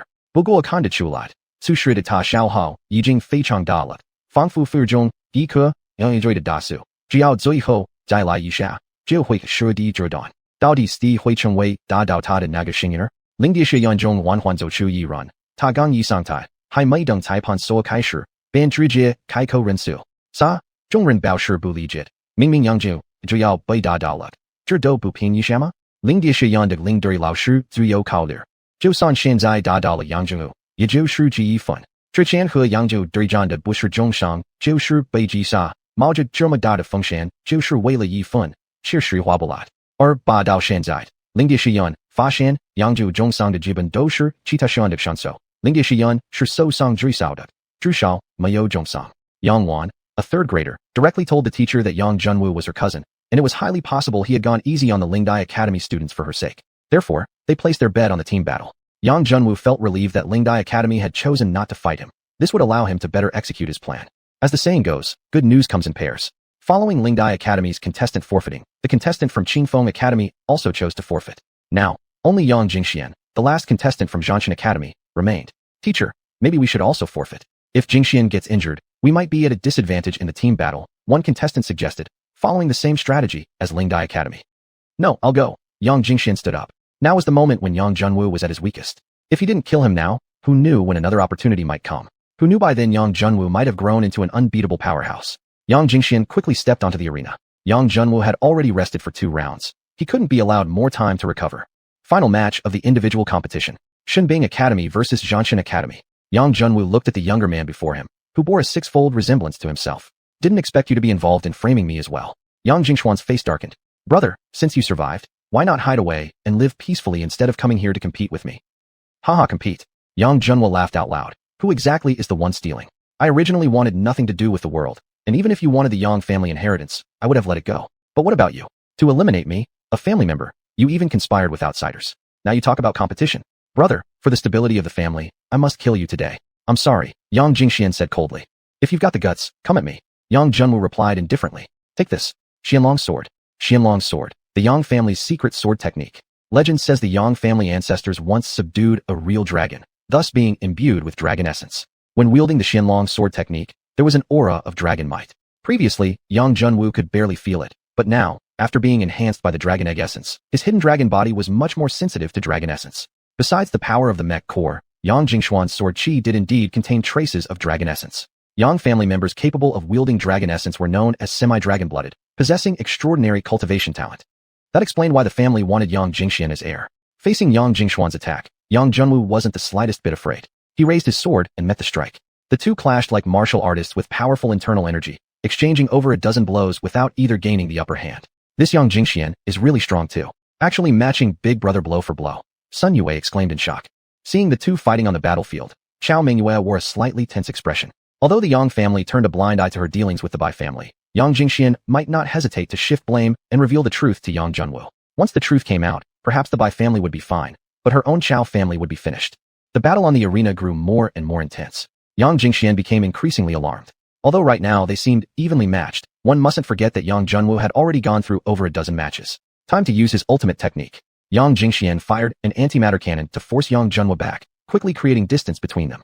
Ancestral Dragon, guardian deity of our clan, grant the glory of a guardian to defeat the enemy before us. Initiate mech synchronization, Dragon Phantom Scale. A shining dragon scale broke through space, fusing with Yang Jingxuan's arm, transforming his entire right arm into a silver-scaled limb. He can also use mech synchronization. The students from Shenbing Academy grew increasingly alarmed. They had seen Yang Junwu's synchronized mech power before, but now facing the same ability from the opponent while Yang Junwu couldn't activate it himself, the situation had turned dangerous. Yang Jingxian sneered. Brother, didn't expect this, did you? Mech synchronization isn't your exclusive privilege. Enough nonsense. If you have the guts, come attack, Yang Junwoo replied coldly. Stop pretending, brother. You're already at your last gasp. Don't blame me for being ruthless. Blame your bad timing. Attack, Dragon Scale Soul Extinguisher. Yang Jingxian quickly closed in. The scales on his right arm transformed into sharp projectiles, storming toward Yang Junwoo. Yang Junwoo immediately raised a defensive shield without hesitation. Boom, boom, boom. As the scales exploded, Yang Junwoo's shield began violently shaking, on the verge of being shattered. It's over. Yang Jingxian flew forward, landing a punch straight onto the wobbling shield. Crack. The shield split with a large fissure, then exploded, emitting blinding light. In the blinding flash, two figures could be seen, one standing tall and unmoved, the other lying on the ground, unconscious or worse. Who won? As the light faded, everyone finally saw the outcome on the battlefield. Yang Junwoo spat out blood from his mouth, his core exploded, and he lay on the ground, gravely injured. Yang Jingxian wins. The referee immediately shouted, "Spare your life for now." Yang Jingxian coldly snorted. After his shield broke, Yang Junwoo's core actually self-destructed, ruining his original plan to finish the opponent with a single punch. Medical staff rushed onto the arena immediately and carried Yang Junwoo away. Sun Yue wore a look of deep concern on his face. Do you think the chief is pretending? Bai Xiuxian shook his head. I'm afraid not. In that situation, it's not easy to fake a serious injury, especially his core exploded. Chao Mingyue agreed with Bai Xiuxian's analysis. The president isn't a god either. He didn't block that synchronized attack at all. Sun Yue was speechless. You two could at least not talk like that. Now what should we do exactly? Luo he looked in the direction where Yang Junwoo was carried away. This serious injury must have been intentional on Yang Junwoo's part. Otherwise, he could have just stepped down and forfeited directly. Although the opponent's attack just now was powerful, its speed wasn't fast enough. There was definitely an opportunity to escape. But the injury was certainly real as well. Otherwise, he couldn't have deceived Yang Jingxian who had launched the attack. What they could do now was simply believe that Yang Junwoo would recover quickly. He inhaled deeply and said calmly, "Everyone, since Junwoo is your team leader, you should believe in him unconditionally. Right now, he has already earned us 19 points. In the upcoming team battle, everyone must do their best not to goof-oo the efforts of your team captain." Yes, teacher. Chapter 57, IOU. Yang Junwoo slowly opened his eyes. You're finally awake. Niu Zixing stood beside him, and for the first time, a smile appeared on his face. What do you want from me? Yang Junwoo asked, somewhat panicked. Don't be nervous. If I wanted to kill you, I wouldn't have gone to such great lengths to save you. I'll give you two choices. 1. Join the Aming. With your talent, perhaps one day you might even become the right-hand man of the Mingzhu himself, surpassing my own position. 2. Die here and now. Kill me if you want. I will never serve your Mingzhu. Yang Junwoo refused without hesitation. Young man, don't be too hasty. Tell me, when you came to the Divine Machine Academy, was it truly for the sake of serving them? Of course not. I came to grow stronger for myself. Niu Zixing spread his hands. Then there you go. The biggest difference between the Anming and ordinary mech warriors is just a name. If you can reach the pinnacle within the Anming, why cling so desperately to a mere reputation? Your Anming does nothing but evil. How can you compare yourselves to the Divine Machine Academy? Ha ha ha. Niu Zixing suddenly let out a loud laugh. Young man, did you personally witness the Anming killing innocent civilians? Or are you just repeating rumors? I suspect it's the latter. Do you mean turning all the teachers and students of Tianquang Academy into Anming members isn't the same as indiscriminate slaughter? It's merely a strategic measure against opposing forces. Moreover, the ones we transformed were only those few who participated in the competition. The rest are still alive and well. We've even spared quite a few of your people. Just think, if someone from the 5 academies had captured an Anming member, do you think they would kindly let them go? Yang Junwoo fell silent. In that sense, maybe the Anming wasn't completely heartless after all. At least up until now, they hadn't killed a single student who had come to attend the 5 academies exchange. I see potential in you, which is why I'm speaking to you like this. You should know what choice to make. Yang Junwoo remained silent. Right now, he wasn't sure whether those who had previously come here had all accepted Anming's transformation or where they had been sent. If you say nothing, I'll take that as agreement. Then take this shadow core and become part of the Anming. Niu Zixing handed Yang Junwoo a gray mech core. Wait a moment. A hoarse female voice suddenly interrupted. Master, I'm only trying to do what's best for you. If he successfully transforms, the two of you can truly be together at last. Niu Zixing pleaded. You don't need to waste your efforts. Yang Junwoo won't accept it. The woman shook her head. She walked over to Yang Junwoo and said coolly. You came here wanting to find out what happened to those who entered the infirmary, didn't you? Am I right? Yang Junwoo was shocked. He had thought his act was convincing, but apparently, he had been seen through all along. A flicker of panic passed across his face, but he quickly inhaled deeply to calm himself. There's no need to be nervous. Our agreement still stands. The woman continued. So it was her. This woman must have been the one who sneaked into his room that night. Just now, Niu Zixing had called her young master, and had shown obvious signs of fear toward her. Could it be she was the heir of the Mingzhu? Such a person, who should stand in absolute opposition to himself, had agreed to let him go. The woman stood very close. Although the metal veil concealed her face, her figure was undeniably alluring, and the faint fragrance she carried seemed strangely familiar. Have we met before? Yang Jun was suddenly asked. The woman's body subtly stiffened, and she quickly denied, certainly not. Her reaction, however, only reinforced Yang Jun's suspicion that they might indeed know each other. He couldn't recall having any contact with the Aming before, so it was possible she knew the original Yang Junwoo. Yang Junwoo quickly sifted through his inherited memories, but found nothing. The woman asked, "Would you willingly join the Aming?" Yang Junwoo shook his head, since she already saw through his intentions. Pretending any further was pointless. He quietly prepared to fuse his 100% B-rank core, and if she showed any sign of hostility, he would have no choice but to fight. "Bring him to the dungeon," the woman said calmly. The dungeon? Those who had refused the Aming were locked away there. Perfect. Once he was taken there, he could rescue those people. Yang Junwoo suppressed his joy, closed his eyes, and said nothing. Soon, he was carried out of the infirmary. Xiuxian advised, "Young master, please don't take this the wrong way, but I suggest you adopt our Aming approach. That guy was seriously injured anyway. Why not make the decision for him and force the matter?" He wouldn't have had a choice. Tang Yingying's face flushed red with anger, and she glared at him sharply. "What nonsense? Yes. My apologies, I shouldn't have said that. Please don't hold it against me." "Fine. The exchange is almost over. How is the equipment preparation going?" "Don't worry, young master. As soon as they leave, the rest will become nourishment for the Aming realm along with the entire academy. Just make sure nothing goes wrong, or we won't be able to explain to our master. Rest assured, young master. I'll go confirm everything personally one more time." After speaking, Xiuxian turned and left the infirmary. The entire room was now empty except for Tang Yingying. As if all her strength had abandoned her, Tang Yingying slumped into a chair. "Yang Gu, time is short. If you want to save people, you'd better hurry up." In the dungeon, Lin Banming looked at Yang Junwoo, who had just been thrown in, and quickly stepped forward to help him up. "Junior, how did you end up locked in here too? What about the others?" Yang Junwoo shook his head. "It's a long story. Everyone else is fine. Are all the injured people kept here?" Lin Banming shook her head. "No. Half of them have directly joined the Aming. Those in here are the classmates who refused to become part of the Aming, so they were imprisoned." So that's how it was. Surprisingly, half of them had surrendered immediately, which shocked Yang Junwoo. He originally thought at most one or two might believe Xiuxian's nonsense. "Everyone, you're all amazing. I'll figure out a way to rescue you." Yang Junwoo pulled out some pills for healing injuries and asked Lin Banming to distribute them among the others. The quality of the pills wasn't very high, but at least they could ensure they regained the ability to move freely. "Storage space?" someone exclaimed in surprise. Yang Junwoo couldn't possibly carry so many pills on himself, so being able to produce so many meant he must possess a storage space. He was half right. Yang Junwoo's little world wasn't a storage space, but a true little world. Of course, he wouldn't bother to explain all that to them. "Wait a minute, a storage space requires spiritual power to use. How can you even open it under the suppression of the dark realm? That's something you don't need to know." Yang Junwoo then took out some paper and a pen and handed them over. "What's this for?" Everyone was puzzled. "Oh yes, of course. I saved you, so there has to be something in return. Write down the price you're willing to pay. It could be mech materials or mech cores. Think carefully now. How much is your life worth?" Everyone was instantly speechless. Wasn't this taking advantage of their predicament? Seeing no one picking up the pen, Lin Banming took it herself and began writing. Soon she was done and handed the paper to Yang Junwoo. Yang Junwoo 1 A-rank core and 1 set of A-rank core crafting materials to be delivered after returning to the academy. Senior, you're really generous. So I'll thank you in advance, junior brother." After reading it aloud, Yang Junwoo put the paper away in his robes. The rest immediately understood. Senior being generous, indeed. The two of them were clearly in cahoots. This was just an example. Without offering something of equal value, rescue would not be guaranteed. "Quickly write it down. I'm not picky. Just give from your heart," Yang Junwoo said with a smile. Everyone began to write. Soon, Yang Junwoo had collected over a dozen IOUs. Most were similar to what Lin Senior had written. There were also some first and second year students who indeed had little to offer, and they looked at him anxiously. But Yang Junwoo simply glanced casually, not even checking carefully. Those who had written down A-rank cores regretted it deeply. So Yang Junwoo and Lin Banming really weren't putting on an act. His casual attitude was genuine. But having written it down already, how could they possibly ask for it back? Still, upon reflection, if these items could buy their lives, it was well worth it. "Everyone, I need to know, has anyone seen the guards?" Yang Junwoo asked. From now on, he needed to prepare for the rescue mission, and his first priority was to understand the guard situation. Lin Banming spoke up. "This prison cell used to be a regular classroom. Besides, everyone's heavily injured, and we can't even fuse with our mechs under the suppression of the dark realm. Their guards are pretty lax. There seem to be only 2 former students from Tianquang Academy stationed at the entrance." Yang Junwoo gave her a thumbs up.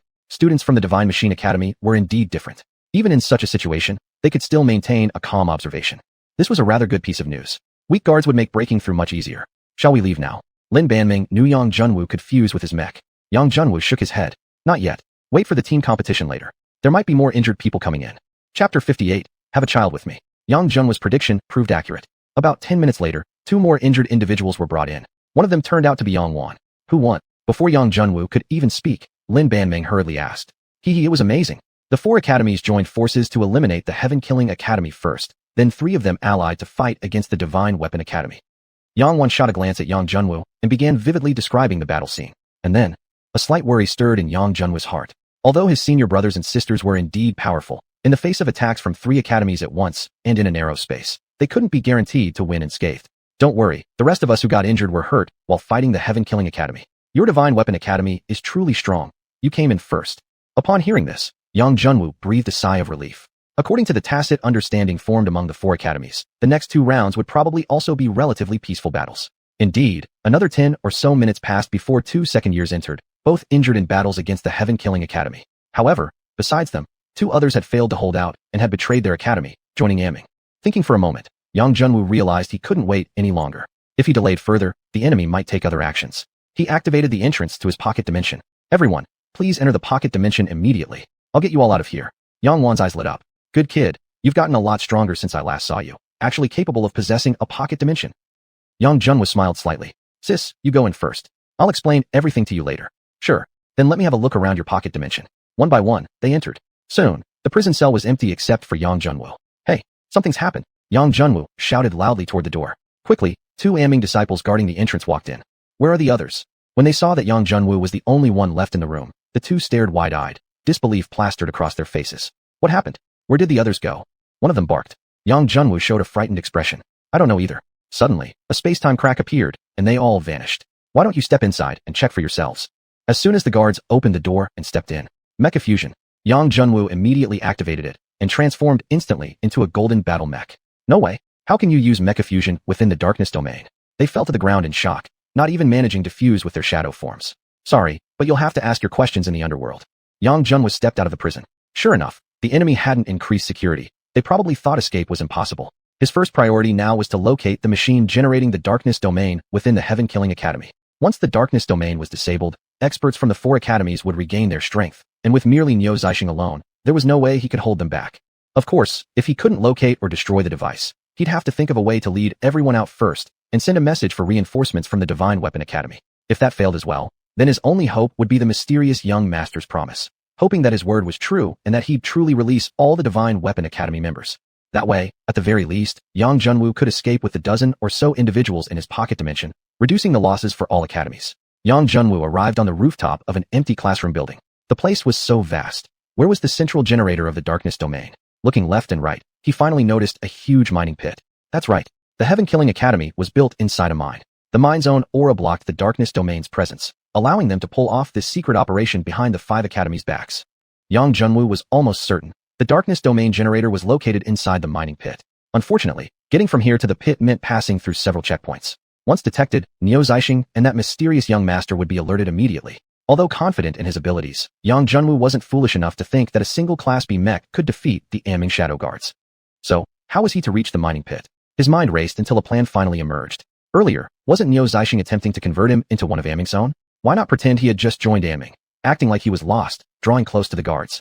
Taking a deep breath, Yang Junwu landed boldly on the main road, deactivated his Mecha Fusion, and confidently strode toward the guard post. Who are you? What business do you have here? Sure enough, the post guards immediately noticed him but did not raise the alarm outright. Senior brother, Yang Junwu replied casually. I'm a new recruit recently converted by Commander Niu. He sent me to fetch a piece of, or from the mine. If it's the commander's order, then show me your badge. Good. Yang Junwu pretended to reach into his pocket, suddenly stomping his foot hard on the ground and throwing a full power punch. The guard post hadn't even reacted when he was struck right in the chest. He was merely a Class C Shadow Master. At this moment, although Yang Junwu hadn't fused with his mech, he had already merged the dragon energy within his body. Dragon energy naturally suppressed darkness. The first punch shattered the protective shield over his chest, exposing the core within. Yang Junwu gave him no chance to utter a sound. He launched his second punch immediately. This time, the core was completely destroyed. After killing the guard, he glanced around cautiously, then carefully dragged the body to a hidden spot. Then he walked toward the second guard post. It seemed that, perhaps due to their overconfidence within the darkness domain, the enemy's defenses were surprisingly lax. Their main duty was to monitor the unconverted Heaven-Killing Academy students and teachers who had been confined to their dormitories, ensuring they didn't run away, but they never considered the possibility of someone actually breaking in. As a result, Yang Junwu advanced smoothly, clearing 3 guard posts using the same method and directly reaching the edge of the mining pit. The closer he got to the center of the pit, the more powerful he felt the dark energy in the air becoming. That confirmed his suspicion. Darkness Domain's generator must be here. However, there were quite a few Aming disciples inside the mine, so Yang Junwu didn't rush in recklessly, instead quietly observing. Soon, he noticed a strange machine at the exact center of the mine. The machine had 4 tentacles, each deeply embedded into one side of the pit, with Aming disciples continuously placing or onto the tentacles. That must be it.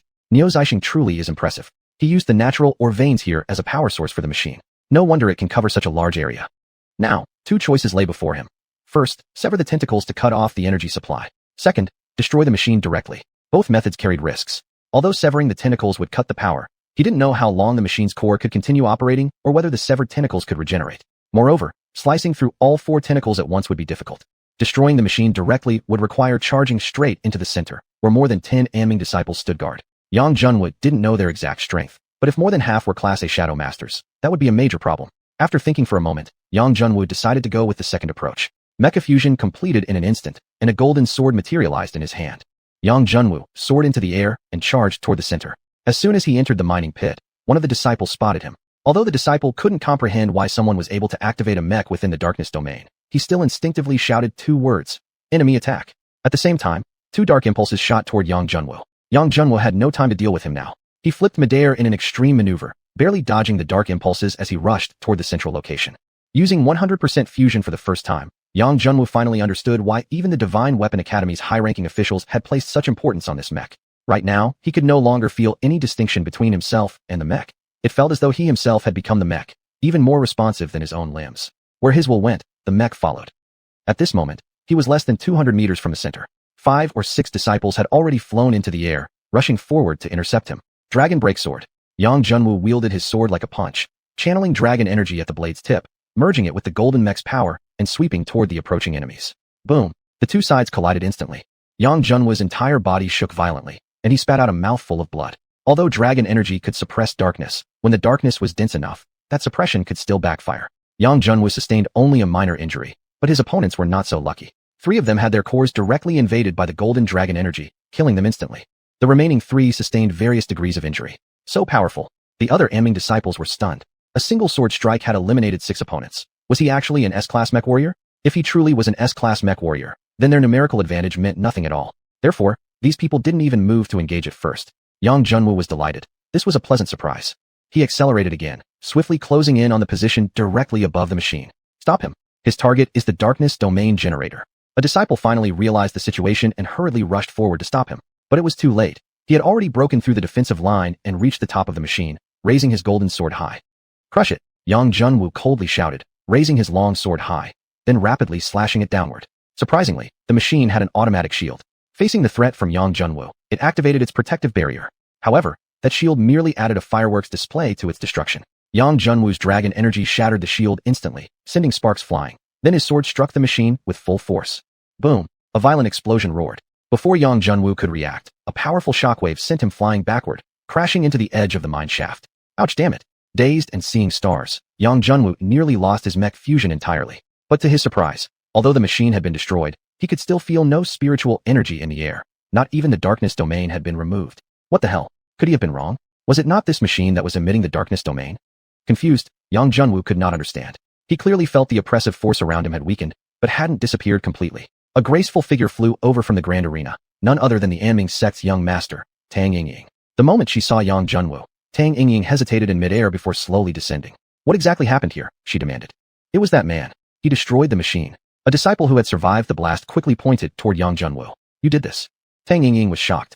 She couldn't understand how Yang Junwu had managed to activate a mech in a place with no spiritual energy. Forcing himself to stand, Yang Junwu was already mostly recovered from his injuries, his dragon body's major advantage. It wasn't just powerful in battle, its recovery speed was top class. That's right. Unfortunately, I miscalculated. I didn't expect the darkness domain to remain even after the machine was destroyed. Yang Junwu sighed. Our darkness domain generator in Anming. Even if you destroy it, the previously generated darkness domain will last for another half an hour. You mean it will still last half an hour? Yang Junwu's plan was completely ruined.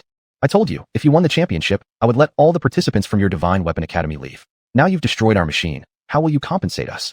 Yang Junwu hadn't expected the young master to start by asking for compensation instead of trying to kill or imprison him. How do you want me to pay? Very simple. Spend one night with me and give me a child. What? Yang Junwu was stunned. He had planned for everything, but never imagined she would make such an absurd demand. Well, even if I'm not a virgin anymore, I'm certainly no stud to sleep around with a woman I don't even know. Tang Yingying smiled. What's the matter? I'm just looking for excellent genes. Don't joke around like this. How can I possibly do something like that? Yang Junwu firmly refused. Really not possible. Absolutely not. Then I'll kill everyone from your Divine Weapon Academy. Tang Yingying's voice turned icy cold. At her words, Yang Junwu's expression turned frigid, his voice sharp and clear. If you actually do that, I Yang Junwoo, swear on my life that as long as I survive today, I will one day uproot the entire Aming sect and completely destroy it. At his words, the air between the two seemed to freeze. The surrounding Aming disciples hastily backed away, unwilling to be dragged into the conflict. Just then, Tang Yingying suddenly giggled. I'm kidding. If I wanted your body, I'd have 1,000 ways to take it without your permission. Wiping sweat from his brow, Yang Junwoo breathed an internal sigh of relief. He had only been bluffing. He might have actually agreed if she had truly wanted to kill him. After all, as long as one lives, there's always hope. Sure enough, a person from the darkness really knows how to lie. Then give me another condition, Yang Junwoo said. Let me think. Let's say this counts as owing me 2 favors. In the future, you have to fulfill 2 requests from me. No excuses. Tang Yingying said softly. No way. What if you asked me for the same thing again? You'd gain another chance. Yang Junwoo firmly refused. Humph. Tang Yingying sneered. Don't flatter yourself. I might not even give you the chance. I already told you it was a joke. I promise. These 2 requests won't endanger your life or force you to do anything against your conscience. Isn't that fair enough? Thinking it over, Yang Junwoo found the request acceptable and finally nodded. Good. Now come with me back to the Grand Arena. We only have half an hour left. Although Yang Junwoo's destruction of the generator had greatly impacted Niu Zixing's plan, they still needed to complete the test within the next half hour. The two returned to the Grand Arena, but this time Yang Junwoo didn't go back to the Divine Weapon Academy's rest area. Instead, Tang Yingying led him to the second-floor observation room. Niu Zixing had already left the room and was currently on the battlefield. Yang Junwoo quietly studied the heavily veiled woman before him. Just who exactly are you? I keep feeling a strange sense of familiarity, Yang Junwoo suddenly asked. I am who I am, the young master of Aming. Tang Yingying replied lightly. Then surely you must have a name? Tang Yingying thought for a moment before speaking. You can call me Chao Chong. Chao Chong? What a strange name, Yang Junwoo inwardly complained. Then I shall call you Miss Chong. Miss Chong, I think you're actually not a bad person. Why did you join Aming? Tang Yingying sneered. What? In your eyes, is Aming really so unforgivably evil? Not exactly. It's just that using negative emotional energy feels like a bad thing. Shaking his head, Yang Junwoo said. Before coming here, I didn't even know what Aming was, let alone have any ill feelings toward it. Everything in this world has 2 sides, one good, one bad, one bright, one dark. Neither can exist without the other. Take summer and winter, for example. The days are longer in summer, but shorter in winter. Since light is weak, it's only natural for darkness to take the lead. That's the way of heaven and earth. Yang Junwoo shook his head again. That's sophistry. By that logic, being a good person would actually be a bad thing. Tang Yingying smiled. It all depends on how you define a good person. Let me give you an example. You just killed so many Aming disciples. From your Divine Weapon Academy's perspective, that was a good deed. But from the perspective of the Aming disciples, you murdered their fellow cultivators. That's a bad thing. Whether something is good or bad isn't important. What matters is your point of view. Yang Junwoo had no reply. Though he felt something was wrong with Chao Chang's words, he couldn't figure out how to refute them. I can only say, Tang Yingying continued, that although Aming's methods are radical, they are for the sake of human survival. What do you mean? Yang Junwoo was stunned. I can't explain it clearly to you now. You'll understand one day. Well, the competition is about to finish. Let's go down. Helplessly, Yang Junwoo had no choice but to follow Chao Chang obediently to the arena platform. Niu Zixing was already below, announcing the rankings of each academy. Without a doubt, Divine Weapon Academy took first place. Second was Lingdai Academy. The strategies provided by Xuanhuan to the instructor had been perfect. Third was Qingfeng Academy. Qingfeng was a strong force. If not for having lost many participants, they might have challenged Lingdai Academy. Fourth was Xiuxian Academy, and Tianquang Academy placed last. Team leaders, Niu Zixing declared. As per our agreement, the first place selects 10 people to leave, the second place selects 7, and the third place selects 5. Now, please the top 3 academies to choose the students you wish to take with you. Luo he stepped forward from Divine Weapon Academy, coldly snorting. I'm not choosing anyone. Either we all leave together, or we all stay together.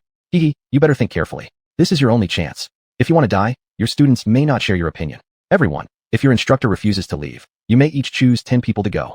Chao Mingyue was extremely conflicted at that moment. She had no desire to die here. She still wanted to live and revive the Chao family, especially since she had just obtained a dragon egg and awakened her hidden talents. If she died here, everything would be over. But everyone else was staying. If she were to leave alone, wouldn't she be mocked for life? Yang Junwoo on the stage was about to speak when Tang Yingying stopped him with a hand. What are you doing? Don't rush. I'll keep my promise to you. Now watch this drama unfold. I'll count to 3. If no one steps forward, I will consider it a refusal, and you'll all die. Niu Zixing's voice turned icy. Wait, I want to leave. Chao Mingyue took a bold step forward. TSK. Sure enough, there's always a clever one. There are still 9 spots left.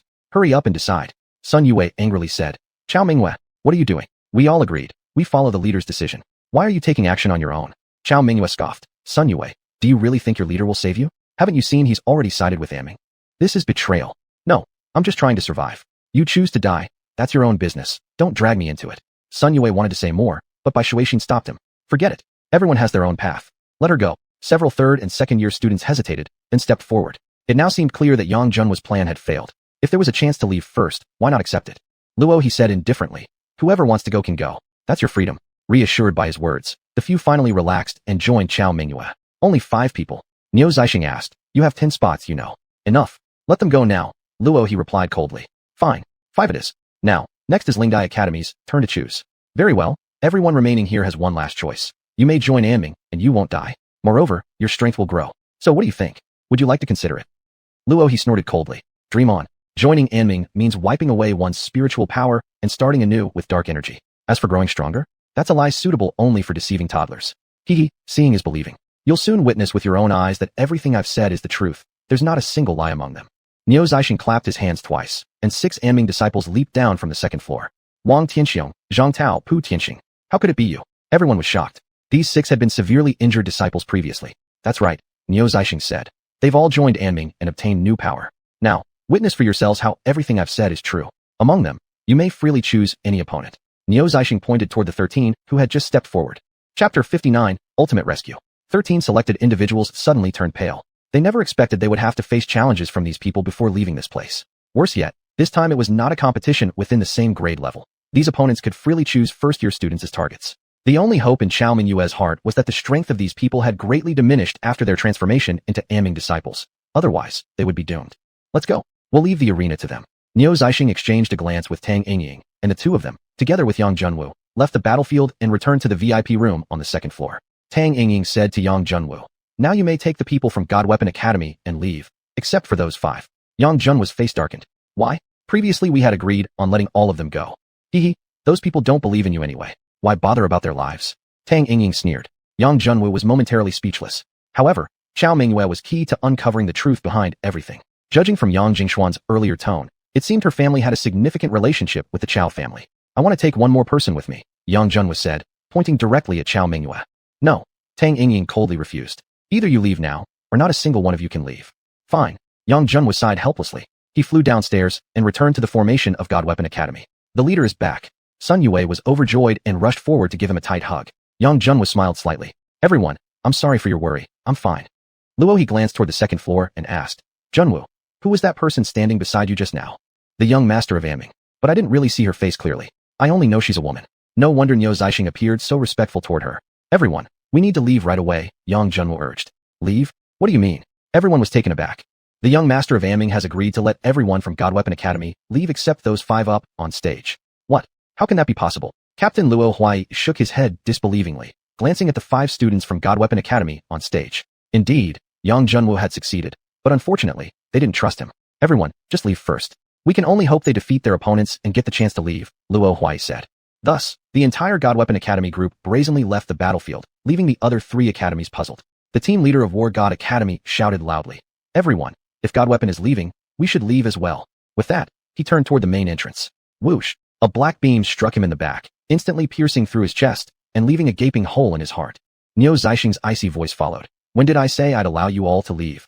Seeing his favorite student die tragically, the teacher from War God Academy couldn't help but roar in fury. Why can God Weapon Academy leave, but not us? Niu Zixing said indifferently. That's because God Weapon Academy made a deal with our young master, so they're allowed to go. You all would do best to behave yourselves. Don't force my hand, or he'll be your next fate. When the group from God Weapon Academy arrived at the teleportation array, sure enough, no one stopped them. Sun Yue grinned. Didn't expect the Anming people to actually keep their word and let us go. Sighed Luo He. This might not necessarily be a good thing. I think I've roughly figured out Anming's intentions. Their goal isn't our lives, but rather to incite conflict and division among the 5 academies. After hearing this, Yang Jun was stiffened. Then, as if recalling something, his face suddenly turned pale. Teacher, you lead the students back first. Without another word, Yang Junwu immediately turned around and rushed back into the dark realm. Sun Yue was greatly shocked. Has the leader gone mad? Luo he sighed. We should go back first and bring help. He instantly understood what Yang Junwu wanted to do. If they could rescue the members of the other 4 academies still trapped within the dark realm, they could stop Anming's plan. But could he, as merely a Class A mecha engineer, really defeat so many enemies? Luo he was deeply concerned, but he was powerless to help. For once they entered the dark realm, their mechas would separate, and they would be unable to assist in the slightest. Yang Junwu charged directly to the grand arena. On the battlefield, Chao Mingyue was fighting against a disciple who had been converted into an Anming member. It was obvious she couldn't match her opponent, being beaten so badly she could barely even retaliate. The only reason she hadn't been finished off yet was because her opponent feared her corrosive flames. Yang Junwu rushed to the center and shouted, Everyone, stop fighting. Follow me and escape from here. Humph, Who knows what kind of shady deal you and Amming have made? You're trying to get all of us killed, the leader teacher from Qingfeng Academy coldly rebuked. Upon seeing God Weapon Academy leave unharmed, he had already suspected that this 5 Academy exchange event was likely a deal between God Weapon and Amming, designed specifically to weaken the power of the other 4 academies. Everyone, believe me, I've already destroyed the device that created this dark realm. In less than 10 minutes, everything will return to normal. By then, the Amming people must have already fled. Everyone, there's nothing to fear. Yang Junwei shouted desperately, yet Niu Zixing didn't come out to stop him. This only confirmed his suspicions. If that's true, then we can just wait here for 10 minutes until we can use our mechas again. Why should we run? The leader of Qingfeng Academy said with disdain. Knowing Amming's nature, they will definitely destroy this place before the dark realm ends. Once that happens, none of us will be able to escape. Please believe me, Yang Junwei said, turning his gaze toward Lingdai Academy. Because of Xuanhuan, Lingdai Academy should be the most likely to trust him. Indeed, after a brief moment of thought, the team leader of Lingdai Academy, Mu Xiaodai, ultimately decided to trust Yang Junwei. We're leaving. Seeing that Lingdai Academy was able to depart without any attacks, the other academies quickly followed. Surprisingly, even the Qingfeng Academy leader who had been acting so defiant moments ago ran the fastest. You think you can leave? Impossible. Seeing their attempt to flee, the 6 Amming disciples on stage immediately moved to intercept. From the moment they accepted the Shadow Core, they had already betrayed their academies. If they allowed others to escape, they would be hunted down later. If you want to live, fight together. Yang Junwei shouted loudly. The dozen or so disciples from the academies who had been watching hesitated only briefly before rushing forward. Outnumbered 13-6. Even though these 6 were strong, they couldn't withstand the coordinated attacks of the group, especially with Chao Mingyue and Yang Junwei both possessing abilities effective against dark energy. Soon, the 6 were killed, leaving only 5 minutes remaining before the half-hour mark. Quickly run, Yang Junwei shouted. What about you? Chao Mingyue asked. I still have to rescue the people from former Tianquang Academy who were locked up. Chao Mingyue opened her mouth. She originally wanted to say there was no time left. But if Yang Junwei died here, it would definitely be good for her. Sorry, Yang Junwei. You can only blame yourself for being too soft-hearted, Chao Mingyue thought to herself. She said nothing and quickly left the Grand Arena. Yang Junwei leapt directly from the 2nd floor of the Grand Arena. The teaching building where the teachers and students from Tianquang Academy were trapped was on the other side of the mine pit. There wasn't much time left. If he didn't hurry, it would be too late. 2 minutes left before the dark realm vanished. Yang Junwei finally reached the teaching building. Who are you? The Tianquang Academy principal asked upon seeing him. No time to explain. All teachers, immediately get the students into the teleportation portal. Yang Junwei immediately activated the entrance to his pocket dimension portal. True to expectations, the principal did not hesitate, instantly issuing orders. 2 minutes, 1 minute, 30 seconds. As the teachers and students of Tianquang Academy entered the pocket dimension in an orderly fashion, time continued to pass. 20 seconds. Only the principal and a few teachers remained. Get in, get in. After the last teacher and the principal had entered, Yang Junwei quickly jumped in himself and immediately sealed the entrance to his dimension. 10 seconds after he entered, the dark realm suddenly erupted into a violent explosion. Buildings, trees, even part of the mine that had been shrouded within the dark realm were completely destroyed. Such devastation. Those from the 5 academies who couldn't fuse with their mechas had no chance of surviving. Even an A-grade mecha caught in the blast radius might not survive. Right now, all Yang Junwei could pray for was that the Shizhu would withstand the damage. Outside the dark realm, those who had barely escaped witnessed the enormous explosion. Each person's face bore the expression of someone who had just survived death. Sure enough, Amming had never intended to let them go. If Yang Junwei hadn't arrived in time to rescue them, they would all have perished. Looking toward the direction of the explosion, Chao Mingyue softly sighed. Yang Junwei, rest in peace. I will continue managing your Water June division and make it one of the strongest forces in the academy. Consider it repayment for saving me. Besides her, another person was secretly delighted, Yang Xiuxian. Brother, oh dear brother, you died beautifully. You not only saved me, but also died in the explosion, meaning no one will ever compete with me for the head of the Yang family ever again. For cooperating so nicely. I'll even take good care of your parents. Ah, such a shame. A truly outstanding talent. And Xuanhuan too, Mu Xiaodai sighed. She truly felt grateful toward Yang Junwei, who not only hadn't harmed the Lingdai Academy students during the competition, but had also saved them safely. Also, her favorite student, Xuanhuan, was now unaccounted for. Most likely, she had already suffered a terrible fate. Everyone's moods turned solemn and sorrowful. The leader teacher from Qingfeng Academy said, Everyone, this is extremely serious. We must immediately hold an emergency meeting to discuss how to eliminate these scoundrels from Amming. The leader from War God Academy nodded in agreement. We will return to our academies immediately and have our presidents head to God Weapon Academy to discuss a countermeasure. One by one, the survivors gradually left through the teleportation array. The original site of Tianquang Academy fell into immediate silence, with only the collapsed ruins and broken walls testifying to the terrifying disaster that had occurred here. Chapter 60, Su Ruoshui's Feelings. Ding. Congratulations to the host for completing the adventure mission, Panic in the 5 academies, with an S-grade evaluation. Due to the relic well-being at the rare level, the original A-grade core reward cannot be obtained. It has been exchanged for 10 B-grade core lottery coupons and attribute rewards. Pooh. Yang Junwu spat blood. He should have used stardust powder to upgrade the relic wheel earlier. The rewards between an A-grade core and a B-grade core were worlds apart. Come to think of it, he hadn't checked his attributes for a while. No idea how much they had increased. Yang Junwu concentrated and summoned his attribute window. Strength, 220. Agility, 220. Vitality, 180. Mecha A-grade. Cultivation technique. Forging dragon method. First transformation, 5th layer. Luck, 50 out of 100. Assassinations, 21. Relic wheel level, rare. Relic wheel progress, 8600/10,000. What? How much did it increase? No wonder he could easily fight off 19 others before. Yang Junwu never expected his stats to nearly double. It must have been related to absorbing the dragon egg last time. The experience for the relic wheel was also nearly full. Once upgraded, the reward level for each mission would similarly increase. For instance, previously rewarded B-grade materials would become A-grade.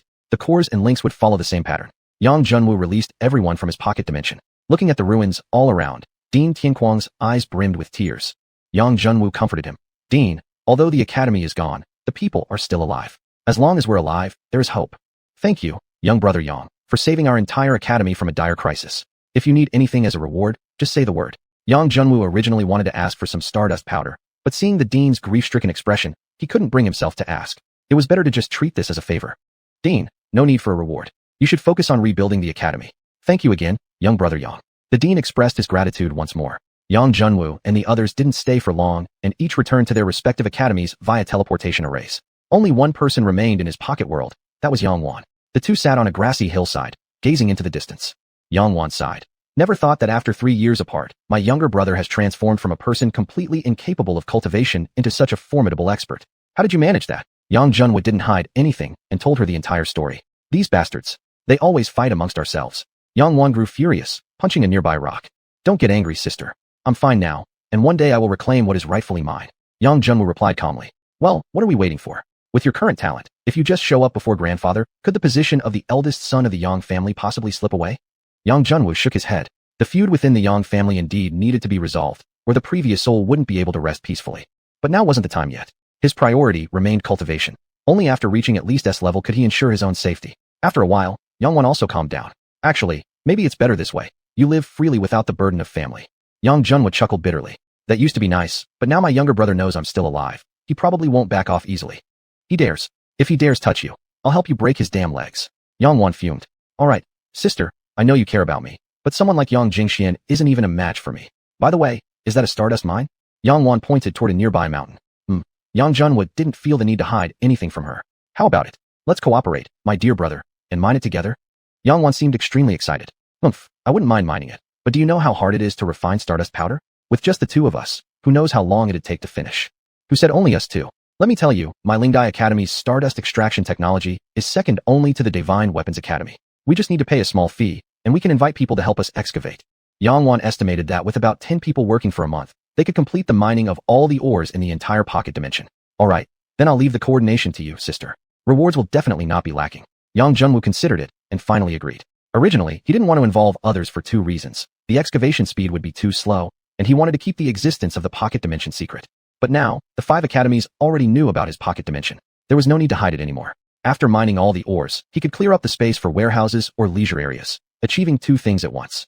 Being a practical woman, Xiuanhuan immediately exited Yang Junwu's pocket dimension and returned to Lingdai Academy through a teleportation array. The academy then held a recognition ceremony to reward all participants, especially Yang Junwu. He directly received a reward of 100 credit points and 2,000 influence points. However, the matter of the in-being hadn't been made public, and the entire academy remained calm. Yang Junwu, however, knew this was merely the calm before the storm. The high-level officials of the various academies were already in intense discussion about how to deal with the expansion of the in-being organization. But all of that had nothing to do with him. Right now, members of the Xuanhuan Society were celebrating in a luxurious restaurant. This restaurant, known as Xuanhuan Hall, was the most expensive establishment within the Divine Weapons Academy, mostly reserved for receiving distinguished guests. And it didn't accept money as payment, only mech materials, cores, or stardust powder. The ingredients used in this restaurant came from various subdimensions. The Yang family was a well-established clan, yet there were dishes Yang Junwu had never even heard of, let alone seen. Thankfully it's the boss who's paying, otherwise none of us could afford this meal, Sun Yue said without any restraint while eating heartily. Su Ruoxue looked at Yang Junwu with deep concern. Wu, I'm so glad you're safe. Please don't take such risks again. I mean, if you and the boss like each other so much, why keep it hidden? The academy doesn't forbid relationships. I say cherish the moment. Otherwise, if something happens someday, you might regret never having confessed, Zhang Chao said while chewing on something indistinctly. What nonsense are you spouting? Cursing the boss and Ruoxue to have an accident. Zhu Lili scolded him, giving him a light smack on the head. Zhang Chao felt dejected. Lily, I was just giving an example, definitely not meaning to curse the boss. This time, Su Ruoxue didn't seem to blush with shyness. In the time Yang Junwu had been gone, she had thought a lot. She had familial duties, but also deserved the right to pursue freedom. No matter what the future held, she wanted to first live fully for herself. With Bang's emergence, the future's landscape remained uncertain, but the potential Yang Junwu had shown might not be inferior to that of him. She decided to give Yang Junwu a chance, and herself a chance too. I wouldn't mind being Wu's girlfriend, I just wonder whether our boss has feelings for me. As soon as Su Ruoxue's words came out, the whole room fell into shock. Even Zhang Chao stopped eating, turning his eyes fully towards Yang Junwu, who didn't know about Su Ruoxue's reputation as the ice beauty. And she had confessed first. Yang Junwu stood up, instantly merging the gold core, forming a golden rose made of atomic particle calculations in his hand. He took 2 steps forward, got on one knee in front of Su Ruoxue, and presented the rose. Beautiful lady, may I have the honor of asking you to be my girlfriend?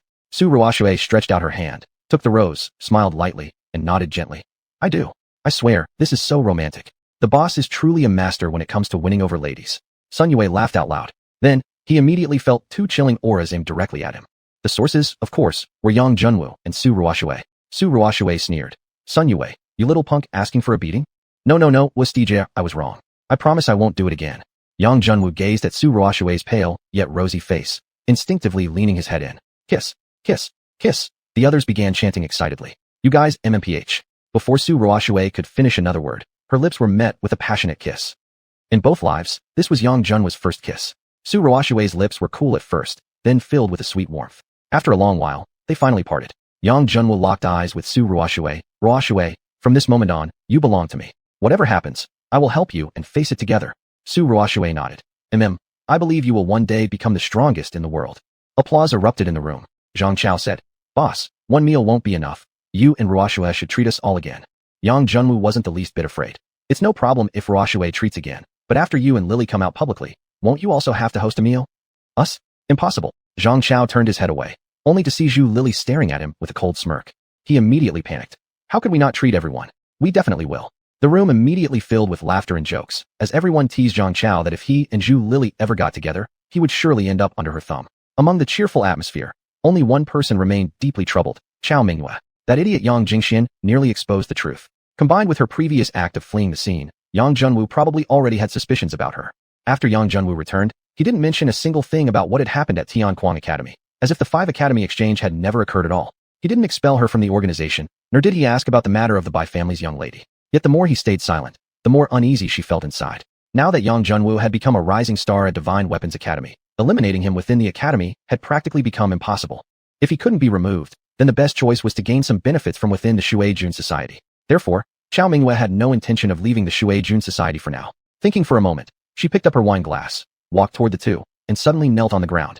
Chapter 61 Unexpected Gain. Chao Mingyue's action stunned everyone else. Only Yang Junwu felt something inwardly. President, I need to apologize. Back at Tianquan Academy, I was too selfish and didn't choose to believe you.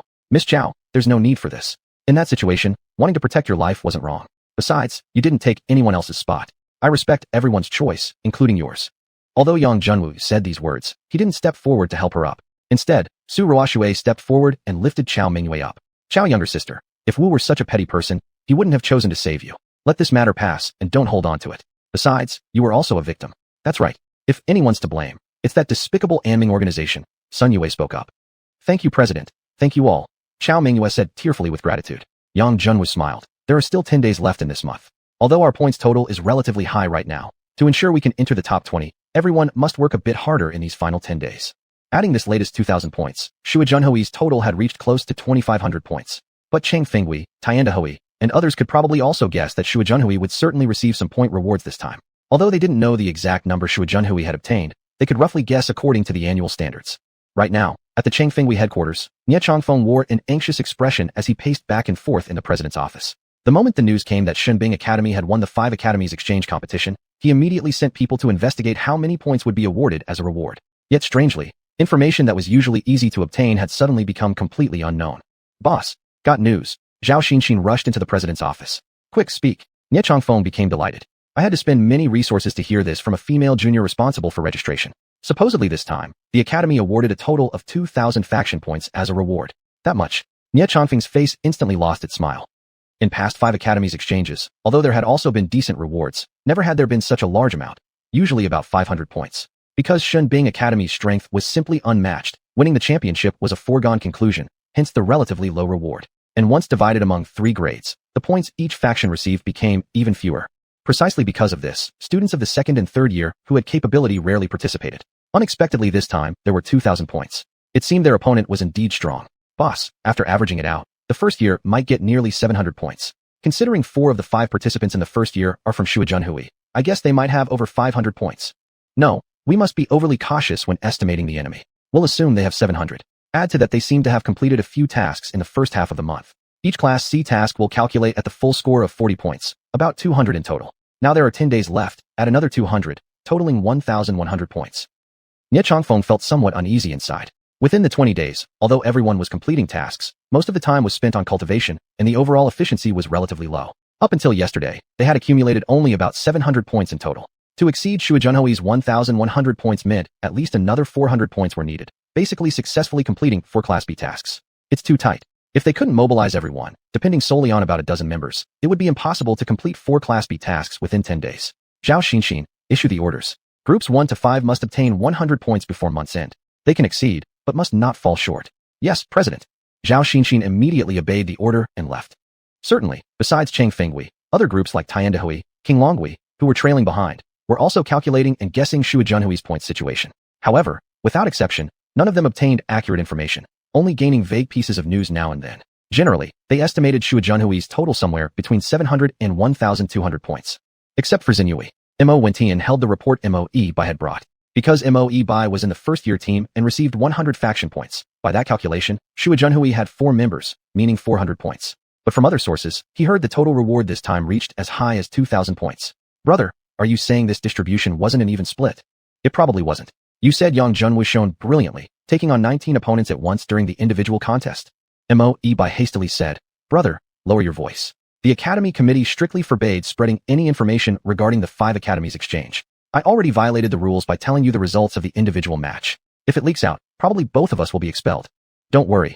I've made sure nobody comes near here, Mo Wentian replied. He did have that basic sense of precaution. If Yang Junwu indeed played such a significant role, he probably received a large number of points. I estimate he took half, 1,000 points, and since they can do Class B missions, add another 1,000 points. Calculated this way, their total has far surpassed the monthly average points of forces ranked after 15th place. Mo Bai was stunned. He didn't expect Mo Wentian to have such high confidence in Xuanhui. Little brother, sitting in my position, one must always be overly cautious about the enemy, Mo Wentian said calmly. Then should we notify Cheng Fenghui and the others? Why notify them? We are all members of the Remove Xuanhui Alliance, right? Remove Xuanhui Alliance? If Xuanhui were so easily removable, what would be the point of this alliance? Mo Wentian sneered. Mo Bai seemed to understand something. The competition among the major forces was far more brutal than simply restricting Xuanhui. Issue orders. This month, our Jinyu meeting must secure at least 2,500 points. The senior female students in charge of missions in the student union suddenly noticed that more and more people had come to accept tasks recently, including experts from various factions. Class A and Class B missions became popular and were suddenly in short supply. Junior female student. Yesterday I saw there were still 10 Class B missions. Why are there none left today? Senior, I really didn't lie. Someone took all these missions earlier. What about Class A missions then? No Class A either. We have to wait for new ones from the Academy. At least Class C missions remain, right? Senior, wait a moment. Let me check. Only repeat missions remain for Class C. Would you like to accept one? Repeat missions give so few points. Who would accept them? I'd rather wait. In no time, the mission hall outside was crowded with students waiting to receive tasks. The student union had no choice but to restart the long-abandoned ticketing system. As for Xuanhui, excluding Yang Junwu, the remaining 14 members split into 4 groups, and on the first day accepted 4 Class B missions. After Su Ruoshui and Yang Junwu confirmed their relationship, she no longer acted as coldly as before. She became much more proactive and personally led a team. Chao Mingyue, Sun Yue, and Bai Shuixin each led a group. With 4 top Class A mech pilots in charge, there wasn't much concern about completing missions. Yang Junwu himself didn't take any missions because he was receiving 10 guests brought by Xuanhuan. Little brother, all these people are my close sisters from the Rhododendron Society, completely trustworthy. Rhododendron Society? That's the faction I founded, younger brother. Let me tell you secretly, all members of the Rhododendron Society come from the satellite districts. After graduation, I'll lead them to start a company and do business together. You understand what I'm saying? Of course Yang Junwu understood. Generally speaking, students from the 5 academies after graduation either return to their families to participate in the family business or are recruited by large companies, factions, or the royal family to take on important positions. Xianhuan gathering a group of people to act separately was essentially forming a force completely independent of the Yang family. In the future, when Yang Junwu wanted to fight back against the Yang family, this faction would be able to help him. Sister, just say directly what you want. Except for stardust powder, I can find ways to get anything else for you. Setting aside their personal feelings, cooperating with Yang Wan was a win-win situation for Yang Junwu. He currently had plenty of mech materials and cores, but lacked information and stardust powder. Great. Deal. Yang Wan smiled brightly. Yang Junwu treated them generously to a big meal, and after the introductions, they entered the pocket world to start mining stardust ore. Sure enough, these specialized experts were much more skillful than the mountain bandits by a long shot. After seeing the waste left behind by the previous bandits, Yang Wan exclaimed about the waste. There wasn't only a lot of hidden stardust powder remaining. There were also some very rare trace minerals. After reprocessing the waste rock, about 100 grams of stardust powder and 100 gene of trace ore were obtained. Yang Junwu waved his hand casually and said he wanted only the stardust powder. All the ores were given to Yang Wan and her friends. According to market prices, the value of these ores was no less than the stardust powder, maybe even higher. After acquiring the stardust powder, Yang Junwu immediately used it to upgrade the wheel mechanism, which increased his experience directly from 8,600 to 9,000. Only 1,000 points remained to level up. And in Yang Junwu's hands, he held large numbers of exchange vouchers, waiting for the wheel to upgrade so he could exchange for massive amounts of Class A materials and cores. In the next few days, Yang Junwu visited Vice Dean Zhang Tian every day to study mech forging. Because during this fight against the Aming organization, Yang Junwu realized how convenient fully integrated mechs were, surpassing regular Class A mechs by a large margin. If a perfect Class A mech with a 100% fusion rate could be built, wouldn't it rival an S-Class mech? Such thoughts sparked Yang Junwu's great enthusiasm for mech forging. He was smart and quick to grasp concepts. Zhang Tian was overjoyed and immediately canceled his upcoming classes to focus entirely on giving Yang Junwu one-on-one guidance. In the process of teaching and learning, Yang Junwu occasionally proposed some unconventional ideas that unexpectedly inspired Zhang Tian, significantly improving his own forging skills. After all, at his level, any improvement would normally take years to achieve. He never expected that in just a few short days with Yang Junwu, his long-standing bottleneck would already begin to crack. Both became so engrossed that they no longer went to the cafeteria for meals, relying instead on their senior fellow student Meng Xuanhuan to deliver food to the forging workshop. During this time, Luo he visited several times trying to remind Yang Junwu not to become too obsessed with mech forging, but each time was immediately driven away by Zhang Tian. The reason was simple. If Yang Junwu was currently in a period of sudden enlightenment and became disturbed, who would bear the consequences? Luo he had no choice but to let them continue undisturbed. Otherwise Zhang Tian might use that as an excuse to corner him later and monopolize Yang Junwu. Chapter 62. Slap slap, face slapping. Time always flies when one is focused on work. In the blink of an eye, 10 days had passed, and it was already the end of the month. Time to announce the accumulated points of each faction. All the teachers and students in the academy were staring intently at the large display in the mission hall. The leaders of the Changfeng Association, Tiandi Association, and Qinglong Association somehow ended up standing together. Nie Changfeng wore a smile on his face, completely relaxed. During the final 10 days, he had snatched a Class A mission and 3 Class B missions, all of which were completed remarkably well, accumulating over 1,800 points for the month. The other 2 leaders weren't so confident. Worry was visible on their faces. Especially Qing Honglong, the head of Qinglong Association, who had spent half a day forging a Class A mech, and thus received news slightly late. Because of that half day, all the Class A and B missions had already been taken. Later, he barely managed to grab a cyclic Class B mission, but it hardly made a difference. Fortunately, the Qinglong Association had accumulated a decent amount of points during the first half of the month, currently standing at more than 1,500. Chen Jing of the Tiandi Association was also frustrated. Although her association had secured a large number of missions, their rush for points had resulted in low completion rates, hence minimal rewards.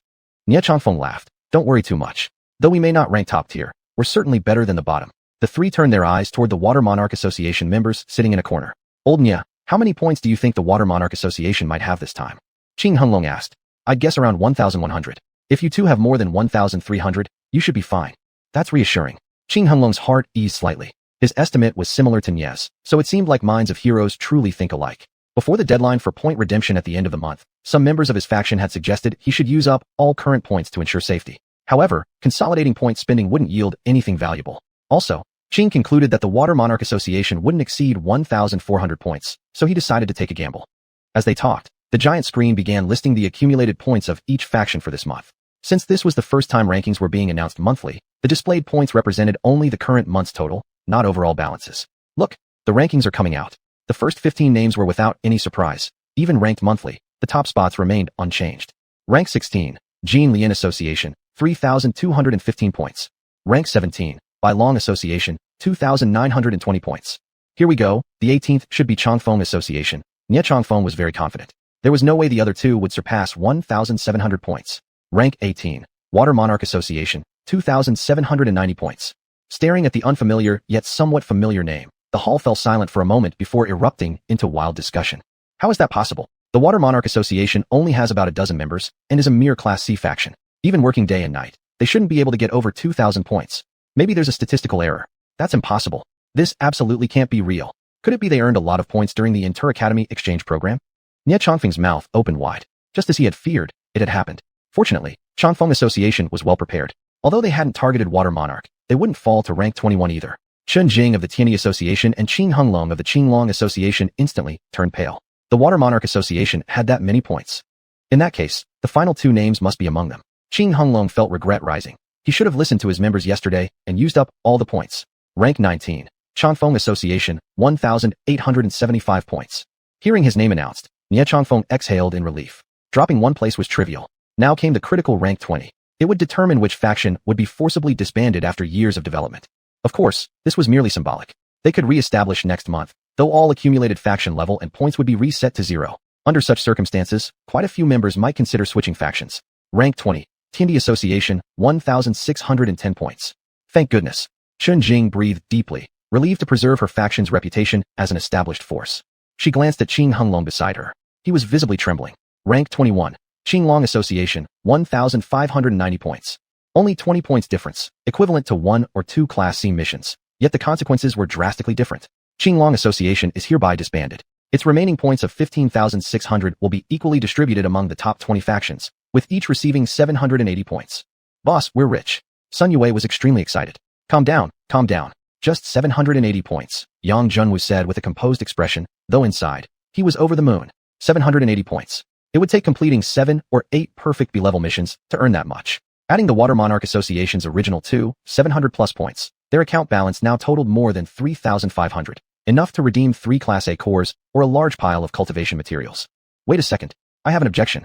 Qing Honglong suddenly shouted at the reception senior sister. This student, what objection do you have? The Water Monarch Association couldn't possibly have 2,700 points. You must have made a statistical error. The scores were fully verified before the announcement. There's absolutely no mistake. Please don't make trouble unnecessarily, the senior sister replied, clearly showing annoyance on her face. Make trouble? My Qinglong Association is getting disbanded. If you don't give me a proper explanation today, I swear I won't stop until I take this to the school committee. Qing Honglong had gone all out. If the Qinglong Association was disbanded under his leadership, he would become a disgrace to the Qing family. Therefore, even if he got punished, he must obtain justice. What do you want then? The senior sister didn't expect Qing Honglong to keep nagging after her explanation and could only ask helplessly. It's simple. Release the detailed score list of the Water Monarch Association. Otherwise I won't accept this result. What a joke. Why should the Water Monarch Association release their detailed records? Just because you got eliminated? Yang Junwu suddenly stepped in between the two, sneering. Yang Junwu, I don't know what methods you used, but the Water Monarch Association's points must be problematic. Don't get the wrong idea. Our Water Monarch Association ranked 18th, while it was the 20th ranked Tianyi Association that pushed you down. If you really want to investigate, check the 20th ranked one, not our 18th. Humph. The Tianyi Association score is about the same every month. Why should I suspect them? Now that's strange. Our Water Monarch Association score isn't just similar every month. It's exactly the same. Why would you doubt us? The surrounding students blinked in confusion for a moment before quickly understanding and shaking their heads with faint smiles. Your Water Monarch Association has only existed for a month. Of course it's the same. In any case, I must review the detailed records, or I'll definitely file a complaint with the school committee. The senior sister sneered. If you want to file a complaint, nobody will stop you. Go ahead. Just don't make trouble here. Qing Honglong gritted his teeth and turned to leave. Filing a complaint with the school committee was a very risky move. If the complaint failed, he might get expelled from the academy outright, explicitly stated in the academy's regulations. Otherwise, if every student went to the school committee for every minor issue, chaos would ensue. But now Qing Honglong was stuck between a rock and a hard place. He had no choice but to go through with it. Everyone, this is just a small matter. Why escalate it to the school committee? A tall man suddenly stepped forward. Goodness, it's xiuxian from the Zisui. How handsome. Didn't expect him to be here today. Isn't he supposed to be training in the inner academy? Who knows? Just seeing xiuxian in person is already so fortunate. Xiuxian, the leader of the third-ranked Zisui and one of the top 10 experts in the academy. So it's him. No wonder he looks so impressive. But no one knew why he had shown up now. Was he planning to use his super powerful faction's authority to suppress the senior sister from the student union? Indeed, the senior sister's attitude towards Xiuxian turned noticeably respectful. Senior brother Su, do you have any suggestions? I remember the faction regulation stating that if someone objects to another faction's points, they can request the detailed point list by paying the corresponding deposit. Did I remember incorrectly? The senior sister immediately checked and confirmed. Yes, such a regulation indeed existed. However, in recent years, practically nobody had ever used it. Faction Points Regulation Article 10. If another faction objects to a faction's points, after paying a deposit equal to 1/5 of the disputed portion, one can request the publication of the detailed points record. If an error is found, the disputed points will be returned. If no error is found, the deposit will not be returned and becomes the possession of the faction being disputed against. Xuanhuan felt delighted. Just a small issue about points. Fine. I'm willing to pay the points and demand the Water Monarch Association publicly release their detailed score list. The senior sister frowned. Think carefully. The Water Monarch Association now has a total of 3,570 points. 1/5 of that is 714 points. If the Qinglong Association hadn't been disbanded, he wouldn't care about 700 points. Even 7,000 wouldn't be difficult to gather. But now unless another faction was willing to lend it to him on the spot, he wouldn't be able to raise the objection. Xuanhuan turned to xiuxian. Senior brother Su, could you lend me the points first? I'll definitely repay you later. Just 700 points? I'll gift them to you freely, brother Qing. Xiuxian smiled. However, if your objection fails, then please join my Zisui. How about that? Xuanhuan's expression turned icy cold. So this Xiuxian indeed had ulterior motives. Xuanhuan wasn't 100% certain either. He knew that even if the objection failed, after rebuilding the Qinglong Association, repaying 700 points within half a month was no big deal. But agreeing to join the Zisui would mean the Qinglong Association was finished for good. Ahem, Senior Qing, why sell yourself over such trivial points? I'll lend them to you. Yang Junwu suddenly spoke up from the side. Everyone was stunned. What was going on? That person was about to investigate you, yet you were offering help willingly? Chapter 63, Calculated Twice. Yang Junwu's initiative unexpectedly made Xuanhuan feel somewhat nervous. If he truly had something to hide, how could he willingly offer his points? Just then, he suddenly noticed Yang Junwu's trembling hands behind his back. Acting. It must be acting. He's afraid I'll investigate, so he pretends to offer the points, hoping to mislead me. What a pity, your acting skills are too poor. This time, I'll make sure you lose everything. Fine, I'll borrow it. As soon as Xuanhuan spoke, the entire crowd was even more shocked. Goodness, the other side had already been so obvious. There couldn't possibly be anything wrong with those points. Yet you still want to borrow them? Aren't you just giving them away? Senior sister, please show the details of the Xuanhuan Association's points publicly, Yang Junwu said with a smile. All right, the senior sister replied. Seeing that the actual owner had spoken, she no longer resisted, pressing a few buttons below, bringing the Xuanhuan Association's point records onto the screen. 5 B-rank missions, 10 C-rank missions, and most importantly, the Academy competition points. The completion times and point amounts for each task were clearly displayed. No way. The Xuanhuan Association is only a C-level faction. How could they have so many B-rank mission points? There must be something wrong. Xuanhuan was overjoyed. Such an obvious loophole had actually been presented openly. However, the surrounding freshmen looked at him as if he were an idiot. Everyone in the freshman year already knew. Yang Junwu was the direct disciple of Master Luo He. But this wasn't really a secret, and no one really cared much about a disciple's identity. Xuanhuan had heard about it too, but he just hadn't connected the dots in his mind. The senior sister gave him a look as if he were an idiot and calmly said, the head of the Xuanhuan Association, Yang Junwu, is the vice dean's personal disciple. According to the regulations, personal disciples enjoy inner courtyard disciple privileges. Inner courtyard disciples are allowed to accept missions beyond their rank. Surely you're not saying you didn't know this?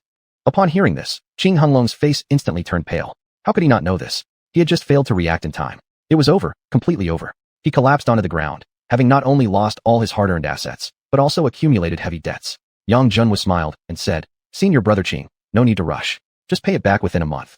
Everyone burst into laughter. Tragic. So tragic. Actually tricked twice. But some people immediately changed expression. On the surface, it seemed as if Yang Junwu had only earned a few hundred points, but in reality, he had cut off the hope for the Qinglong Association's revival. Even if Xuanhuan managed to re-establish the Qinglong Association, the more than 700 points at the start of next month would all have to be returned to the Xuanhuan Association. That would result in a total gap of more than 1,400 points. Once the Qinglong Association became a C-level faction, chances were high it would end up at the bottom again and be disbanded once more. Perhaps in the third month he could rebuild again, but more importantly, even if he himself could persist, would the others in the faction really waste time sticking around with Xuanhuan? Yang Junwu's strategy was absolutely ruthless, striking not just at the body, but directly at the soul, completely eliminating the possibility of the Qinglong Association ever rising from the ashes. Yang Junwu walked to the registration senior sister and smiled. Senior sister, please deduct the points I lent to senior brother Qing from the Xuanhuan Association's account, and then add them back according to the rules. She looked puzzled. Is that necessary? You've already won. I can just record the debt Xuanhuan owes the Xuanhuan Association. No. The proper procedure must still be followed, Yang Junwu insisted. At that moment, someone at the scene finally understood the deeper meaning behind Yang Junwu's lending of points. He wasn't simply aiming to gain 700 points, but rather to earn a full 1,400. Since last month's points had already been settled, The points he had lent out were essentially worth 700 points spent, while publicly disclosing the point details constituted earning new points, which could be counted toward next month's tally. Effectively, at the very start of next month, the xiuxian Association already had more than 2,100 base points. There was absolutely no pressure to maintain a top 20 ranking. Some former members of the Qinglong Association began privately reaching out to other factions. A freshman boy shouted, "President Yang, may I join the xiuxian Association?" Of course. The requirements to join the xiuxian Association are very simple. First, you cannot be a disciple from a major family. Second, you must complete at least 100 personal points worth of missions each month. Anyone meeting these two conditions can apply. Sun Yue pointed at himself and said, "Boss, if you're not taking major family disciples, what about me?" Su Ruoxue shot him a glare. "Don't mess around. You're not a new member. You're a founding member." All right. Sun Yue obediently fell silent. He feared no one else more than Su Ruoxue. Su Ruoxue could roughly guess Yang Junhua's intentions. The faction he intended to build would likely not only exist within the academy, but continue to exist even after graduation. Members from major families would naturally leave the faction after graduation. Only those who had been born into poverty or carried no family burdens could continue fighting alongside him. Right on the spot, 9 former members of the Qinglong Association switched to the xiuxian Association. After the registration, the xiuxian Association grew from 15 to 24 members. Its scale had significantly increased, up to 30 members. That was roughly the current maximum the xiuxian Association could sustain without Yang Junhua's supply support. After completing all of this, all members of the xiuxian Association left the scene. As soon as Yang Junhua walked out the door, he immediately ran into a familiar face. Lu Mingming from the Bikong Association. "Congratulations, President Yang. The xiuxian Association's strength is growing rapidly," Lu Mingming said with a grin. "Brother Lu, you've arrived just in time. I was just looking to buy something from you," Yang Junhua said joyfully. With the xiuxian Association's recent expansion and 10 additional unemployed friends brought in by xuanhuan from the little world, the original office building had become too cramped. Thus, he needed to construct new buildings. Lu Mingming's building cores were quite solid, with rational internal space arrangements. Yang Junhua had been planning to look him up later, but Mei Shangdao, Duifeng, Jingran Suji, Lila, Mei Shangdao, the other party, had actually come straight to him. Lu Mingming laughed. "Not just a coincidence. I specifically came to find you." "You actually calculated that?" Yang Junhua was surprised. "Hee. A merchant must always be extremely sensitive to business opportunities." Yang Junhua gave him a thumbs up. "Great. Then I need 2 dormitory buildings." "Building dormitory buildings is no problem, but this time, I'd like to discuss something more interesting." "Wait, let's not talk here. Come on, let's go to the private dining room in the cafeteria, and at the same time welcome the new friends." "Sounds great." The xiuxian Association group arrived at the cafeteria and reserved a large private room big enough to seat 30 people. After a full meal, Lu Mingming finally got down to business. "Brother Yang, your buildings are all constructed inside your little world, right?" Yang Junhua nodded. The news about his little world had already spread. It was only natural for Lu Mingming to know. "Perfect. Can I take a look?" "Of course, let's all go together. From now on, that will be the xiuxian Association's base." Yang Junhua waved his hand generously, bringing all the new members along. Passing through the Shizhu teleportation gate, they arrived at a vast space. Wow, such a huge little world. Lu Mingming was momentarily stunned and took a deep breath. A typical little world was no more than 2 or 3 football fields in size, mainly used for storage. Slightly larger ones were around 5 or 6 football fields, enough for constructing training halls and some houses. But Yang Junhua's world could be called a town. After the initial shock came ecstatic joy. Such a great opportunity couldn't be wasted. "Brother Yang, actually, my secondary occupation is little world decorator," Lu Mingming began. "What kind of job is that?" Yang Junhua didn't understand at first. "It means designing little world spaces. Every little world is like your own home, and naturally homes need decoration. The little world decorator is the one who does that decoration." Yang Junhua understood now, but he still shook his head. "But I only want 2 core buildings. I don't want any decoration." Lu Mingming panicked and quickly pleaded. "No, it would be such a waste to leave such an amazing little world undecorated. Don't worry, I'll give you the most favorable price. Just tell me your needs, and I'll handle everything. Design and construction all by myself." "No way. The xiuxian Association is too poor now to afford such luxury." Yang Junhua still refused. "Labor cost half price. And if you can provide some of the materials yourself, I can deduct that portion from the fee." "Fine, just sell me 2 buildings then." Yang Junhua remained unmoved. Labor cost at 10%, and material cost at 80%. Lu Mingming gritted his teeth. "Great deal. So what materials do you need?" Soon Lu Mingming produced a list. Yang Junhua looked through it and found most of the materials were similar to those used for crafting C-grade and B-grade cores, plus some regular non-mecha materials. For the first category, he already had about 80% of what was required in stock. Common materials could be exchanged using points at the Academy store. If he wanted, he could easily gather all the necessary materials. After thinking for a moment, he decided not to do that, only offering 1 rare and valuable material. Lu Mingming frowned. Yang Junhua had already provided almost all the profitable materials. What remained barely earned anything at all. This was practically free labor. "What? Are there still materials missing?" "Let me think of a solution for that too," Yang Junhua asked seriously. No, we have enough. You go take care of your own matters. Leave the rest to me." Lu Mingming immediately refused. If Yang Junwu kept supplying materials, he wouldn't just be working for free, he'd be paying out of pocket. For the next half-month, Yang Junwu continued his routine as usual, attending theory and practical classes on Monday, Wednesday, and Friday, doing missions on Tuesday and Thursday, and learning core forging from Zhang Tian on Saturday and Sunday. Every day was fulfilling. Occasionally entering the little world to take a quick look, he saw Lu Mingming placing things around the place without any noticeable overall change. Since the newly joined members had nowhere to live, except for coming into the little world for meetings, they continued staying in their original dormitories. At this moment, outside dormitory number 10, someone showed up. Senior Qing, do you have something important to discuss with the leader? Bai Xiuxian asked cautiously. The Qinglong Association had not been re-established, and Qing Honglong had remained quiet all this time. It was hard for Bai Xiuxian not to suspect Qing Honglong of seeking revenge when he unexpectedly came looking for Yang Junwu. I want to join the Xuanhuan Association. What? Bai Xiuxian was completely taken aback. She had considered countless possibilities, but never imagined Qing Honglong would actually say such a thing. Senior, please don't joke around. Qing Honglong shook his head, his expression serious. I'm not joking. I request to join the Xuanhuan Association. Chapter 64 Rose Garden. Yang Junwu, Su Ruoxue, Sun Yue, and other elders of the Xuanhuan Wei surrounded Qing Honglong in a circle. Everyone, I'm sincerely joining, and I'll bring my own team, without using any resources of Xuanhuan Wei. Qing Honglong's request was simple. He and his group would carry Xuanhuan Wei's name, complete missions separately, and their earned faction points would belong to Xuanhuan Wei. Moreover, he wouldn't use those points to redeem anything from Xuanhuan Wei. Yang Junwu looked into his sincere eyes and asked, then what's your goal?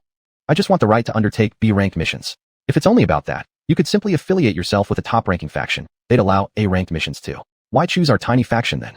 Simple, Qing Honglong replied calmly. They won't allow me to use faction points to repay debts. Sun Yue couldn't buy his story.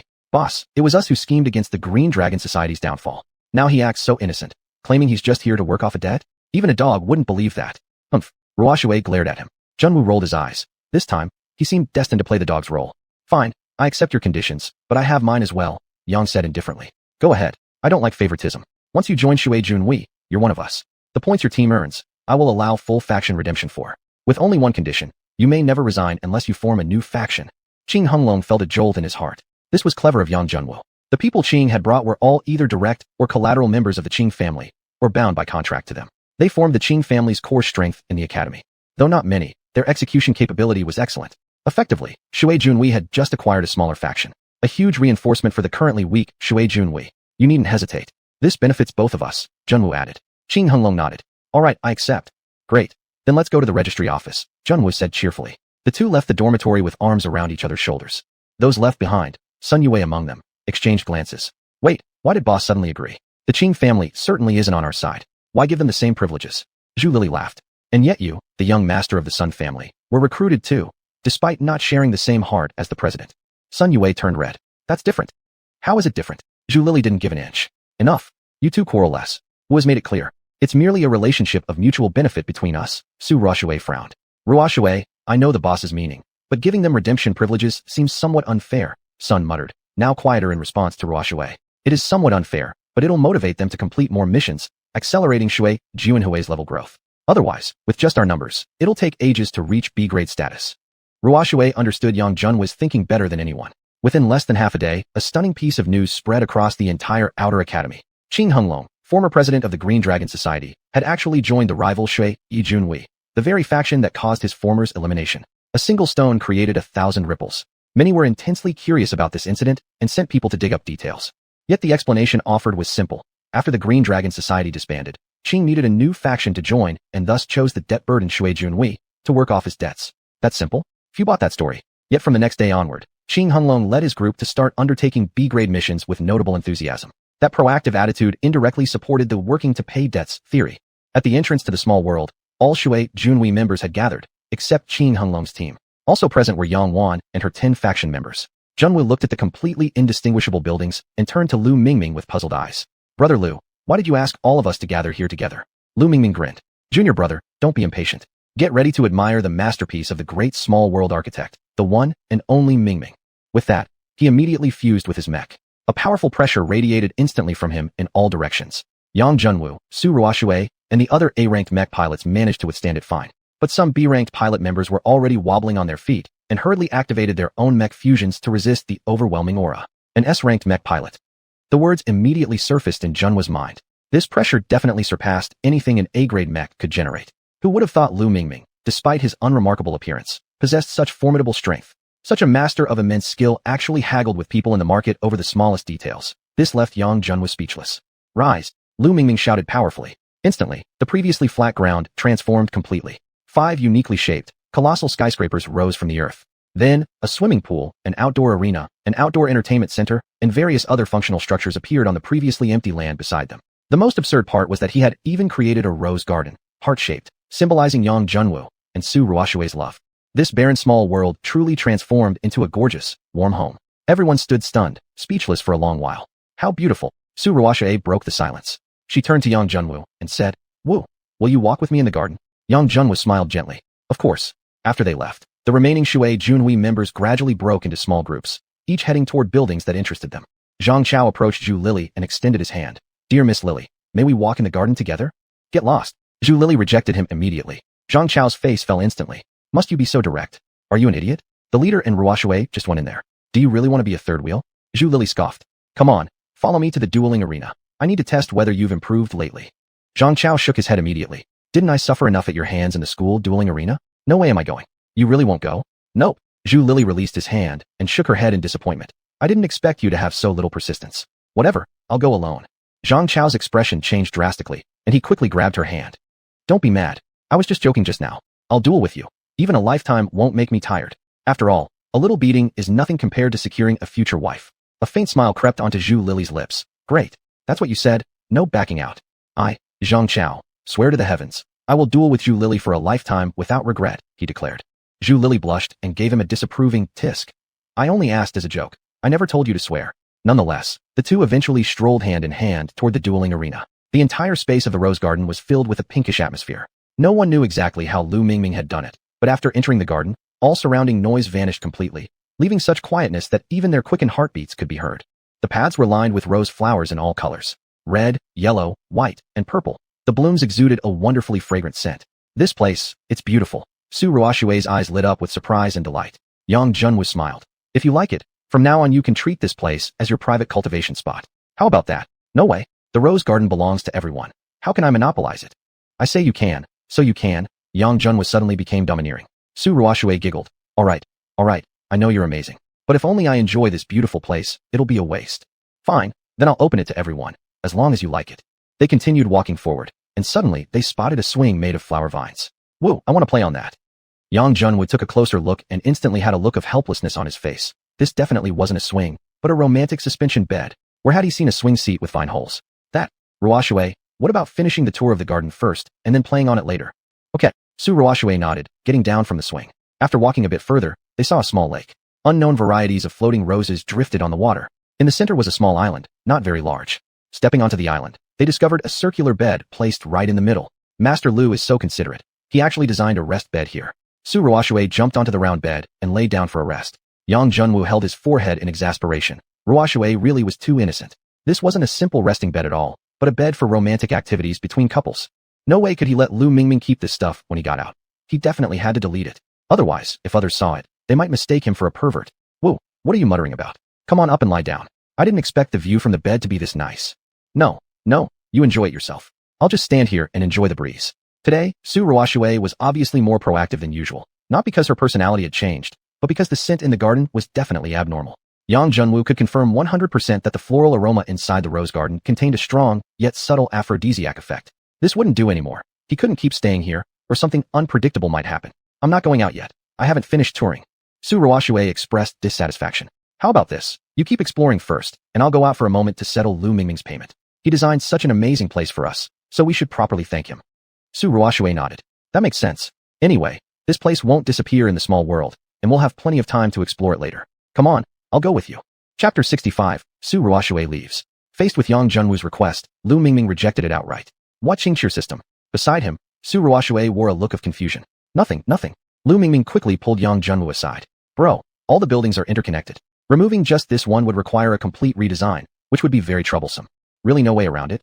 Yang Junwu looked unconvinced. "Truly none. That garden doesn't randomly arouse desires in people. Only those who already have mutual feelings will experience anything." "You're not lying to me?"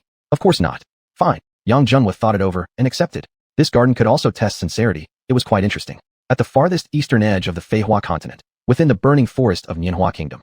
Here, the air was perpetually hot, and the place was rarely visited by people. Yet at this moment, shadows of more than a dozen figures continuously darted through the forest. Two middle-aged individuals, and man and woman, stood atop a barren rock, gazing into the distance. Far off, an eerie blue rift split the sky like a cleaver, extremely bizarre. Fine, the crack is growing larger. It seems the star-eating worms have begun their move. Shouldn't we accelerate our plans too? The woman furrowed her brows, eyes filled with deep concern. I'll have the Divine Weapons Academy start the trials earlier, the man nodded. If it weren't for Xiuxian insisting on establishing aiming to oppose us, the situation wouldn't have become this serious. The woman's expression darkened.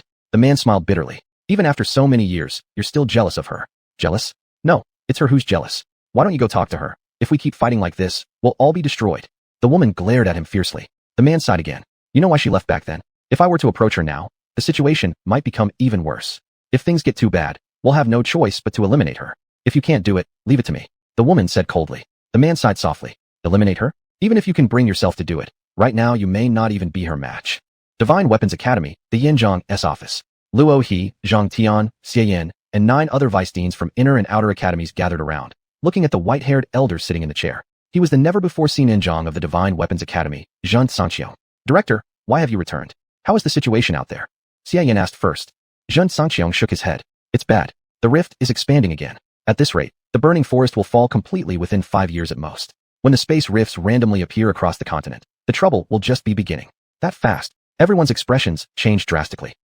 Originally the Mengju estimated 15 years. Unfortunately, the appearance of Anming has given the star-eating worms more energy, greatly accelerating the depletion of the Feihua barrier. Anming again. One day, I'll personally erase them from this continent. Luo he was filled with rage. Old Luo, don't boast. With your skill, you probably can barely fight against their dark guards. Zhang Tian rolled his eyes. I may not be strong enough, but I have an apprentice. Given him 10 years, he might rival Xiuxian. What apprentice? Zhen Sanxiong frowned slightly. He hadn't been around the academy for a long time and knew nothing about Yang Junwu yet. He's my apprentice too. Zhang Tian jumped in first, explaining how Yang Junwu could forge cores with 100% compatibility. Zhen Sanxiong sighed faintly. This Yang Junwu is indeed a rare talent, but unfortunately, his current strength is too low. Even if he could produce an S-grade mech within 5 years, it would already be too late. Only time remained.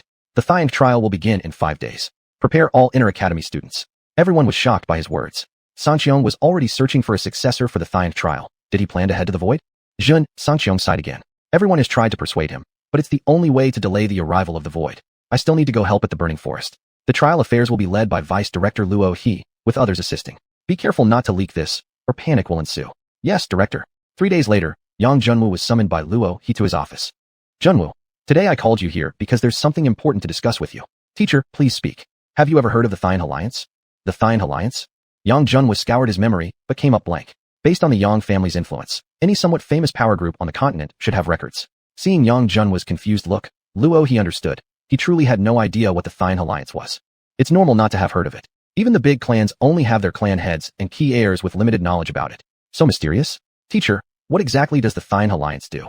The Thiang Alliance is the most powerful mech research center across the entire continent. The world's #1 organization, surpassing all others in influence, power, wealth, and authority. Once someone joins the Thiang Alliance, they become the envy of everyone. The alliance operates under a strict hierarchical system, filled with countless ranks and positions. Among these, the most mysterious and terrifying are the 16 shadow mechs and the 32 divine mechs directly under the alliance leader. Each of them possesses cultivation levels so profound they are unfathomable. Yang Junwu frowned. Teacher, if such a powerful organization really exists, why have I never heard of it before? Members of the Thiang Alliance don't involve themselves in worldly conflicts. However, the heads of every major clan are merely outer members of the alliance. When the leader issues a call, they must obey without question. Yang Junwu was stunned. Was there really such a powerful organization in the world? Did this mean even the imperial families of the 2 great empires couldn't rival the Thiang Alliance leader? The Thiang Alliance leader changes every 30 years. However, this time the circumstances are special. The previous leader, Qi Tianhe, must urgently select a new successor, and the candidates are to be chosen from among the inner disciples of Divine Weapons Academy. This news shocked Yang Junwu even more than when he first heard about the Thiang Alliance. So that was why Divine Weapons Academy had such a powerful backing. Every past Thiang Alliance leader had come from this academy. This was terrifying. No wonder everyone wanted to enter the inner circle. Wait, could it be that the teacher told me this because I'm eligible to be a candidate? Yang Junwu's heart pounded rapidly. Luo he watched him with a smiling gaze. That's right, you qualify to join the selection, but unfortunately, your current strength is too low. If you had 3 to 5 more years, your chances of success would increase greatly. Yang Junwu suddenly thought of Lu Mingming. As an inner disciple, no wonder he was S-ranked cultivation. Teacher, what is the highest cultivation level among current inner disciples? Yang Junwoo asked softly. Let me think. The top 10 inner experts are all SS ranked, while others are just average, barely reaching S. Yang Junwoo nearly spat blood. He could try pushing for S rank strength, but SS? There was practically no chance of surpassing them, not even with golden link components. You don't have to be so discouraged. The upcoming selection isn't based purely on current strength. It also considers potential for growth. So you probably have about a 0.0 something% chance of making it. Yang Junwoo was speechless. Was this supposed to be encouragement or a backhanded slap? Remember, 2 days from now, at 8 o'clock in the morning, report to the teleportation center. Do not breathe a word about the Thine Alliance to anyone. Understood, teacher. Yang Junwoo bowed and left. Upon returning to his dorm, Yang Junwoo saw Sun Yue rushing over in a panic.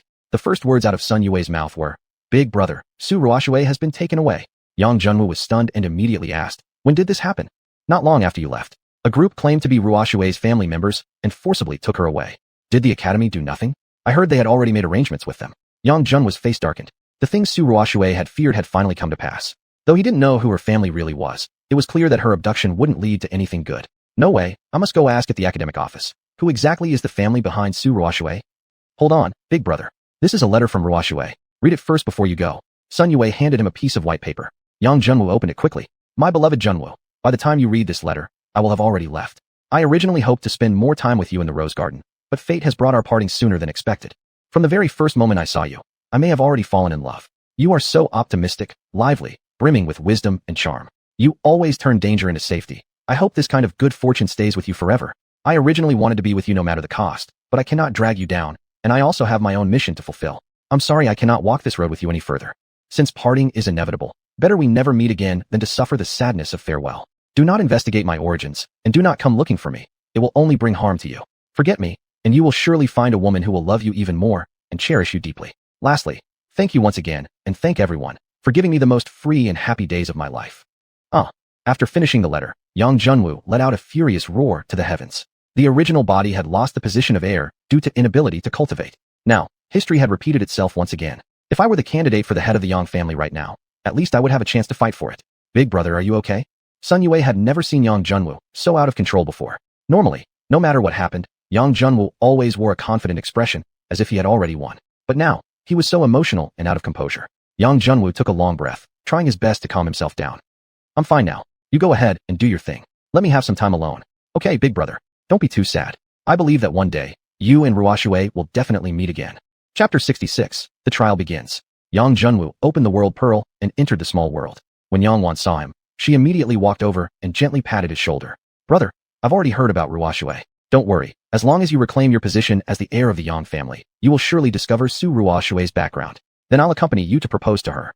Yang Junwoo forced a smile and shook his head. "I'm fine, sister. You don't need to worry. That's better. That's my strong and courageous little brother. Oh, by the way, how much stardust powder have we extracted so far?"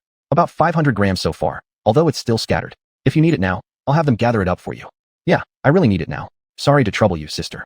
"No problem. It should be ready by noon tomorrow. Come and pick it up then." Xianhuan nodded. "Also, sister, there's one more thing I need to ask you." "Brother and sister, what's there to be so formal about? Just tell me." "Well, I have to go away for a while, and Ruoxue isn't around, so I'd like you to look after the world pearl for a short time." Yang Junwoo had originally intended to leave it with Sun Yue, but thought better of it and chose Xianhuan instead. After all, this trial might determine his life or death. If he were to perish, at least he could leave a great fortune for Xianhuan's donghua association. Xianhuan seemed to sense something, and her expression instantly turned serious. "Little brother, don't do anything foolish. Your future is bright. You mustn't recklessly take risks." "Sister, what are you imagining? It's just an activity organized by the academy. It might take half a month, which is too long, so I thought I'd let you keep it for a while." "Really? You're not lying to me." Xianhuan expressed doubt. "If you don't believe me, you can ask my teacher, Vice President Luohe. He arranged the event," Yang Junwoo said, pointing toward the exit. All right. I believe you. But promise me, you must return safely. Otherwise, I'll smash your secret garden into pieces." "Deal. Thank you, sister." The next noon, Yang Junwoo received 550 grams of pure stardust powder from Xianhuan. Without hesitation, he used all of it to upgrade the roulette. He must fully commit to the competition for the Emperor of the Milky Way Alliance. Once he became the Emperor, no matter what powerful family Su Ruoxue belonged to, he wouldn't be the least bit afraid. But with his current strength, he was far from enough. Therefore, he could only hope that the upgraded roulette would bring some surprises. Ding! Congratulations to the master. The lucky roulette has been successfully upgraded. Current level, Epic. You will also receive 100 attribute points as part of this upgrade. Please open the system interface to allocate them yourself. The roulette upgrade had extra benefits? Yang Junwoo was delighted and quickly opened the panel to check. Strength, 225. Agility, 225. Constitution, 185. Unassigned, 100. Mecha a grade. Cultivation method, dragon forging technique, level 6 of phase 1. Luck, 100 out of 100. Kills, 21. Roulette level, epic. Roulette upgrade, 800/50,000. The next level required 5 times the experience. How much stardust powder would that take? Yang Junwu shook his head. This wasn't the time to think about that. He should focus on how to allocate the 100 attribute points. Right now, he could access his parents' A-grade mecha and the golden B-grade mecha. The latter was geared more toward melee attacks, so boosting strength would synergize well with the dragon forging technique to unleash massive damage. The former could use Mecha LINK to create unique battle tactics, so increasing agility would enhance the performance of the Mecha LINK activation. After some consideration, Yang Junwu ultimately allocated all the points into agility. Even if he enhanced his physical attacks, both the A-grade and B-grade mechas still lacked sufficient power. He decided to gamble instead. Perhaps he could link with some high-grade ancient components. The upgraded roulette came with a 100% luck value boost, meaning that if Yang Junwu used a link voucher next time, it would definitely result in a golden grade outcome. This was his final lifeline. He quietly spent a day in the small world cultivating, adapting to and stabilizing the attribute and cultivation level increases from the roulette's upgrade. Everyone from the Xuanhuan Association assumed their leader was heartbroken over Su Ruoshui, so no one dared to disturb him the entire day. Early the next morning, Yang Junwu quickly gathered the Xuanhuan Association members and informed them that he was going to participate in an inter-academy activity, which might take quite a while. Thus, the position of Xuanhuan Association president would temporarily be taken over by Sun Yue. Sun Yue wore a frowning expression. Chief, please return soon. I can't hold on for long. Yang Junwu smiled and patted his shoulder. Don't worry, believe in yourself. You can do it. After bidding farewell to everyone, Yang Junwu arrived at the teleportation base. Luo he spotted him and waved him over. Teacher, disciple Yang Junwu reporting in. Good, go in. It's formation number 5. Over here. Over here. A familiar figure waved at him from within the formation. Who else could it be but Lu Mingming? You're not the little world designer. Why did you also join? Lu Mingming walked up beside him and asked with a smile. Lu Mingming gave a bitter smile. I really don't want to come, but this is a full academy activity. I have no choice. Right? You're not interested, huh? A tall man scoffed coldly. Hee, I really am not interested. The Emperor has too many responsibilities. That's not for me. I prefer helping people design different little worlds. That's much more fun. I think you're not just uninterested, you know you can't get it, so you're pretending like that. Lu Mingming spread his hands. What you want to think is your business. Humph. The tall man fell silent. Lu Mingming turned to Yang Junwu and said, Brother, if you win at the end, you gotta help your buddy out and recommend me some little world projects. Yang Junwu chuckled. It's not even written yet. Besides, with my current strength, I can't really compete at all. This junior brother has a very clear understanding of his situation. However, don't lose heart either. Although this is a trial, it's also a shortcut for rapid strength improvement. If you can survive several rounds, it'll be countless times faster than training alone behind closed doors. A senior sister nearby spoke up. Yang Junwu was about to ask more, but the formation started glowing white, and the strict voice of the teleportation instructor rang out. Everyone, the destination this time is Huaming Star, which is very far away. Don't move around. No choice. Yang Junwu had to swallow the question he wanted to ask. The teleportation formation started shaking violently. Who knows how long passed? Yang Junwu felt his vision darken until it was pitch black, as if he had entered hell itself. Senior Lu, are you there? Yang Junwu called out in all directions, but received no response. Had he become separated during the teleportation? For some unknown reason, Yang Junwu always felt countless eyes watching him. Mecha fusion. Without hesitation, he immediately fused with his 100% B-grade mecha. Turn on the lights. 2 bright beams of white light illuminated the path ahead. Yang Junwu inhaled sharply. Under his feet was a carpet of shattered bones, covering the entire ground. He tried to control the mecha to fly up, but a mysterious force pushed him back to the ground. No flying zone. Those 3 words flashed in Yang Junwu's mind. A chill crept through Yang Junwu. His courage was considered strong, yet if it were a coward here, they might collapse on the spot. He couldn't stay still, or those bones might soon be his fate. Yang Junwu started stepping over the bones and moving forward. The mecha's feet crushed the bones beneath, producing a loud crackling sound. He walked forward about a kilometer, yet the bones didn't decrease, but rather grew thicker. Some places even formed small hills made entirely of bones. How many people had died here? Yang Junwu was shocked. Just as he was deeply amazed, something strange happened. The mountain of bones in front suddenly collapsed, and a bone skeleton leaped from the hill. Wielding a bone sword, it slashed toward him. Yang Junwu was greatly alarmed. This was way too strange, defying all logic. If it were some kind of beast, that would make sense, but these were just lifeless bones. Why would they attack a person? But this clearly wasn't the time to wonder. Yang Junwu generated a light sword and charged forward to meet the bone stick. He wanted to test the strength of these bones. Ding! The bone stick clashed with the light sword, and Yang Junwu felt a strong force shoot through it, forcing him back 3 steps in succession. At the same time, however, the light sword severed the bone stick.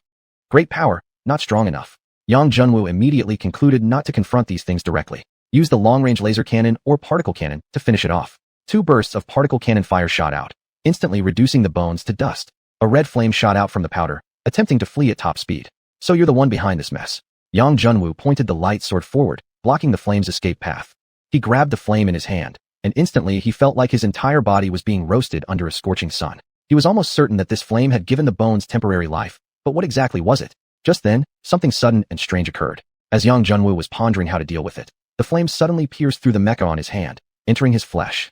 Boom! A tremendous heat erupted from his palm, spreading throughout his body. Yang Junwu instantly felt as if he had been thrown into a vat of boiling oil. His entire body burned with searing pain, and the temperature of this oil that only continued to rise. It's over. No wonder there are so many bones here. Once flesh is burned away, only bones remain. He felt regret, realizing he shouldn't have allowed that eerie flame to get so close. But it was too late to regret now. Waves of scorching heat struck his brain, making it hazy and numb. He couldn't think, nor could he mount a counterattack. Just as his physical body was about to be completely incinerated, the phantom shadow of the hidden dragon within his body suddenly roared with fury. The wild flame immediately quieted down, no longer daring to press toward Yang Junwu's brain. Instead, it began refining Yang Junwu's body with a gentler heat. If Yang Junwu had still been conscious, he would have realized the technique the flames used to refine his body was almost identical to how he forged his mech cores. Chapter 67. What exactly are you? When Yang Junwu regained consciousness again, he found himself lying in a small river, drifting downstream with the waves. He was actually not dead. Not only was he alive, but Yang Junwu could even feel a surge of power coursing through his body. Pinnacle of the refinement body stage. And it was a perfectly balanced pinnacle, at just the threshold of breaking through to the tyrant body stage. Reaching the tyrant body stage meant he would now be able to use an S-class mech. It truly was said for a reason. Those who survive great calamity are surely destined for fortune. Overjoyed, Yang Junwu immediately pulled up his system interface to check his attributes. Strength, 270. Agility, 385. Vitality, 200. Melee mech, A-class/S-class. Cultivation method, Duan Long Ju, first transformation, 7th layer. Luck, 100 out of 100. Enemies slain, 25. Roulette tier, epic. Roulette upgrade, 900/50,000. His attributes had increased so much, and even his cultivation method had reached a new stage, were all thanks to the bonfire. If he had known this would happen, he should have absorbed more bonfire. Yang Jun was searched for an open area and flew out of the river. This place looked much more ordinary. There were trees, flowers, and birds, as if it were a quiet rural forest. What should he do next? Where had the teammates who entered with him gone? Yang Junwu tried to fly into the sky to search, but when he reached midair and looked down, he found the ground below shrouded in a gray haze, completely obscured from view. Screech! A strange cry came from behind him. Yang Junwu instinctively dove downward to evade. A giant mechanical bird barely missed his head as it swooped past. The bird's razor-sharp talons gleamed dangerously, enough to chill one's heart. Had that talon landed a direct hit, even if he survived, he would have been seriously injured. Yang Junwu didn't dare stay in the air any longer and immediately returned to the ground. Unfortunately, the monster bird didn't seem willing to let go of its prey so easily. It quickly turned around and lunged toward Yang Junwu. Don't take me for someone easy to mess with. Yang Junwu roared loudly, then threw a punch. Dragon aura surged around his fist, emanating an overwhelming pressure. Even using an A-class mech, after reaching the tyrant body stage, the hidden dragon body's power boost was at least twice what it was before. Sensing the oppressive force from his very soul, the monster bird seemed slightly fearful, slowing its diving speed. Boom. Fist met claw. Instantly, several cracks formed on Yang Junwu's fist. The A-class mech's durability was not enough to fully withstand the monster bird's attack. Yet the bird fared even worse. 3 of its talons had completely broken, causing it to shriek in pain. Only now did it realize this human-like creature wasn't someone it could easily provoke. So, flapping its wings, it tried to escape. But now that it wanted to flee, Yang Junwu wasn't about to let it go. You beast. You attack me from behind, and then expect to escape? Not a chance. He fired a rapid antimatter cannon, accurately striking the bird's right wing. The mechanical bird crashed straight down into the ground, losing half its life in an instant. Yang Junwu rushed over and mercilessly drove his fist into the top of its head. The bird cried out once and died. Surprisingly, the dead bird began to change. It turned into a strange piece of metallic material. Yang Junwu reached out and picked it up. How heavy? Nearly 100 pounds. What kind of weird thing is this? Despite Yang Junwu's extensive knowledge and his family's prestigious heritage in forging techniques, he couldn't immediately identify what kind of metal this was. He tossed it into his system space. Ding. Detected fluctuations of Stardust Motherstone. Please absorb it as soon as possible, host. The system suddenly gave off an alert automatically. This was a Stardust Motherstone. Since it had the word Stardust in its name, did it have something to do with Stardust powder? Delighted, Yang Junwu pondered how he was supposed to absorb it. Surely he couldn't just swallow it? He tried placing his hand on the stone. Nothing happened. He pricked his finger and let some blood drip onto it. Still nothing. He surrounded it with dragon aura. Still no reaction. He was out of ideas. Well, he might as well set it aside for now and ask Lu Ming later. He would probably know more about it. Yang Junwu put the Stardust Motherstone back into his system space. Now, his next step was to find the way forward. Since this was a trial, there must be stages. If this was stage 1, he needed to find the entrance to stage 2. But there was no hint or clue anywhere. How could he find the correct direction to go? Yang Junwu thought for a moment, then finally decided to move in the direction from which the mechanical bird had flown. It was the only lead he had for now. Even if he couldn't find the entrance, defeating more birds and collecting stardust motherstones would make this trip worthwhile. After walking about 10 kilometers forward, he finally came upon a small village. Great. He hadn't expected this world to have native inhabitants. He could stop here and buy something to eat. It had been since morning, and Yang Junwu was genuinely feeling hungry. As he approached the village, however, he noticed every household had its doors and windows shut tight. Nobody dared to come outside. Strange. Could it be that the locals were afraid of strangers, which was why everyone stayed locked inside their homes? Yang Junwu randomly picked a house and knocked on the door. Who is it? A woman's voice came from inside. Miss, I'm just a traveler passing through. I'd like to buy something to eat, Yang Junwu replied. The large wooden gate slowly creaked open, revealing a young woman peeking cautiously from behind it. When Yang Junwu saw her face, he was momentarily stunned. The woman wore simple, modest clothing, a tight-fitting top made from unknown scales that barely covered her private areas, and a matching short skirt made from the same scale material, making her look extremely seductive. But none of that mattered most.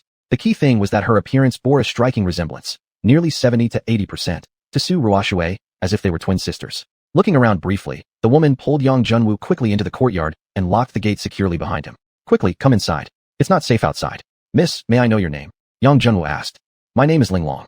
Oh, so you are Miss Linglong. Is it only you living in your house? What about your family? Hearing this, Linglong's expression suddenly darkened, tears welling up in her eyes. My family were all eaten by the evil dragon. I'm the only one left now. Evil dragon? Yang Junwu asked, puzzled. The flying monsters in the sky. Yang Junwu finally understood. The evil dragon, Linglong mentioned, must be something similar to the giant mechanical bird he had encountered earlier. Those mechanical beasts were incredibly powerful, comparable to A-class mechs, and normal people were completely helpless against them. Sir, please come in. I've just finished preparing dinner and haven't eaten yet. If you don't mind, you can share the meal with me. Thank you, Yang Junwu replied, following Linglong into the kitchen. He never expected that despite being alone, Linglong had prepared such a lavish meal. There were some unknown meats and green vegetables. Linglong, why did you cook so much food? Can you eat all of it by yourself? These were meant for my parents. Although I've already heard from the village that they passed away, as long as I haven't seen their bodies, there's still hope they are alive. So every night, I prepare meals for 3 people, praying that one day they might return and eat the food I cooked with my own hands. A look of embarrassment immediately crossed Yang Junwu's face. Did that mean he was eating food prepared for the dead? Linglong giggled. Don't worry, sir. Even if my parents were still alive, they would surely not mind sharing a good meal with a guest. If that's the case, I won't hold back then. Yang Junwu quickly shoveled a few mouthfuls of rice to hide his embarrassment. Oh, by the way, may I know your honorable name, and where are you heading? My name is Yang Junwu, and I am searching for a teleportation point. What's a teleportation point? It's something like a door that glows with light. Linglong thought for a moment before leaving the dining room and entering her bedroom, returning shortly with a black and white drawing. Yang Gongzi, do you mean a glowing door like this? She asked, showing him the picture. Yang Junwu glanced at the drawing and immediately felt a surge of excitement. Although the drawing was quite rough, he could clearly see the outline of what appeared to be a teleportation gate. Exactly. This is it. Do you know where it is? Yang Junwu asked eagerly. Linglong hesitated for a moment before answering. What's wrong, Linglong? Yang Junwu asked, noticing her hesitation. Tell me whatever you need, and I can trade with you. No, Yang Gongzi, I don't need anything. This picture was brought back by an expedition team my parents had hired. They were exploring near the evil dragon's nest. If I'm not mistaken, this glowing door should be located deep within the dragon's lair. Inside the lair? That would definitely be problematic. Yang Junwu slightly furrowed his eyebrows. The strength of that monster bird had already been great. As the ruler of this area, the dragon's power would undoubtedly surpass the bird's. He might not be able to defeat it. Yang Gongzi, the dragon devours people on sight. Please don't go there, Linglong said anxiously.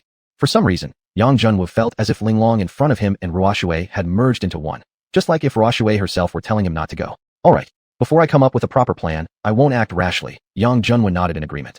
Linglong's face instantly brightened with joy. Yang Gongzi, may I call you Wu? Of course you may. Wu, you can stay here with me. As long as you don't go outside, you'll be very safe. Alright, night slowly fell. Yang Junwu was lying on the bed, preparing to drift into sleep. Suddenly, a peculiar fragrance entered his nostrils, causing an unexplainable heat to rise in his entire body. Then, a smooth and cool body pressed against him, soothing the growing heat within. Wu, let me serve you. Under the moonlight, dazed, Yang Junwu saw a face completely identical to Su Ruoshui's. Ruoshui, you're back? I won't leave you again this time. I'll be with you forever, Wu. Take me. Wu, I'm yours completely. Before Yang Junwu could respond, a pair of cool, soft lips pressed tightly against his own. In an instant, the deeply buried desires within him surged violently. Yang Junwu flipped over and pinned the delicate figure beneath him. Suddenly, a cool mint-like energy erupted from the star Mother Stone within the system space, surging directly into Yang Junwu's consciousness. A shiver ran through him, and his reason abruptly returned from the haze of passion. What am I doing? She isn't Su Ruoshui, she's Linglong. Panicked, Yang Junwu shot up from the bed. Linglong looked startled, Then bitter sadness flooded her face. He had managed to stop just before plunging in, meaning he had completely regained his senses. What exactly are you? Yang Junwu activated his mech fusion, levitating midair as he stared down coldly at the curled-up Linglong, his voice sharp with accusation. Chapter 68, Battling the Evil Dragon. Linglong, feeling wronged, curled up at the corner of the bed, tears streaming down her face as she remained silent. Yang Junwu also felt somewhat helpless. After all, he couldn't bring himself to harm a defenseless woman. Come on, Miss Linglong. I'm not even crying, so why are you? Tell me, who ordered you to take on Su Ruoshui's appearance? Of course it was you. Me? Don't make false accusations. How could I possibly tell you to pretend to be someone else? Yang Junwu denied immediately. That's because I appear this way only as the woman in your heart. Upon hearing this, Yang Junwu was greatly shocked. Is that even possible? It was true that the only woman in his heart was Su Ruoshui. Could everything she said actually be true? What exactly are you? How can you change according to my inner thoughts? I already told you. I'm just an ordinary human being. However, I took on this form because of the person you have in your heart, the one you long for. Sigh, their conversation was going nowhere. Yang Junwu couldn't get any useful information from Linglong. Fine then, tell me the location of the evil dragon's lair, and I'll let you go. Linglong's face darkened with sorrow. Junwu, can't you stay just for the woman in your heart? Sorry, although you two are very similar, you're not the real Ruoshui. I understand. I'll take you to the portal. Linglong suddenly became calm. She gazed into Yang Junwu's eyes. I only have one request, and that is to let me spend one night with you. Tomorrow morning, I will take you there. Looking at the tear-streaked face of Linglong, Yang Junwu's heart finally softened. After all, the person in front of him was actually a projection of Su Ruoshui in his heart. Spending a night with the person he loved, consider it a reward for Linglong. Alright, but you need to get dressed properly first. Let's just talk. As the night passed, Yang Junwu looked at Linglong sleeping in his arms and couldn't help sighing softly. Wake up, Linglong. It's daylight. Linglong rubbed her drowsy eyes. Let's go, said Yang Junwu. Wait, let me go prepare breakfast for you. Let's eat before we leave. Linglong stood up and started to walk toward the kitchen. Yang Junwu immediately pulled her back. No need. I still have food rations with me. If he let her cook breakfast, followed by lunch and dinner, he might never manage to leave this place. A flicker of disappointment crossed Linglong's eyes as she nodded softly. All right, let's go. The two of them set off from the eastern end of the village and soon entered a large mountain range. Linglong seemed very familiar with this area, skillfully guiding Yang Junwu while avoiding many creatures' territories. By mid-morning, they had entered deep into the mountains and stood in front of a large canyon. Junwu, according to the memory in my mind, the place marked on the map should be somewhere below this canyon. All right, I understand. Linglong, you go back now. It will be dangerous down there, and I might not be able to protect you. I'll go alone. Linglong shook her head. No, I must go with you. Listen to me. It's dangerous below. I don't care. If you won't take me, I will jump down by myself. Linglong said stubbornly. Fine, I'll take you with me. Helplessly, Yang Junwu finished fusing with his battle armor and squatted down. Climb on. What is this thing? It feels both hard and soft. This is called battle armor. You can think of it as a close-range weapon. Hold on tight. Linglong jumped onto Yang Junwu's back, and he leaped forward, swiftly descending into the depths of the canyon. They were about halfway down when suddenly dozens of huge openings appeared along the cliffside. Several strange birds, similar to the ones Yang Junwu had previously killed, flew out from the caves, flapping their sharp claws toward him. Particle cannon. With someone on his back, Yang Junwu couldn't engage in close combat. He continuously fired particle beams to repel the attacking birds. Luckily, these strange birds didn't coordinate their attacks. Although there were many of them, Yang Junwu could handle the situation for now. Junwu, you're amazing. You can fight off so many strange birds by yourself. Linglong was thrilled and shouted excitedly. Yang Junwu gave a bitter smile. He was just holding on for now. If another dozen or so birds showed up, he would definitely be overwhelmed. Thankfully, they descended quickly and finally reached the bottom of the canyon. The strange birds circled overhead, but they dared not dive down and attack Yang Junwu, as if there was something in the canyon that terrified them. Look, there's light over there. Linglong pointed to a large cave at the far right. Yang Junwu originally intended to have Linglong get off because they had already reached the bottom of the canyon. However, Linglong's legs tightly coiled around his waist like a relaxed little snake, clearly unwilling to climb off his back. With no choice, Yang Junwu simply allowed her to stay. Fortunately, Linglong wasn't heavy, and she wouldn't significantly affect his agility. As soon as they approached the entrance, Yang Junwu sensed a familiar aura of dragon power. It was dense and mighty. However, besides those two attributes, this particular dragon aura also carried a tremendous will of destruction. Sure enough, this was the evil dragon's lair. Yang Junwu approached the entrance cautiously. As soon as he entered, a huge burst of dragon's breath rushed out from within the cave, directly attacking him head-on. Whether or not he could withstand such a blast was uncertain, but Linglong on his back would certainly be in grave danger. Without hesitation, Yang Junwu retreated, immediately backing out of the cave entrance. Human, this is not a place for your kind. Leave at once, or do not blame me for being ruthless. Suddenly, a voice came from inside the cave. Who are you? Yang Junwu shouted. Who am I? I am the great evil dragon Addis. Pitiful human, today happens to be my good mood, and I don't feel like snacking. Now, get out of my lair immediately. As if that would fool anyone, Yang Junwu didn't believe a single word from the evil dragon, except its name. If the evil dragon were truly that easy to talk to, Linglong's parents wouldn't have met such a tragic fate. Evil Dragon Lord, I am a creature from another dimension who wishes to use the teleportation array within your cave to leave this place. Please be kind enough to allow me in. Are you deaf, human? Sorry, but today I must borrow that teleportation array. Yang Junwu placed Linglong down and strode into the cave alone. This time, Linglong did not throw a tantrum, watching him walk in silently. The cave was enormous, and Yang Junwu immediately spotted the evil dragon coiled around an ancient tree. Compared to the icebone dragon he had seen in the glacial realm, this dragon was much smaller, about the size of half a building. More noticeably, the evil dragon's tail was bleeding. It had clearly sustained serious injuries. No wonder it didn't want Yang Junwu to come inside. It just wanted peace to recover. Seeing that Yang Junwu continued forward despite its warnings, the evil dragon roared furiously, raising its head and immediately unleashing a blast of dragon breath. Yang Junwu shifted his body slightly and dodged it easily. Dragon brother, I have no ill intent toward you. I only wish to borrow the teleportation array behind you. Please be kind enough to allow me passage. I refuse. Get out. In that case, don't blame me for being rude. Yang Junwu's face darkened slightly. If it had to come to a fight, with the evil dragon already wounded, this was a perfect chance to strike while it was down. 3 particle cannons fired out in a triangular formation, speeding straight toward the evil dragon. The evil dragon was large, so Yang Junwu wasn't worried about missing with the particle cannons. He abandoned control of the cannons and fired a further antimatter cannon. The 4 rounds of cannon fire flew one after another, crashing toward the evil dragon. Petty skills. How dare a firefly rival the moonlight? Evil dragon wave. A black ripple of energy burst forth from the evil dragon. The foremost particle cannon was instantly shattered. The antimatter cannon did detonate, but it only intensified the ripple slightly. So strong. Yang Junwu's eyes narrowed. Even injured, this evil dragon was this powerful. Should it be at full strength, he probably wouldn't stand a chance. A lightsaber appeared in Yang Junwu's hand. Since ranged attacks were ineffective, he would try melee. The lightsaber sliced into the wave, parting the black ripple and creating a path. Yang Junwu rushed forward rapidly and struck the evil dragon's massive scales with a sword. Clang! A piercing metallic sound rang out. The sharp lightsaber couldn't penetrate the scales' defense at all, leaving only a faint white mark. Evil dragon shock. Suddenly, Yang Junwu felt an enormous counterforce radiating from the scales. The very first thing affected was the lightsaber in his hand. The weapon vibrated so violently it shattered instantly, turning into fragments of light and vanishing. Gritting his teeth, Yang Junwu suddenly clenched his right fist and struck with full power. Dragon-breaking fist. Crack! A sharp breaking sound rang out. The scales that the lightsaber could not cut open were now cracked by his fist. A whoa! The evil dragon cried out in pain, then roared angrily. You also possess the body of a dragon. Once I devour you, I shall evolve once more and become a true dragon. Ha ha ha. Truly, fortune is on my side. Yang Junwu coldly said, keep dreaming. If you think you can kill me, you've miscalculated. Hee, kid, that was just playtime. You didn't actually think that was my full strength, did you? The evil dragon sneered, sweeping a gray aura across the cracked scale, restoring it completely as though nothing had happened. Yang Junwu's eyebrows furrowed. Amazing regenerative power. Take this, evil dragon punch. The evil dragon raised its front claw and smashed it down straight toward Yang Junwu. Dragon-breaking fist. Without fear, Yang Junwu threw a punch in reply. Boom! A powerful impact surged from the dragon's claw, and Yang Junwu was immediately sent flying, crashing heavily into the cave wall. Humph! Although you possess true dragon power within, you're merely a human and cannot possibly harness the full strength of a dragon's body. Just accept your fate, and you'll suffer less. Yang Junwu struggled to get up from the ground, his mech core already fachu in alarm. That last attack had nearly exceeded the defense limit. If breached, the entire core would have shattered completely. No wonder they were true dragons, far superior to his half-baked dragon power.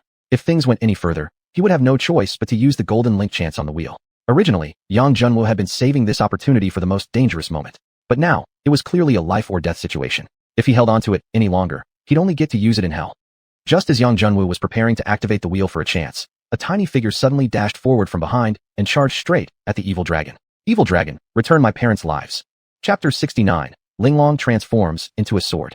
Linglong, hurry back. Yang Junwu was greatly shocked.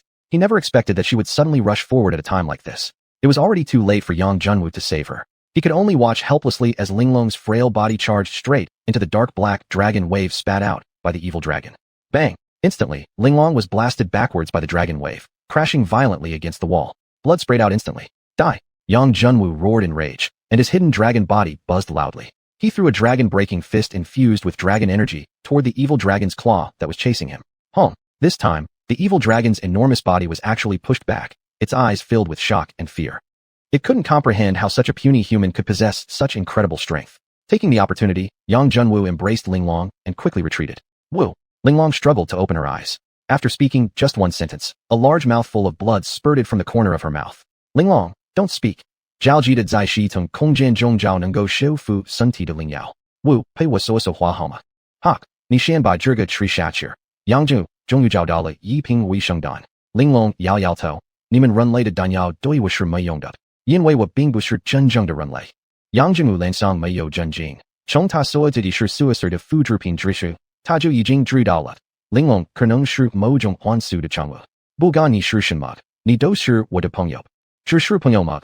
玲珑露出苦涩的笑容。他因为杨正武的信念而生，对杨正武的感情却是真实的。Wu，可不可以抱紧我，让我再为你做最后一件事？杨正武没有说话，只是紧紧地将他搂入怀中。玲珑闭上眼，身上开始出现灰白色的光焰。渐渐的，他的身体逐渐虚无，一柄灵光闪闪的长剑出现在杨正武里，一股信息直接出现在杨正武的脑海。玲珑是混剑，等级 SG， 属性攻击套件对亚龙珠攻击加成300%，可塑能力的下行装备等级建议。杨正武怦然明白，这是玲珑生前给他定制的完美物。玲珑是混剑融合长剑嗖的一声飞至机甲的右手上，杨正武握着长剑，一步步地朝血龙走去。血龙看到他手中的那把剑，心头有种不妙的预感。人类，你竟然还不走？难道你想步你那位同伴的后尘吗？杨正武声音平静，淡淡道：“血龙，你的命我要了。”哈哈哈，笑话就凭你的。血龙扬起前脚，一掌朝杨正武头顶拍下，斩龙剑破。杨正武手中的玲珑是混剑上扬，血龙的爪心瞬间被阻断。在融合玲珑是混剑的一瞬间，杨正武的断龙诀直接突破了第一层的瓶颈，进入第二层。而斩龙剑便是第二层的攻击技能，加上玲珑是混剑的3倍加成效果，即便是厚重的龙爪也绑不住。不可能，你区区一个人类，怎么可能破开真龙的防御？血龙发出不甘的怒吼。哼，区区一条亚龙而已，也敢组成龙族？给我去死！杨正武瞬间加速，朝血龙的龙头冲去。为了玲珑，此龙今日必死。灰色的吐息迎面而来。杨正武丝毫不惧，玲珑是混剑前置，体内的玲珑之力爆发，直接将吐息斩成两半。不要杀我，我愿意放你过去。血龙大惊失色，之前的嚣张跋扈瞬间消失，连连出绕。我说了，今日你必死。玲珑是混剑毫不犹豫地穿透了血龙的头颅后，血龙气力大后，若非之前被人打成了重伤，他有机会被一个区区一击机甲师给杀掉。早知如此，放他过去就算了。只可惜这个世上没有后悔药。血龙的气息终于缓缓消散，一颗龙珠坠落在地。杨正武身后出现一条淡金色的龙影，将龙珠吸入，随后消失不见。从玲珑是混剑上传来一股感激的情绪，似乎在对杨正武表示感谢。杨正武轻轻地抚摸剑身，神情温柔。玲珑，谢谢你，以后你就陪在我身边，我们一起去冒险。玲珑是混剑发出一声轻鸣，仿佛在听杨正武的话。杨正武走到洞穴深处，果然，一个巨大的传送阵闪耀着白色光芒。走了。杨正武毫不犹豫地踏进了阵心，光芒闪过，这一次他来到了一座宫殿之中。Shitty, you're here too. Not far away, Meng Xuanhuan waved at him. Yang Junwu was overjoyed, never expecting to meet Meng Xuanhuan here. Senior brother Meng, when did you arrive? Meng Xuanhuan smiled bitterly. Don't ask. I encountered a forging illusion. I barely managed to build an A-rank mecha and finally found the portal. Yang Jun was suddenly understood. It seemed the first trial tested what each person valued most in their hearts. If one was bound by attachments to beloved things, there was a high chance they would remain trapped in the illusion forever. Also, there should be many different teleportation arrays. Otherwise, he wouldn't have encountered Meng Xuanhuan upon entering. Suddenly, Yang Junwu recalled the previously injured evil dragon. It meant someone else had been in the same illusion and had attacked the evil dragon before entering the portal. Who exactly was that person? Senior brother Meng, have you seen anyone else besides you? Yang Junwu asked. Meng Xuanhuan shook his head. No, I haven't seen anyone except you, junior brother. Yang Junwu frowned. Strange. We definitely aren't the fastest. Where did the people who arrived earlier go? Welcome to the Rising Competition Arena. This arena randomly pairs competitors into teams of 2 for 2v2 battles. Opponent levels will be determined by the average level of the 2 teammates. There are 3 matches total, and each following opponent will be 1 level higher than the previous. 1 level higher? Yang Junwu was slightly taken aback. Meng Xuanhuan was currently S rank, while Yang Junwu was A rank. Did that mean the first match would likely face A rank opponents, the second S rank, and the third SS rank? Two SS rank opponents? This was practically impossible to defeat. Jumping 2 major levels was nearly unbeatable. Before the two could discuss tactics, the surrounding scene suddenly changed. The palace disappeared, and beneath their feet was now an unfathomable abyss, with only several differently sized stone pillars to stand on. Damn, this is some hellish difficulty? Yang Junwu muttered in disbelief. The opponents are coming. Meng Xiuhuan's expression turned solemn as he looked toward 2 distant stone pillars across from them. 2 figures leapt from the pillars, attacking Yang Junwu and Meng Xiuhuan from the left and right. Without hesitation, both Yang Junwu and Meng Xiuhuan fired 3 particle cannons each. These opponents were clearly close-range mechas. As long as the enemies were forced into defense, they would likely lose their footing and fall into the abyss. Unfortunately, the enemies moved quickly, dodging the incoming projectiles with sharp lateral shifts. They rapidly closed the distance between them. Here we go. Yang Junwu felt his blood boiling. At the same A rank, he had never feared anyone in close combat. Dragon-breaking fist. Their fists collided. Yang Junwu staggered only slightly, while his opponent was sent flying dozens of meters by the powerful impact. Not so impressive. Yang Junwu wasn't going to let up. He soared into the air and charged toward the opponent he had knocked back. Meanwhile, Meng Xiuhuan clearly wasn't accustomed to close combat. Several cannons appeared on either side of him. Particle cannons, laser cannons, antimatter cannons, and supersonic shockwave cannons kept firing non-stop. No matter how the enemy tried to dodge, they were forcibly pushed back, unable to approach within 10 meters of Meng Xiuhuan. Both were geniuses among geniuses, and opponents of the same, or even lower rank couldn't possibly pose a real threat. Opponent number 1 fighting Meng Xiuhuan finally made a mistake after continuous dodging. Meng Xiuhuan seized the opportunity, directly hitting the opponent with a laser cannon. Though the laser cannon wasn't very powerful by itself, it was quickly followed by a dazzling artillery performance. After this intense bombardment, number 1 opponent's mecha core exploded instantly, turning into nothing but bubbles and vanishing. At the same time, Yang Junwu thoroughly crushed his opponent. Although both were melee fighters, their movement speeds were roughly equal. Yang Junwu didn't bother with any tricks, choosing instead a straightforward head-on confrontation. The opponent's rank was about average A+, still a distance away from S rank, and not even known for strong physical power. With the dragon chi protecting his body, Yang Junwu completely dominated the fight. Each confrontation caused significant injuries to his foe. After a dozen punches, opponent number 2 finally couldn't take it anymore, and was instantly obliterated by Yang Junwu's forging dragon double fingers, turning into glowing dots and vanishing. Despite defeating the enemies easily, neither of their faces showed any relaxation. This was just the weakest round 1 opponent. As soon as the opponent vanished, a new round of enemies appeared instantly. This time, their tactics were different. Number 1 launched a powerful ranged attack as soon as he appeared. The Meteor Cannon. The Meteor Cannon was the strongest ranged attack skill of S-rank mechas. Fast firing speed, immense power. Its only weakness was a slow energy gathering process. However, the number 1 opponent's Meteor Cannon had apparently already completed charging before he appeared, launching instantly upon arrival. Junior brother, this one's on me. You deal with number 2. Meng Xiuhuan shouted loudly, raising a shield to withstand the attack directly. He wasn't good at dealing with close-range attackers. The previous opponent was merely A rank, and he had barely managed to handle it with ease. Facing an opponent of the same rank or even stronger in close combat, especially in such a confined space unsuitable for ranged fighting, his chances of winning weren't high. A moment before Meng Xiuhuan spoke, Yang Junwu had already flown toward the opponent. He and Meng Xiuhuan had the same thought. Absolutely prevent the close-range opponent number 2 from getting close to the other.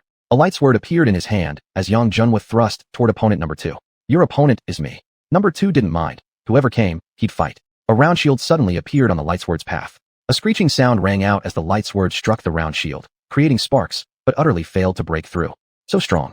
Truly worthy of being an S-rank opponent. Yang Junwu had already foreseen this situation. What he needed to do was very simple, not to kill, but to stall. He only needed to hold until Meng Xiuhuan defeated his own opponent number 1, and then they could take on the remaining enemy together.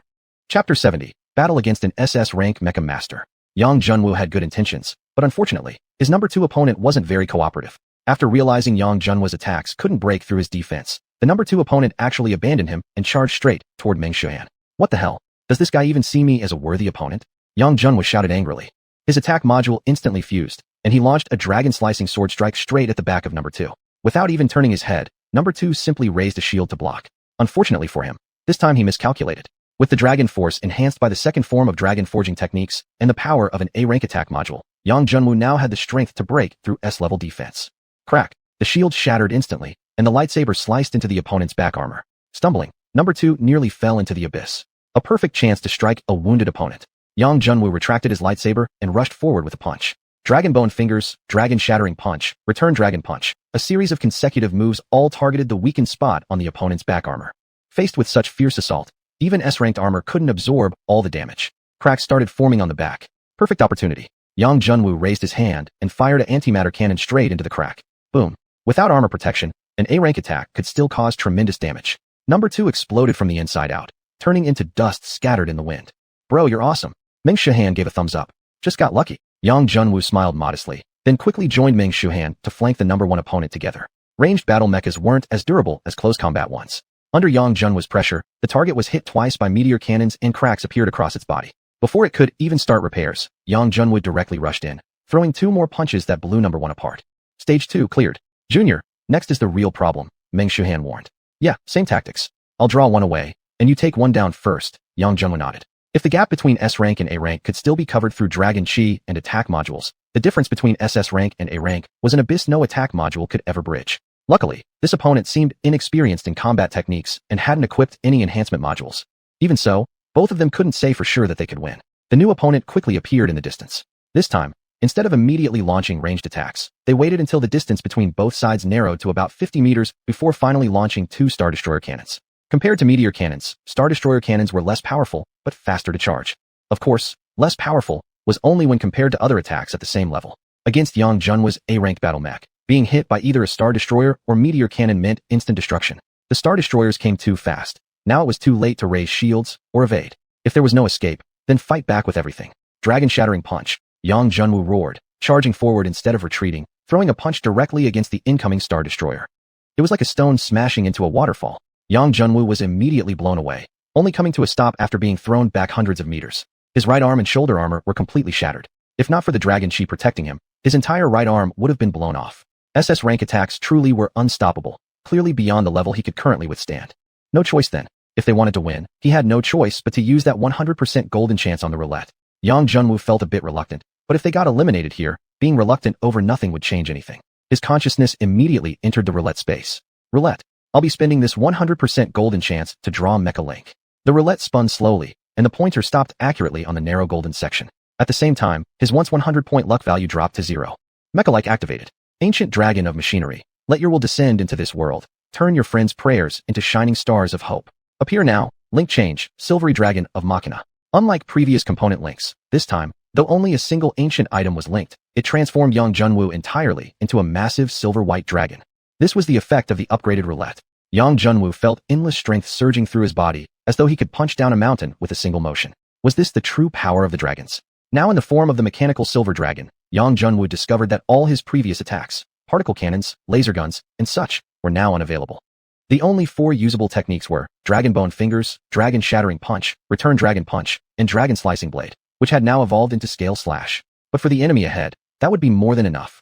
Yang Junwu twisted his dragon body and instantly closed the 100-meter gap. He raised his massive dragon claw and slammed it straight down onto the top of the number 2 opponent. Return Dragon Punch. The number 2 opponent opened a transparent energy shield in an attempt to block, but it was useless. The barrier shattered instantly, and number 2 was struck directly on the head, tumbling into the abyss below. Meng Xiuxian opened his mouth wide, stunned. He had already activated his speed and attack modules, yet still barely kept up with number 1's assault. How could his junior, merely an A-rank mecha master, punch away an SS rank opponent with just 1 strike? And what the heck was that enormous silver-white dragon? Bro, don't space out. Attack with me. This link won't last long. Yang Junwu's shout snapped Meng Xiuxian out of his trance. So it was a Mecha LINK, but a Mecha LINK that completely transformed the entire mecha form.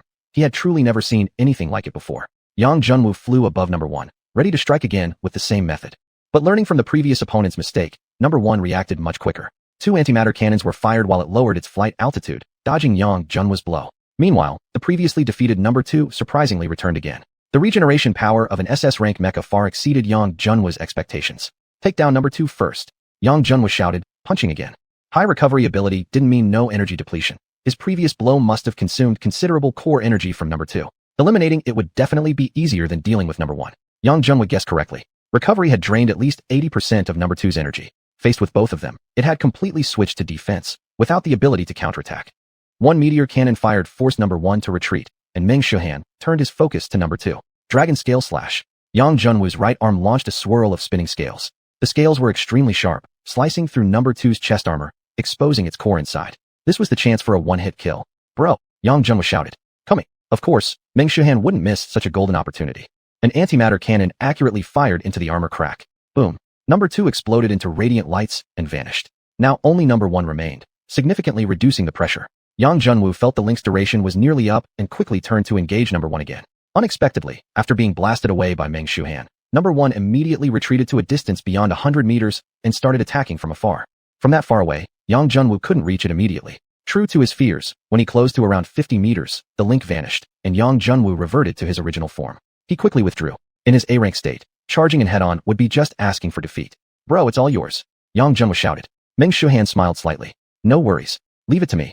For strange beams of light shot from his body, oddly inserting themselves into the air. Meng Xiuxian roared. Mecha LINK. Dream wings, activate. His body slowly floated midair as the light beams retracted, transforming into 2 pairs of gorgeous golden wings glowing behind him. How beautiful those dream wings were. Too bad Meng Xiuxian wasn't a woman. If this link were used by a female, it would have enchanted countless young men. Light of dreams, restraint. The golden wings flapped, releasing countless golden threads that tightly wrapped around Number 1's limbs. Number 1 generated a lightsaber trying to cut them apart, but found that though the threads were thin, they couldn't be easily severed. Junior, go. Without hesitation, Yang Junwu dashed forward with his lightsaber. This time, the opponent's armor appeared weakened. Yang Junwu carved a crack straight through. So, Meng Xiuxian's Light of Dreams also had armor-piercing effects. Swish, swish, swish. 3 sword strikes. Yang Junwu completely shattered Number 1's chest armor around its core. It's over. An antimatter cannon fired directly into the core. Regardless of how powerful a mecha itself was, the core was fragile. Even an SSS rank core would never withstand a direct hit from an A-rank antimatter cannon. Number 2 likewise vanished into glowing particles. Congratulations. Challenge complete. Please proceed to the 3rd stage. An electronic voice sounded from somewhere, and the abyssal scene disappeared. Both returned to the Grand Hall. Yang Junwu deactivated his mecha fusion and plopped heavily onto the ground. The intense link use, combined with 3 tough battles, exhausted his spirit severely, even though his body could withstand the strain. Moreover, that earlier attack from Number 2 had also inflicted serious internal injuries. He retrieved several medicinal pills from his system space for internal injuries and swallowed them, instantly feeling much better. Junior, are you alright? Meng Xiuxian seemed much more composed. Yang Junwu grinned. I'm fine, bro. Never knew you were a hidden master. Taking on an SS rank mecha master on your own. That's just a family heirloom link. The real surprise is you, junior disciple. With only an A-rank body, you managed to control the dragon-shaped link capable of fighting an SS rank opponent. If I'm not mistaken, you must possess a special physical constitution. Yang Junwu was slightly startled. Meng Xiuxian's eyes were truly sharp to see through that. However, with the hidden dragon constitution gradually evolving, Yang Junwu had a feeling that it was transforming into the true dragon constitution. If he could acquire more dragon pearls or dragon chi, the transformation would accelerate, and it would become impossible to hide. Of course, obtaining a dragon pearl required killing a dragon or a dragonkin, and dragon chi was even harder to come by. Both were extremely rare treasures, obtainable only by chance. At the end of the corridor, a large gate slowly opened. Senior brother, let's go. The 3rd trial is just ahead. Chapter 71, The 3rd Trial of Wisdom. As he entered the Grand Hall, dozens of gazes shot toward him. Among these people, there were some he recognized, but most were completely unfamiliar. A female figure scoffed coldly. Strange, even an A-ranked mecha engineer managed to enter the 3rd trial. I wonder if someone cheated. Yang Junwu furrowed his brows. He actually recognized this woman, Yang Chuling, who was technically his younger aunt. Yang Chuling was the result of an affair his grandfather had one night.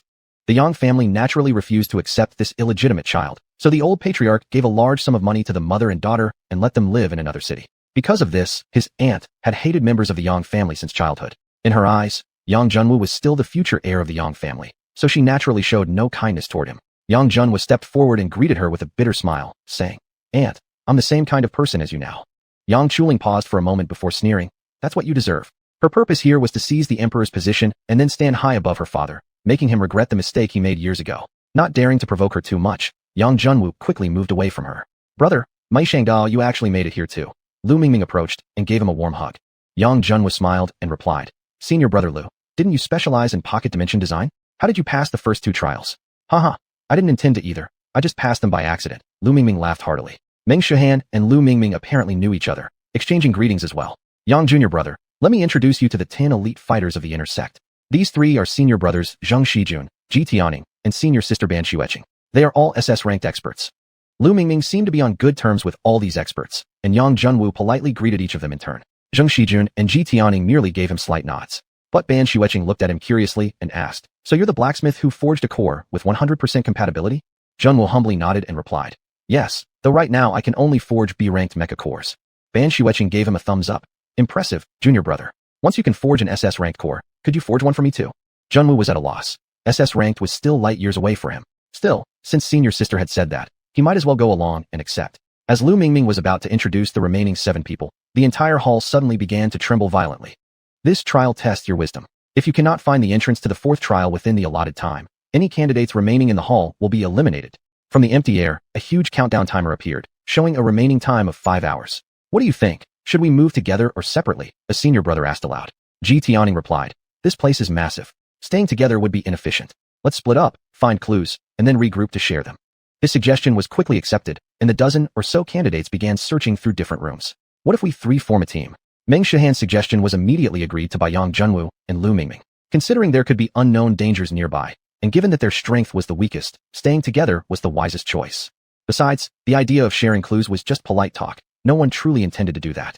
The fewer people who advanced to the fourth trial, the higher the chance of winning. I'll join too, Ban Xiuxian suddenly said. The three exchanged glances. Having a top 3 ranked expert in their team definitely improved their safety, but if they reached the 4th round, how could the 3 of them possibly compete against an SS ranked expert? Not welcome? Then I'll just leave. No. Senior sister, you misunderstood. We would of course be happy for you to join. It's just that with your strength, being in our team seems a bit beneath you, Yang Junwu quickly explained. Not at all. I think all of you are quite interesting. In that case, we'll be a team of 4 then, Yang Junwu decisively concluded. He had a feeling that this palace wasn't going to be simple. Having a high-level expert nearby certainly gave them more confidence as they explored. Quick, look here, there's a strange symbol. On a statue in the side hall on the right was engraved a symbol resembling half of the character for Bao. It seems to be missing a part.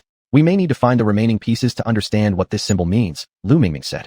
Then let's go? Since the symbol appeared here, there must be similar ones in nearby rooms. The 4 of them searched thoroughly through 5 adjacent side halls, finding 4 incomplete symbols. The second symbol consisted of 2 dots, the third was a short stroke, the 4th was the character for work. Lu Mingming tried every possible combination with the 4 symbols, but they simply couldn't form any complete character. Could it be we haven't found all the symbols yet? Meng Shihan frowned. Yang Junwu, however, doubted that was the case. The farthest and neighboring halls had shown no other symbols, which meant these 4 halls containing symbols were meant to form a single code. According to his past experience with escape rooms, the secret must lie within these 4 symbols. Now the question was, did these 4 symbols represent a sentence or a single character? Yang Junwu leaned toward the former.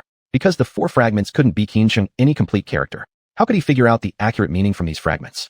Suddenly, a flash of inspiration struck his mind. That's right, this was a test for mecha engineers, not puzzle solvers. Whether the question was testing intelligence or something else, it definitely had to relate to mechas. Realizing this, Yang Junwu knew exactly what to do. In each room, aside from the statue engraved with a fragment, there were 3 other statues with no inscriptions.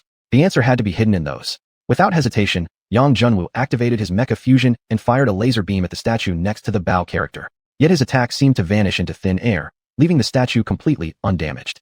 There it is. A regular statue could never withstand the strike of an A-ranked mecha engineer. Senior brother Lu, could you help me break this statue with your laser cannon? Junwu had no choice but to seek help from the stronger experts. I'll handle it, Ban Xiuxian suddenly said. She extended a finger and fired a particle beam. With a crisp crack, the statue shattered into dust. Amazing. Yang Junwu gave her a thumbs up. Junwu carefully examined the dust, but found nothing unusual. Senior sister, there are 2 more. Could you crush them all? All right. Ban Xiuxian struck again, turning all 3 statues into powder. Yet again, nothing was revealed. Had his assumption been wrong? Yang Junwu frowned. He stared intensely at the incomplete symbol. As his viewing angle shifted, a faint image suddenly appeared in midair above the first pile of dust. When the image overlapped with the symbol, the pattern appeared slightly more complete. I get it now. We just need to find the correct angles and combine the 3 hidden patterns to get the final answer. The group tried different angles until Lu Mingming suddenly shouted excitedly. I see it. It's the character Yin. Great job, senior brother. Yang Junwu was overjoyed. His judgment had been correct after all. Lu Mingming laughed and said, It's not me. It's you, junior brother. You figured out the way to crack it so quickly. Junwu modestly replied. But without senior sister Ban breaking the statues, even if I knew the answer, I couldn't retrieve the actual information. Meng Shiuxian said. All right, enough modesty already. This is the power of teamwork. Now that we've found the method, let's go ahead and solve the remaining 3 statues. Exactly. Time was running short, and this might not be the final test yet. Ban Xiuxian brought up the rear, glancing at Yang Junwu's back, making it into the final rounds with only A-rank strength. He really has some unique abilities. Seems like my decision to stick with him was correct. Senior sister, come quickly. Yang Junwu called from outside. Coming. Ban Xiuxian responded, and with a single palm strike, she shattered the statue with the Bao character. The character says In Shui Ru Gang, lead the water into the vat. After collecting the information from all 4 rooms, Yang Junwu finally had the full 4-character phrase. It was simple and clear. The problem was, where was the water?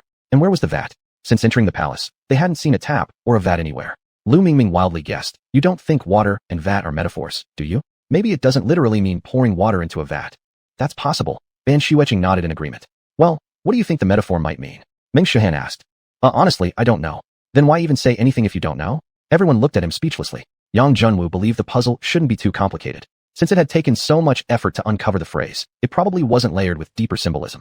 He believed the meaning was literal, so they needed to find a vat and water to lead into it. I remember. I've seen a vat like that somewhere. Meng Xiuxian suddenly blurted out, full of excitement. But for the life of me, I can't remember where. He scratched his head. Think hard. You're our only hope to solve this riddle. Lu Mingming urged. I remember now. The water vat isn't in this grand hall, but in a side hall we passed before entering the second trial. There was a study, and inside that study stood a large water vat. You're serious? A water vat in the study? And we have to leave this hall and go back to the second trial. Lu Mingming found it hard to believe. What if leaving the light gate of the third trial resulted in automatic disqualification? Even if Meng Xiuxian hadn't made a mistake, there could still be another vat here. Alright, here's the plan. Yang Junwu finally made the decision. We still have 2.5 hours. Let's spend 10 minutes searching around here. If we really can't find anything, then we'll go back. He firmly believed his conclusion was correct. The answer was indeed, In Shui Ru Gang. Chapter 72, A Difficult Path of Puzzle Solving. The four of them began searching separately. 10 minutes later, they gathered again, all shaking their heads. It seems we have no choice but to take a risk. Of course, if any senior brother or sister is unwilling to take the risk, feel free to search for new clues. Either way, I'm definitely going to try, Yang Junwu said firmly, his gaze fixed on the entrance. Meng Xiuxian nodded. This idea was mine to begin with. If my memory was wrong, I am willing to take responsibility. I'm going to. Lu Mingming spread his hands. I never said I wouldn't go. Personally, I have no interest in becoming an emperor. I just want to do my best to see how far I can go. Even if I get eliminated here, I will accept it willingly. 3 out of the 4 had expressed their willingness to go, leaving only Ban Xueqing, who was the strongest among them and the most likely contender for final victory. With her strength, it was truly unnecessary for her to take risks alongside a team consisting of mostly S or even A-level companions. Ban Xueqing smiled. If I can't even get through this level, what good is my strength? I believe in the strength of the team. I'm going to. Good. Let's give it a try and see whether we will rise to the sky or fall together. Yang Junwu, brimming with determination, stepped out of the hall first. No system announcement sounded, which at least confirmed one thing. Returning to the second trials hall would not result in immediate elimination. Under Meng Xiuxian's guidance, the four entered a large study. Yang Junwu immediately noticed a ceramic vat sitting beside a pile of bookshelves. Instead of water, several scrolls of calligraphy and paintings were stored inside. Yang Junwu approached, pulled the scrolls out, and tried to move the vat, only to find it immovable. It seemed the vat was fixed firmly in place. We found the vat, but where do we get the water? Yang Junwu glanced around. Other than bookshelves, there was nothing that could hold water. Not even a trace of water could be found. How could they possibly channel any in? Think carefully. Where could the mistake be? Yang Junwu sat on a chair, staring blankly at the vat. The mission required them to channel water into it, yet there was no water now. What would happen if water was poured inside? 1. The vat's weight would increase. 2. There would be liquid inside the vat. Only one of these two conditions must meet the requirement for water being poured in. At this thought, Yang Junwu leaped into the vat. His body weight was much lighter than a vat full of water, so he activated his exosuit fusion and used the suit's gravity system to slowly increase his mass. Still, nothing happened around them. Adding pressure was apparently not the key to activating the mechanism. That left only one option, filling the vat with liquid. Everyone, let's transform our ME particles into liquid form and pour them into the vat. Lu Mingming looked at the vat size nervously. Junior brother, this vat is just too big. Even if we poured in all the particles we can produce, we may not even fill it halfway. Yang Junwu smiled confidently. Don't worry, it doesn't need to be completely full. Fine, let's give it a try. Each of them transformed the ME particles within their cores into liquid, carefully pouring it into the vat. Unlike ordinary water, ME liquid could be reused after use. Kaka. When the ME liquid reached 1/3 of the vat, a clicking sound came from outside, as if some hidden mechanism had been triggered. Let's go out and check. As the four stepped out, they saw a portion of the center of the hall opening, revealing a staircase descending downward emitting eerie blue light. The passage is found. Below is very likely the entrance to the 4th layer. Meng Xiuxian was ecstatic. Great. Hard work is finally paying off. Lu Mingming was equally excited. On his own, he would never have figured this out and certainly wouldn't have passed this level. Ban Xueqing led the way in front, while Lu Mingming covered the rear. Slowly, the four descended the staircase. As soon as Lu Mingming entered, the mechanism was triggered, sealing the passage shut behind them. There was no turning back. They could only advance. The stairs soon ended, and after crossing a short tunnel, they found a wooden door before them. The door wasn't locked. Ban Xueqing carefully pushed it open, immediately greeted by an intense burst of white light. It was the glow of a teleportation array, confirmation they had found the right place. So many teleportation arrays. Which one is the entrance to the 4th trial? Lu Mingming was momentarily stunned. There were 10 arrays in the room, each identical except for their numbered labels above them, making it impossible to distinguish. Why don't we just pick one to try? Meng Xiuxian suggested. No, brother Meng, don't be impulsive. Those false arrays might lead to beast realms. If that happens, we'll be in deep trouble. Lu Mingming quickly stopped him. Yang Junwu agreed with Lu Mingming. Randomly trying them was a last resort only when all else failed. The most pressing matter now was to find clues indicating how to accurately identify the correct entrance. Everyone, search around. Let's see if there's any clue. Yang Junwu immediately spotted a notice on the wall. 1. Using this teleportation array consumes a large amount of core energy. Each teleportation will consume 1/4 of the current mech's energy. 2. Once you enter the teleportation array, you cannot switch your mech fusion, or it may cause space-time disorder and a high probability of being teleported to an unknown location. 3. You must not destroy any teleportation gate, or you will be disqualified from the challenge. These 3 points clearly prevented anyone from endlessly trying different options. Each attempt consumed 1/4 of the mech's energy, meaning after 4 tries, the mech core energy would be completely depleted. Moreover, this rule applied equally to all participants, whether SS or A class. All would lose 1/4 of their energy. That meant even Ban Xiuxian could only attempt 4 times in a row. They searched the room for over 10 minutes, but found nothing other than that notice. No choice. We'll have to try our luck, Meng Xuanhuan said. Since thinking further yielded no answers, they had no option but to gamble. Yeah, Yang Junwu nodded calmly. Since no other solution could be found, the only method was brute force trial and error. Meng Xuanhuan approached the number 1 teleportation array, injected his core energy into the array's center, and in a flash of light, his figure vanished. Roughly 5 or 6 minutes later, the number 7 array suddenly lit up, and Meng Xuanhuan walked out. Seeing him, everyone was shocked, himself included. How did you come back? Lu Mingming exclaimed in surprise. Meng Xuanhuan smiled bitterly. I don't know either. When I used up my 4th core energy, I was teleported back. Yang Junwu remained calm and asked, Senior brother, can you describe what happened? Meng Xuanhuan nodded. First, I entered from number 1, and then I arrived at a room with another 10 teleportation gates. But there was no one else in that room, so it must not be the same one. Then I tried another one, number 4, but again, it was the same room with 10 gates. Then I decided to try number 4 once more, but still the same room. In the last round, when I had only 1/4 energy left, I tried number 7 and came back here. I see. Yang Junwu began recording on the floor. Meng Xuan's path was 1-4-4-7, and he ended up returning to the starting point. But from this single record, there was absolutely no discernible pattern. I'll go next, Lu Mingming said, immediately understanding the problem. They needed to run many trials to find the correct route. Wait, Senior brother Lu, please leave the route you intend to follow, Yang Junwu called from behind. Lu Mingming suddenly realized, nearly forgetting. If he succeeded this time but couldn't send back information, all his efforts would be wasted. I'll follow this sequence, 369852-1. After Lu Mingming spoke, his figure vanished from the number 3 teleportation gate. This time was much quicker than Meng Xuan's. In less than a minute, Lu Mingming appeared from the number 8 array. Sure enough, I came back again. Bad luck? No useful information at all. Lu Mingming shook his head. His experience was nearly identical to Meng Xuan's. No, not entirely, Yang Junwu smiled. At least now we know, it's a 4 teleport password. You see, Senior brother returned to the start at the 4th teleport, and you did as well. Meng Xuanhuan nodded. Junior brother, are you saying that we must use the teleporters 4 times in the correct sequence to enter the 4th trial? Yes, if I'm correct, that's exactly how it works. Ban Xiuxian frowned. If that's the case, then we have a problem. The odds of randomly hitting the correct route are only 1 in 10,000. Yang Junwu nodded slightly. Yes, from just these 2 sets of data alone, there was no discernible pattern. It might even have no pattern at all. If the incorrect teleportation gate was selected, the intermediate steps were random. Senior Sister Ban, I'd like you to run one last test. Please try this sequence, 4-7-9-8. Okay, Yang Junwu looked toward Ban Xiuxian. Giving instructions to an SS-ranked expert made him feel slightly nervous. Of course, Ban Xiuxian, however, showed no airs of superiority. She immediately followed the sequence Yang Junwu gave. Sure enough, she eventually returned from the number 8 gate. It seems certain now, there is no direct relationship between teleportation gates. The 2nd and 3rd steps in the middle carry no significance. As long as the route is incorrect, the 4th step will always return you to the start, regardless of the intermediate steps. So what we're really looking for is a 4-digit password. Everyone, keep searching nearby. The 4 of them continued looking around the room for a while. Lu Mingming plopped down on the floor. Yang Xiuxian, this room has absolutely nothing in it. There's no clue at all connected with 4 numbers. Yang Junwu frowned deeply. Indeed, this room was too empty. Apart from the teleportation arrays, there was only the notice, which contained no numeric hints whatsoever. Wait, a sudden spark lit Yang Junwu's eyes, and he slapped himself on the head. I'm such an idiot. This room isn't the only place where clues can be gathered. Lu Mingming caught on simultaneously and spoke in unison. The 2nd and 3rd rooms we teleported to. That's it. Now they understood why there were 2 transfer stations set up instead of teleporting back immediately upon failure. The correct password must be hidden in those 2 rooms. Chapter 73, The Decisive Game. Yang Junwu casually selected a portal and entered, arriving at the 2nd layer of space.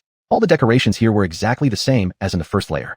Yang Junwu searched every corner meticulously, inching through every part of the floor and ceiling. Nothing. Absolutely nothing. Could his guess have been wrong? Was this level purely a test of luck, a 1 in 10,000 chance, where whoever had better luck would pass?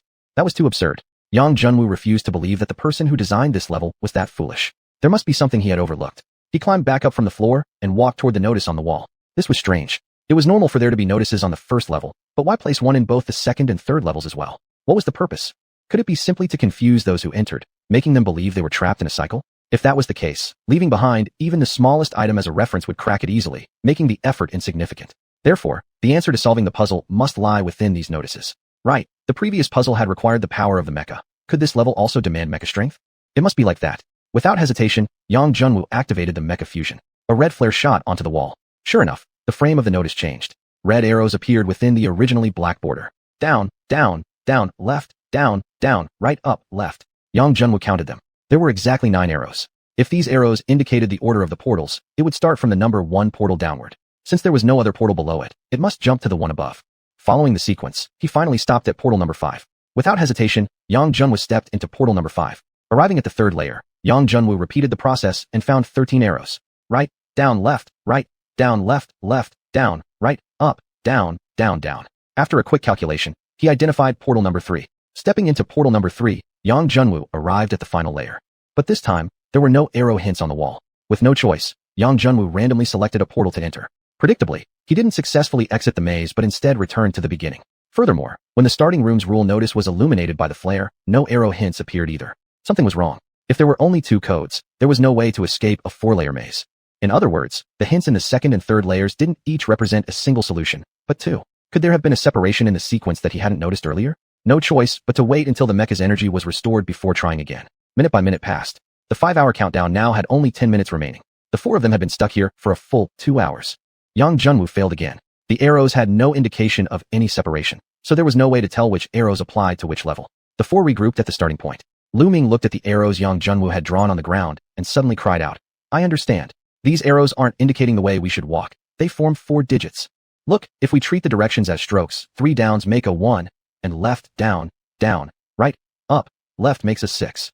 That makes sense. Then right, down, left, becomes a 3, and left, down, right, up, down, down, down becomes a 9. Yang Junwu finally understood as well. 1639. Could this be the correct code? There were 24 possible combinations of 4 digits. Now with only 10 minutes left, there was no way they could try them all. If this guess was wrong, they wouldn't have a second chance. Yang Junwu stood up, clenching his fists tightly. Let's risk it. I'll go first. If this sequence doesn't work, you can try the others. Taking a deep breath, Yang Junwu strode toward portal number 1. A flash of light passed, and his figure vanished. The remaining 3 waited for about 2 minutes, but Yang Junwu did not reappear. Lu Ming smiled, saying, "Looks like we truly had good fortune. The correct sequence must indeed be 1639. Yang Junwu appeared in a vast corridor, and ahead stood a massive palace gate. Pushing open the gate, he was startled by what lay within. An enormous palace, resembling an ancient imperial palace, stretched before him. On either side stood over a dozen masked men dressed in green robes. Atop the highest platform sat a middle-aged man on a grand chair, beside whom stood a beautiful young woman. Neither of them gave off any sense of a powerful individual, appearing just like ordinary people. But whoever could sit in that seat could not possibly be ordinary. Besides these people, Yang Junwu recognized 2 familiar faces. The first-ranked expert within the inner courtyard, Zheng Shijun, and his own young aunt Yang Chuling. Behind them, Lu Mingming, Meng Xuanhuan, and Ban Xueqing also entered the grand hall one after another. Time's up. The palace gates shall be sealed. Final candidates, step forward. A man dressed in green robes shouted loudly, and the palace door they had just entered began to slowly close. In other words, only the 6 of them had passed the 4th stage within the allotted time. The man seated on the chair slowly stood up, his gaze sweeping over the 6 people below. His aura was calm, yet carried an irresistible pressure. Even SS-ranked experts like Zheng Shijun and Ban Xueqing dared not look him directly in the eyes. Congratulations to all of you for making it to the final stage of selection. Allow me to introduce myself. I am Qi Tianhe, the Emperor of the Tianhe Alliance, and this is my wife, Su Xiling. He was the current emperor, the one standing at the pinnacle of power. Yang Junwu couldn't help but freeze slightly. Qi Tianhe's appearance was completely different from the image of an emperor Yang Junwu had imagined. Hail the emperor and the empress. Everyone quickly bowed in greeting. Each of you has come here today for the throne of emperor, but you may not fully understand why the Tianhe Alliance exists. What I am about to tell you next involves the deepest secret of the Feihua continent, and I hope you will all keep this confidential. In the universe we inhabit, there exists a strange species of creature known as the star-eating worms.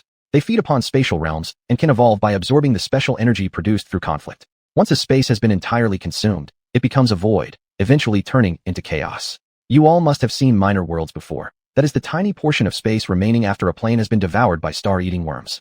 Qi Tianhe's words shocked everyone. The origin of the small worlds was actually tied to the star-eating worms. He continued, to prevent the Fei and Xuanhuan nations from battling each other, which would produce massive energy aiding the worms' evolution, the enlightened individuals of the continent established the Tianhe Alliance to protect this beautiful land and sky of Feihua. At the same time, To cultivate powerful experts to eliminate the worms, the Alliance secretly founded the 5 great academies to train talents. Over the past 100 years, the major conflicts across the continent have been curbed, and peace has largely been preserved between the two nations. However, 20 years ago, a mysterious organization called Anming appeared, disrupting the balance of the world and reigniting conflicts across the land. The sealed star-eating worms absorbed immense energy, and the barrier created by the combined might of Feihua's experts could no longer hold. If not contained in time, it will cause uncontrollable damage to the continent. Thus, before this happens, I must select an heir to manage the daily affairs of the Tianhe Alliance. Anming. Again, those bastards. What exactly were they planning? Yang Junhua's expression darkened. Not long ago, he had nearly been killed by Anming. Well then, I won't speak further. This test is simple. If you were to become the emperor of the Tianhe Alliance, how would you deal with an attack from the star-eating worms? You have 10 minutes to think. Candidates with answers may proceed to the inner hall to respond, one at a time. After finishing his words, Qi Tianhe took Su Xiling's hand and walked into the inner hall behind the Grand Palace. The 6 candidates exchanged uncertain glances. Lu Mingming smiled bitterly. How to deal with the star-eating worms? I can only think of one solution, a permanent one. Wipe out all the star-eating worms entirely. Zheng Shijun snorted coldly. Foolish. If the star-eating worms were so easy to kill, Qi Tianhe would have done it already. Judging from what I can tell, his strength is at least SSS tier peak, or possibly even reached the quasi-god level. If someone at quasi-god level can't accomplish it, you go in and say your solution is killing the worms? The other person must have gone mad to agree with that. I'm going first. You guys think about it slowly. Zheng Shijun stood up and walked toward the inner hall. Qi Tianhe pointed to the chair across from him, smiling. Please, have a seat.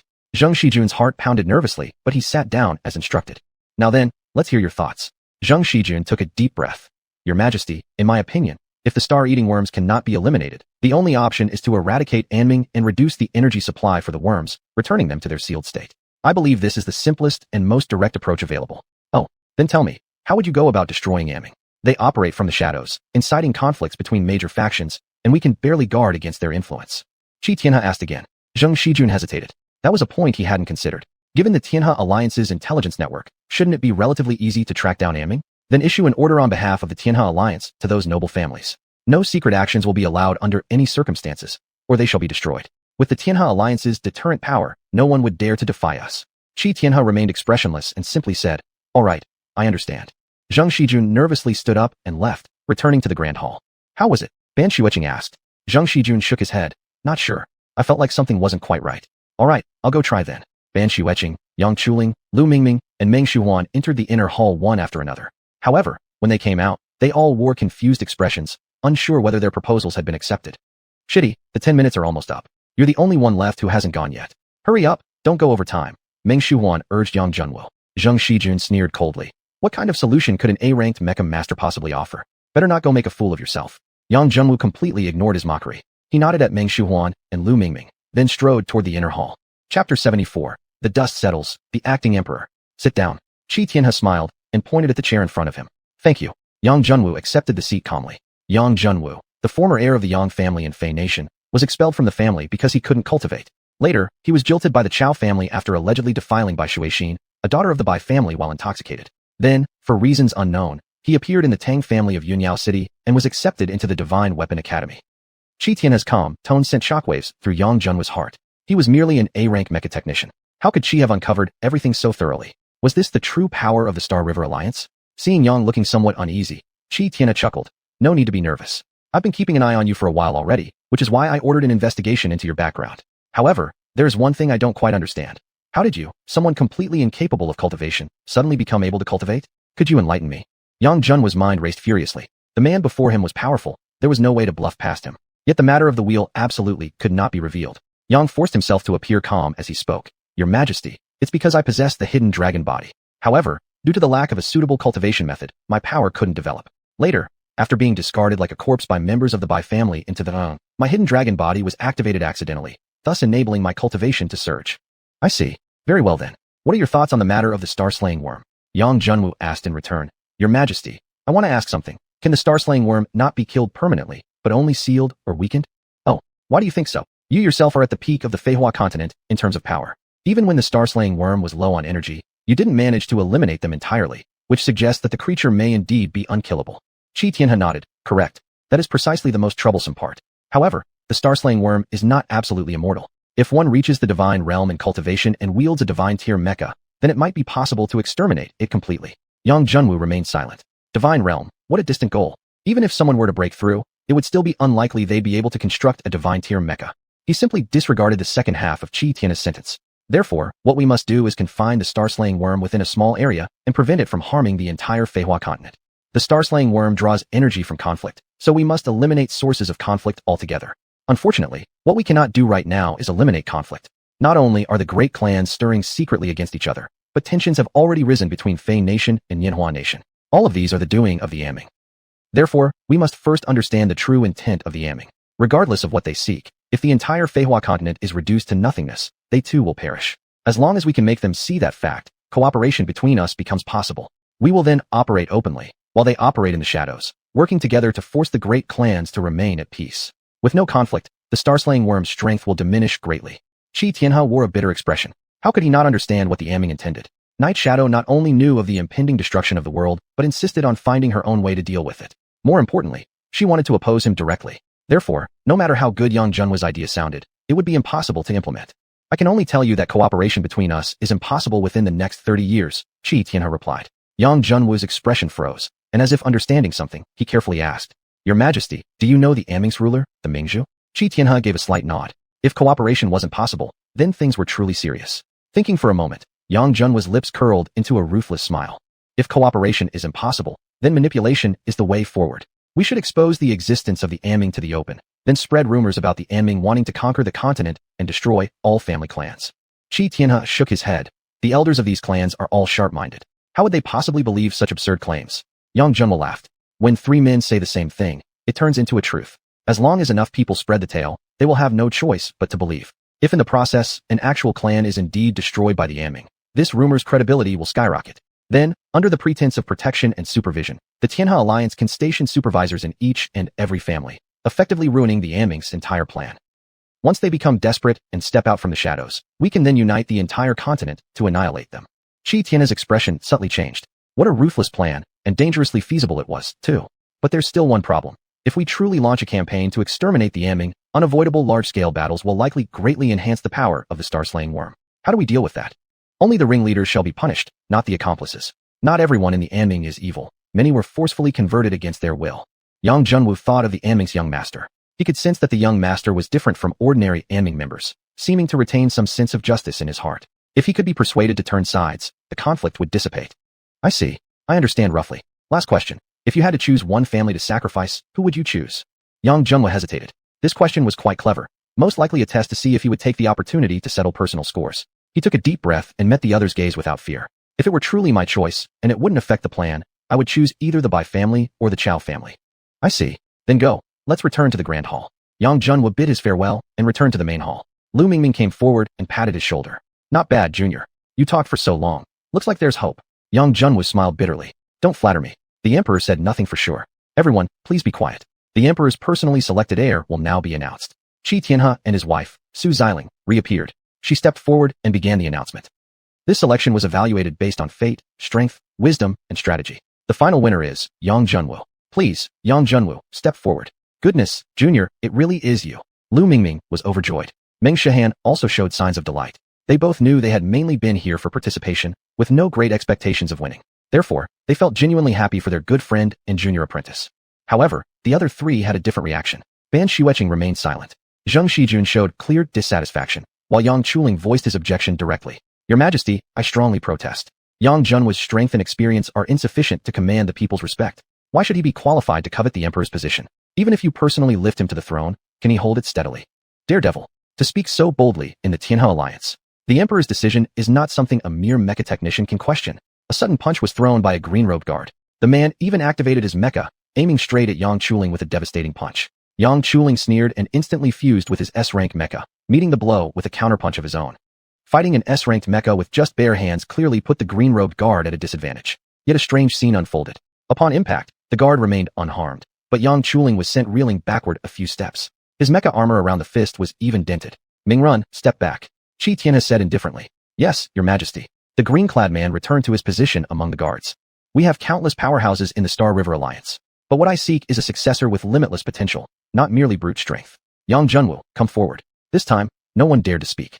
Even Zheng Shijun, an SS-ranked expert, felt shaken. As a high-level master, he knew he himself couldn't possibly repel an S-rank mecha with only his bare hands. Yet here was an ordinary-looking guard far surpassing his strength. Yang Junwu slowly walked onto the platform. Xianxia handed him a ring. This ring is called the Star River Ring. It is the symbol of the acting emperor of the Star River Alliance. If the previous emperor is confirmed dead, the acting emperor will officially ascend as the next emperor. Yang Junwu was momentarily stunned. It appeared the crisis was indeed immense, even making someone as peerless as Xianxia feel that his life was in danger. This ring contains a miniature space. It holds certain information and items belonging to the Star River Alliance. Do not disclose them outside. Xianxia reminded him. Also, 16 of the Emperor's personal dark mecha units and half of the 32 divine mecha units will go with me to stop the star-slaying worm. The other half will be under your command. Communication methods are all inside the Star River Ring. Yang Junwu was stunned, then overjoyed. The one who had just fought must have been one of the 16 dark mecha units. With their support, he could basically act with impunity. Everyone, from this day forward, Yang Junwu shall be the acting emperor of our Star River Alliance. Treat him with the same loyalty as you do to me. Otherwise, face the Alliance's laws. Hail the Emperor's decree. Salute the acting emperor. The guards on both sides of the hall shouted in unison. Xianxia turned his gaze to the other 5 remaining in the hall. Each of you may apply to join the Divine Mecha Division. Start as a provisional Divine Mecha Technician. You may eventually be promoted to full Divine Mecha or even Dark Mecha Technician. Thank you for the Emperor's kindness, but I'm not really into fighting. I'd rather just continue being a pocket world designer. Lu Mingming shook his head. Yang Chuling scoffed coldly. I will never become anyone's subordinate, especially not someone from the Yang family. Ban Xueqing and Zheng Shijun also expressed unwillingness to become divine mecha technicians. Surprisingly, Meng Shuhan voiced his willingness. With a wave of his hand, Xianxia activated a teleportation formation at the palace entrance. Everyone, except for Meng Shuhan and Yang Junwu, please use this formation to teleport to the entrance of the first trial. I hope you all can keep the final result of this competition confidential. Yang Junwu, enjoy your moment of pride. One day, I'll make the Yang family pay back double for everything they've done to me. Before leaving, Yang Chuling threw this threat at Yang Junwu before stepping into the portal. Chapter 75, Goodbye, Little Sister. Outside the Dongxihuan Ring Road in Donghai City, in the suburban outskirts, the area was sparsely populated, shaded by lush green trees, and boasted a quite pleasant environment. An ordinary school bus stopped in front of a villa, and a girl of about 13 or 14 years old stepped off. Though the girl was dressed modestly, her small and delicate features made her undeniably cute. She was certainly destined to become a beauty in the future. As she opened the gate and was about to enter the yard, a series of sharp screeching brakes rang from behind. Luozia turned around and saw, far down the wide road, several black shuttle cars blocking her escape route in a chaotic fashion. Dozens of tall, muscular men in black clothes poured out of the vehicles and encircled her. Luozia's eyebrows furrowed, but her expression remained calm. She spoke coldly and firmly. Who are you people? Who sent you? The leader, a heavily tattooed man with a knife in hand, sneered. Haha, girlie, who sent us isn't something you need to know. Just hand over Yang Xiaoyao, and I'll guarantee your safety. Otherwise, as he finished speaking, he ran his tongue along the cold blade, his eyes turning dark and menacing. Hearing Yang Xiaoyao's name, Luozia's heart quivered slightly. These people were indeed here for Xiaoyao after all. Xiaoyao has returned to the Yang household. If you have the guts, go get her from there. Little girl, don't take us for fools. I suggest you stop playing smart and get yourself killed. We don't want to hurt you. We only need to know where Yang Xiaoyao is. Though the tattooed man looked down on the little girl before him, the Luo family was a mid-level clan, albeit not a powerful one, in Donghai City. Luozia belonged to a collateral branch of the family, and he had no intention of completely provoking her. Get lost. Luozia had no interest in speaking further. She pushed open the iron gate and started to step into the yard. If you insist on refusing a toast and choosing punishment instead, don't blame me for being rude. Brothers, attack. He shouted furiously. His face had been greatly embarrassed by her dismissal. C-Class Mech, Violet Lotus Assassin, activate fusion. Her body began to transform. Purple light radiated outward from her chest, forming a mech suit. She mustn't be allowed to complete the fusion. Get her all together. The tattooed leader clearly wasn't a kind man. His exoskeleton armor immediately activated, fully armoring him. A D-Class external mech. Though not as powerful or responsive as a C-Class, it didn't require a fusion process, and could be directly controlled to engage in battle. A metallic iron fist smashed straight into Luozia's abdomen. At this moment, her mech fusion was not complete, which meant the blow struck her bare body directly. She spat blood from her mouth, and the fusion process instantly failed. Her face turned pale as she clutched her stomach and staggered back. The tattooed man coldly said, that was just a warning. Otherwise, that single blow could have taken your life. One more chance. Hand over Yang Xiaoyao, or die. Luozia wiped blood from the corner of her mouth with her hand and sneered. Kill me then. Luozia will never betray her friends. Fine. Since you refuse to see reason, then die. The tattooed man controlled his metallic claw forward. Luozia closed her eyes, bracing herself for death. However, after about 10 seconds, she didn't feel herself struck dead. Instead, a shrill cry of agony came from the attacker. She quickly opened her eyes. In front of her stood a white-clothed man. The once fearsome tattooed man now lay on the ground, his mech disengaged, one of his severed hands resting on the lawn. Was this man the one who saved me? You, who are you? The white-clad man spoke indifferently. You don't need to know who I am. You just need to honestly answer 2 questions. First, who sent you? Second, what is your purpose in looking for xiaoxian? Haha, it's always we who interrogate others. Do you even know who you are talking to? One of the black-clad men behind the fallen tattooed leader shouted defiantly, attempting to intimidate the stranger by showing their allegiance. Who in Donghua City didn't know the xiuxian gang were enforcers for the Bai family? Provoking the xiuxian gang meant provoking the Bai family. He had barely finished speaking when the tattooed man's remaining arm flew off the ground. Mother I didn't say that, and I still got cut. The tattooed man was inwardly cursing a storm of wild thoughts. The white-clad man said indifferently, my patience is limited. Next will be your feet. I'll talk. I'll tell everything. The tattooed man quickly begged for mercy. Losing an arm wasn't the end of the world. By today's technology, he could have it reattached. However, if the delay was too long, there would definitely be after effects. We were sent by Master Bai Lanyu, the 3rd son of the Bai household, to find his fiancée. The young master heard that his fiancée had been hidden by this young Miss Luo, so he sent us to bring her back. Get lost. Go tell Bai Lanyu, this marriage is off. May I ask for your honorable name, so that we may return and report? The heavily tattooed man's eyes flickered with a cold gleam. He doesn't deserve to know my name. Hurry up and leave. Do you want to stay for tea? The tattooed man clenched his teeth, ordered his men to pick up the severed hand from the grass, and quickly evacuated the villa. The surroundings returned to tranquility once more. Luozia gathered her courage and stepped forward to the white-clothed man. Thank you, big brother, for saving me. Might I ask who you are? The white-clothed man smiled slightly, his demeanor now completely different from his earlier cold and murderous expression. My name is Yang Junwu. I'm Yang Xiaoyao's elder brother. You can just call me Brother Yang. Indeed, this was Yang Junwu, who had trained in the Xinghua Alliance for 2 years. After becoming a sovereign lord, Xianxia had directly given him about 100 gene of stardust powder. Combined with the sisters of the Azalea Society digging up the stardust mine until it was nearly dry, he had obtained almost another 100 gene. 200 gene of stardust powder equated to 100,000 grams. Instead of using it to upgrade the disc, Yang Junwu had invested it all into accelerating his cultivation speed. Currently, his passive cultivation speed had reached 32 times faster. His cultivation realm had risen from the 1st layer of body tempering to the 9th layer, requiring only an opportune moment to break through to the king body stage. The time saved was, aside from practicing some combat techniques given by Xianxia, mostly spent crafting mecha cores. Xianxia's requirement of him was simple. If he could forge a perfect A-class mech, then he would graduate and be allowed to leave the Divine Weapon Academy. What seemed a simple requirement to Xianxia had actually taken Yang Junwu 2 years, along with countless materials, to finally complete. But apart from the initial practice which cost quite a bit, everything after had basically become a profitable business. To him, mechs with less than 90% fusion were all trash. But others weren't the same. As a result, Xuanhuan had taken his discarded cores and sold them in various academies, earning mountains of materials and stardust powder. The Azalea Society's reputation had gradually spread across the Fey continent. This time, Yang Junwu had left the academy because Xuanhuan had sent him a message. His own younger sister, Yang Xiaoyao, had been married off to the Bai family's young master. Rumor had it that the two had fallen in love through mutual affection, and thus both families had simply gone along with the marriage. When Yang Junwu received the news, he had immediately become furious. How old was Yang Xiaoyao? This year she had just turned 14. How could the family force her into marriage already? If there hadn't been interference from Yang Jingxian behind the scenes, he wouldn't believe it, not even one bit. On the wedding day itself, Yang Xiaoyao had secretly fled, hiding at a classmate's house. But the classmate denied it stubbornly. As a prominent family, the Yang household naturally couldn't personally conduct a search of other people's homes to save face. With the reasoning that she had already been married off, the Yang family had urged the Bai family to go find her. After thorough checks, the Bai family finally pinpointed Yang Xiaoyao's location, which had led to the scene earlier. You're from the Yang family? Luo Zia's expression changed greatly. Yang Xiaoyao had told her that it was the Yang family who had forced her into marriage. Don't misunderstand. I'm Yao Yao's real elder brother. I would never harm her. Yang Junwu explained.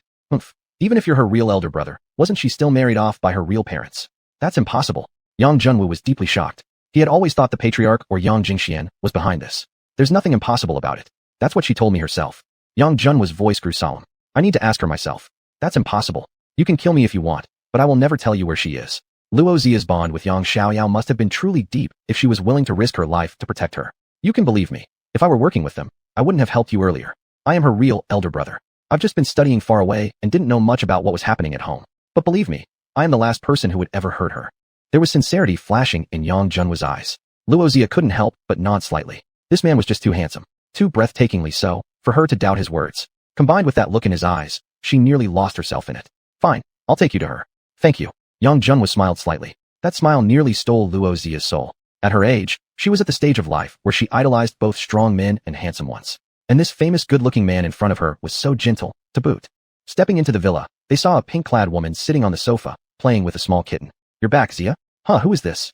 She had just greeted Luo Zia when she suddenly noticed a man standing behind her. Have you forgotten your own brother already? Yang Junwu chuckled. Big brother. Yang Xiaoyao rushed forward and flung herself into his arms, tears bursting forth from her eyes. There. You've grown up so much. Don't let people laugh at you. Yang Xiaoyao stepped back from Yang Junwu, her intelligence suddenly kicking in. Wait a minute, something's wrong. My brother was killed by someone long ago. You can't be him. Who exactly are you? Why are you impersonating my brother? Yang Junwu wore a baffled expression. At 7 years old, who was it that mended your torn skirt? And when you fell into the river watching fireworks at 8? Brother, it really is you. I'm so glad you're not dead. Only her brother would know those embarrassing childhood incidents. Yang Xiaoyao finally believed the man standing before her was truly her own elder brother. Alright, let's get serious. What exactly is going on with your marriage to the Bai family's young master? Do you really have feelings for Bai family's third son? At the mention of this, Yang Xiaoyao's face abruptly shifted from happiness to fury. Gritting her teeth, she replied, who in their right mind would fall for that reckless playboy? Chapter 76, Awakening, the five-colored rainbow dragon body. Just as I thought, they're desperate. Yang Jun's face turned cold. Sister, tell me the truth. What exactly is going on? Yang Xiaoyao let out a long sigh. This really was father's idea. Ever since you were stripped of your inheritance rights, our branch of the family has greatly lost its prestige. Though many people still pretend respect out of grandfather's sake, in their hearts they look down on us. Also, just like you, I have a useless body constitution that prevents me from cultivating. With the pressure from father's younger brother's branch of the family, and the financial shortages we've suffered, many forces once loyal to us have gradually begun shifting allegiance. Father had no choice but to accept the Bai family's marriage proposal. Once I marry the third young master of the Bai family, with their support, at the very least our situation won't keep deteriorating like before. After finishing her words, Yang Xiaoyao lowered her head. Deep in her heart, she was filled with conflict, because her inability to cultivate the Yang branch of the family was gradually weakening, and she blamed herself for this. Yet if it meant marrying to help the family, deep down, she was unwilling, especially because the groom-to-be was that detestable, womanizing young master, Bai Lengyu. Don't blame yourself. This isn't your fault. In this day and age, how could there still be such a barbaric practice of selling daughters? If anyone is to blame, it's them for being too weak. Yang Junwu fiercely cursed the Yang couple without holding back. Brother, enough. Since your brother is back, no one will ever dare bully you again. Yang Junwu's calm tone gave Yang Xiaoyao great confidence. Even though her brother himself couldn't cultivate either, just having him by her side made her feel safe. Beside them, Luozia smiled. Your brother is so amazing. I think that Bai Lengyu guy is no match for him. My brother amazing? Yang Xiaoyao was puzzled. Of course. He personally severed a limb of a D-ranked mecha master with his bare hands. Isn't that incredible? Brother, you can cultivate now. Yang Junwu simply smiled and nodded. That's great. I knew all along my brother isn't the useless person everyone else said he was. We'll talk more about this later. Is it true no one in the Yang family knows you're still alive? Judging from Yang Xiaoyao's reaction upon seeing him, Yang Jingxian probably hadn't revealed his survival to the rest of the family. Or maybe he had only told the people within his own branch. The reason was simple. If the Yang family learned Yang Junwu had become so powerful, grandfather might reconsider and reinstate him as the heir. That was something Yang Jingxian absolutely could not allow. Only after he officially inherited the head of the family position and everything settled down, would it no longer matter if Yang Junwu returned. Until then, it was better for Yang Junwu to stay in the academy and avoid returning home. Indeed, Yang Xiaoyao nodded her head. In that case, I won't reveal myself for now. You're on your own for breaking off the engagement. But brother, I can't just keep staying here at Zia's place forever. Eventually father will come looking for me, and that would definitely endanger Zia. Luozia waved her hand dismissively. You and I shouldn't be talking about things like causing troubles anymore. Besides, you're also my savior. Yang Junwu smiled. Don't worry, I have a plan that not only won't endanger Zia, but also give that young Bai kid a major humiliation. Then Yang Junwu revealed his plan. After listening, Yang Xiaoyao wore a bitter expression. Brother, although your plan sounds good, even if I have the best C-grade mecha, there's no way I could beat him. Leave that to me. Zia, please lend us a quiet room. There's my cultivation room on the second floor. It's very quiet and soundproofed. Yang Junwu nodded. Under Luozia's guidance, he and Yang Xiaoyao entered the cultivation room. Here, this B-grade mecha core is for you. You're an important part of this performance. Before entering, Yang Junwu casually handed Luozia a B-grade core. Luozia's eyes lit up with excitement. Heaven, actually a B-grade core. The Luo family was a mid-tier clan. Though not completely lacking in B-grade cores, those were definitely reserved for mainline descendants. As a collateral branch member, possessing even a C-grade core was possible only because her talent had stood out among the family. Thank you so much, Brother Yang. Luozia hurriedly expressed her gratitude. She knew very well how valuable a B-grade core was. Luozia then took the core and went to another room to fuse with it herself, giving the space to Yang Junwu and Yang Xiaoyao. Take off your top and sit facing away from me on the cushion. Yang Junwu pointed toward the floor cushion. Alright. Without asking questions, Yang Xiaoyao had 100% trust in Yang Junwu. Yang Junwu placed 2 fingers on an acupoint on her back, beginning to slowly channel the dragon's energy. Her condition seemed similar to his own. Yang Junwu suspected she might also possess some form of dragon blood constitution. A low-level cultivation method simply wouldn't activate her powers. After absorbing a large amount of dragon energy, his hidden dragon energy began to transform into golden dragon essence. and the dragon aura he emitted should be able to stimulate the awakening of her inner power. Sure enough, after about a minute of energy transfer, Yang Junwoo could feel a dragon-like power arising from his sister's body, starting to resist his own dragon energy. If his power was grand and vast, then the energy within Yang Xiaoyao's body was soft yet tenacious. Though not particularly strong, it gradually pushed out Yang Junwoo's dragon energy bit by bit. Woo! The moment Yang Junwoo's dragon energy was completely expelled, a 5-colored dragon shadow appeared above Yang Xiaoyao's head. This is my sister's dragon? So beautiful. Like a rainbow hanging in the sky. 5-colored rainbow dragon. One of the golden dragon guardians, primarily supportive, can evolve into a 7-colored rainbow dragon. A system prompt suddenly echoed in Yang Junwoo's mind. It really is a true dragon. Yang Junwoo rejoiced. From this moment on, Yang Xiaoyao's destiny would begin to change. Would you like to exchange stardust powder for the Rainbow Dragon's exclusive cultivation manual? The system voice spoke again. Of course. How do I exchange it? 1 kilogram of stardust powder exchanges for the first 3 layers. Exchange it. Yang Junwoo agreed without hesitation. There was still quite a bit of stardust powder inside his Star River ring, all earned by Xuanhuan previously. Exchange successful. A stream of gray mist shot from above Yang Junwoo's head and entered Yang Xiaoyao's body. Yang Junwoo rolled his eyes. How stingy, not even letting him take a peek. Little sister, this is your exclusive cultivation method. Focus your mind and begin your breakthrough. Yang Junwoo loudly instructed. Previously, when he cultivated the dragon forging technique, he directly broke through to the 3rd stage of body forging realm. He wondered what realm Yang Xiaoyao would now achieve. Thick energy surrounded Yang Xiaoyao, her body seemingly turning into a 7-colored brilliance. After about 5 or 6 minutes, her energy stabilized, and she slowly opened her eyes, within which it seemed as though star rivers flowed. Yang Xiaoyao waved her hand in disbelief, feeling a surge of power flowing through her arms. This was the feeling of being a powerful cultivator. Little sister, what realm are you in now? Yang Junwoo asked. Judging merely from her aura, it was at least above the 2nd stage of body forging realm. The 7th stage of body forging realm. Yang Xiaoyao sensed and immediately blurted out. Yang Junwoo nearly spat blood. Truly, comparison breeds despair. He had been older than her back then, yet only broke through 3 layers, while she had directly leaped nearly to the peak of the body forging realm. Brother, exactly how did you do it? After calming down, Yang Xiaoyao asked in astonishment. Absorb this first, and then I'll explain everything to you slowly. Yang Junwoo tossed her a golden B-grade mecha core. This was the first core he had personally forged using dragon energy, with perfect fusion percentage. It was perfect for Yang Xiaoyao, who also possessed a dragon-like body. As Yang Xiaoyao began fusing with the core, Yang Junwoo narrated his experiences to her. Of course, he didn't mention the wheel plate. Knowing about it wouldn't benefit her. Also, regarding the Star River Alliance, Yang Junwoo temporarily had no intention of revealing his identity as the Quasi-Emperor Lord. I never expected the Bai family and the Chao family would collude to harm you. Unbelievable. Brother, we must definitely take revenge for this. Yang Xiaoyao grew furious. Yang Junwoo nodded. Indeed. I've always believed in the principle. If others don't attack me, I won't attack them. But if they dare to attack me, I will surely strike back. Our revenge will start with your cancellation of this engagement. After Yang Xiaoyao finished fusing the core, the two stepped out of the cultivation room. Wuxia had long been waiting in the living room. Upon seeing Yang Junwoo appear, strange glimmers appeared in her eyes. The B-grade core Yang Junwoo had given her had a fusion compatibility rate of as high as 90%, and that was despite her own limited comprehension. Otherwise, it might have been even higher. A 90% fusion rate B-grade core was a legendary item, something that could never be bought with money, and Yang Junwoo had so easily given it to her, all because she was Yang Xiaoyao's best friend. What kind of man was he? Wuxia became deeply intrigued by Yang Junwoo. You too, I'll leave first. Follow the plan accordingly. After saying this, Yang Junwoo left Luo's villa. The two close friends exchanged glances, both feeling incredulous. In less than 2 hours, their strength had undergone earth-shaking transformations. Wuxia's eyes sparkled with stars as she asked, Hey, Xiaoyao, does your brother have a girlfriend? Yang Xiaoyao's face turned dark. You don't seriously have your eyes on my brother, do you? Why not? He's single, and I'm single. Why shouldn't I try? With you being such a little shrimp, my brother won't even look your way. Yang Xiaoyao scornfully glanced at her. Hey, where's it small? My chest is obviously bigger than yours. Wuxia puffed out her chest defiantly. Let me tell you the truth, you'd better not develop romantic feelings for my brother. In the end, you'll definitely get hurt, because my brother already has a girlfriend. Yang Xiaoyao warned. Having feelings for someone who isn't on the same level as you is bound to lead to a bad outcome. How do you know I'll get hurt? I naturally know, because I've read many romance novels, and the female characters' endings are always tragic. Wuxia, I'm talking to you seriously. As my best friend, I don't want you to get hurt because of this. Yang Xiaoyao saw her unconvinced expression and urged again.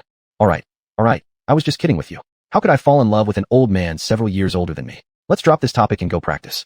We need to get familiar with the new powers we just obtained. Chapter 77. A Duel, Yang Xiaoyao vs. Bai Lengyu. Inside a luxurious villa located in the downtown area of Donghua City. The leader of the Black Shark gang, Black Shark, knelt on the ground alongside his lieutenant, Swordfish, whose 2 arms had just been reattached, before a youth who appeared to be only 17 or 18 years old. The young man wore a furious expression, while broken porcelain shards littered the floor, showing his rage and dissatisfaction. This person was none other than Bai Longyu, the third young master of the Bai family. He stepped toward Black Shark and pointed his finger against the latter's forehead. You couldn't even keep watch over a little girl. What the hell are you good for? What use are you to me? I might as well just blow you both up now. It'd save some food. Black Shark's face immediately turned pale, trembling all over as he hurriedly begged for mercy. Young Master Third, it's not that we don't have any ideas. It's just that we're too weak. That person is at least a B-grade mecha pilot. Even if all our brothers gang up, we still wouldn't stand a chance. Have you found out who that person is yet? Apologies, Young Master Third. We haven't managed to uncover his identity yet. Useless. All of you are useless. Bai Lingyu was furious. A mere B-grade mecha pilot dared to provoke the Bai family. Truly, he must not know the meaning of death, let alone the numerous powerful figures within the Bai family. Last year, his uncle Bai Linfeng had returned to the family after graduation with an S-level strength, powerful enough to obliterate an average-sized clan single-handedly. Yet, for a mere young Xiaoyao to go bother Uncle Feng, Bai Lingyu didn't dare to even think about it. Just now, young master, something bad happened. A man dressed as a servant rushed in through the doorway. Bai Lingyu glared at him. What the hell are you yelling for?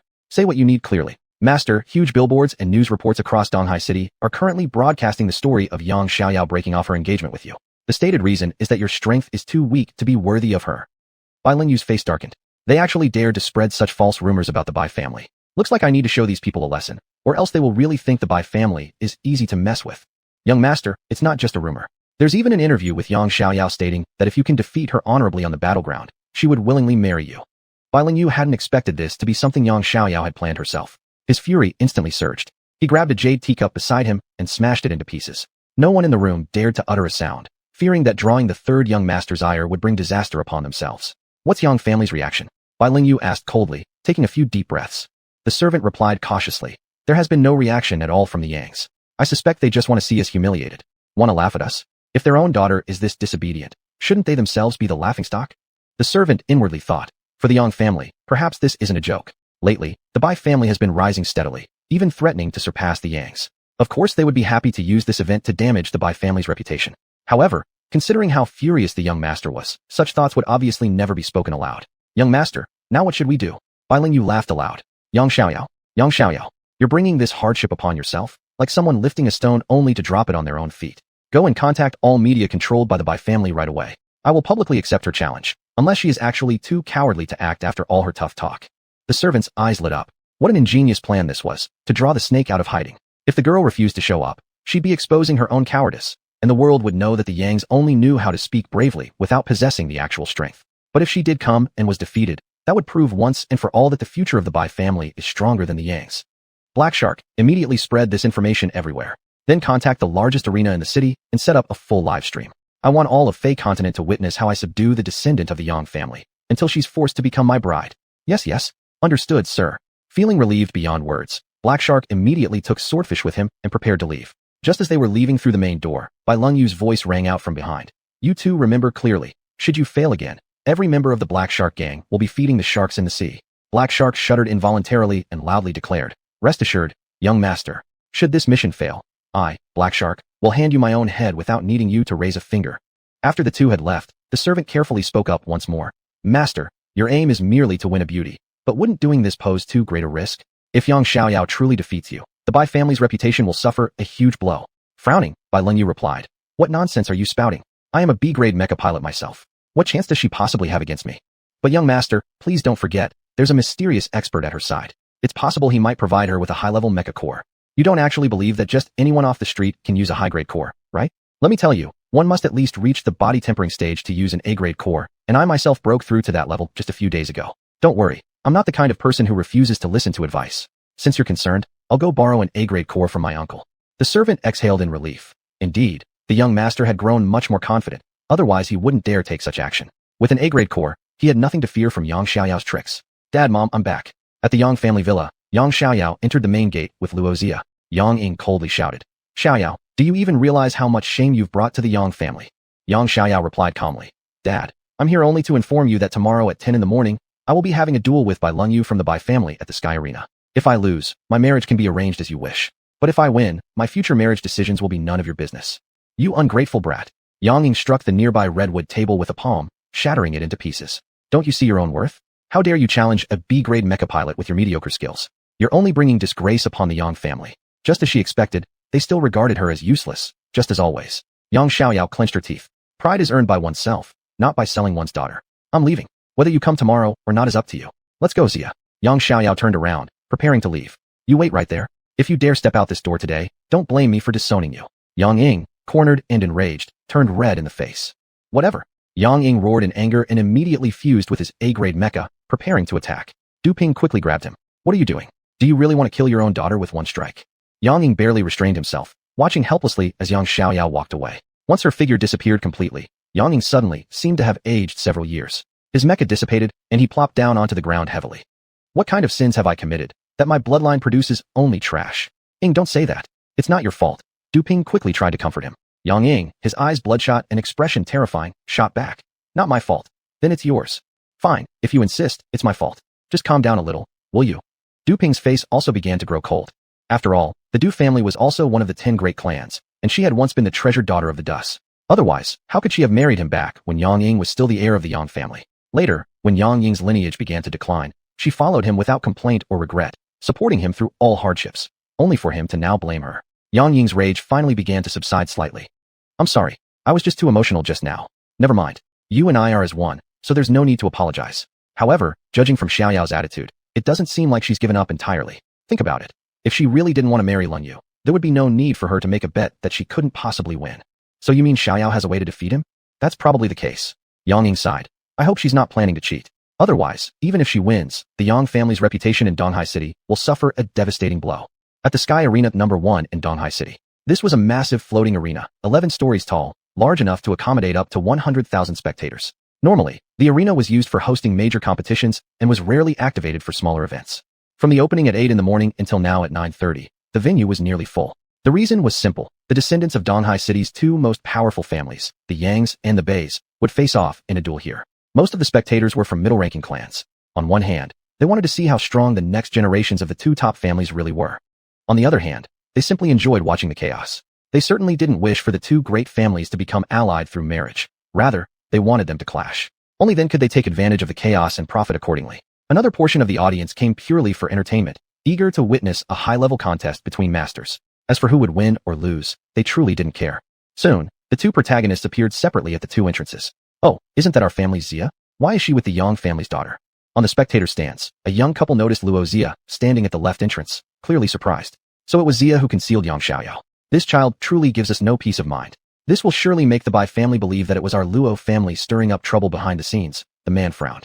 His wife beside him sighed bitterly. You better think of a way to explain this to the head of the family. Right now, we can't even go up and pull her down.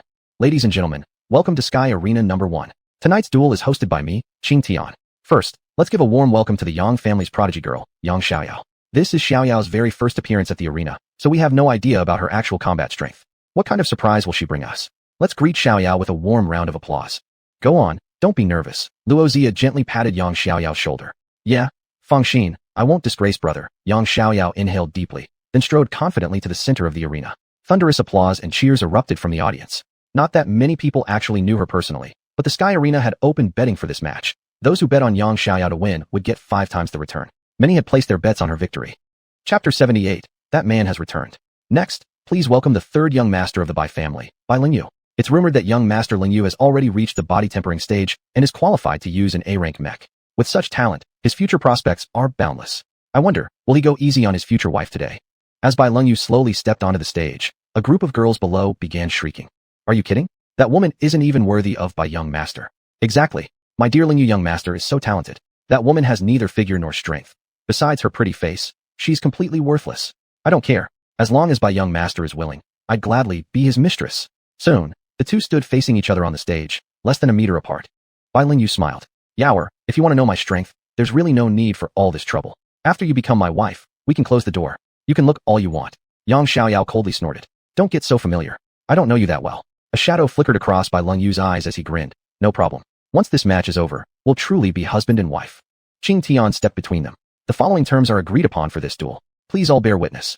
If Yang Xiaoyao wins, her engagement to Bai Lingyu will be automatically dissolved, and Bai will not be allowed to form any agreement with her in the future without her permission. If Bai Lingyu wins, Yang Xiaoyao will immediately marry him as his wife. Do both parties agree? I agree. They spoke in unison. Very well. I now declare the duel officially begun. Qing Tian's figure flickered, moving far away from the center. Yang Xiaoyao and Bai Lingyu simultaneously roared and activated their mech fusion. Yang Xiaoyao's mech was entirely golden yellow, while Bai Lungyu's was silvery white. Boom! They threw out a tentative punch. The golden and silver fists collided. Yang Xiaoyao staggered back 5 or 6 steps before steadying herself. Bai Lungyu, on the other hand, only took 1 step back. It appeared Bai Lungyu had the upper hand, slightly superior in strength. In fact, he was extremely grateful at this moment. If not for his subordinate's reminder to use an A-rank mech in the fight, under equal B-rank conditions, he might not have had the advantage. When did Yang Xiaoyao become a B-rank mech pilot? Not only did he have questions, the audience from the Yang family and other families familiar with the Yang branch all looked confused.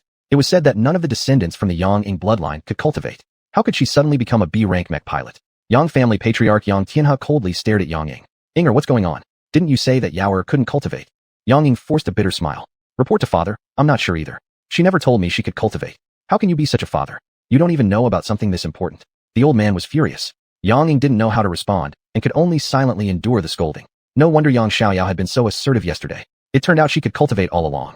But something wasn't right. Where did she get her B-rank core? The audience seats buzzed with discussion, while the battle on the platform grew more intense. Bai Lungyu fired 2 particle cannons, sending Yang Xiaoyao flying.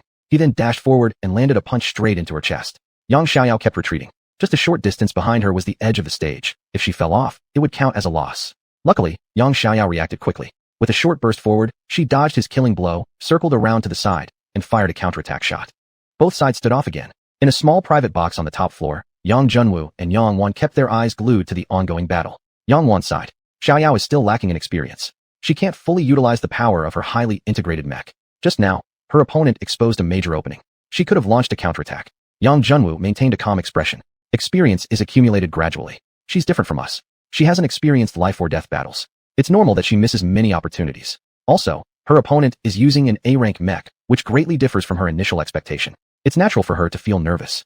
Yang Xiaoyao hadn't expected her opponent to be an A-rank mech pilot, and at the beginning, she indeed felt somewhat panicked. However, after about a dozen exchanges, she noticed Bai Lungyu wasn't very skilled in operating the A-rank mech, making many mistakes. She didn't rush to attack those openings because she wasn't sure whether he was faking. If her opponent hadn't been pretending just now, she wouldn't have been able to dodge so easily. It could be seen that her judgment was correct. Her opponent simply couldn't control an A-rank mech properly. Value technique, extreme freeze beam. Yang Xiaoyao raised both hands. A huge beam of freezing cold light shot toward her opponent. Bai Lungyu summoned a shield to block it. Crack. The beam hit the shield, instantly freezing it before turning it into powder and dissipating. Impossible. Bai Lungyu was shocked. This was an A-rank shield. How could it fail to block a casual attack from her? Before he could recover from his surprise, the second beam came shooting again. This time, he dared not stand his ground and could only dodge quickly. Soon, an eerie scene unfolded on the stage. Yang Xiaoyao stood in the center, continuously firing beams of light, while Bai Lungyu ran around the stage helplessly. As soon as he paused, he was struck. In the private viewing box, Bai family head wore a cold expression. Send someone to find out what's really going on. Why has Yang Xiaoyao, who was supposed to be unable to cultivate, suddenly become so strong that she's leaving Yuer completely defenseless? Humph. Third younger brother is truly overestimating himself, disgracing us and bringing shame to the Bai family. Bai Nanfeng, Bai Lungyu's second older brother, sneered. He certainly wouldn't miss an opportunity to pile on the pressure. Is this Yang Xiaoyao the younger sister of Yang Junwo? Bai Linfeng, the eldest brother, suddenly asked. Yang Junwo's name had long been taboo among the Bai family elders. Although Yang family had internal struggles years ago and silently approved of their killing Yang Junwo, if this matter were to spread, the Yang family could still use it against them. Bai Linfeng suddenly bringing this up caused confusion to the Bai family head. Linfeng and Nanfeng stay. Everyone else, leave first. Soon the room contained only father and sons. Linfeng, what exactly are you trying to say? The Bai family head asked. Bai Linfeng sighed deeply. Originally, I didn't want to bring this up again, but judging from the current situation, it should be Yang Junwu who has returned. Brother, what nonsense are you talking? Bai Nanfeng was shocked. He had personally arranged Yang Junwu's death years ago, so how could he possibly still be alive? Back then, Yang Junwu wasn't killed. He was rescued by someone from the Tang family and later admitted to Divine Weapons Academy. His current strength, even I don't completely understand, but at the very least, he's unbeatable below the S rank. Silence filled the room. Bai Nanfeng trembled. Brother, don't tell me he came back specifically to seek revenge against our Bai family? Bai Linfeng snorted. Although he's powerful, he's still insufficient to threaten our Bai family. If necessary, we can always ask the ancestors for help. The Bai family head shook his head. I won't trouble the elders over such a small matter, otherwise my position as family head will end here. Don't worry, without solid evidence, he can't do anything to our Bai family. Moreover, with his return, there will certainly be chaos within the Yang family. We just need to stir the pot, and perhaps benefit from the chaos. The two nodded. Experience indeed trumped youth. What about third younger brother? Bai Linfeng pointed to Bai Lungyu running frantically around the battlefield. The Bai family head snorted coldly. Let him deal with the trouble he caused himself. We're leaving. Poor Bai Lungyu had no idea his own family had already abandoned him. He struggled to dodge Yang Xiaoyao's attacks, while secretly calculating. As long as he could endure until Yang Xiaoyao exhausted her core energy, he would turn the tide in his favor. When it came to energy consumption, naturally he had no reason to panic. After all, an A-rank mech contained far more energy than a B-rank mech. If Yang Xiaoyao's B-rank mech wasn't an exceptional B-rank model, and if her rainbow dragon body hadn't made the energy consumption from firing freeze beam minimal, he might actually have succeeded. 5 minutes later, Bai Lungyu's movements began to slow. Not because the A-rank mech lacked energy, but because his spiritual power was running out. Intense dodging, plus his barely qualifying A-rank mech operation skill, had already pushed both his spiritual and physical limits beyond capacity. Yang Xiaoyao immediately noticed her opponent's weakening condition. She fired 2 beams simultaneously, one from left and one from right. Bang! Bai Lungyu dodged the beam on the right, but took the left one directly in his left shoulder. Half his body instantly froze, and a piercing cold spread from his left arm. Panicking, he hurriedly drove his core energy, attempting to dispel this force. Yang Xiaoyao's figure suddenly loomed before him. A golden fist flew toward his face. Remember this, it's your lesson. The punch struck his face, and Bai Lungyu flew backwards, crashing onto the ground outside the platform. Qing Tian flew to the center of the arena. I hereby declare, Yang Xiaoyao is the winner of this duel. The entire venue fell silent, then exploded into deafening cheers. Yang Xiaoyao, Yang Xiaoyao, Yang Xiaoyao. Qing Tian approached for an interview. Miss Yang, how do you feel about this battle? Yang Xiaoyao waved at Luozia from afar, signaling her to come onto the stage. Who is this lady? I'd like to publicly thank my dear sister Luozia here. Without her help, I couldn't have achieved this result today. Though there was one more person Yang Xiaoyao wanted to thank in her heart, Yang Junwu. He couldn't be named publicly, so she silently expressed her gratitude internally. Luozia smiled shyly. Actually, I didn't do much to help. It was all Xiaoyao's own hard work. Haha, the bond between you two young ladies is truly touching. I hope you'll become lifelong best friends.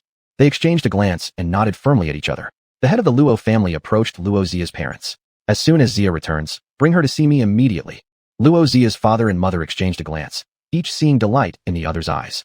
With Yang Xiaoyao's victory, the Yang family's prestige would greatly rise. Since their daughter had become as close as sisters with the Yang family's young lady, the Luo family would never again be able to marginalize her. This single duel might change the power structure of Donghai City. The medium and small clans would need to re-evaluate their allegiances. Perhaps this was the opportunity for their branch to rise in status. Chapter 79, Yang Jingxuan's Poisonous Scheme. In Donghai City, at the Luo family estate, family head Luo Jinyu, accompanied by a group of Luo family elders, had arrived at Luozia's villa.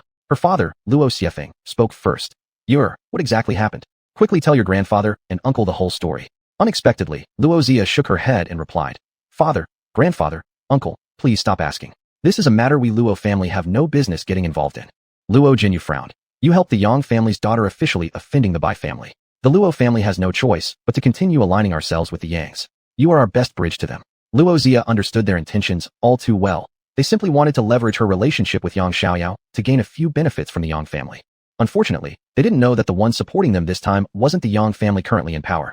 Seeing his daughter's reluctant expression, Luo Xiefeng grew somewhat anxious. You're the one who started this. If we offend the Beis and fail to maintain good relations with the Yangs, we might not last long in Donghai City. Would you really bear to see our entire family forced to abandon our home due to your recklessness? Father, grandfather, if you trust me, just wait a while. For now, all we need to do is remain quiet and wait. Luo Jinyu, experienced as he was, immediately picked up on the implication in his granddaughter's words. But as the head of the family, he couldn't act purely based on speculation, so he decided to pry a bit more for information. If you can give us some proof, then your grandfather will believe you. Luozia bit her lip hard. She absolutely couldn't reveal Yang Junwu's involvement, so there remained only one other way. Her gaze shifted to her eldest brother, Luo Tian.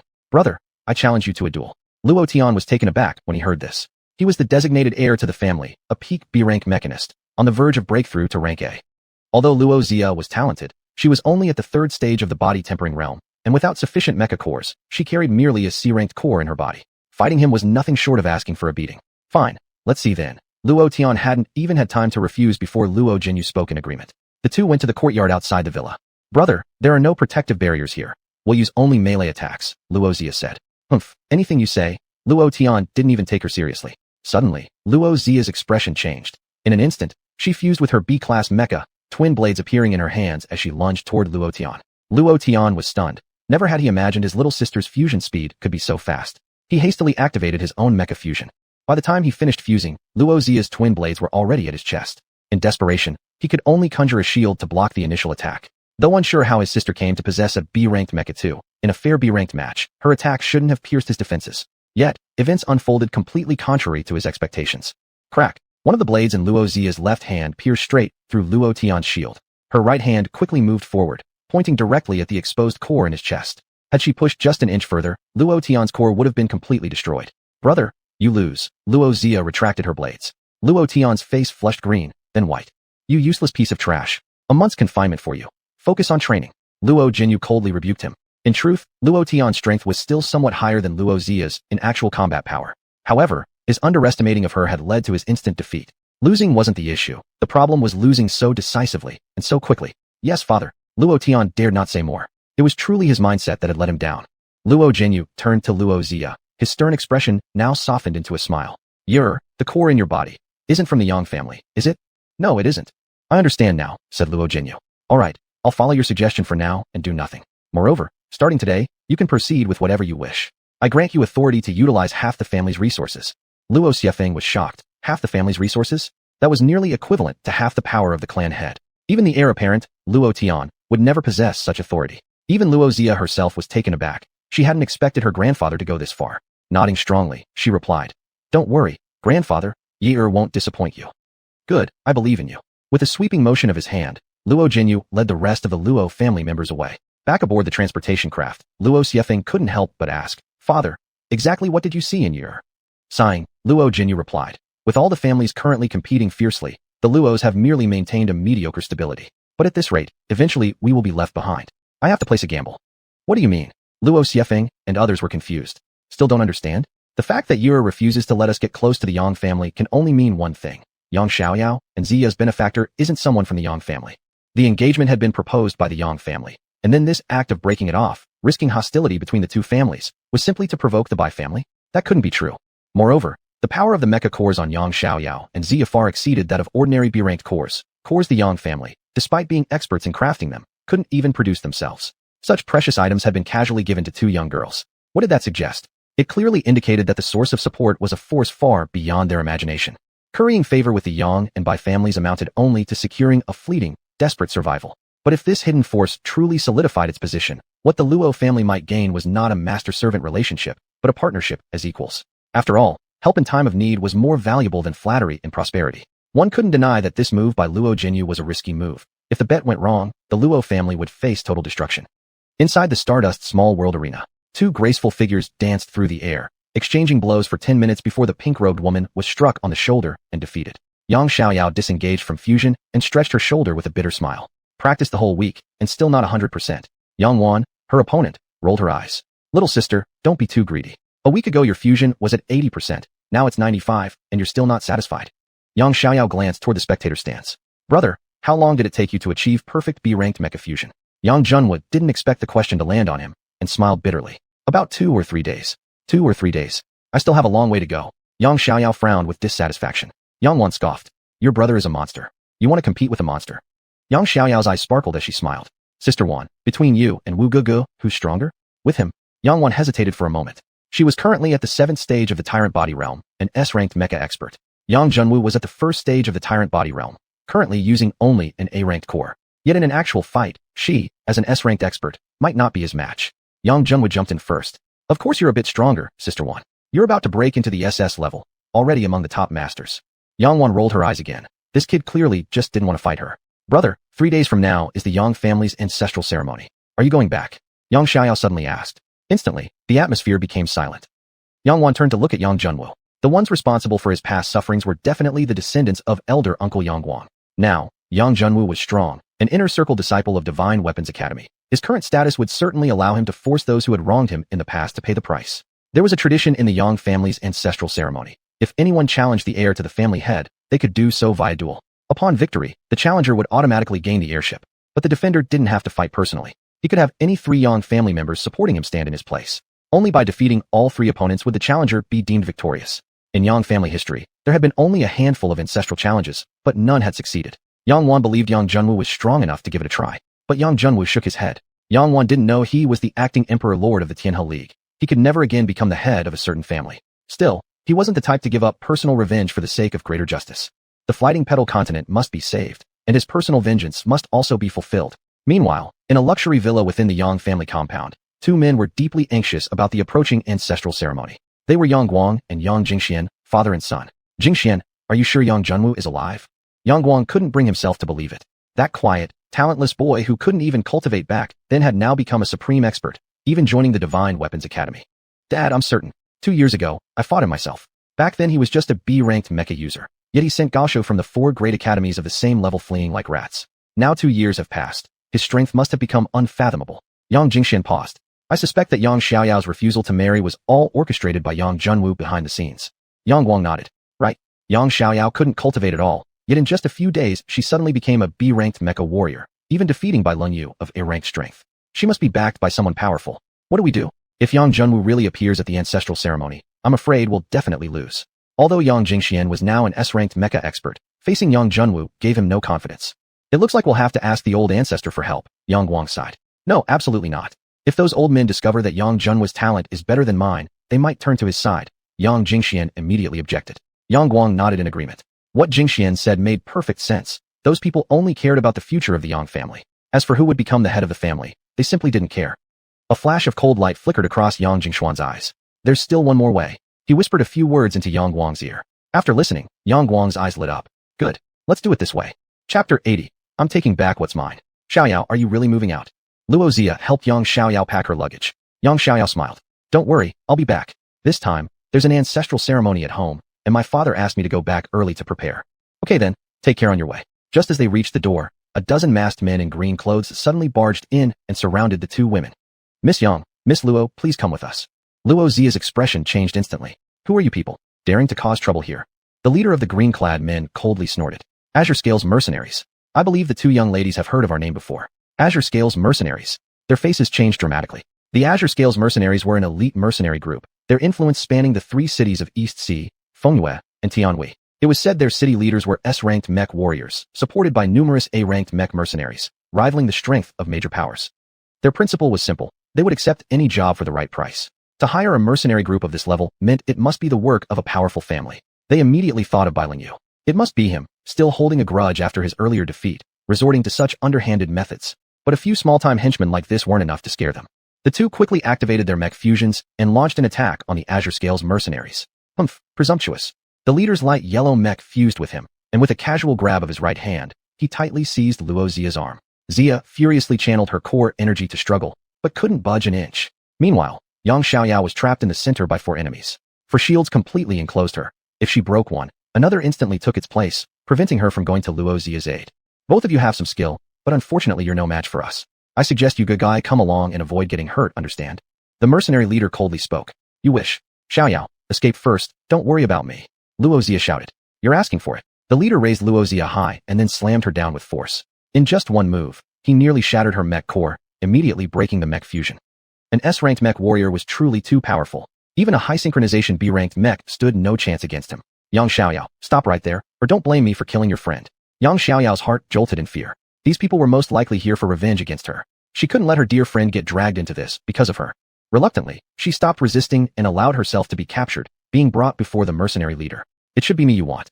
Release Luo Zia, and I'll go with you. Yang Xiaoyao coldly demanded to the mercenary leader. You're not in any position to negotiate conditions. Behave yourself. The leader didn't budge even slightly. Just as the 2 girls were about to be taken away, a laser suddenly fell from the sky, shooting straight at the mercenary leader. The mercenary reacted instantly and immediately raised a shield. Who dares?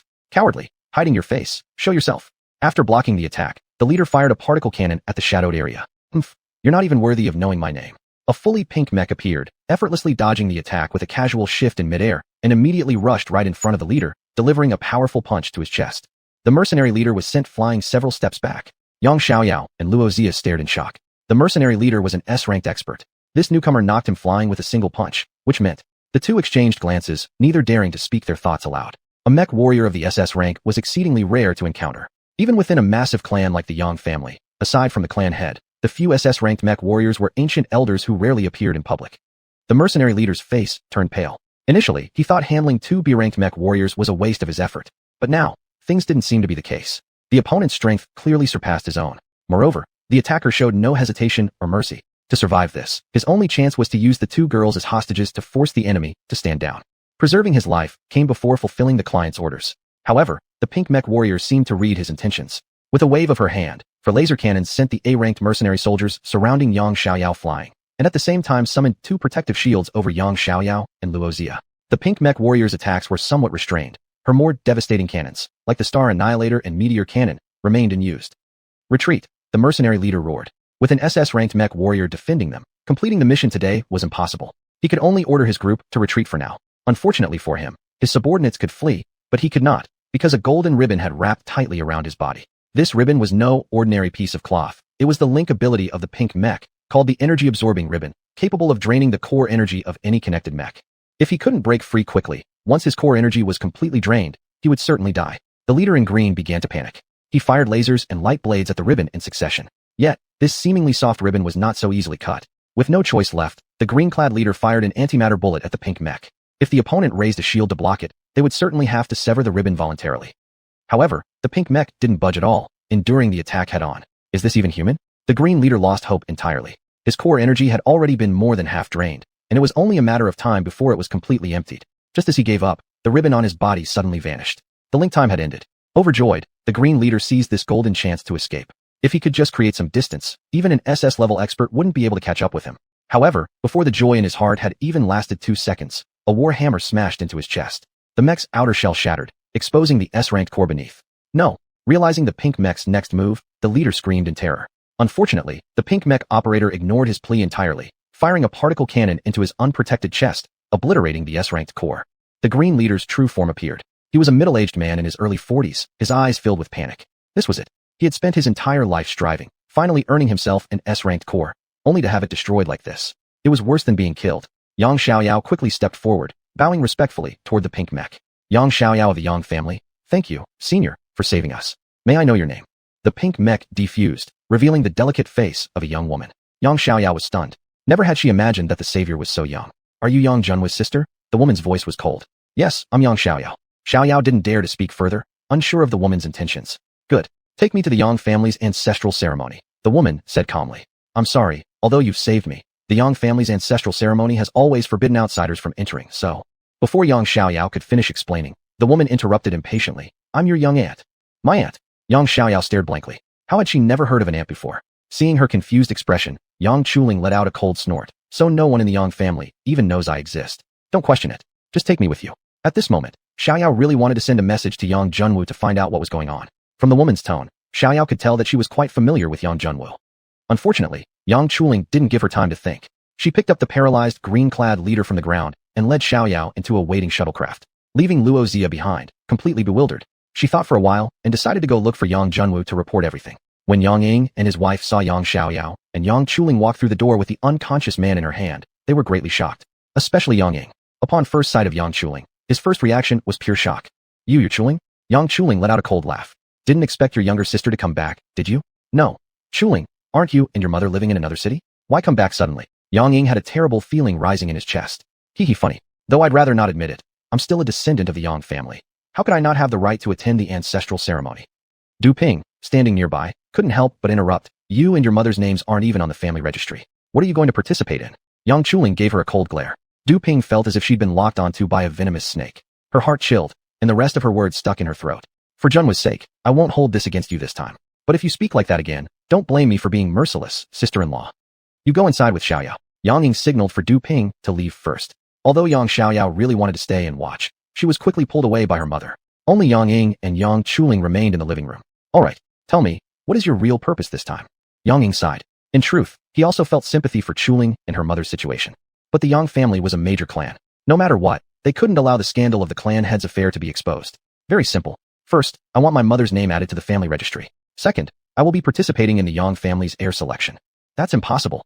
Yang Ying blurted out. If their father had allowed them to return, he would have agreed already. There'd been no need to go through the trouble of sending them away in the first place. You're quick to defend him. But do you even know that this morning, someone tried to kill your daughter? The one who hired the assassin was none other than a member of the Yang family. Yang Ying's face turned pale. How could that be impossible? You can ask him yourself. This man is the head of the Azure Scale mercenaries in Donghai City, an S-level expert. How many people in all of Donghai City could possibly afford to hire him? I'm sure you already know the answer. Yang Ying turned deathly pale. He had originally thought that after Xiaoyao began her cultivation, his father might finally pay some attention to their branch of the family. He never expected this outcome. He slumped back into his chair, his face filled with bitterness. As a father, he had failed terribly. He hadn't protected his only son, and nearly lost his daughter too. After a long pause, Yang Ying finally spoke weakly. Fine. Tell me, what exactly do you want me to do to help you? Yang Chuling spoke calmly. Very simple. Support me during the ancestral ceremony. I'm here to reclaim what rightfully belongs to us.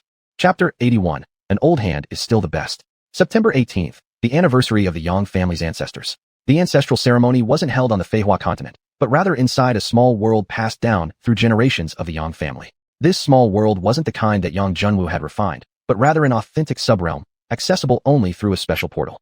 The entrance portal stood within the Yang clan's most sacred and guarded location, the Treasury Pavilion. According to family rules, besides the direct lineage members, collateral branches were also allowed to attend the ancestor rituals.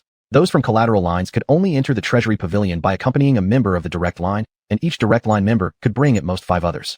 Right now, Yang Chuling and Yang Xiaoyao were following behind Yang Ying and his wife. Though Yang Chuling was unfamiliar to others, considering the vast number of the Yang family's side branches, the guards of the Treasury Pavilion couldn't possibly recognize everyone. Plus, since she came with Yang Ying, the guards didn't think much of it, and simply allowed them passage into the portal. Upon entering the small world, what appeared before their eyes were rows of long workshops and material storage houses. This place was the true heart of the Yang clan, where more than 90% of all crucial equipment crafting was completed. About 2 kilometers further ahead lay the ancestral graveyard, surrounded by mountains on 3 sides with a small river meandering through, truly an outstanding geomantic location. When Yang Ying arrived, quite a few people had already gathered in the graveyard. At 9 o'clock in the morning, the current clan leader, Yang Tianhe, began officiating the ancestral ceremony. Everything was the same as usual. Only after the ceremony of ancestor worship was over did the true battle of opinions begin. Everyone, during my year as the clan leader, although I haven't achieved anything particularly outstanding, at the very least, I've maintained stability for the Yang family. Our mech forging capabilities still remain at the forefront.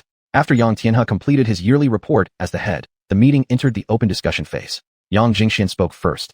Everyone, you all must have heard of the duel between my younger sister Xiaoyao and Bai Lengyu from the Bai family 4 days ago.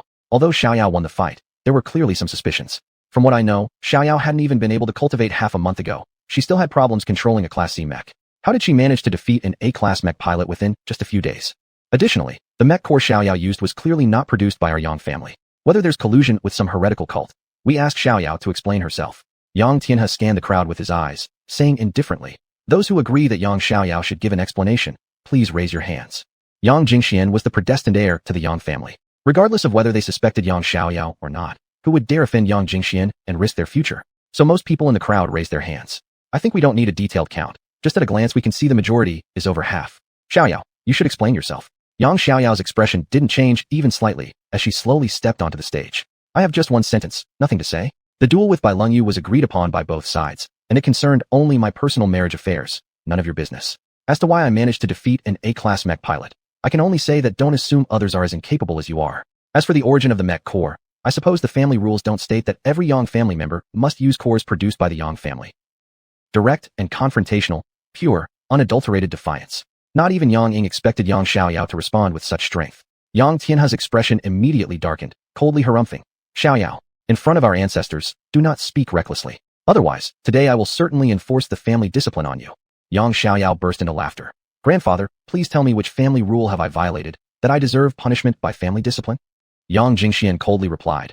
Rule 15, of course, doing things that endanger the family. What a joke. Then tell me specifically, where exactly did I endanger the family? Did defeating the Bai family's prestige harm the Yang family's dignity? To this, Yang Jingxian found himself speechless for a moment. He couldn't very well say it was because her victory offended the Bai family. That would only show the Yang family feared the Bai clan and ruin his image as the heir. However, even though he had nothing to say, Yang Xiaoyao was not going to let him off easily. On the contrary, there are some people who, as fathers of heir candidates, go as far as attacking their own family members just to preserve their son's status. In my opinion, these people are the ones who deserve punishment under family law. At the final 4 words, Yang Xiaoyao secretly exerted a bit of the 5-colored rainbow dragon's power. It felt like thunderclap from clear skies, shaking the hearts of every person present. Though still young, she was now radiating an aura that didn't yield in the slightest to Yang Tianhe's. What nonsense are you talking? Although shocked, Yang Jingxian remained calm in reality. Yang Junwu wasn't here. So clearly, the Azure scale mercenaries must have succeeded. Therefore, Yang Xiaoyao's accusations were at most guesswork, with no real evidence. A bright flash appeared on Xiaoyao's finger, and out of thin air, someone fell straight down. This person's name is Qing Shi, the leader of Azure scale mercenaries in the Eastern Sea. Yesterday morning, he led elite mercenaries into my residence and attempted to kidnap me. After interrogation, the mastermind behind this was none other than my dear uncle Yang Guang.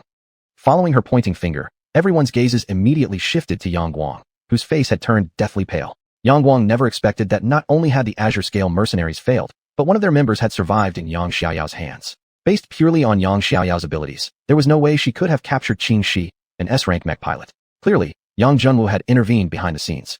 These words might have even been coached by Yang Junwu himself. Yang Tianhe's expression turned dark. Although he was stubborn and inflexible, he had always despised infighting the most. Guanger, what exactly is going on? Confess the truth. Wait a minute, grandfather. Something's off here. Think about it. Xianxia is an S-class mech pilot.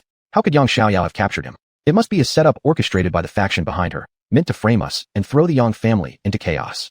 That makes sense. Many people nodded in agreement.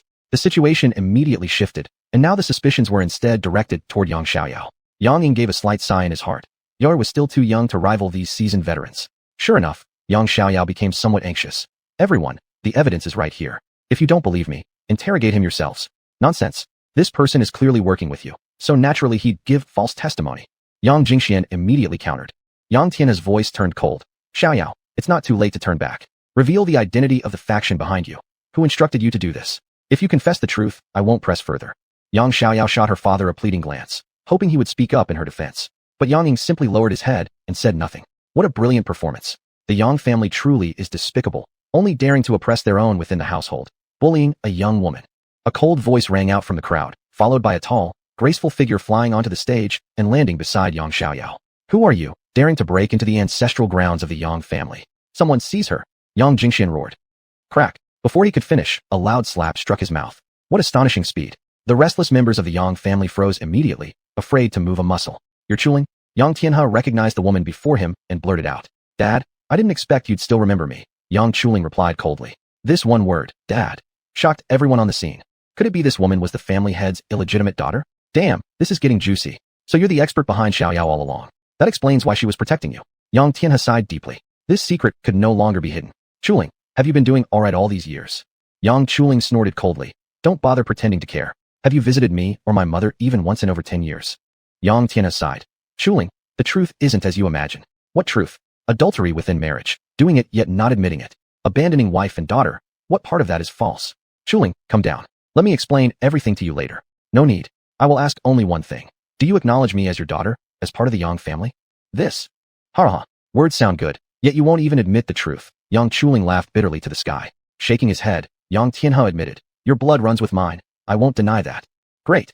Since I am also part of the Yang family, I now have two things to declare. First, everything Xiaoyao has said is true. I captured this man, and under interrogation, he confessed that the instigator was indeed my dear older brother Xuanhuan. Second, I declare my intent to compete for the Yang family's heirship. Yang Jingxuan's expression drastically changed. Never had he expected that the one behind Yang Xiaoyao wasn't Yang Junwu, but an unknown aunt of his. Naturally, you and Yang Xiaoyao can forge false evidence together. Besides, I find it hard to believe that a member of the Azure Scale mercenaries would betray his employer. Yang Chuling gave him a cold stare. If you can endure my interrogation for a full minute, then I shall accept your words as truth. A chill ran through Yang Jingxuan's heart, and he dared not meet her eyes, lowering his head quickly. Yang Tianhe roared in anger. Guanger, confess the truth now.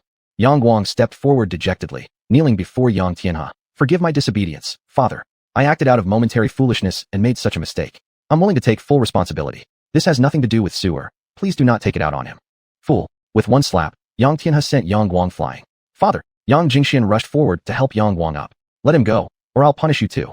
Yang Guang gave him a meaningful glance, and reluctantly, Yang Jingxian backed off. According to Article 15 of the family rules, Yang Guang has harmed family members. As of today, he is to be expelled from the Yang family and shall never again claim to be part of it. This punishment shall be carried out immediately. Let this serve as a warning to all. If such an incident occurs again in the future, there will be no leniency.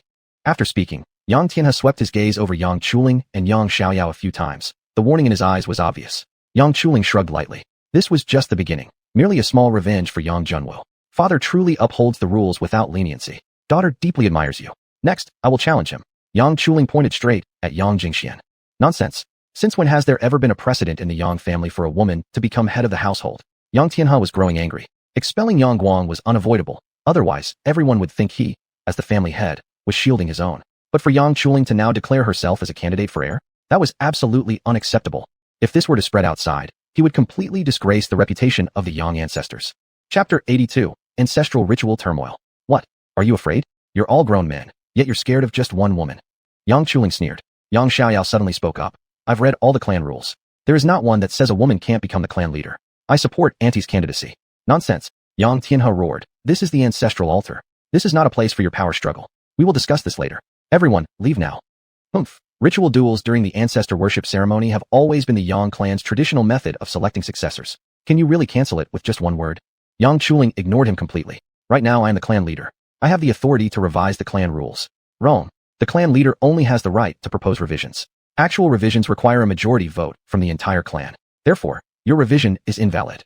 The two exchanged sharp words, and surprisingly, Yang Chuling, who had long been away from the Yang clan, gained the upper hand. Guards, come and throw her out. Finding himself unable to argue further, Yang Tianhe could only resort to the simplest solution. 5 or so mech guards rushed forward immediately. Yang Chuling completed her mech fusion. 5 antimatter cannons fired simultaneously. All 5 mech guards were hit, and were pushed back several meters. These guards were all A-ranked mech pilots with strong abilities, yet none could withstand a single blow from her. How strong Yang Chuling was. Suddenly, they remembered that she had taken down the entire Azure-scaled mercenaries alone. She could easily capture an S-rank expert. Could it be she had already reached SS rank? That was terrifying. How old was Yang Chuling? Barely over 30, and yet already on the same level as the Yang clan's ancestral elders. Yang Jingxuan's expression changed drastically. If Yang Tianhe really agreed to Yang Chuling's request, no matter who he hired, there would be no chance of defeating her. Yang Chuling, have you caused enough chaos? Yang Tianhe intervened personally and blocked Yang Chuling's attack. Both of them were SS-ranked experts. If they really went all out, no one could tell who would win or lose. But the clan's ancestral cemetery would certainly be ruined. Come on, I'd like to see how powerful you really are. Without hesitation, Yang Chuling attacked Yang Tianhe again, blades flashing and bullets flying between the two of them. After 5 or 6 minutes of fighting, neither side gained an advantage. Enough! A deep, aged voice came from afar. Then, a silver-white mech stepped between the two. Uncle Hua. Yang Tianhe quickly stopped. The newcomer was one of the remaining Yang clan experts, his uncle, Xuanhuan. You're becoming worse as clan leader. Xuanhuan glared at him. Yang Tianhe dared not say a word. Yang Chuling could sense the power of this newcomer. Though at the same SS level, the gap could be huge. Some SS-ranked fighters could not even beat an S-ranked opponent, while others could take on 10 of their equals. Clearly, Xuanhuan belonged to the latter category. So, you're Yang Chuling? Give up, and talk things through peacefully with Tianhe. The truth of what happened back then is different from what you imagine. If you insist on fighting, then I will be your opponent. Fine. Yang Chuling drew her light blade and attacked Xuanhuan directly. Knowing that in terms of mech durability and attack precision, she had no chance of beating him, she chose to fight close range where reflexes and reaction speed were the decisive factors. Youth was her greatest advantage. Facing Yang Chuling's storm-like attack, Xuanhuan suddenly held up a strangely shaped shield in his right hand. No matter which direction Yang Chuling attacked from, the shield would always appear along her attack path instantly. As the mech energy rapidly depleted, Yang Chuling's attack speed gradually slowed. However, Xuanhuan remained calm, seemingly unaffected. This is my final move. Suddenly stopping her assault, Yang Chuling took 2 steps back. She raised the lightsaber in her hand to her chest. The blade's glow began to intensify. Xuanhuan narrowed his eyes. The aura coming from Yang Chuling gave him a faint sense of danger. Final killing sword, Yang Chuling shouted, and a light blade 3 times larger than before lunged at Xuanhuan's chest. It was her ultimate technique, and her last desperate move. She had gathered 1/3 of her core energy into this attack. If she couldn't defeat the opponent, it would be her downfall. River of Stars defense shield. Xuanhua's shield expanded, both in size and thickness. Blade and shield collided. An intense flash of light exploded.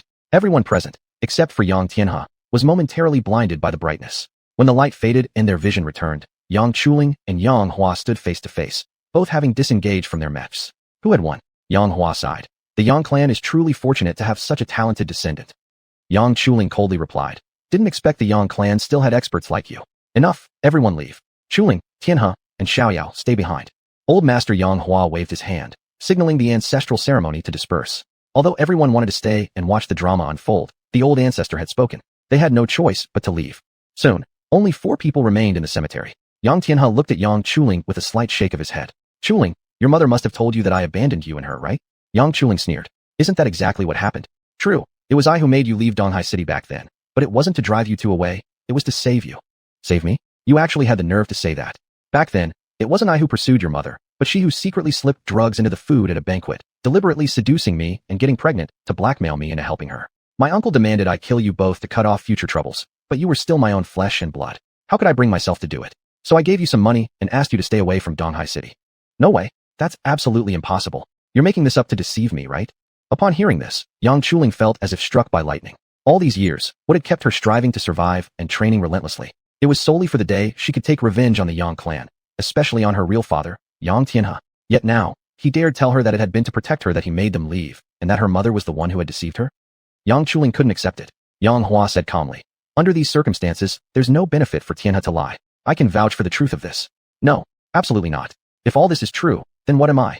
Yang Chuling was almost hysterical. Yang Xiaoyao quickly stepped forward to hug her. Auntie Chuling, please calm down. Now that the truth is clear, the past is the past. You should look toward the future. Haha, look forward? My entire life is already a joke. How can I possibly move forward? Yang Chuling laughed wildly. Yang Tianhe said, Chuling, come back. You are of Yang blood. You should enjoy the rights of a Yang heir. And what about my mother? What will become of her? Will you acknowledge her or not? Yang Chuling suddenly asked. Yang Tianhe shook his head. Sorry, I can only guarantee that the Yang clan will no longer act against her, but there is absolutely no chance she can be added to the Yang clan records. So in the end, you're still as heartless as ever. I won't stay in this cold-blooded Yang clan even one more minute. From today on, I no longer bear the Yang name, and have nothing more to do with the Yang clan. Auntie, please don't act rashly. Yang Xiaoyao quickly pleaded. Yaoer, I advise you to leave the Yang clan sooner and go to your brother's side. Otherwise, you won't even know how you die. Saying this, Yang Chuling laughed loudly and strode away. That entire Yang family messed up by you. It's you who should reflect carefully. Xuanhuan left as well, leaving only grandfather and granddaughter in the vast ancestral hall. Yang Tianhe asked, Yaoer, just now Chuling mentioned your brother. Do you mean you know where Wu is? Grandfather, please don't ask. I won't tell you anything. You young ones are all growing strong now.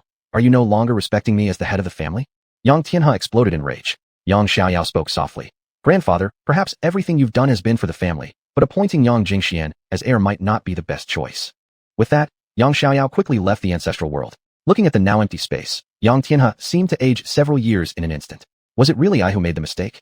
The Yang clan's ancestral worship ceremony concluded, but the reverberations from its aftermath would linger among the clan members for a long time. Yang Chuling's sudden appearance, Yang Guang's punishment, and Yang Xiaoyao's rising power had left many branch families hesitant to take sides rashly. Though Yang Xiuxian was still the designated heir, without Yang Guang scheming behind him, it remained uncertain whether he could maintain his position. After the ceremony, Yang Xiaoyao didn't stay at home or return to Luo Zia's villa, but instead went directly to look for Yang Huan. Her current situation was rather dangerous. Firstly, she had to worry about retaliation from the Azure-scaled mercenaries. Although she hadn't killed anyone herself, the mercenaries couldn't find Yang Chuling, and even if they did, they wouldn't stand a chance against her. So naturally, they would target the weaker player, Yang Xiaoyao. Secondly, there was Yang Jingxuan's faction. Yang Guang's punishment was linked to her. Since they had previously hired the Azure-scaled mercenaries, they might turn to others to eliminate her next. Then there was the Bai family. Bai Lungyu's defeat had cost the Bai family much face, leaving them relatively silent for now. That didn't mean they weren't plotting revenge. Therefore, staying within the Rhododendron Association under Yang Wan's leadership was the safest option. Meanwhile, Yang Ying was already en route to the Chao family residence. Originally only a mid-level clan, the Chao family had begun aggressively expanding their forces right after Chao Mingyue's return home upon graduation last year. They had cleared several bandit strongholds in the mountains surrounding Donghai City, discovering multiple subrealm portals, one of which was linked to a blood moon mica mine producing the precious mineral, blood crystal, essential for manufacturing A-rank mech armor and higher-grade machinery. This discovery had directly multiplied their annual income by 5 times. Now their main businesses were intelligence investigations and mine exploitation. Chao Mingyue had gradually become the decision-maker of the Chao family. Although she hadn't officially taken the position of family head, even the current head had to follow her orders. At this moment, in the Chao family's meeting hall, more than a dozen high-level family members were holding a genuine discussion. Yuer, don't you think our expansion pace is too fast now? If the bandits in the Blood Moon Mountains unite, the Chao family might not be able to handle it. The one speaking was none other than Chao Mingyue's father, xiuxian. There was visible concern on his face. Chapter 83, Su Ruoshui's identity. Over the past few months, the Chao family had destroyed 7 or 8 major bandit hideouts in the mountains, though suffering considerable losses of their own. The remaining bandits joined forces and issued a declaration that if the Chao family continued this way, they would collectively attack all the Chao family's enterprises. But Chao Mingyue remained unmoved, continuing to intensify the campaign against the bandits entrenched deeper in the mountains. Most of these bandits had the backing of certain powers, as every clan had areas where they couldn't easily act themselves. Furthermore, these bandits could also help guard the portals to minor worlds located far from these factions' bases. Thus, a harmonious exchange of interests formed between the two. The bandits gained territory and equipment, while the powers saved manpower and obtained ores, materials, food, and more from them. Although Chao Mingyue's campaign deliberately avoided certain bandit hideouts controlled by major powers, she had still already offended at least over 10 mid-level factions. Although these factions couldn't openly admit they protected the bandit camps, they still issued certain warnings to the Chao family, both overtly and covertly.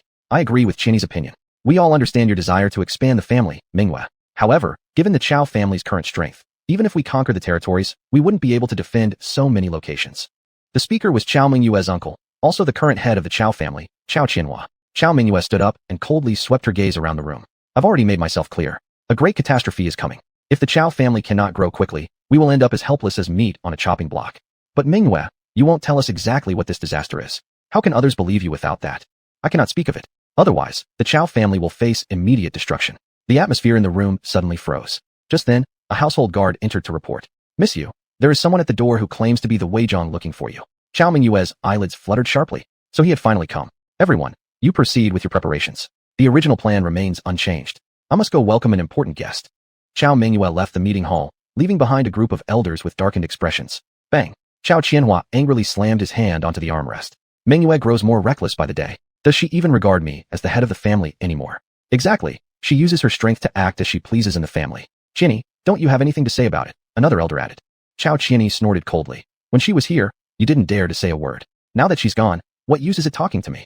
Xiao Mingyue walked toward the entrance, where she indeed saw a familiar figure waiting. You're here. Yang Junhua nodded.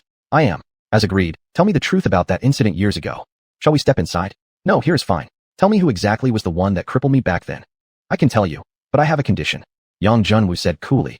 You have no position to bargain with me. I have news about Ruoshuet. What? Yang Junhua's expression changed slightly. It had been 3 years. He had searched for information on Su Ruoshuet before, but found nothing. She had vanished as if she had never existed.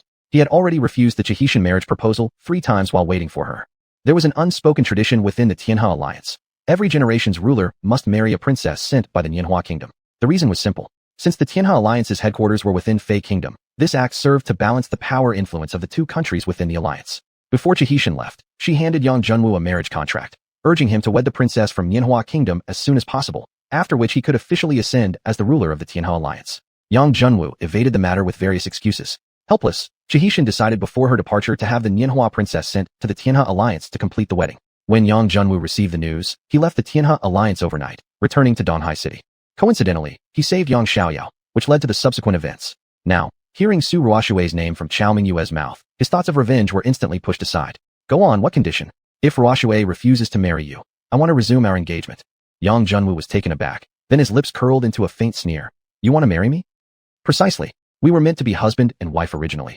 Only someone intervened at the time. I feel nothing for you. Yang Junhua stated plainly. It doesn't matter. Even if we are merely husband and wife in name only. After marriage, whether you want to seek Ruoshue or fall for another girl, that is entirely your freedom. Yang Junhua's mind raced. Xiao Mingyue was so desperate to wed him. Could it be that she already knew of his position as the acting emperor of the Tianhe alliance? In theory, it should have been impossible. The Tianhe alliance was strictly hierarchical, and the 16 Anji and 32 Shinji would never betray themselves. Thinking for a moment, Yang Junhua spoke up. All right, I can agree, but only if the information you give is genuine. Su Ruoshue is the 3rd princess of Nianhua kingdom, the only unmarried princess at present, although she will soon get married. Xiao Mingyue's lips curved into a faint knowing smile. Yang Junhua, even if you're a genius, you absolutely won't be able to imagine who your opponent is. That is an existence you can never touch. Su Ruoshue is actually the princess of Nianhua kingdom. Everything now made perfect sense. That was why Su Ruoshue had never dared to reveal her feelings back at the academy, because she was meant to marry the emperor of the Tianhe alliance, the strongest power across the entire continent, without exception. She didn't represent herself, but rather the Nianhua royal family, even the entire Nianhua kingdom. Moreover, if her relationship with Yang Junhua ever became known, it would bring disaster upon him. That was why she chose to leave without saying goodbye, and not once in all these years had she sent Yang Junhua a single letter or message. But she had never imagined the person she did not want to marry was precisely the future emperor of the Tianhe alliance. Yang Junhua was ecstatic. The only thing he wanted to do right now was rush to Nianhua kingdom immediately and wed Su Ruoshue. Ruoshue, wait for me, I'm coming. Thank you for telling me. Yang Junhua bowed his fist to Xiao Mingyue before leaving in haste. Xiao Mingyue watched his retreating figure and murmured softly. Junhua, I truly don't wish for your death, but if you remain alive, you're like a sharp sword hanging over the Qiao family's head. I have no choice but to act this way. Having left the Qiao residence, Yang Junhua returned directly to the Rhododendron Society. Big sister, quickly find me a teleportation route to Nianhua kingdom. Yang Huan was startled by his words. Junhua, why are you going to Nianhua kingdom? Though both countries officially maintained peace, their history was filled with many conflicts. Mutual resentment existed among the common people, and any citizen of the opposing nation found on their territory might not be treated with friendliness. I'm going to look for someone. Don't ask for details, this person means a lot to me. All right, wait a moment, I'll go ask around. Without pressing further, Yang Huan immediately summoned her subordinates to make arrangements. Soon, a teleportation route appeared before Yang Junhua, starting from Donghai City, passing through Falcon City, Ziwei City, and Xiuxian City, finally arriving at Jinbei City on the border. From there he would have to walk through the checkpoint to enter Nianhua kingdom, then heading through Jinan City, Sky City, and Xiuya City before finally reaching the outer reaches of the imperial capital. If everything goes smoothly, you should arrive in 2 days. Yang Huan said. Thank you, big sister. I'm leaving immediately. Yang Junhua prepared himself at once. Junhua, be careful. Although your strength has already entered the ranks of experts, there are always higher heavens beyond yours, and greater experts beyond you. Proceed cautiously. Yang Junhua turned around and smiled slightly. I understand, sister. Don't worry, I'll be careful. The teleportation gateway in Donghai City had always been operated by the Bai family, so Yang Junhua made some minor alterations to his appearance. He himself had never been a public figure before, and with the passing of 2 or 3 years, his features had matured further and his frame had grown taller. Unless someone knew him well, they would not recognize him. Teleportation costs 50,000 Bai. The administrator's voice was indifferent. Wow, 50,000 per trip. The Bai family certainly knows how to make money. 50,000 Bai could buy approximately 1 set of Class B core materials.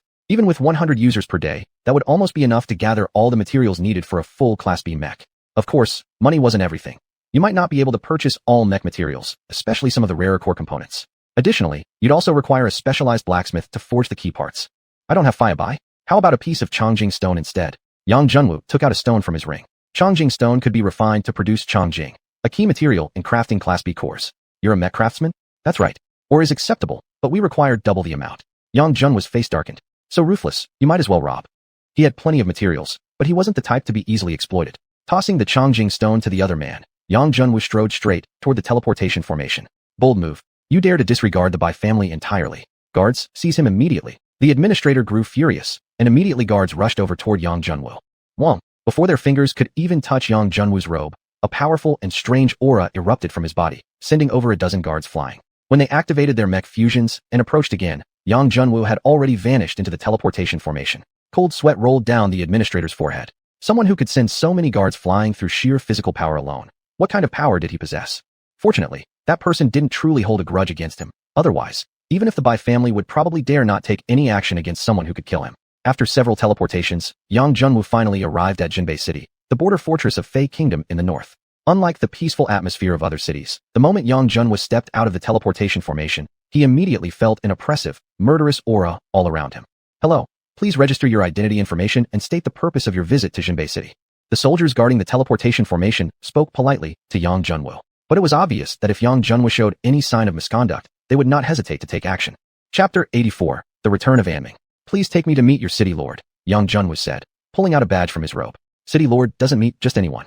Tell me your name and where you're from. You're not qualified enough to know my identity, Yang Junwu replied calmly. The guard laughed.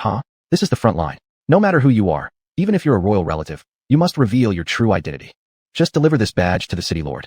He will understand. Yang Junwu knew the guard was only doing his duty, so he wasn't angry, placing the badge into the guard's hand. The badge was beautiful, with a star on its front and a river on the back. Having served here for so many years, this was the first time he had ever seen such a badge. Seize him. This man's identity is suspicious. The guard immediately shouted, and his companions rushed over and pinned Yang Junwu down. Yang Junwu could only accept being restrained. As the emperor of Tianhe Alliance, he couldn't possibly strike back against these low-rank soldiers. I won't run away. Just take this badge to the city lord, and everything will be clear. I've been a soldier for 3 years, and I've never seen such a badge. It could even be a secret weapon. If you don't reveal who you are, I won't present such a dangerous object to the city lord. Yang Junwu was speechless. Buddy, ignorance is your problem. What's all the noise about? A figure resembling a military officer walked into the building. Generally, you're here just in time. We caught a spy. This is the badge on him. Let me take a look, said Li Zhong. These past few days, he had been severely reprimanded by his superiors for allowing spies from Nianhua Kingdom to infiltrate the city. Seeing Yang Junwu's badge, he suddenly came up with a scheme. This badge is from Nianhua Kingdom. He must be a spy who infiltrated the city. Yang Junwu couldn't help but laugh bitterly. You dare claim this is a Nianhua badge without even knowing what it is? Fei Kingdom is truly unfortunate to have such a general. Daredevil. A little spy dares to talk so arrogantly. Someone drag him out and execute him. Yang Junwu's expression turned cold. Looks like today I'll have to clean up some parasites for Fei Kingdom. Without even showing any movement, the 4 soldiers holding him were directly flung away. At the same time, an A-grade mechanized armor instantly merged and reached for Li Zhong's neck. This was the critical front line with numerous experts around. Yang Junwu had to end the fight quickly. Li Zhong remained calm. While Yang Junwu was throwing the soldiers away, he had already merged his armor. Just like Yang Junwu, his armor was also A-grade, but it exuded an aura of killing intent. A long war spear appeared from the void, accurately pointing at Yang Junwu's palm. Knowing it was unwise to directly confront it, Yang Junwu flipped out through the window. It was already night now. Dozens of approaching mechanized armors gleamed from all directions under the darkness, resembling a dance of silver ghosts. He inhaled a sharp breath of cold air, suppressing his nervousness, and summoned his lightsaber as the core energy rapidly flowed in. He must finish this soon, or more people would come, making his situation even more dangerous. A cold flash of light streaked past, and Yang Junwu's armor teleported, dodging the attack from the enemy's mechanized armor. Counterattacking quickly, his lightsaber swept through a dazzling arc, striking down an enemy armor that had tried to sneak up from behind. Then he launched 2 consecutive particle cannons, catching 2 retreating armors. The enemy's armor rolled under the impact of the cannon fire, while the air was filled with dust and electric sparks from the impacts. However, the enemy had far too many units. Before Yang Junwu could even start celebrating his success, he was attacked by another group of mechanized armors. Like a pack of wolves, they surrounded Yang Junwu's armor, constantly launching relentless attacks. Yang Junwu could feel the armor itself getting excited, like a provoked beast struggling to break free. This was his personally crafted A-grade fully merged mechanized armor. Unlike his previous B-grade model, this one hadn't encountered such fierce battle since its creation. As the fight intensified, Yang Junwu felt an even deeper level of synchronization between him and his armor, higher than 100%. Could it be that beyond the 100% synchronization, there lay an entirely new realm? A sudden thought flashed through his mind. But clearly, this wasn't the right time to dwell on that. Just when Yang Junwu was surrounded, a blinding light suddenly rose from the city wall in the distance. Li Zhong had actually activated the particle cannon atop the city tower. The energy from this kind of particle cannon was incomparably greater than that of ordinary mechanized armor. Although not very maneuverable, thanks to the large cores available, its power was almost 10 times that of an ordinary A-grade mechanized warrior. Obviously, this shot was at least an A-grade particle cannon. The intense beam of energy tore across the night sky, instantly striking his abdomen. Yang Junwu barely had time to let out a cry before being blasted away by the overwhelming energy. The mechanized armor tumbled midair before crashing heavily into a nearby building. Yang Junwu felt a wave of dizziness. His armor had been struck by the particle cannon, and its energy reserves were nearly depleted. The enemy had no intention of letting him live. He needed to get out of here quickly, or he would be completely destroyed by follow-up attacks. He struggled to maneuver the armor out of the rubble, and as he emerged, the battlefield before him appeared in complete disarray. More than a dozen soldier armors began encircling him, moving like a group of silver ghosts. Yang Junwu inhaled a sharp breath of the cold air. He knew he couldn't be delayed too long by these mech pilots, or he would lose his last chance to escape. He had to strike first. The hidden dragon body suddenly let out a mighty roar, and dragon energy surged into his limbs, replacing part of the armor's strength. He launched the dragon-breaking fist, a lightning-fast strike that cut through the night sky, instantly smashing several nearby armors. Li Zhong's expression slightly changed. This A-grade mechanized warrior was clearly too strong. Enduring a direct hit from an A-grade particle cannon and still managing to counterattack despite being surrounded by over a dozen B-grade mech pilots. This was beyond normal comprehension. Doubt about Yang Junwu's true identity began to grow in Li Zhong's mind. But at this point, there was only one path forward: kill Yang Junwu. Even if Yang forgave him, he would at the very least face dismissal for this failure. If Yang died, he could pin the spy label on him. After all, the dead couldn't object. Then it would be as simple as writing the story himself. Li Zhong's figure slowly vanished into the darkness as he charged toward Yang Junwu. Yang was still trying to break through when, unexpectedly, a long spear silently lunged at him from behind. By the time he sensed it, the spear had already pierced the first passive shield of his armor. Cut! He had no time to defend, so he swung his sword backward in a desperate attempt to force the opponent away. Li Zhong steeled his resolve. If it was a fight to the death, then so be it. Rather than dodging the incoming sword light, he instead increased the output of energy in his spear. Pong! The lightsaber slashed into his left shoulder, his protective armor shattered instantly, and its core became unstable. Yet his own spear succeeded as well, shattering the back of Yang Junwu's armor into flying fragments. Had this been a normal A-grade armor, suffering such damage would most likely break the fusion. But Yang Junwu's armor remained fused. It simply boosted energy output from the core, trying to repair the damaged parts. As more and more soldiers rushed in, Yang Junwu felt quite helpless.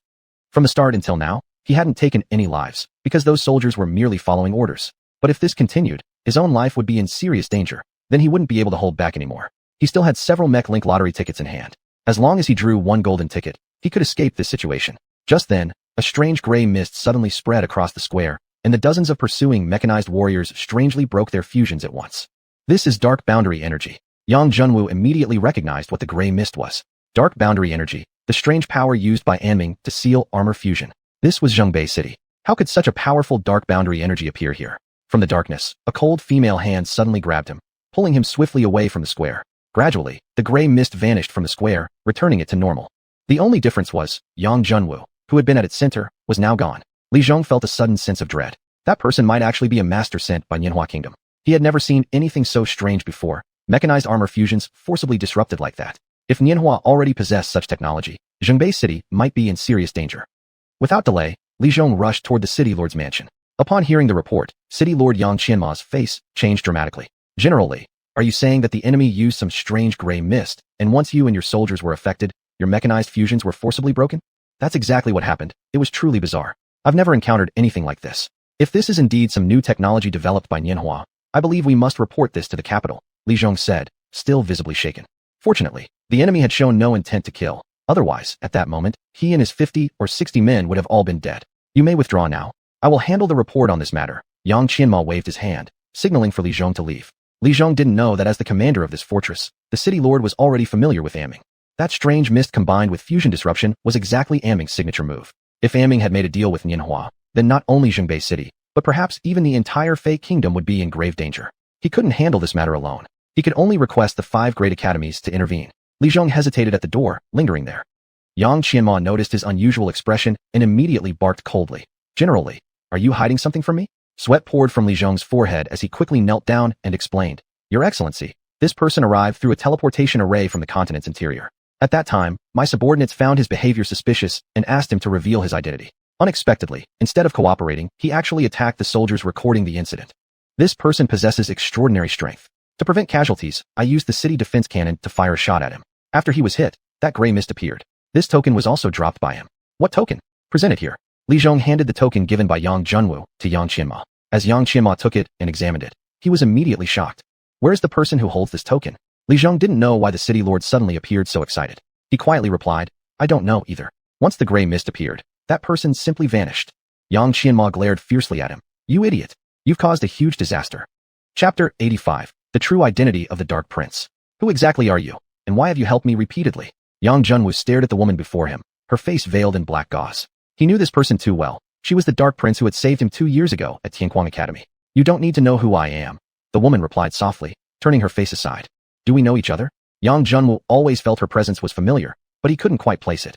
There's no need to talk further. I am of the Dark Order, the very opposite of your academy faction. She shook her head. Why then do you insist on aiding evildoers if you still have a conscience? The woman remained silent for a long time. Perhaps in your eyes the Dark Order only does evil, but would you believe me if I told you that we act to prevent the world from being destroyed? I believe you. Yang Junwu nodded earnestly. Why? She didn't understand. How could he, standing on the opposite side, so firmly trust her words? Because of you. I can feel your sincerity from the bottom of your heart. Tears glistened faintly at the corners of her eyes. Thank you, Wu. Just knowing you understand is enough. She turned to wipe her tears, pointing toward the distant mountains.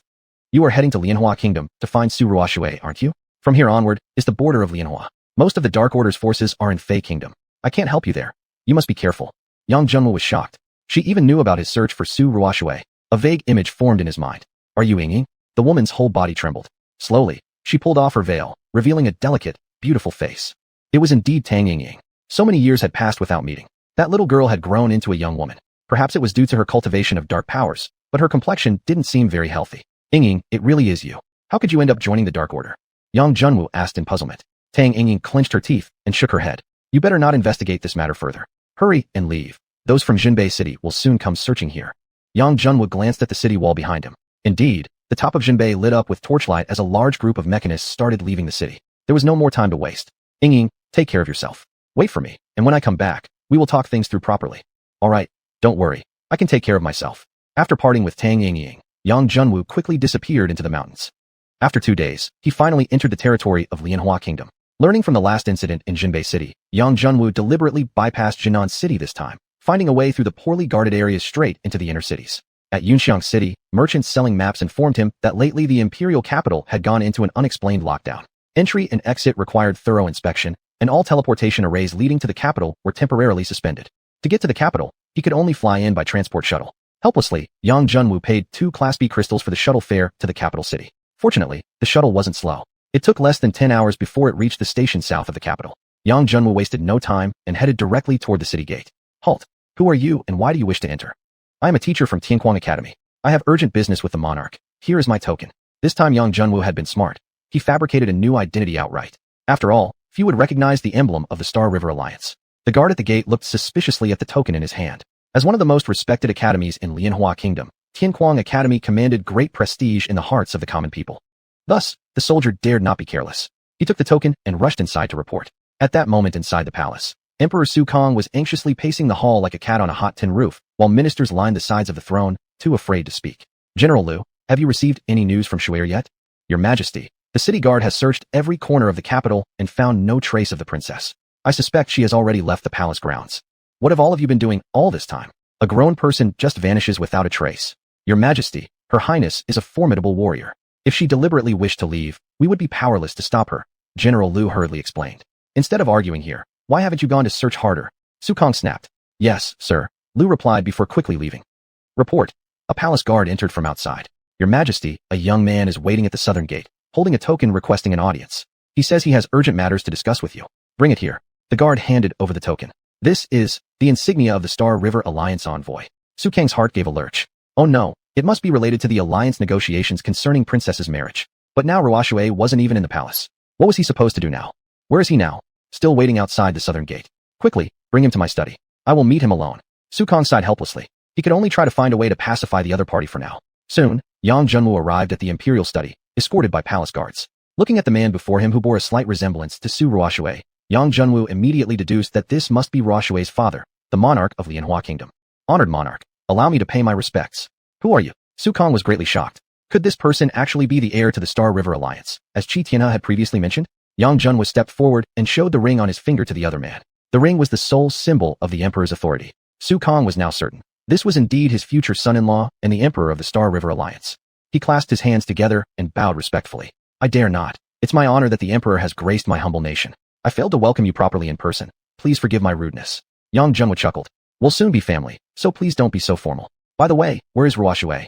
He was already eager to see Su Ruoshui. This. Su Kang's face turned grim. Has something happened to Ruoshui? Yang Junwu was greatly alarmed. No, don't misunderstand.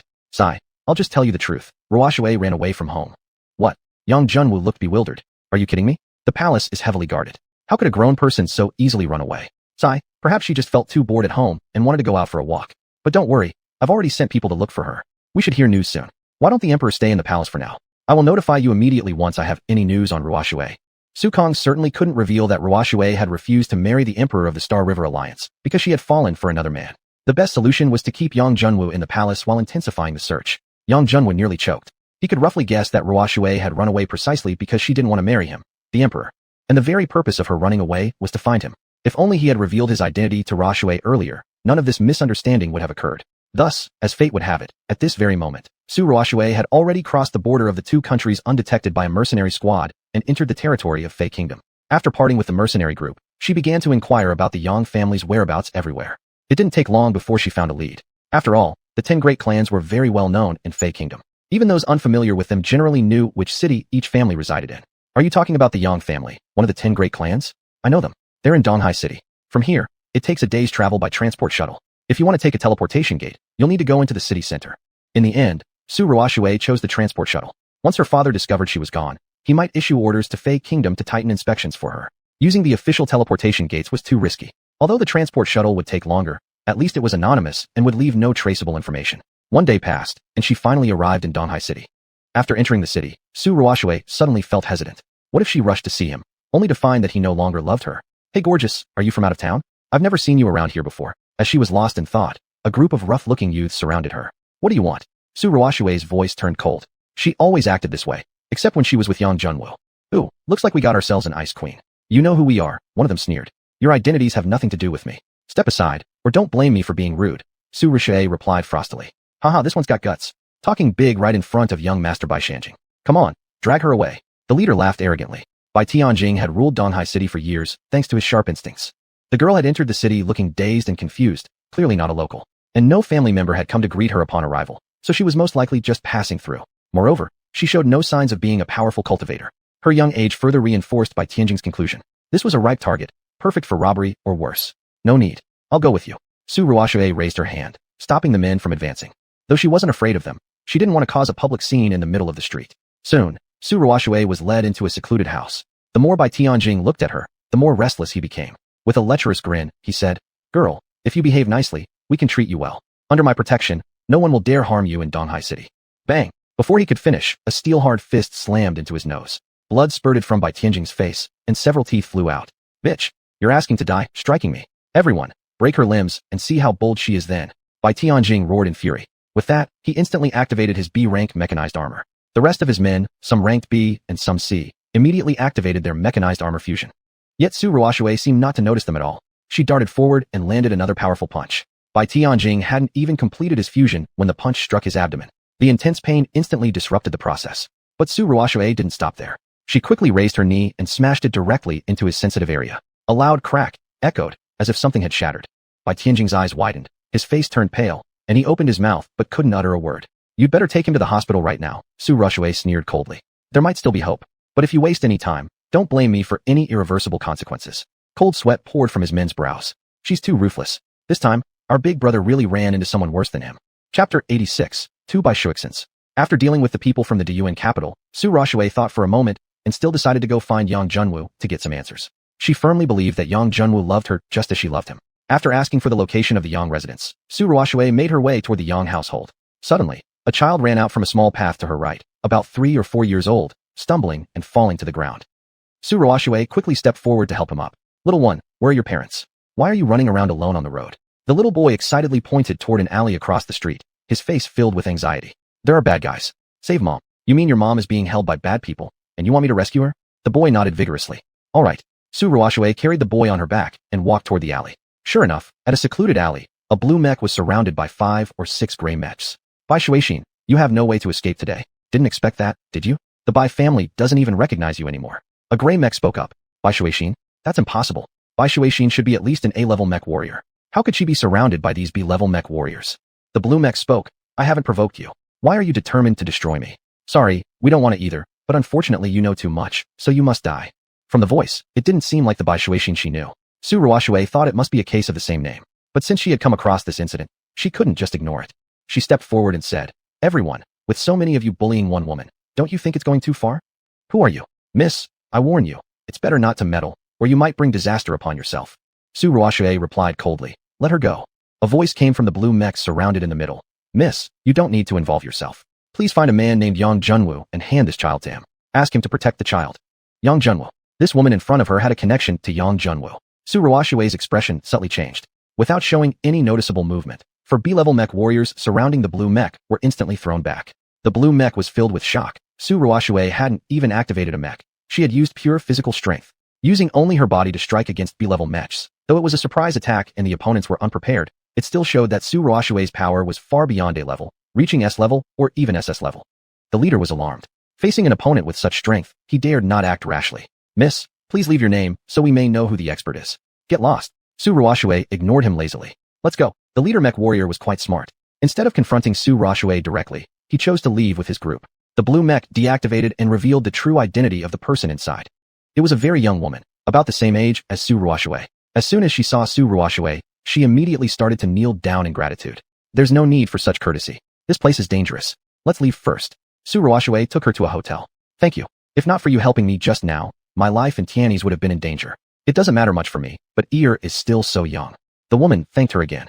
"Just now, I heard those people calling you Bai Xuexian." The woman paused for a moment and then nodded. "That's right. I am Bai Xuexian.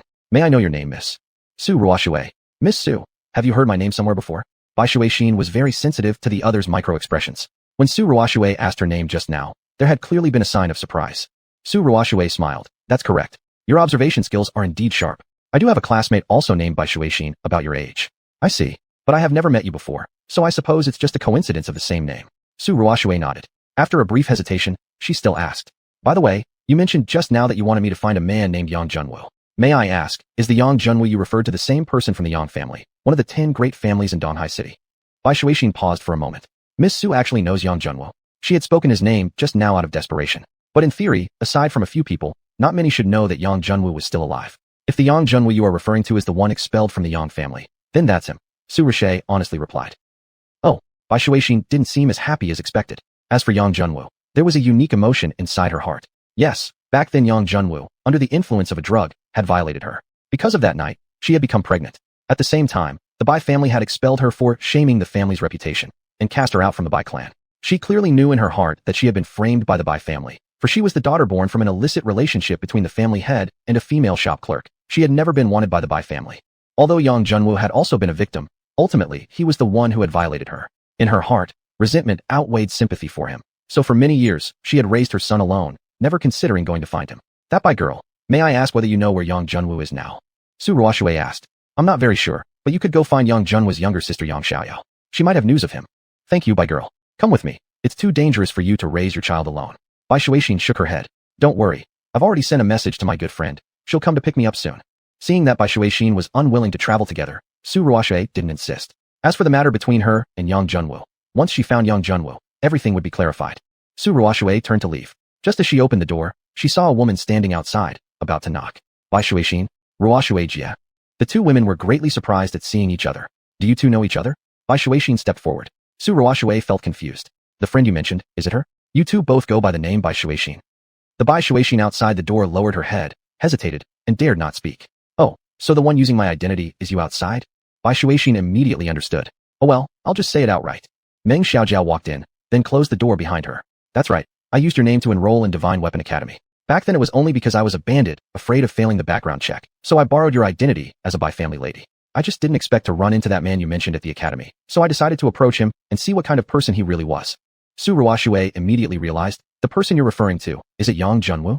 Exactly. Originally, I thought he was irresponsible and a playboy, but after getting to know him, I realized he was actually an upright person. Originally, I wanted to tell him about you, but unfortunately, he suddenly disappeared. Even now, no one knows where he is. Bai Xuanxin glared at her fiercely. Ridiculous. Meng Xiaojiao stuck out her tongue and dared not respond. Su Ruoxue sat down. You too. Please explain everything. Meng Xiaojiao looked troubled, glancing at Bai Xuanxin. Bai Xuanxin sighed. Since it's been so many years already, there's nothing to hide anymore. She recounted from beginning to end the incident at the Chao family banquet. Su Ruoxue suddenly understood. The woman Yang Junwu had once said he wronged was actually the Bai Xuanxin before her. That is to say, they not only had a sexual relationship, but also had a child together. Bai Xuanxin looked at her and smiled. Miss Ruoxue, judging from your expression, you must have feelings for Yang Junwu. Don't worry, although I had a past with him, I've never thought of using our son to manipulate him. Soon I'll be going deep into the mountains with Xiaojiao. We won't have any contact with Yang Junwu anymore, so you can confidently pursue your love. Meng Xiaojiao also nodded. What Waterheart said is true. You and Yang Junwu were already a couple at Divine Weapon Academy. You two are just right for each other now. Don't worry, the secret between her and I will never leave our mouths. Su Ruoxue smiled bitterly and shook her head. Yes, she believed both of them were telling the truth. But now that she knew Yang Wu had a child, could she really keep the secret from him? Sorry, I cannot deceive Wu about this. If I find him, I'll definitely bring him to meet you, if only to atone for his past mistake. As for the choice he makes regarding you and the child, I will support it. Ruoxue, no need to say more, my decision is final. Now I'll go find Wu's younger sister. Su Ruoxue turned and pushed the door open to leave. What should we do? Bai Xuanxin glanced at Meng Xiaojiao. The latter shrugged indifferently. You're asking me? How would I know? This is your business, nothing to do with me. Right now, I'm Meng Xiaojiao, not Bai Xuanxin. Bai Xuanxin was immediately annoyed. We must quickly return to our mountain hideout. Even if Ruoxue tells Yang Junwu about me, they won't be able to find me. Bai Xuanxin stood up, picking up her son to leave. Wait a moment. Waterheart, can you really bear for Xiaoyu to grow up without a father? Before, you had no choice, but now knowing Yang Junwu is alive, can you really endure keeping father and son apart forever? Meng Xiaojiao grabbed her hand. Bai Xuanxin's whole body trembled. All these years, raising Xiaoyu alone, going through countless hardships just to raise him. If it weren't for meeting Meng Xiaojiao back, then when she came into the city for supplies, probably mother and child would already have been killed by bandits. She could indeed stay in the deep mountains for the rest of her life, but she couldn't let Xiaoyu be trapped there forever. Let's talk about this later. Ruoxue saved my life, and I simply can't interfere with the relationship between her and Yang Junwu. Bai Xuanxin made up her mind. Meng Xiaojiao shook her head. You always think about others. What about yourself? Bai Xuanxin smiled. Well, I still have you by my side. Fine, I guess only someone as soft-hearted as me would keep indulging you like this. Meng Xiaojiao said helplessly, realizing that when Bai Xuanxin started acting affectionately, she really couldn't resist. Come on, let's go back to the mountains. All the chaos of the mortal world has nothing to do with us. Chapter 87 Yang Jingxuan's Love at First Sight. Yang Jun was stayed in the palace for 3 days. On the 4th day, he simply couldn't stay any longer. After 3 consecutive days without any news, there was only one possible explanation. Su Ruoxue had most likely already left the Nianhua kingdom, heading either for the Divine Weapon Academy or the Yang household in search of him. Thus, he bid farewell to his future father-in-law, took with him a gold medal, and passed through unimpeded, teleporting directly from Tianquang Academy to Divine Weapon Academy. However, after making inquiries with the teachers there, he found that no one had seen Su Ruoxue arrive. It made sense too. Now that Su Ruoxue had secretly run away from home, she would certainly avoid coming to the Divine Weapon Academy, which had close ties to the royal family. Most likely, she would go straight to the Yang family's residence. So Yang Junwu decided to head directly to Donghai City through the academy's teleportation gate. Meanwhile, Su Ruoxue had already arrived at the Yang household. Are you looking for the third young mistress? She's not staying here at the moment. May I ask if you know where she might be? Su Ruoxue inquired. I vaguely recall hearing that she was staying with one of her friends, but as for the exact location, I'm not very sure. I see. Thank you anyway. Su Ruoxue sighed. She hadn't expected that upon arriving in Donghai City, finding someone would be so troublesome. Just as she prepared to leave, a voice called from behind. Young lady, please wait a moment. Su Ruoxue turned around. A tall, distinguished-looking man was approaching with a smiling face. Who are you? I am Yang Jingxian, elder brother of Xiaoyao. As soon as Yang Jingxian stepped outside, he caught sight of Su Ruoxue, who was just leaving, and was immediately stunned by her beauty. A powerful feeling surged deep within his heart. So beautiful, too beautiful, in fact. She must be the woman destined for him, Yang Jingxian. He even began to imagine what it would be like to be with her. He pictured walking together along the paths of a garden, basking in the morning sunlight and fresh air. He imagined sitting together in a cafe, savoring fragrant coffee and delicate pastries. He imagined watching the sunrise and sunset together by the seaside. Cough. A gentle cough snapped young Xiuxian out of his daydream. Oh, may I ask for the young lady's honorable name? Su Ruoshui frowned. Do you actually know where young Xiaoyao is living? Of course I do. I know her best of all. Why don't you come in first and have a cup of tea? I'll send someone immediately to fetch her.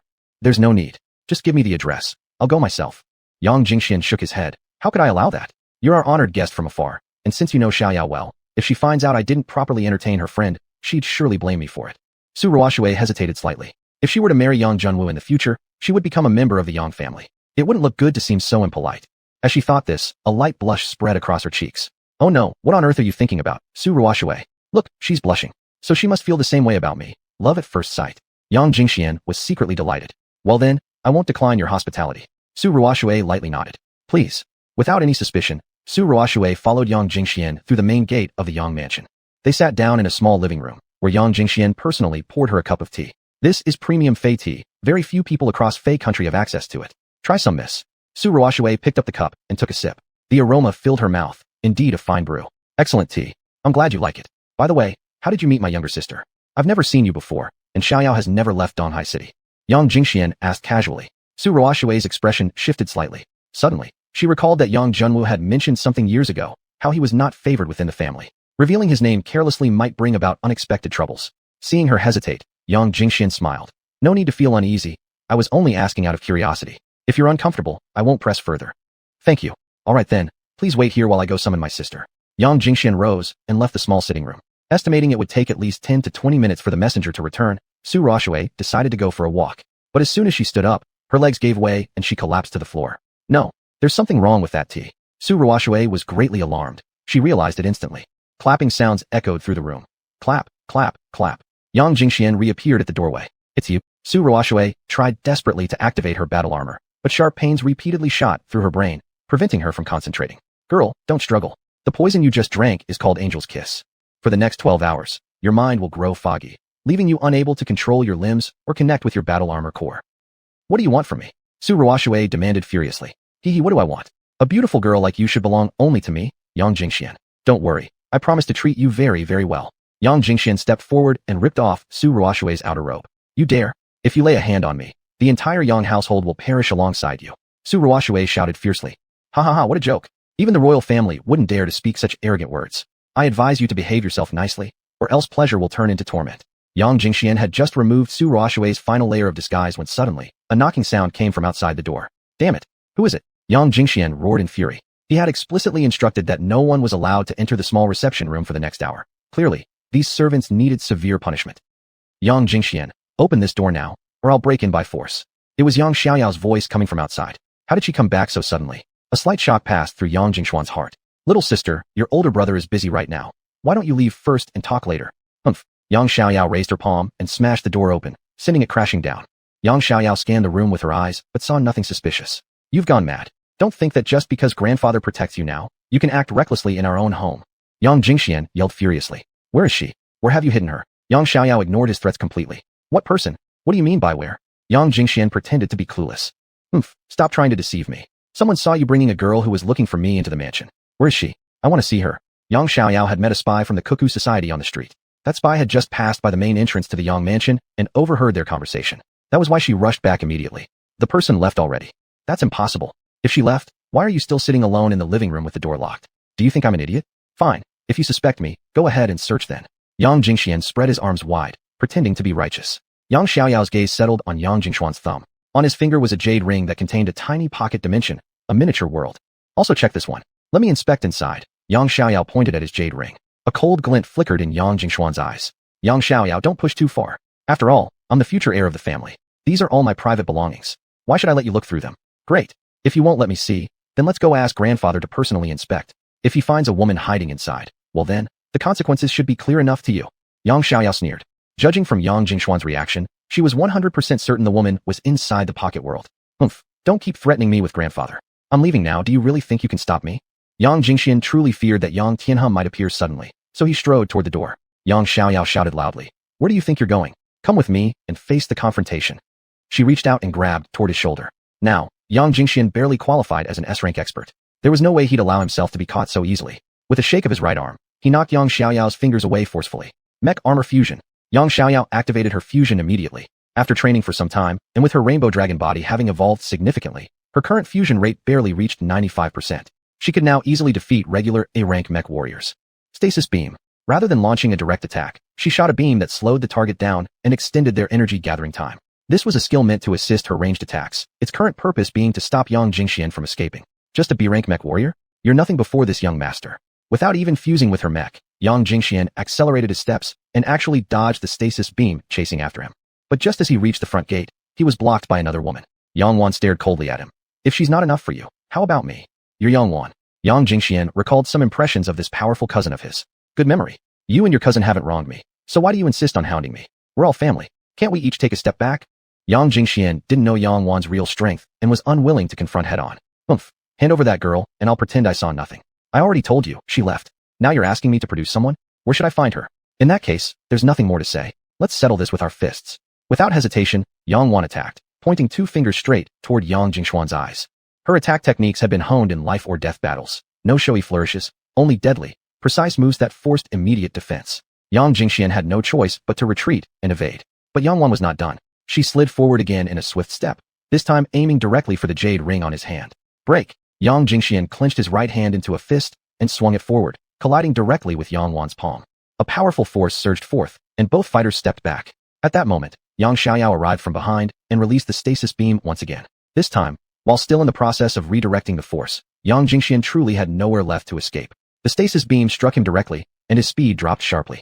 Mech armor fusion. With no choice left, he could only activate his core fusion first. The Grey Xintian No appeared, its overwhelming energy dispersing the B-rank stasis beam instantly. Just as a fierce battle was about to erupt, a furious and aged voice rang out. Stop! When they saw the person who had arrived, the expressions of all 3 changed drastically. Chapter 88. You are Yang Junwu? Yang Tianhe's icy gaze swept across the 3 of them. I'm not even dead yet, and already you're acting lawlessly? Brawling right at the front door. Are you trying to make sure the Yang family isn't famous enough? Yang Xiaoyao raised her chin defiantly.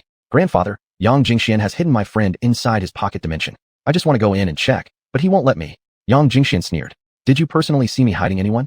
I may not have seen it myself, but someone witnessed you bringing her into the mansion. If you're innocent, why not let me investigate? Yang Xiaoyao didn't yield an inch. Jingxian is the family heir. He can't just let anyone inspect him whenever they want. If you don't have sufficient evidence, stop making baseless accusations and giving outsiders a show. And you, Xuanhuan. According to the clan rules, members of the collateral branches must obtain permission before entering the main residence. Entering uninvited and even fighting with the heir is a serious violation of the rules. Xuanhuan smiled indifferently. I'm not here representing the collateral branch today. I came to find my friend. It has nothing to do with the clan rules. Reckless. You all are becoming increasingly disrespectful toward me as the head of the family. Men, take them away and punish them according to the clan laws. A smirk of triumph appeared on Yang Jingxuan's lips. Even if Yang Tianhe didn't care about him personally, he would still need to protect the family's reputation. After all, as the heir, his position did carry some weight in public. As for any investigations afterward, he'd have plenty of time to relocate the person by then. I'd like to see who dares. Xuanhuan shouted coldly, a powerful aura erupting from her body.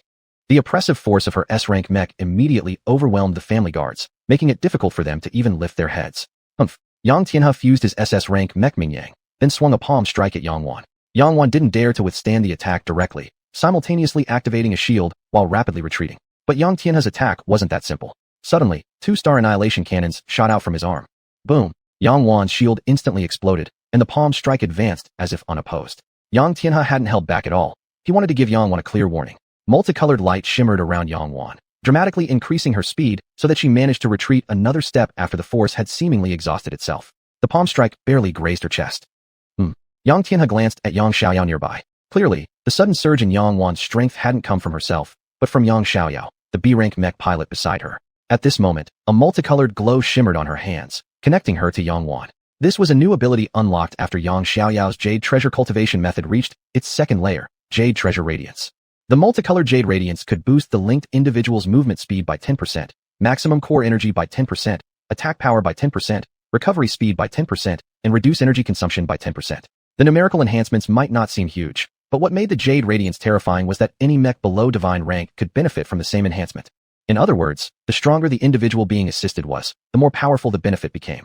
Nice! Xuanhuan let out a loud laugh. The two had fought side by side countless times before. Now with the boost, she launched a counterattack immediately. A long spear materialized in her hands as she charged toward Yang Tianhe. So what? A green glow appeared on Yang Tianhe's palm as he directly grabbed the spear tip with his bare hand. What? Xuanhuan was stunned instantly. punching barehanded against an S-rank weapon. How was that even possible? It's not barehanded. It's the Yang family's emerald palm technique. He's wearing weapon gloves. Yang Xiaoyao quickly identified the technique Yang Tianhe used. Xuanhuan felt slightly calmer. If her opponent could truly stop blades barehanded, she would have fled immediately. There'd be no chance of winning.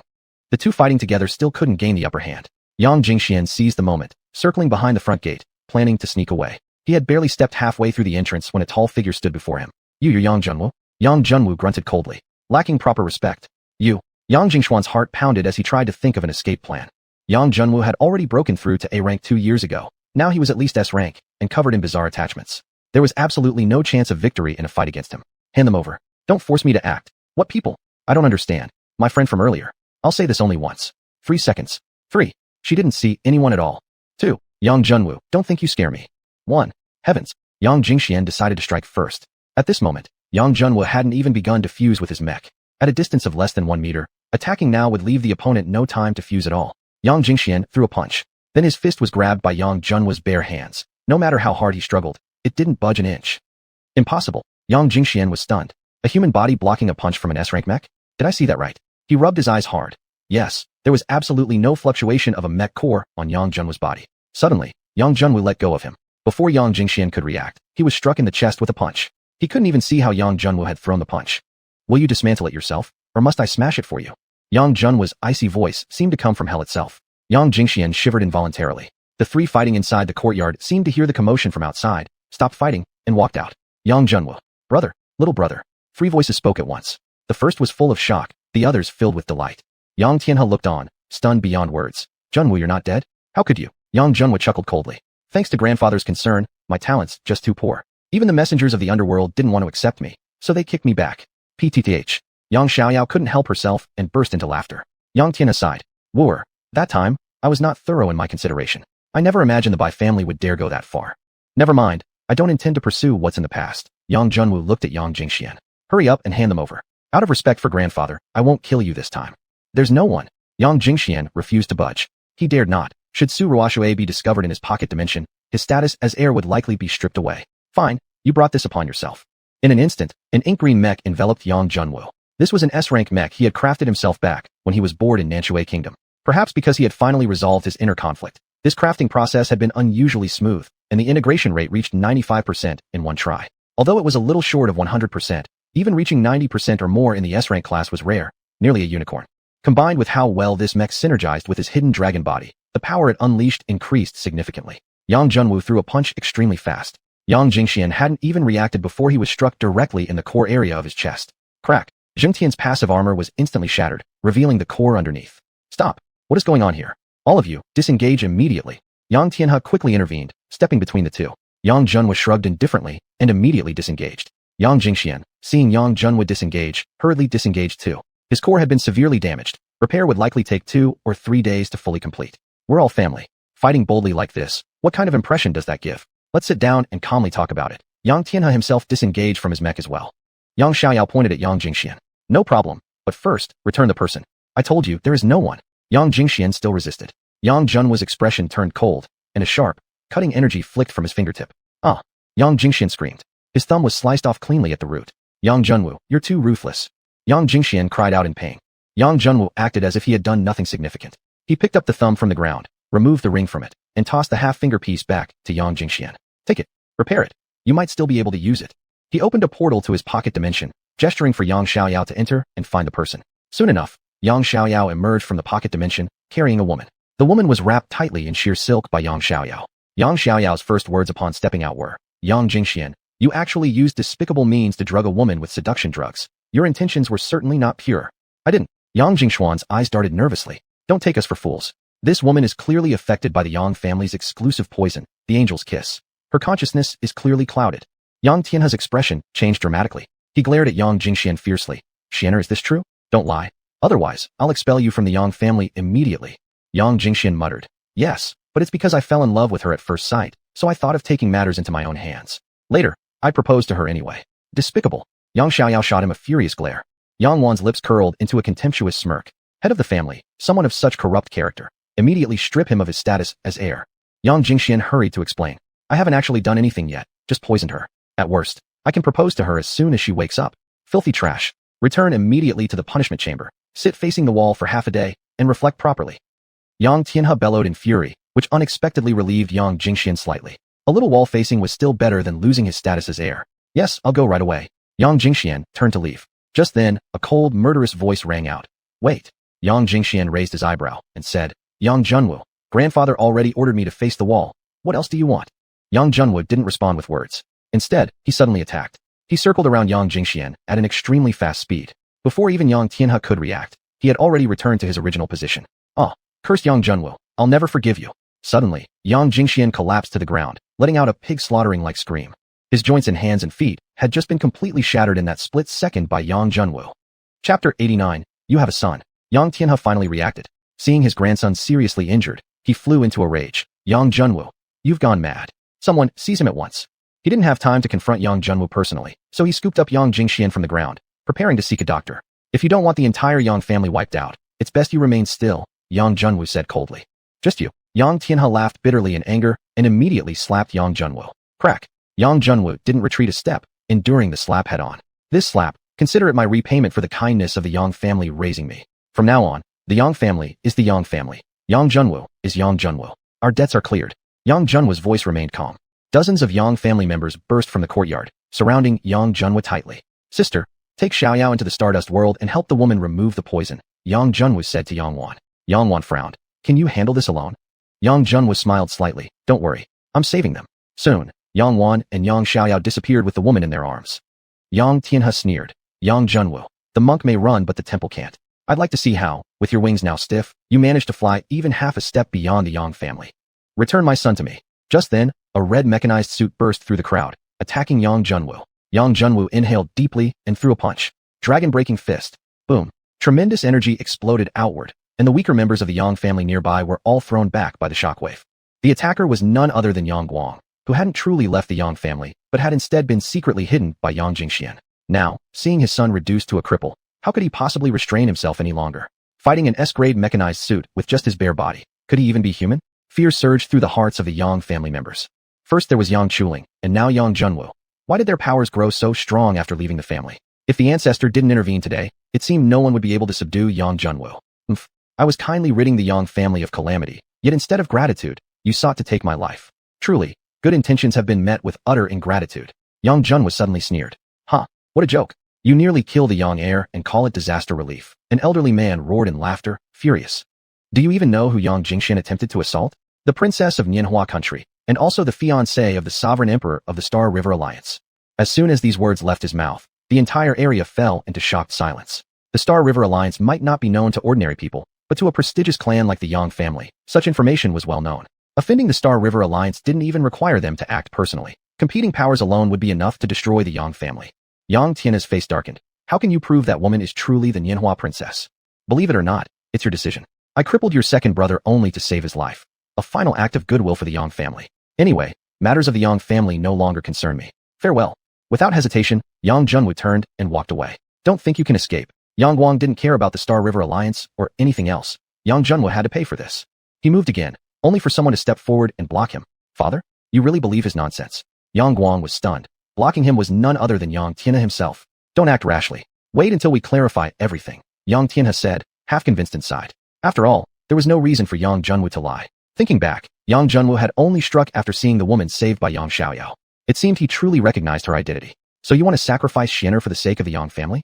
Exactly. If it hadn't been for the family back then, would I have let you all kill Yang Junwu? You should blame your poor parenting and immoral behavior. Inside, Yang Tianhe bled, but he had no choice.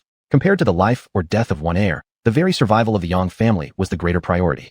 So the time for retribution has finally arrived. The retribution has finally arrived. Yang Guang laughed madly. Yang Jingxian was now a cripple, and his position as heir would surely be stripped. Then what was all his efforts over these years worth? Father, it hurts. Help me. I don't want to be a cripple. Yang Jingxian wailed with tears and snot. Yang Guang slowly walked over, suddenly becoming gentle and affectionate. He lightly stroked Yang Jingxuan's face, his voice tender beyond words. Xian'er, don't worry. Father will help you end your pain right away. That's great, Father. Let's go. We don't have to stay here anymore.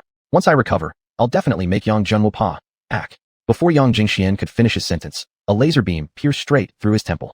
Yang Jingxuan's eyes flew wide. Until the last second, he never imagined his own father would be his killer. Dead is better. Dead means no more pain. Yang Guang laughed maniacally, staggering wildly out of the city, and quickly disappearing from sight. Head of the clan. All right, don't say anything. Return first, and properly bury Xianer. Yang Tianhe's voice was weary, and in an instant, he seemed 10 years older. Cuckoo Association. Yang Junwu rested his chin on his hands, gazing absent-mindedly at the woman before him. Xuanhuan blushed under his gaze and spat. Fool, what are you staring at? Hee, Mei Shangdao Ruosvini Yahui Lanhong, Soba, Chanli Tao Tao Paolai, Donghua Jiawa, Subasru Shangwala? Oh, Xuanhuan hadn't expected that after several years apart, the composed Yang Junwu would become this flirty and teasing. Who came to look for you? I was just taking a walk. Yang Xiaoyao, sitting nearby, could no longer bear it. Come on, big brother and sister-in-law, don't beat around the bush anymore. Me and Sister One are waiting for your wedding. In my opinion, the day after tomorrow is an auspicious date, so why not? No. Yang Junwu and Xuanhuan shouted in unison. Yang Xiaoyao was stunned, then helplessly shook her head. These two were just too frustrating. Yang Wan spoke up, why not? Don't you like Ruoshui? Yang Junwu smiled, of course not. It's just too unfair to Ruoshui if I marry her so easily. At the very least, I should bring 8 sedan bearers and 10 boxes of dowry when I go to her family to propose. Yang Wan suddenly understood. That makes sense. No, you can't propose. Xuanhuan refused hastily. Yang Junwu knew her thoughts all too well. She was definitely afraid he would discover her identity if he went to her house, and learn that she was destined to marry the sovereign emperor of the Star River Alliance. Don't worry, I'm confident your parents will accept the proposal. Yang Junwu decided to tease her a bit, because the sight of her blushing and anxious was simply too adorable. No, that's not what I meant. Actually, you should meet someone first. Xuanhuan, momentarily at a loss for excuses, suddenly thought of Bai Xuexian. Oh, who? Bai Xuexian? Xuexian? Didn't she graduate already? Why go see her? Yang Junwu was confused. No, not that Bai Xuexian. The real Bai Xuexian. The one who was expelled from the family after you assaulted her years ago. Yang Junwu's mind suddenly exploded with shock. Could it be that Xuanhuan hesitated not because of her own identity, but precisely because of Bai Xuexian's existence? Possibly. Since she had come all the way here, it already indicated she had resolved to no longer obey her family's arrangement to marry the sovereign emperor of the Star River Alliance. Deep in his heart, Yang Junwu indeed felt guilty toward Bai Xuexian. Even though he himself was a victim, the woman he had violated was even more innocent. Where is she now? Yang Junwu asked. Xuanhuan was stunned. You want to go look for her? Yang Junwu nodded. Yes. Regardless of who was behind the plot back then, she was innocent, merely a casualty of my conflict with Yang Jingxian. I must go to her and apologize. Xuanhuan lightly bit her lip. If you find her, what do you plan to do? Yang Junwu smiled bitterly. I haven't decided. Maybe I'll keep her by my side first, trying to make up for all these years of guilt. The room fell silent. Yang Xiaoyao, sensing the awkward atmosphere, quickly spoke up. But big brother, we don't even know where Bai Xuexian went. How can we find her? I do. Huh. Everyone turned to Xuanhuan. Yang Xiaoyao covered her forehead helplessly. My god, even if you know, don't say it at a time like this. Bai Xuexian and the fake Bai Xuexian who entered the academy were close friends. They now live deep in the mountains, and you also have a son. What did you say? I have a son. Yang Junwu was instantly stunned. That's right. Bai Xuexian bore you a son. Xuanhuan nodded. If she had been a bit more selfish, she truly wouldn't have wanted to tell Yang Junwu this news. Yet she could not bear to be in a love built on deception. If one day Yang Junwu discovered the truth about Bai Xuexian and his son, the consequences would be even worse.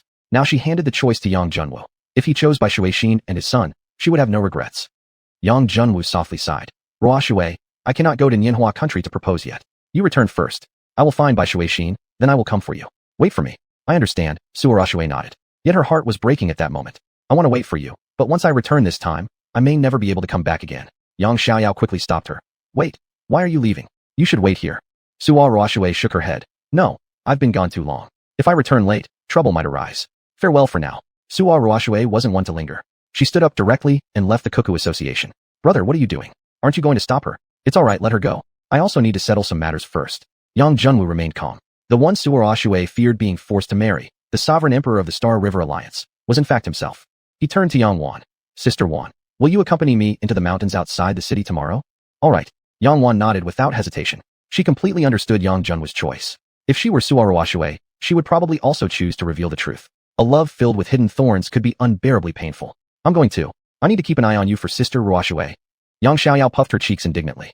Her view was different though. Yang Junwu and Bai Xuexian weren't even in love. Even if they had a child, it was just an accident.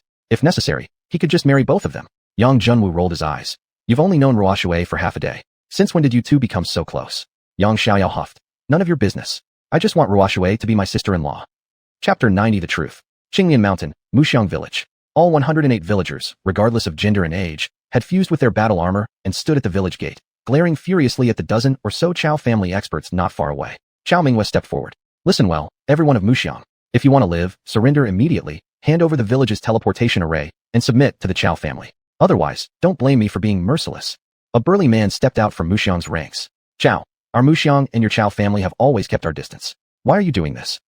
Enough nonsense. You only have two choices, submit or die. Ha, what bold words. I'd like to see what ability the Qiao family has. Qiao Mingyue waved her hand forcefully. Attack. The dozen experts of the Qiao family instantly charged into the crowd of Muxiang villagers. These were all elite warriors personally selected by Qiao Mingyue, each of them A-rank mech pilots.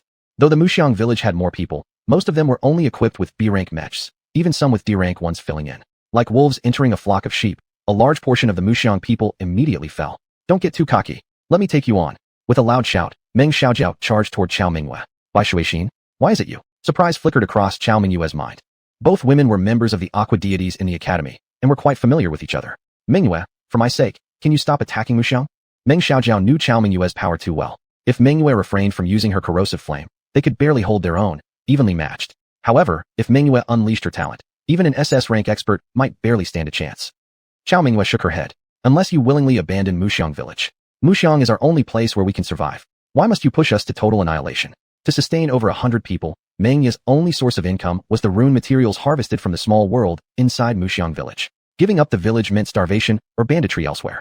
Sorry, I need the resources here. Meng Xiaojiao gritted her teeth. Qiao Mingyue, you're too greedy. Come then. If you wish to stop me, go ahead and try. Seeing that her words were getting nowhere, Meng Xiaojiao also began to get truly angry. Now their only chance was to unleash suddenly and kill Qiao Mingyue quickly before she could utilize her corrosive flame. Understanding each other deeply, Qiao Mingyue immediately recognized the plan. However, she didn't seem eager to use her talent yet, and instead played around, skillfully dodging each of Meng Xiaojiao's attacks. By Xuexin, I am no longer who I used to be. Even without the corrosive flame, you can't defeat me. Look behind you. Even if you could match me move for move, within 10 minutes, only you will remain from Muxiang. I advise you to surrender and save your life. Even if we fight until our last person, we'll still take a piece of you with us. I don't believe you can afford to lose powerful fighters. The Qiao family's aggressive expansion had already spread throughout the mountain ranges. Once the Qiao's strength suffered, those expecting revenge or self-defense would counterattack. Meng Xiaojiao was well aware of this and thus threatened her opponent. Both women shared the same thoughts. They wished to minimize their losses, trying to talk each other out of the fight. If that's how it is, then don't blame me for being ruthless. Qiao Mingyue struck Meng Xiaojiao with a palm, sending her flying, while simultaneously using the rebound force to rapidly retreat and increase the distance. Oh no! In a panic, Meng Xiaojiao could only fire a laser cannon. Qiao Mingyue ignored it entirely, taking the hit directly. Her eyes turned deep crimson. In midair, a strange red dragon phantom slowly emerged. Flame Inferno. With a loud shout from Qiao Mingyue, the red dragon spat forth a large amount of dark purple flame. The villagers caught in the flames ignited instantly across their bodies, then melted away in cries of pain, turning to ash. Qiao Mingyue, if I don't kill you today, I will never be a real person again. Witnessing his people die tragically, Mingyue's eyes reddened with rage, charging furiously toward Mingyue. Overestimating yourself. Just an A-rank mech pilot. Qiao Mingyue didn't even bother to look directly at him. Her finger flicked slightly, and a small flame appeared on Mingyue's chest. Father, be careful. Meng Xiaojiao cried in shock. Qiao Mingyue's flames were extremely powerful, very difficult to extinguish with core energy. On the contrary, using core energy would ignite the flame internally. She rushed forward trying to blow it out, but the corrosive flames spread rapidly, quickly engulfing his chest and moving up his torso. Xiaojiao, don't worry about me, run. Take Xuexin and the child and leave this place. Father, run? We can't beat her. Run? Ha ha ha, not one of you will escape. Qiao Mingyue sneered, and the red dragon above suddenly became vividly real, charging toward Meng Xiaojiao. Defense shield, Meng Xiaojiao exclaimed in alarm. She dared not come into direct contact with the red dragon and summoned an energy shield. Foolish, the red dragon spewed a jet of flame, and Meng Xiaojiao's energy shield immediately caught fire. Done for. I never expected Qiao Mingyue to have become such a formidable expert. Meng Xiaojiao felt despair rise in her heart. The gap was simply too great. They didn't even have the capital to fight to the death. Just then, a white silver dragon suddenly appeared in the sky, and a childish voice rang out, healing rain. The white dragon exhaled a cloud of mist, and drizzle began to fall across the battlefield. The corrosive flame on the bodies of the Muxiang villagers instantly extinguished upon contact with the rain. Moreover, wherever the rain fell, the areas previously ravaged by the flame began to gradually recover. Who is that? Qiao Mingyue exclaimed in shock. The opponent's ability was practically her nemesis. She had to find that person immediately. Her gaze swept through the crowd and fell upon a child of about 3 or 4 years old.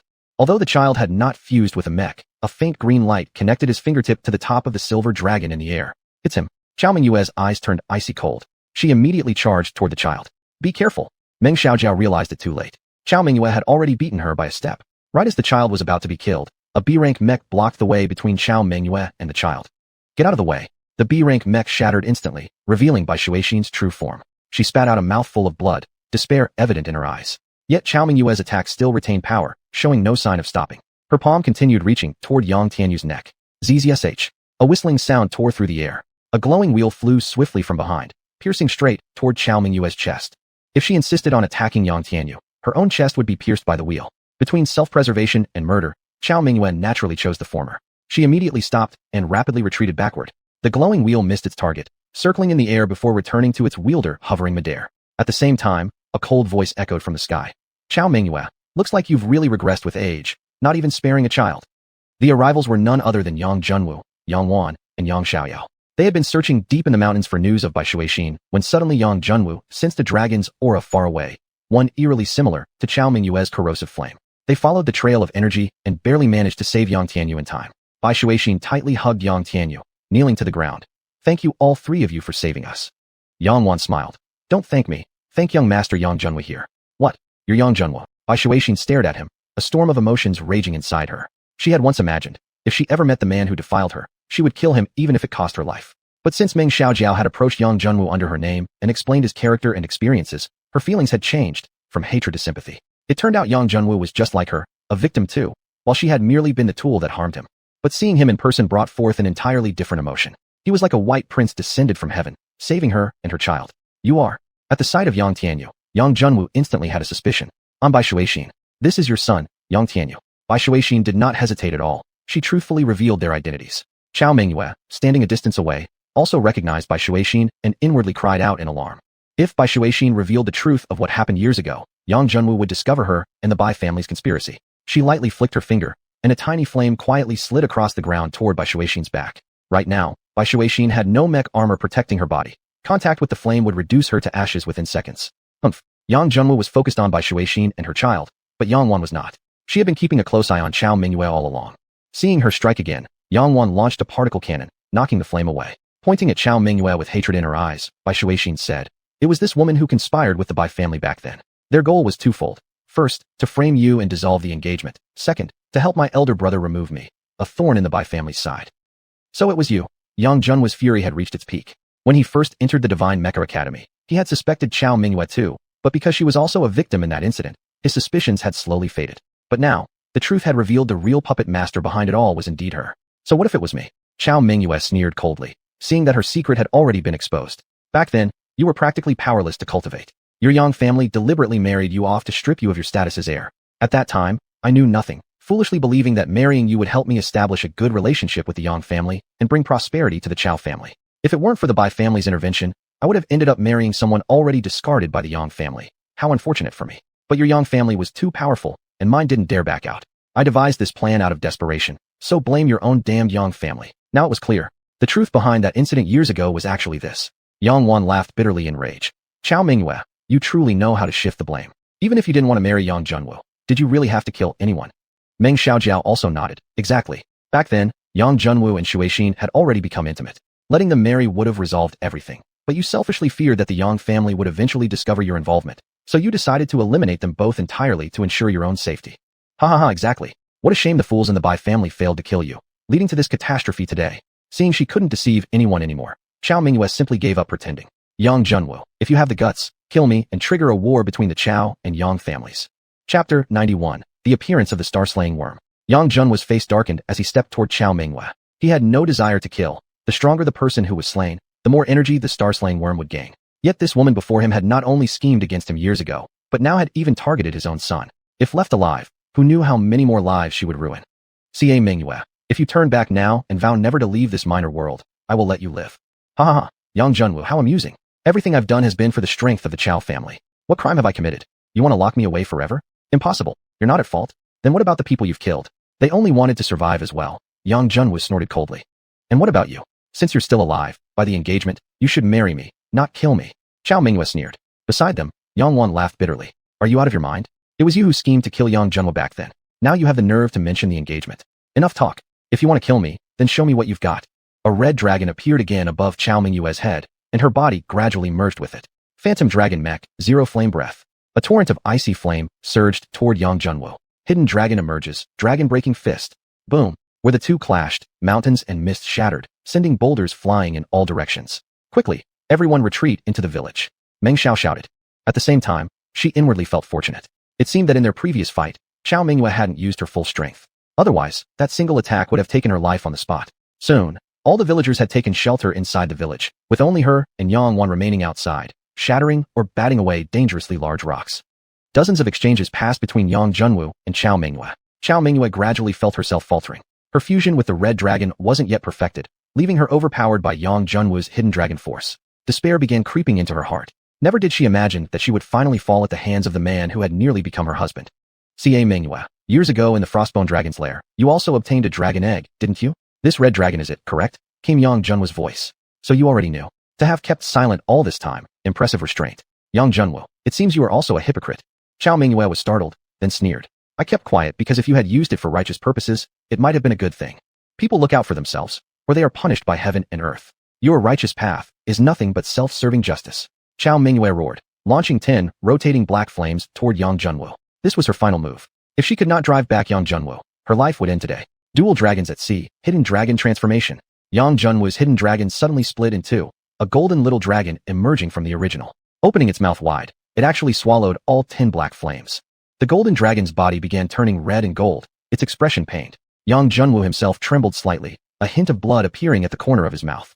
The golden dragon was an evolution of the hidden dragon, the king of all dragons. Unfortunately, its strength was insufficient, making the absorption of the fire dragon's attack extremely difficult. If not for the main body's hidden dragon absorbing most of the damage, even the king of all dragons would have been incinerated. Finally, the golden dragon devoured all the flames, its size increasing slightly as it let out a deafening roar. Die? Dragon King Fist. Yang Junwu roared. The golden dragon returned to the hidden dragon's body as the massive dragon fist crushed down on the fire dragon. Ha! Yang Junwu, even if I die, I will never die by your hands. Face my final move, Red Dragon Inferno. The enormous red dragon suddenly exploded, and Xiao Mingyue chose to self-destruct. Each fragment of the red dragon's body landed on the ground, igniting raging fires. The flames surged rapidly, turning the surrounding forest into a burning inferno. Quickly get away, leave the village, Yang Junwu shouted. Even he could not extinguish such a massive blaze. Soon, the fire would engulf the village, and escape would be impossible. Go! Xuanhuan and Meng Xiao immediately began organizing the villagers to evacuate. From within the flames, a long and oddly shaped worm emerged, distorting space wherever it passed, reducing everything into chaos. Yang Junwu's eyes widened. This is the legendary star-slaying worm? In theory, Xianxia should be leading powerful experts to battle the star-slaying worms at the borders. Why was one here? A terrifying thought struck Yang Junwu. The star-slaying worm didn't need to approach from the borders. It could appear anywhere where there was intense fighting energy. Break! Yang Junwu fired a star-crushing cannon at the star-slaying worm. Boom! The star-slaying worm was pushed back by the powerful shockwave, yet its surface showed no signs of injury whatsoever. Such a mighty attack had barely managed to repel it. Roar! As if enraged by his assault, the star-slaying worm let out a furious roar and spat a beam of light toward him. Wherever the light beam passed, space split apart, turning into nothingness. Yang Junwu hastily dodged. Anyone struck by the star-slaying worm would be thrown into spatial chaos. Lucky ones might be teleported to a minor world, while the unlucky ones would be lost forever in the endless void. No wonder even Xianxia, a near god-ranked expert, couldn't directly destroy the star-slaying worm. He could only seal and isolate them, preventing them from obtaining sufficient energy to threaten the entire Feihua continent. Retreat. Yang Junwu was no match for it, and could only withdraw along with the villagers.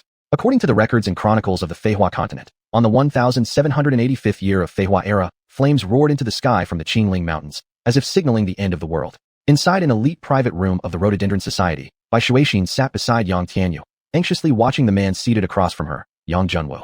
This man had taken her virginity and transformed her from the respected daughter of the Bai family into an outlaw living deep in the mountains. Yet it was also this man who had descended like a heavenly warrior at her moment of despair, slaying enemies and rescuing her and her son as an unparalleled martial expert. Bai Xuanhuan's feelings toward Yang Junwu were extremely complicated. For a moment, she didn't know what to say. Tianyu, come here to your father. Yang Junwu extended his hand toward Yang Tianyu. Daddy. Yang Tianyu had no hesitation at all. He immediately opened his arms and ran forward. Yang Junwu picked him up, smiled toward Bai Xuanhuan, and said, Xuanhuan, please sit. Bai Xuanhuan murmured, oh, and slowly sat down. Xuanhuan, you've suffered so much these years. Don't worry, I will take responsibility for you and Tianyu. Tomorrow, I'll go to the Bai family to formally ask for your hand.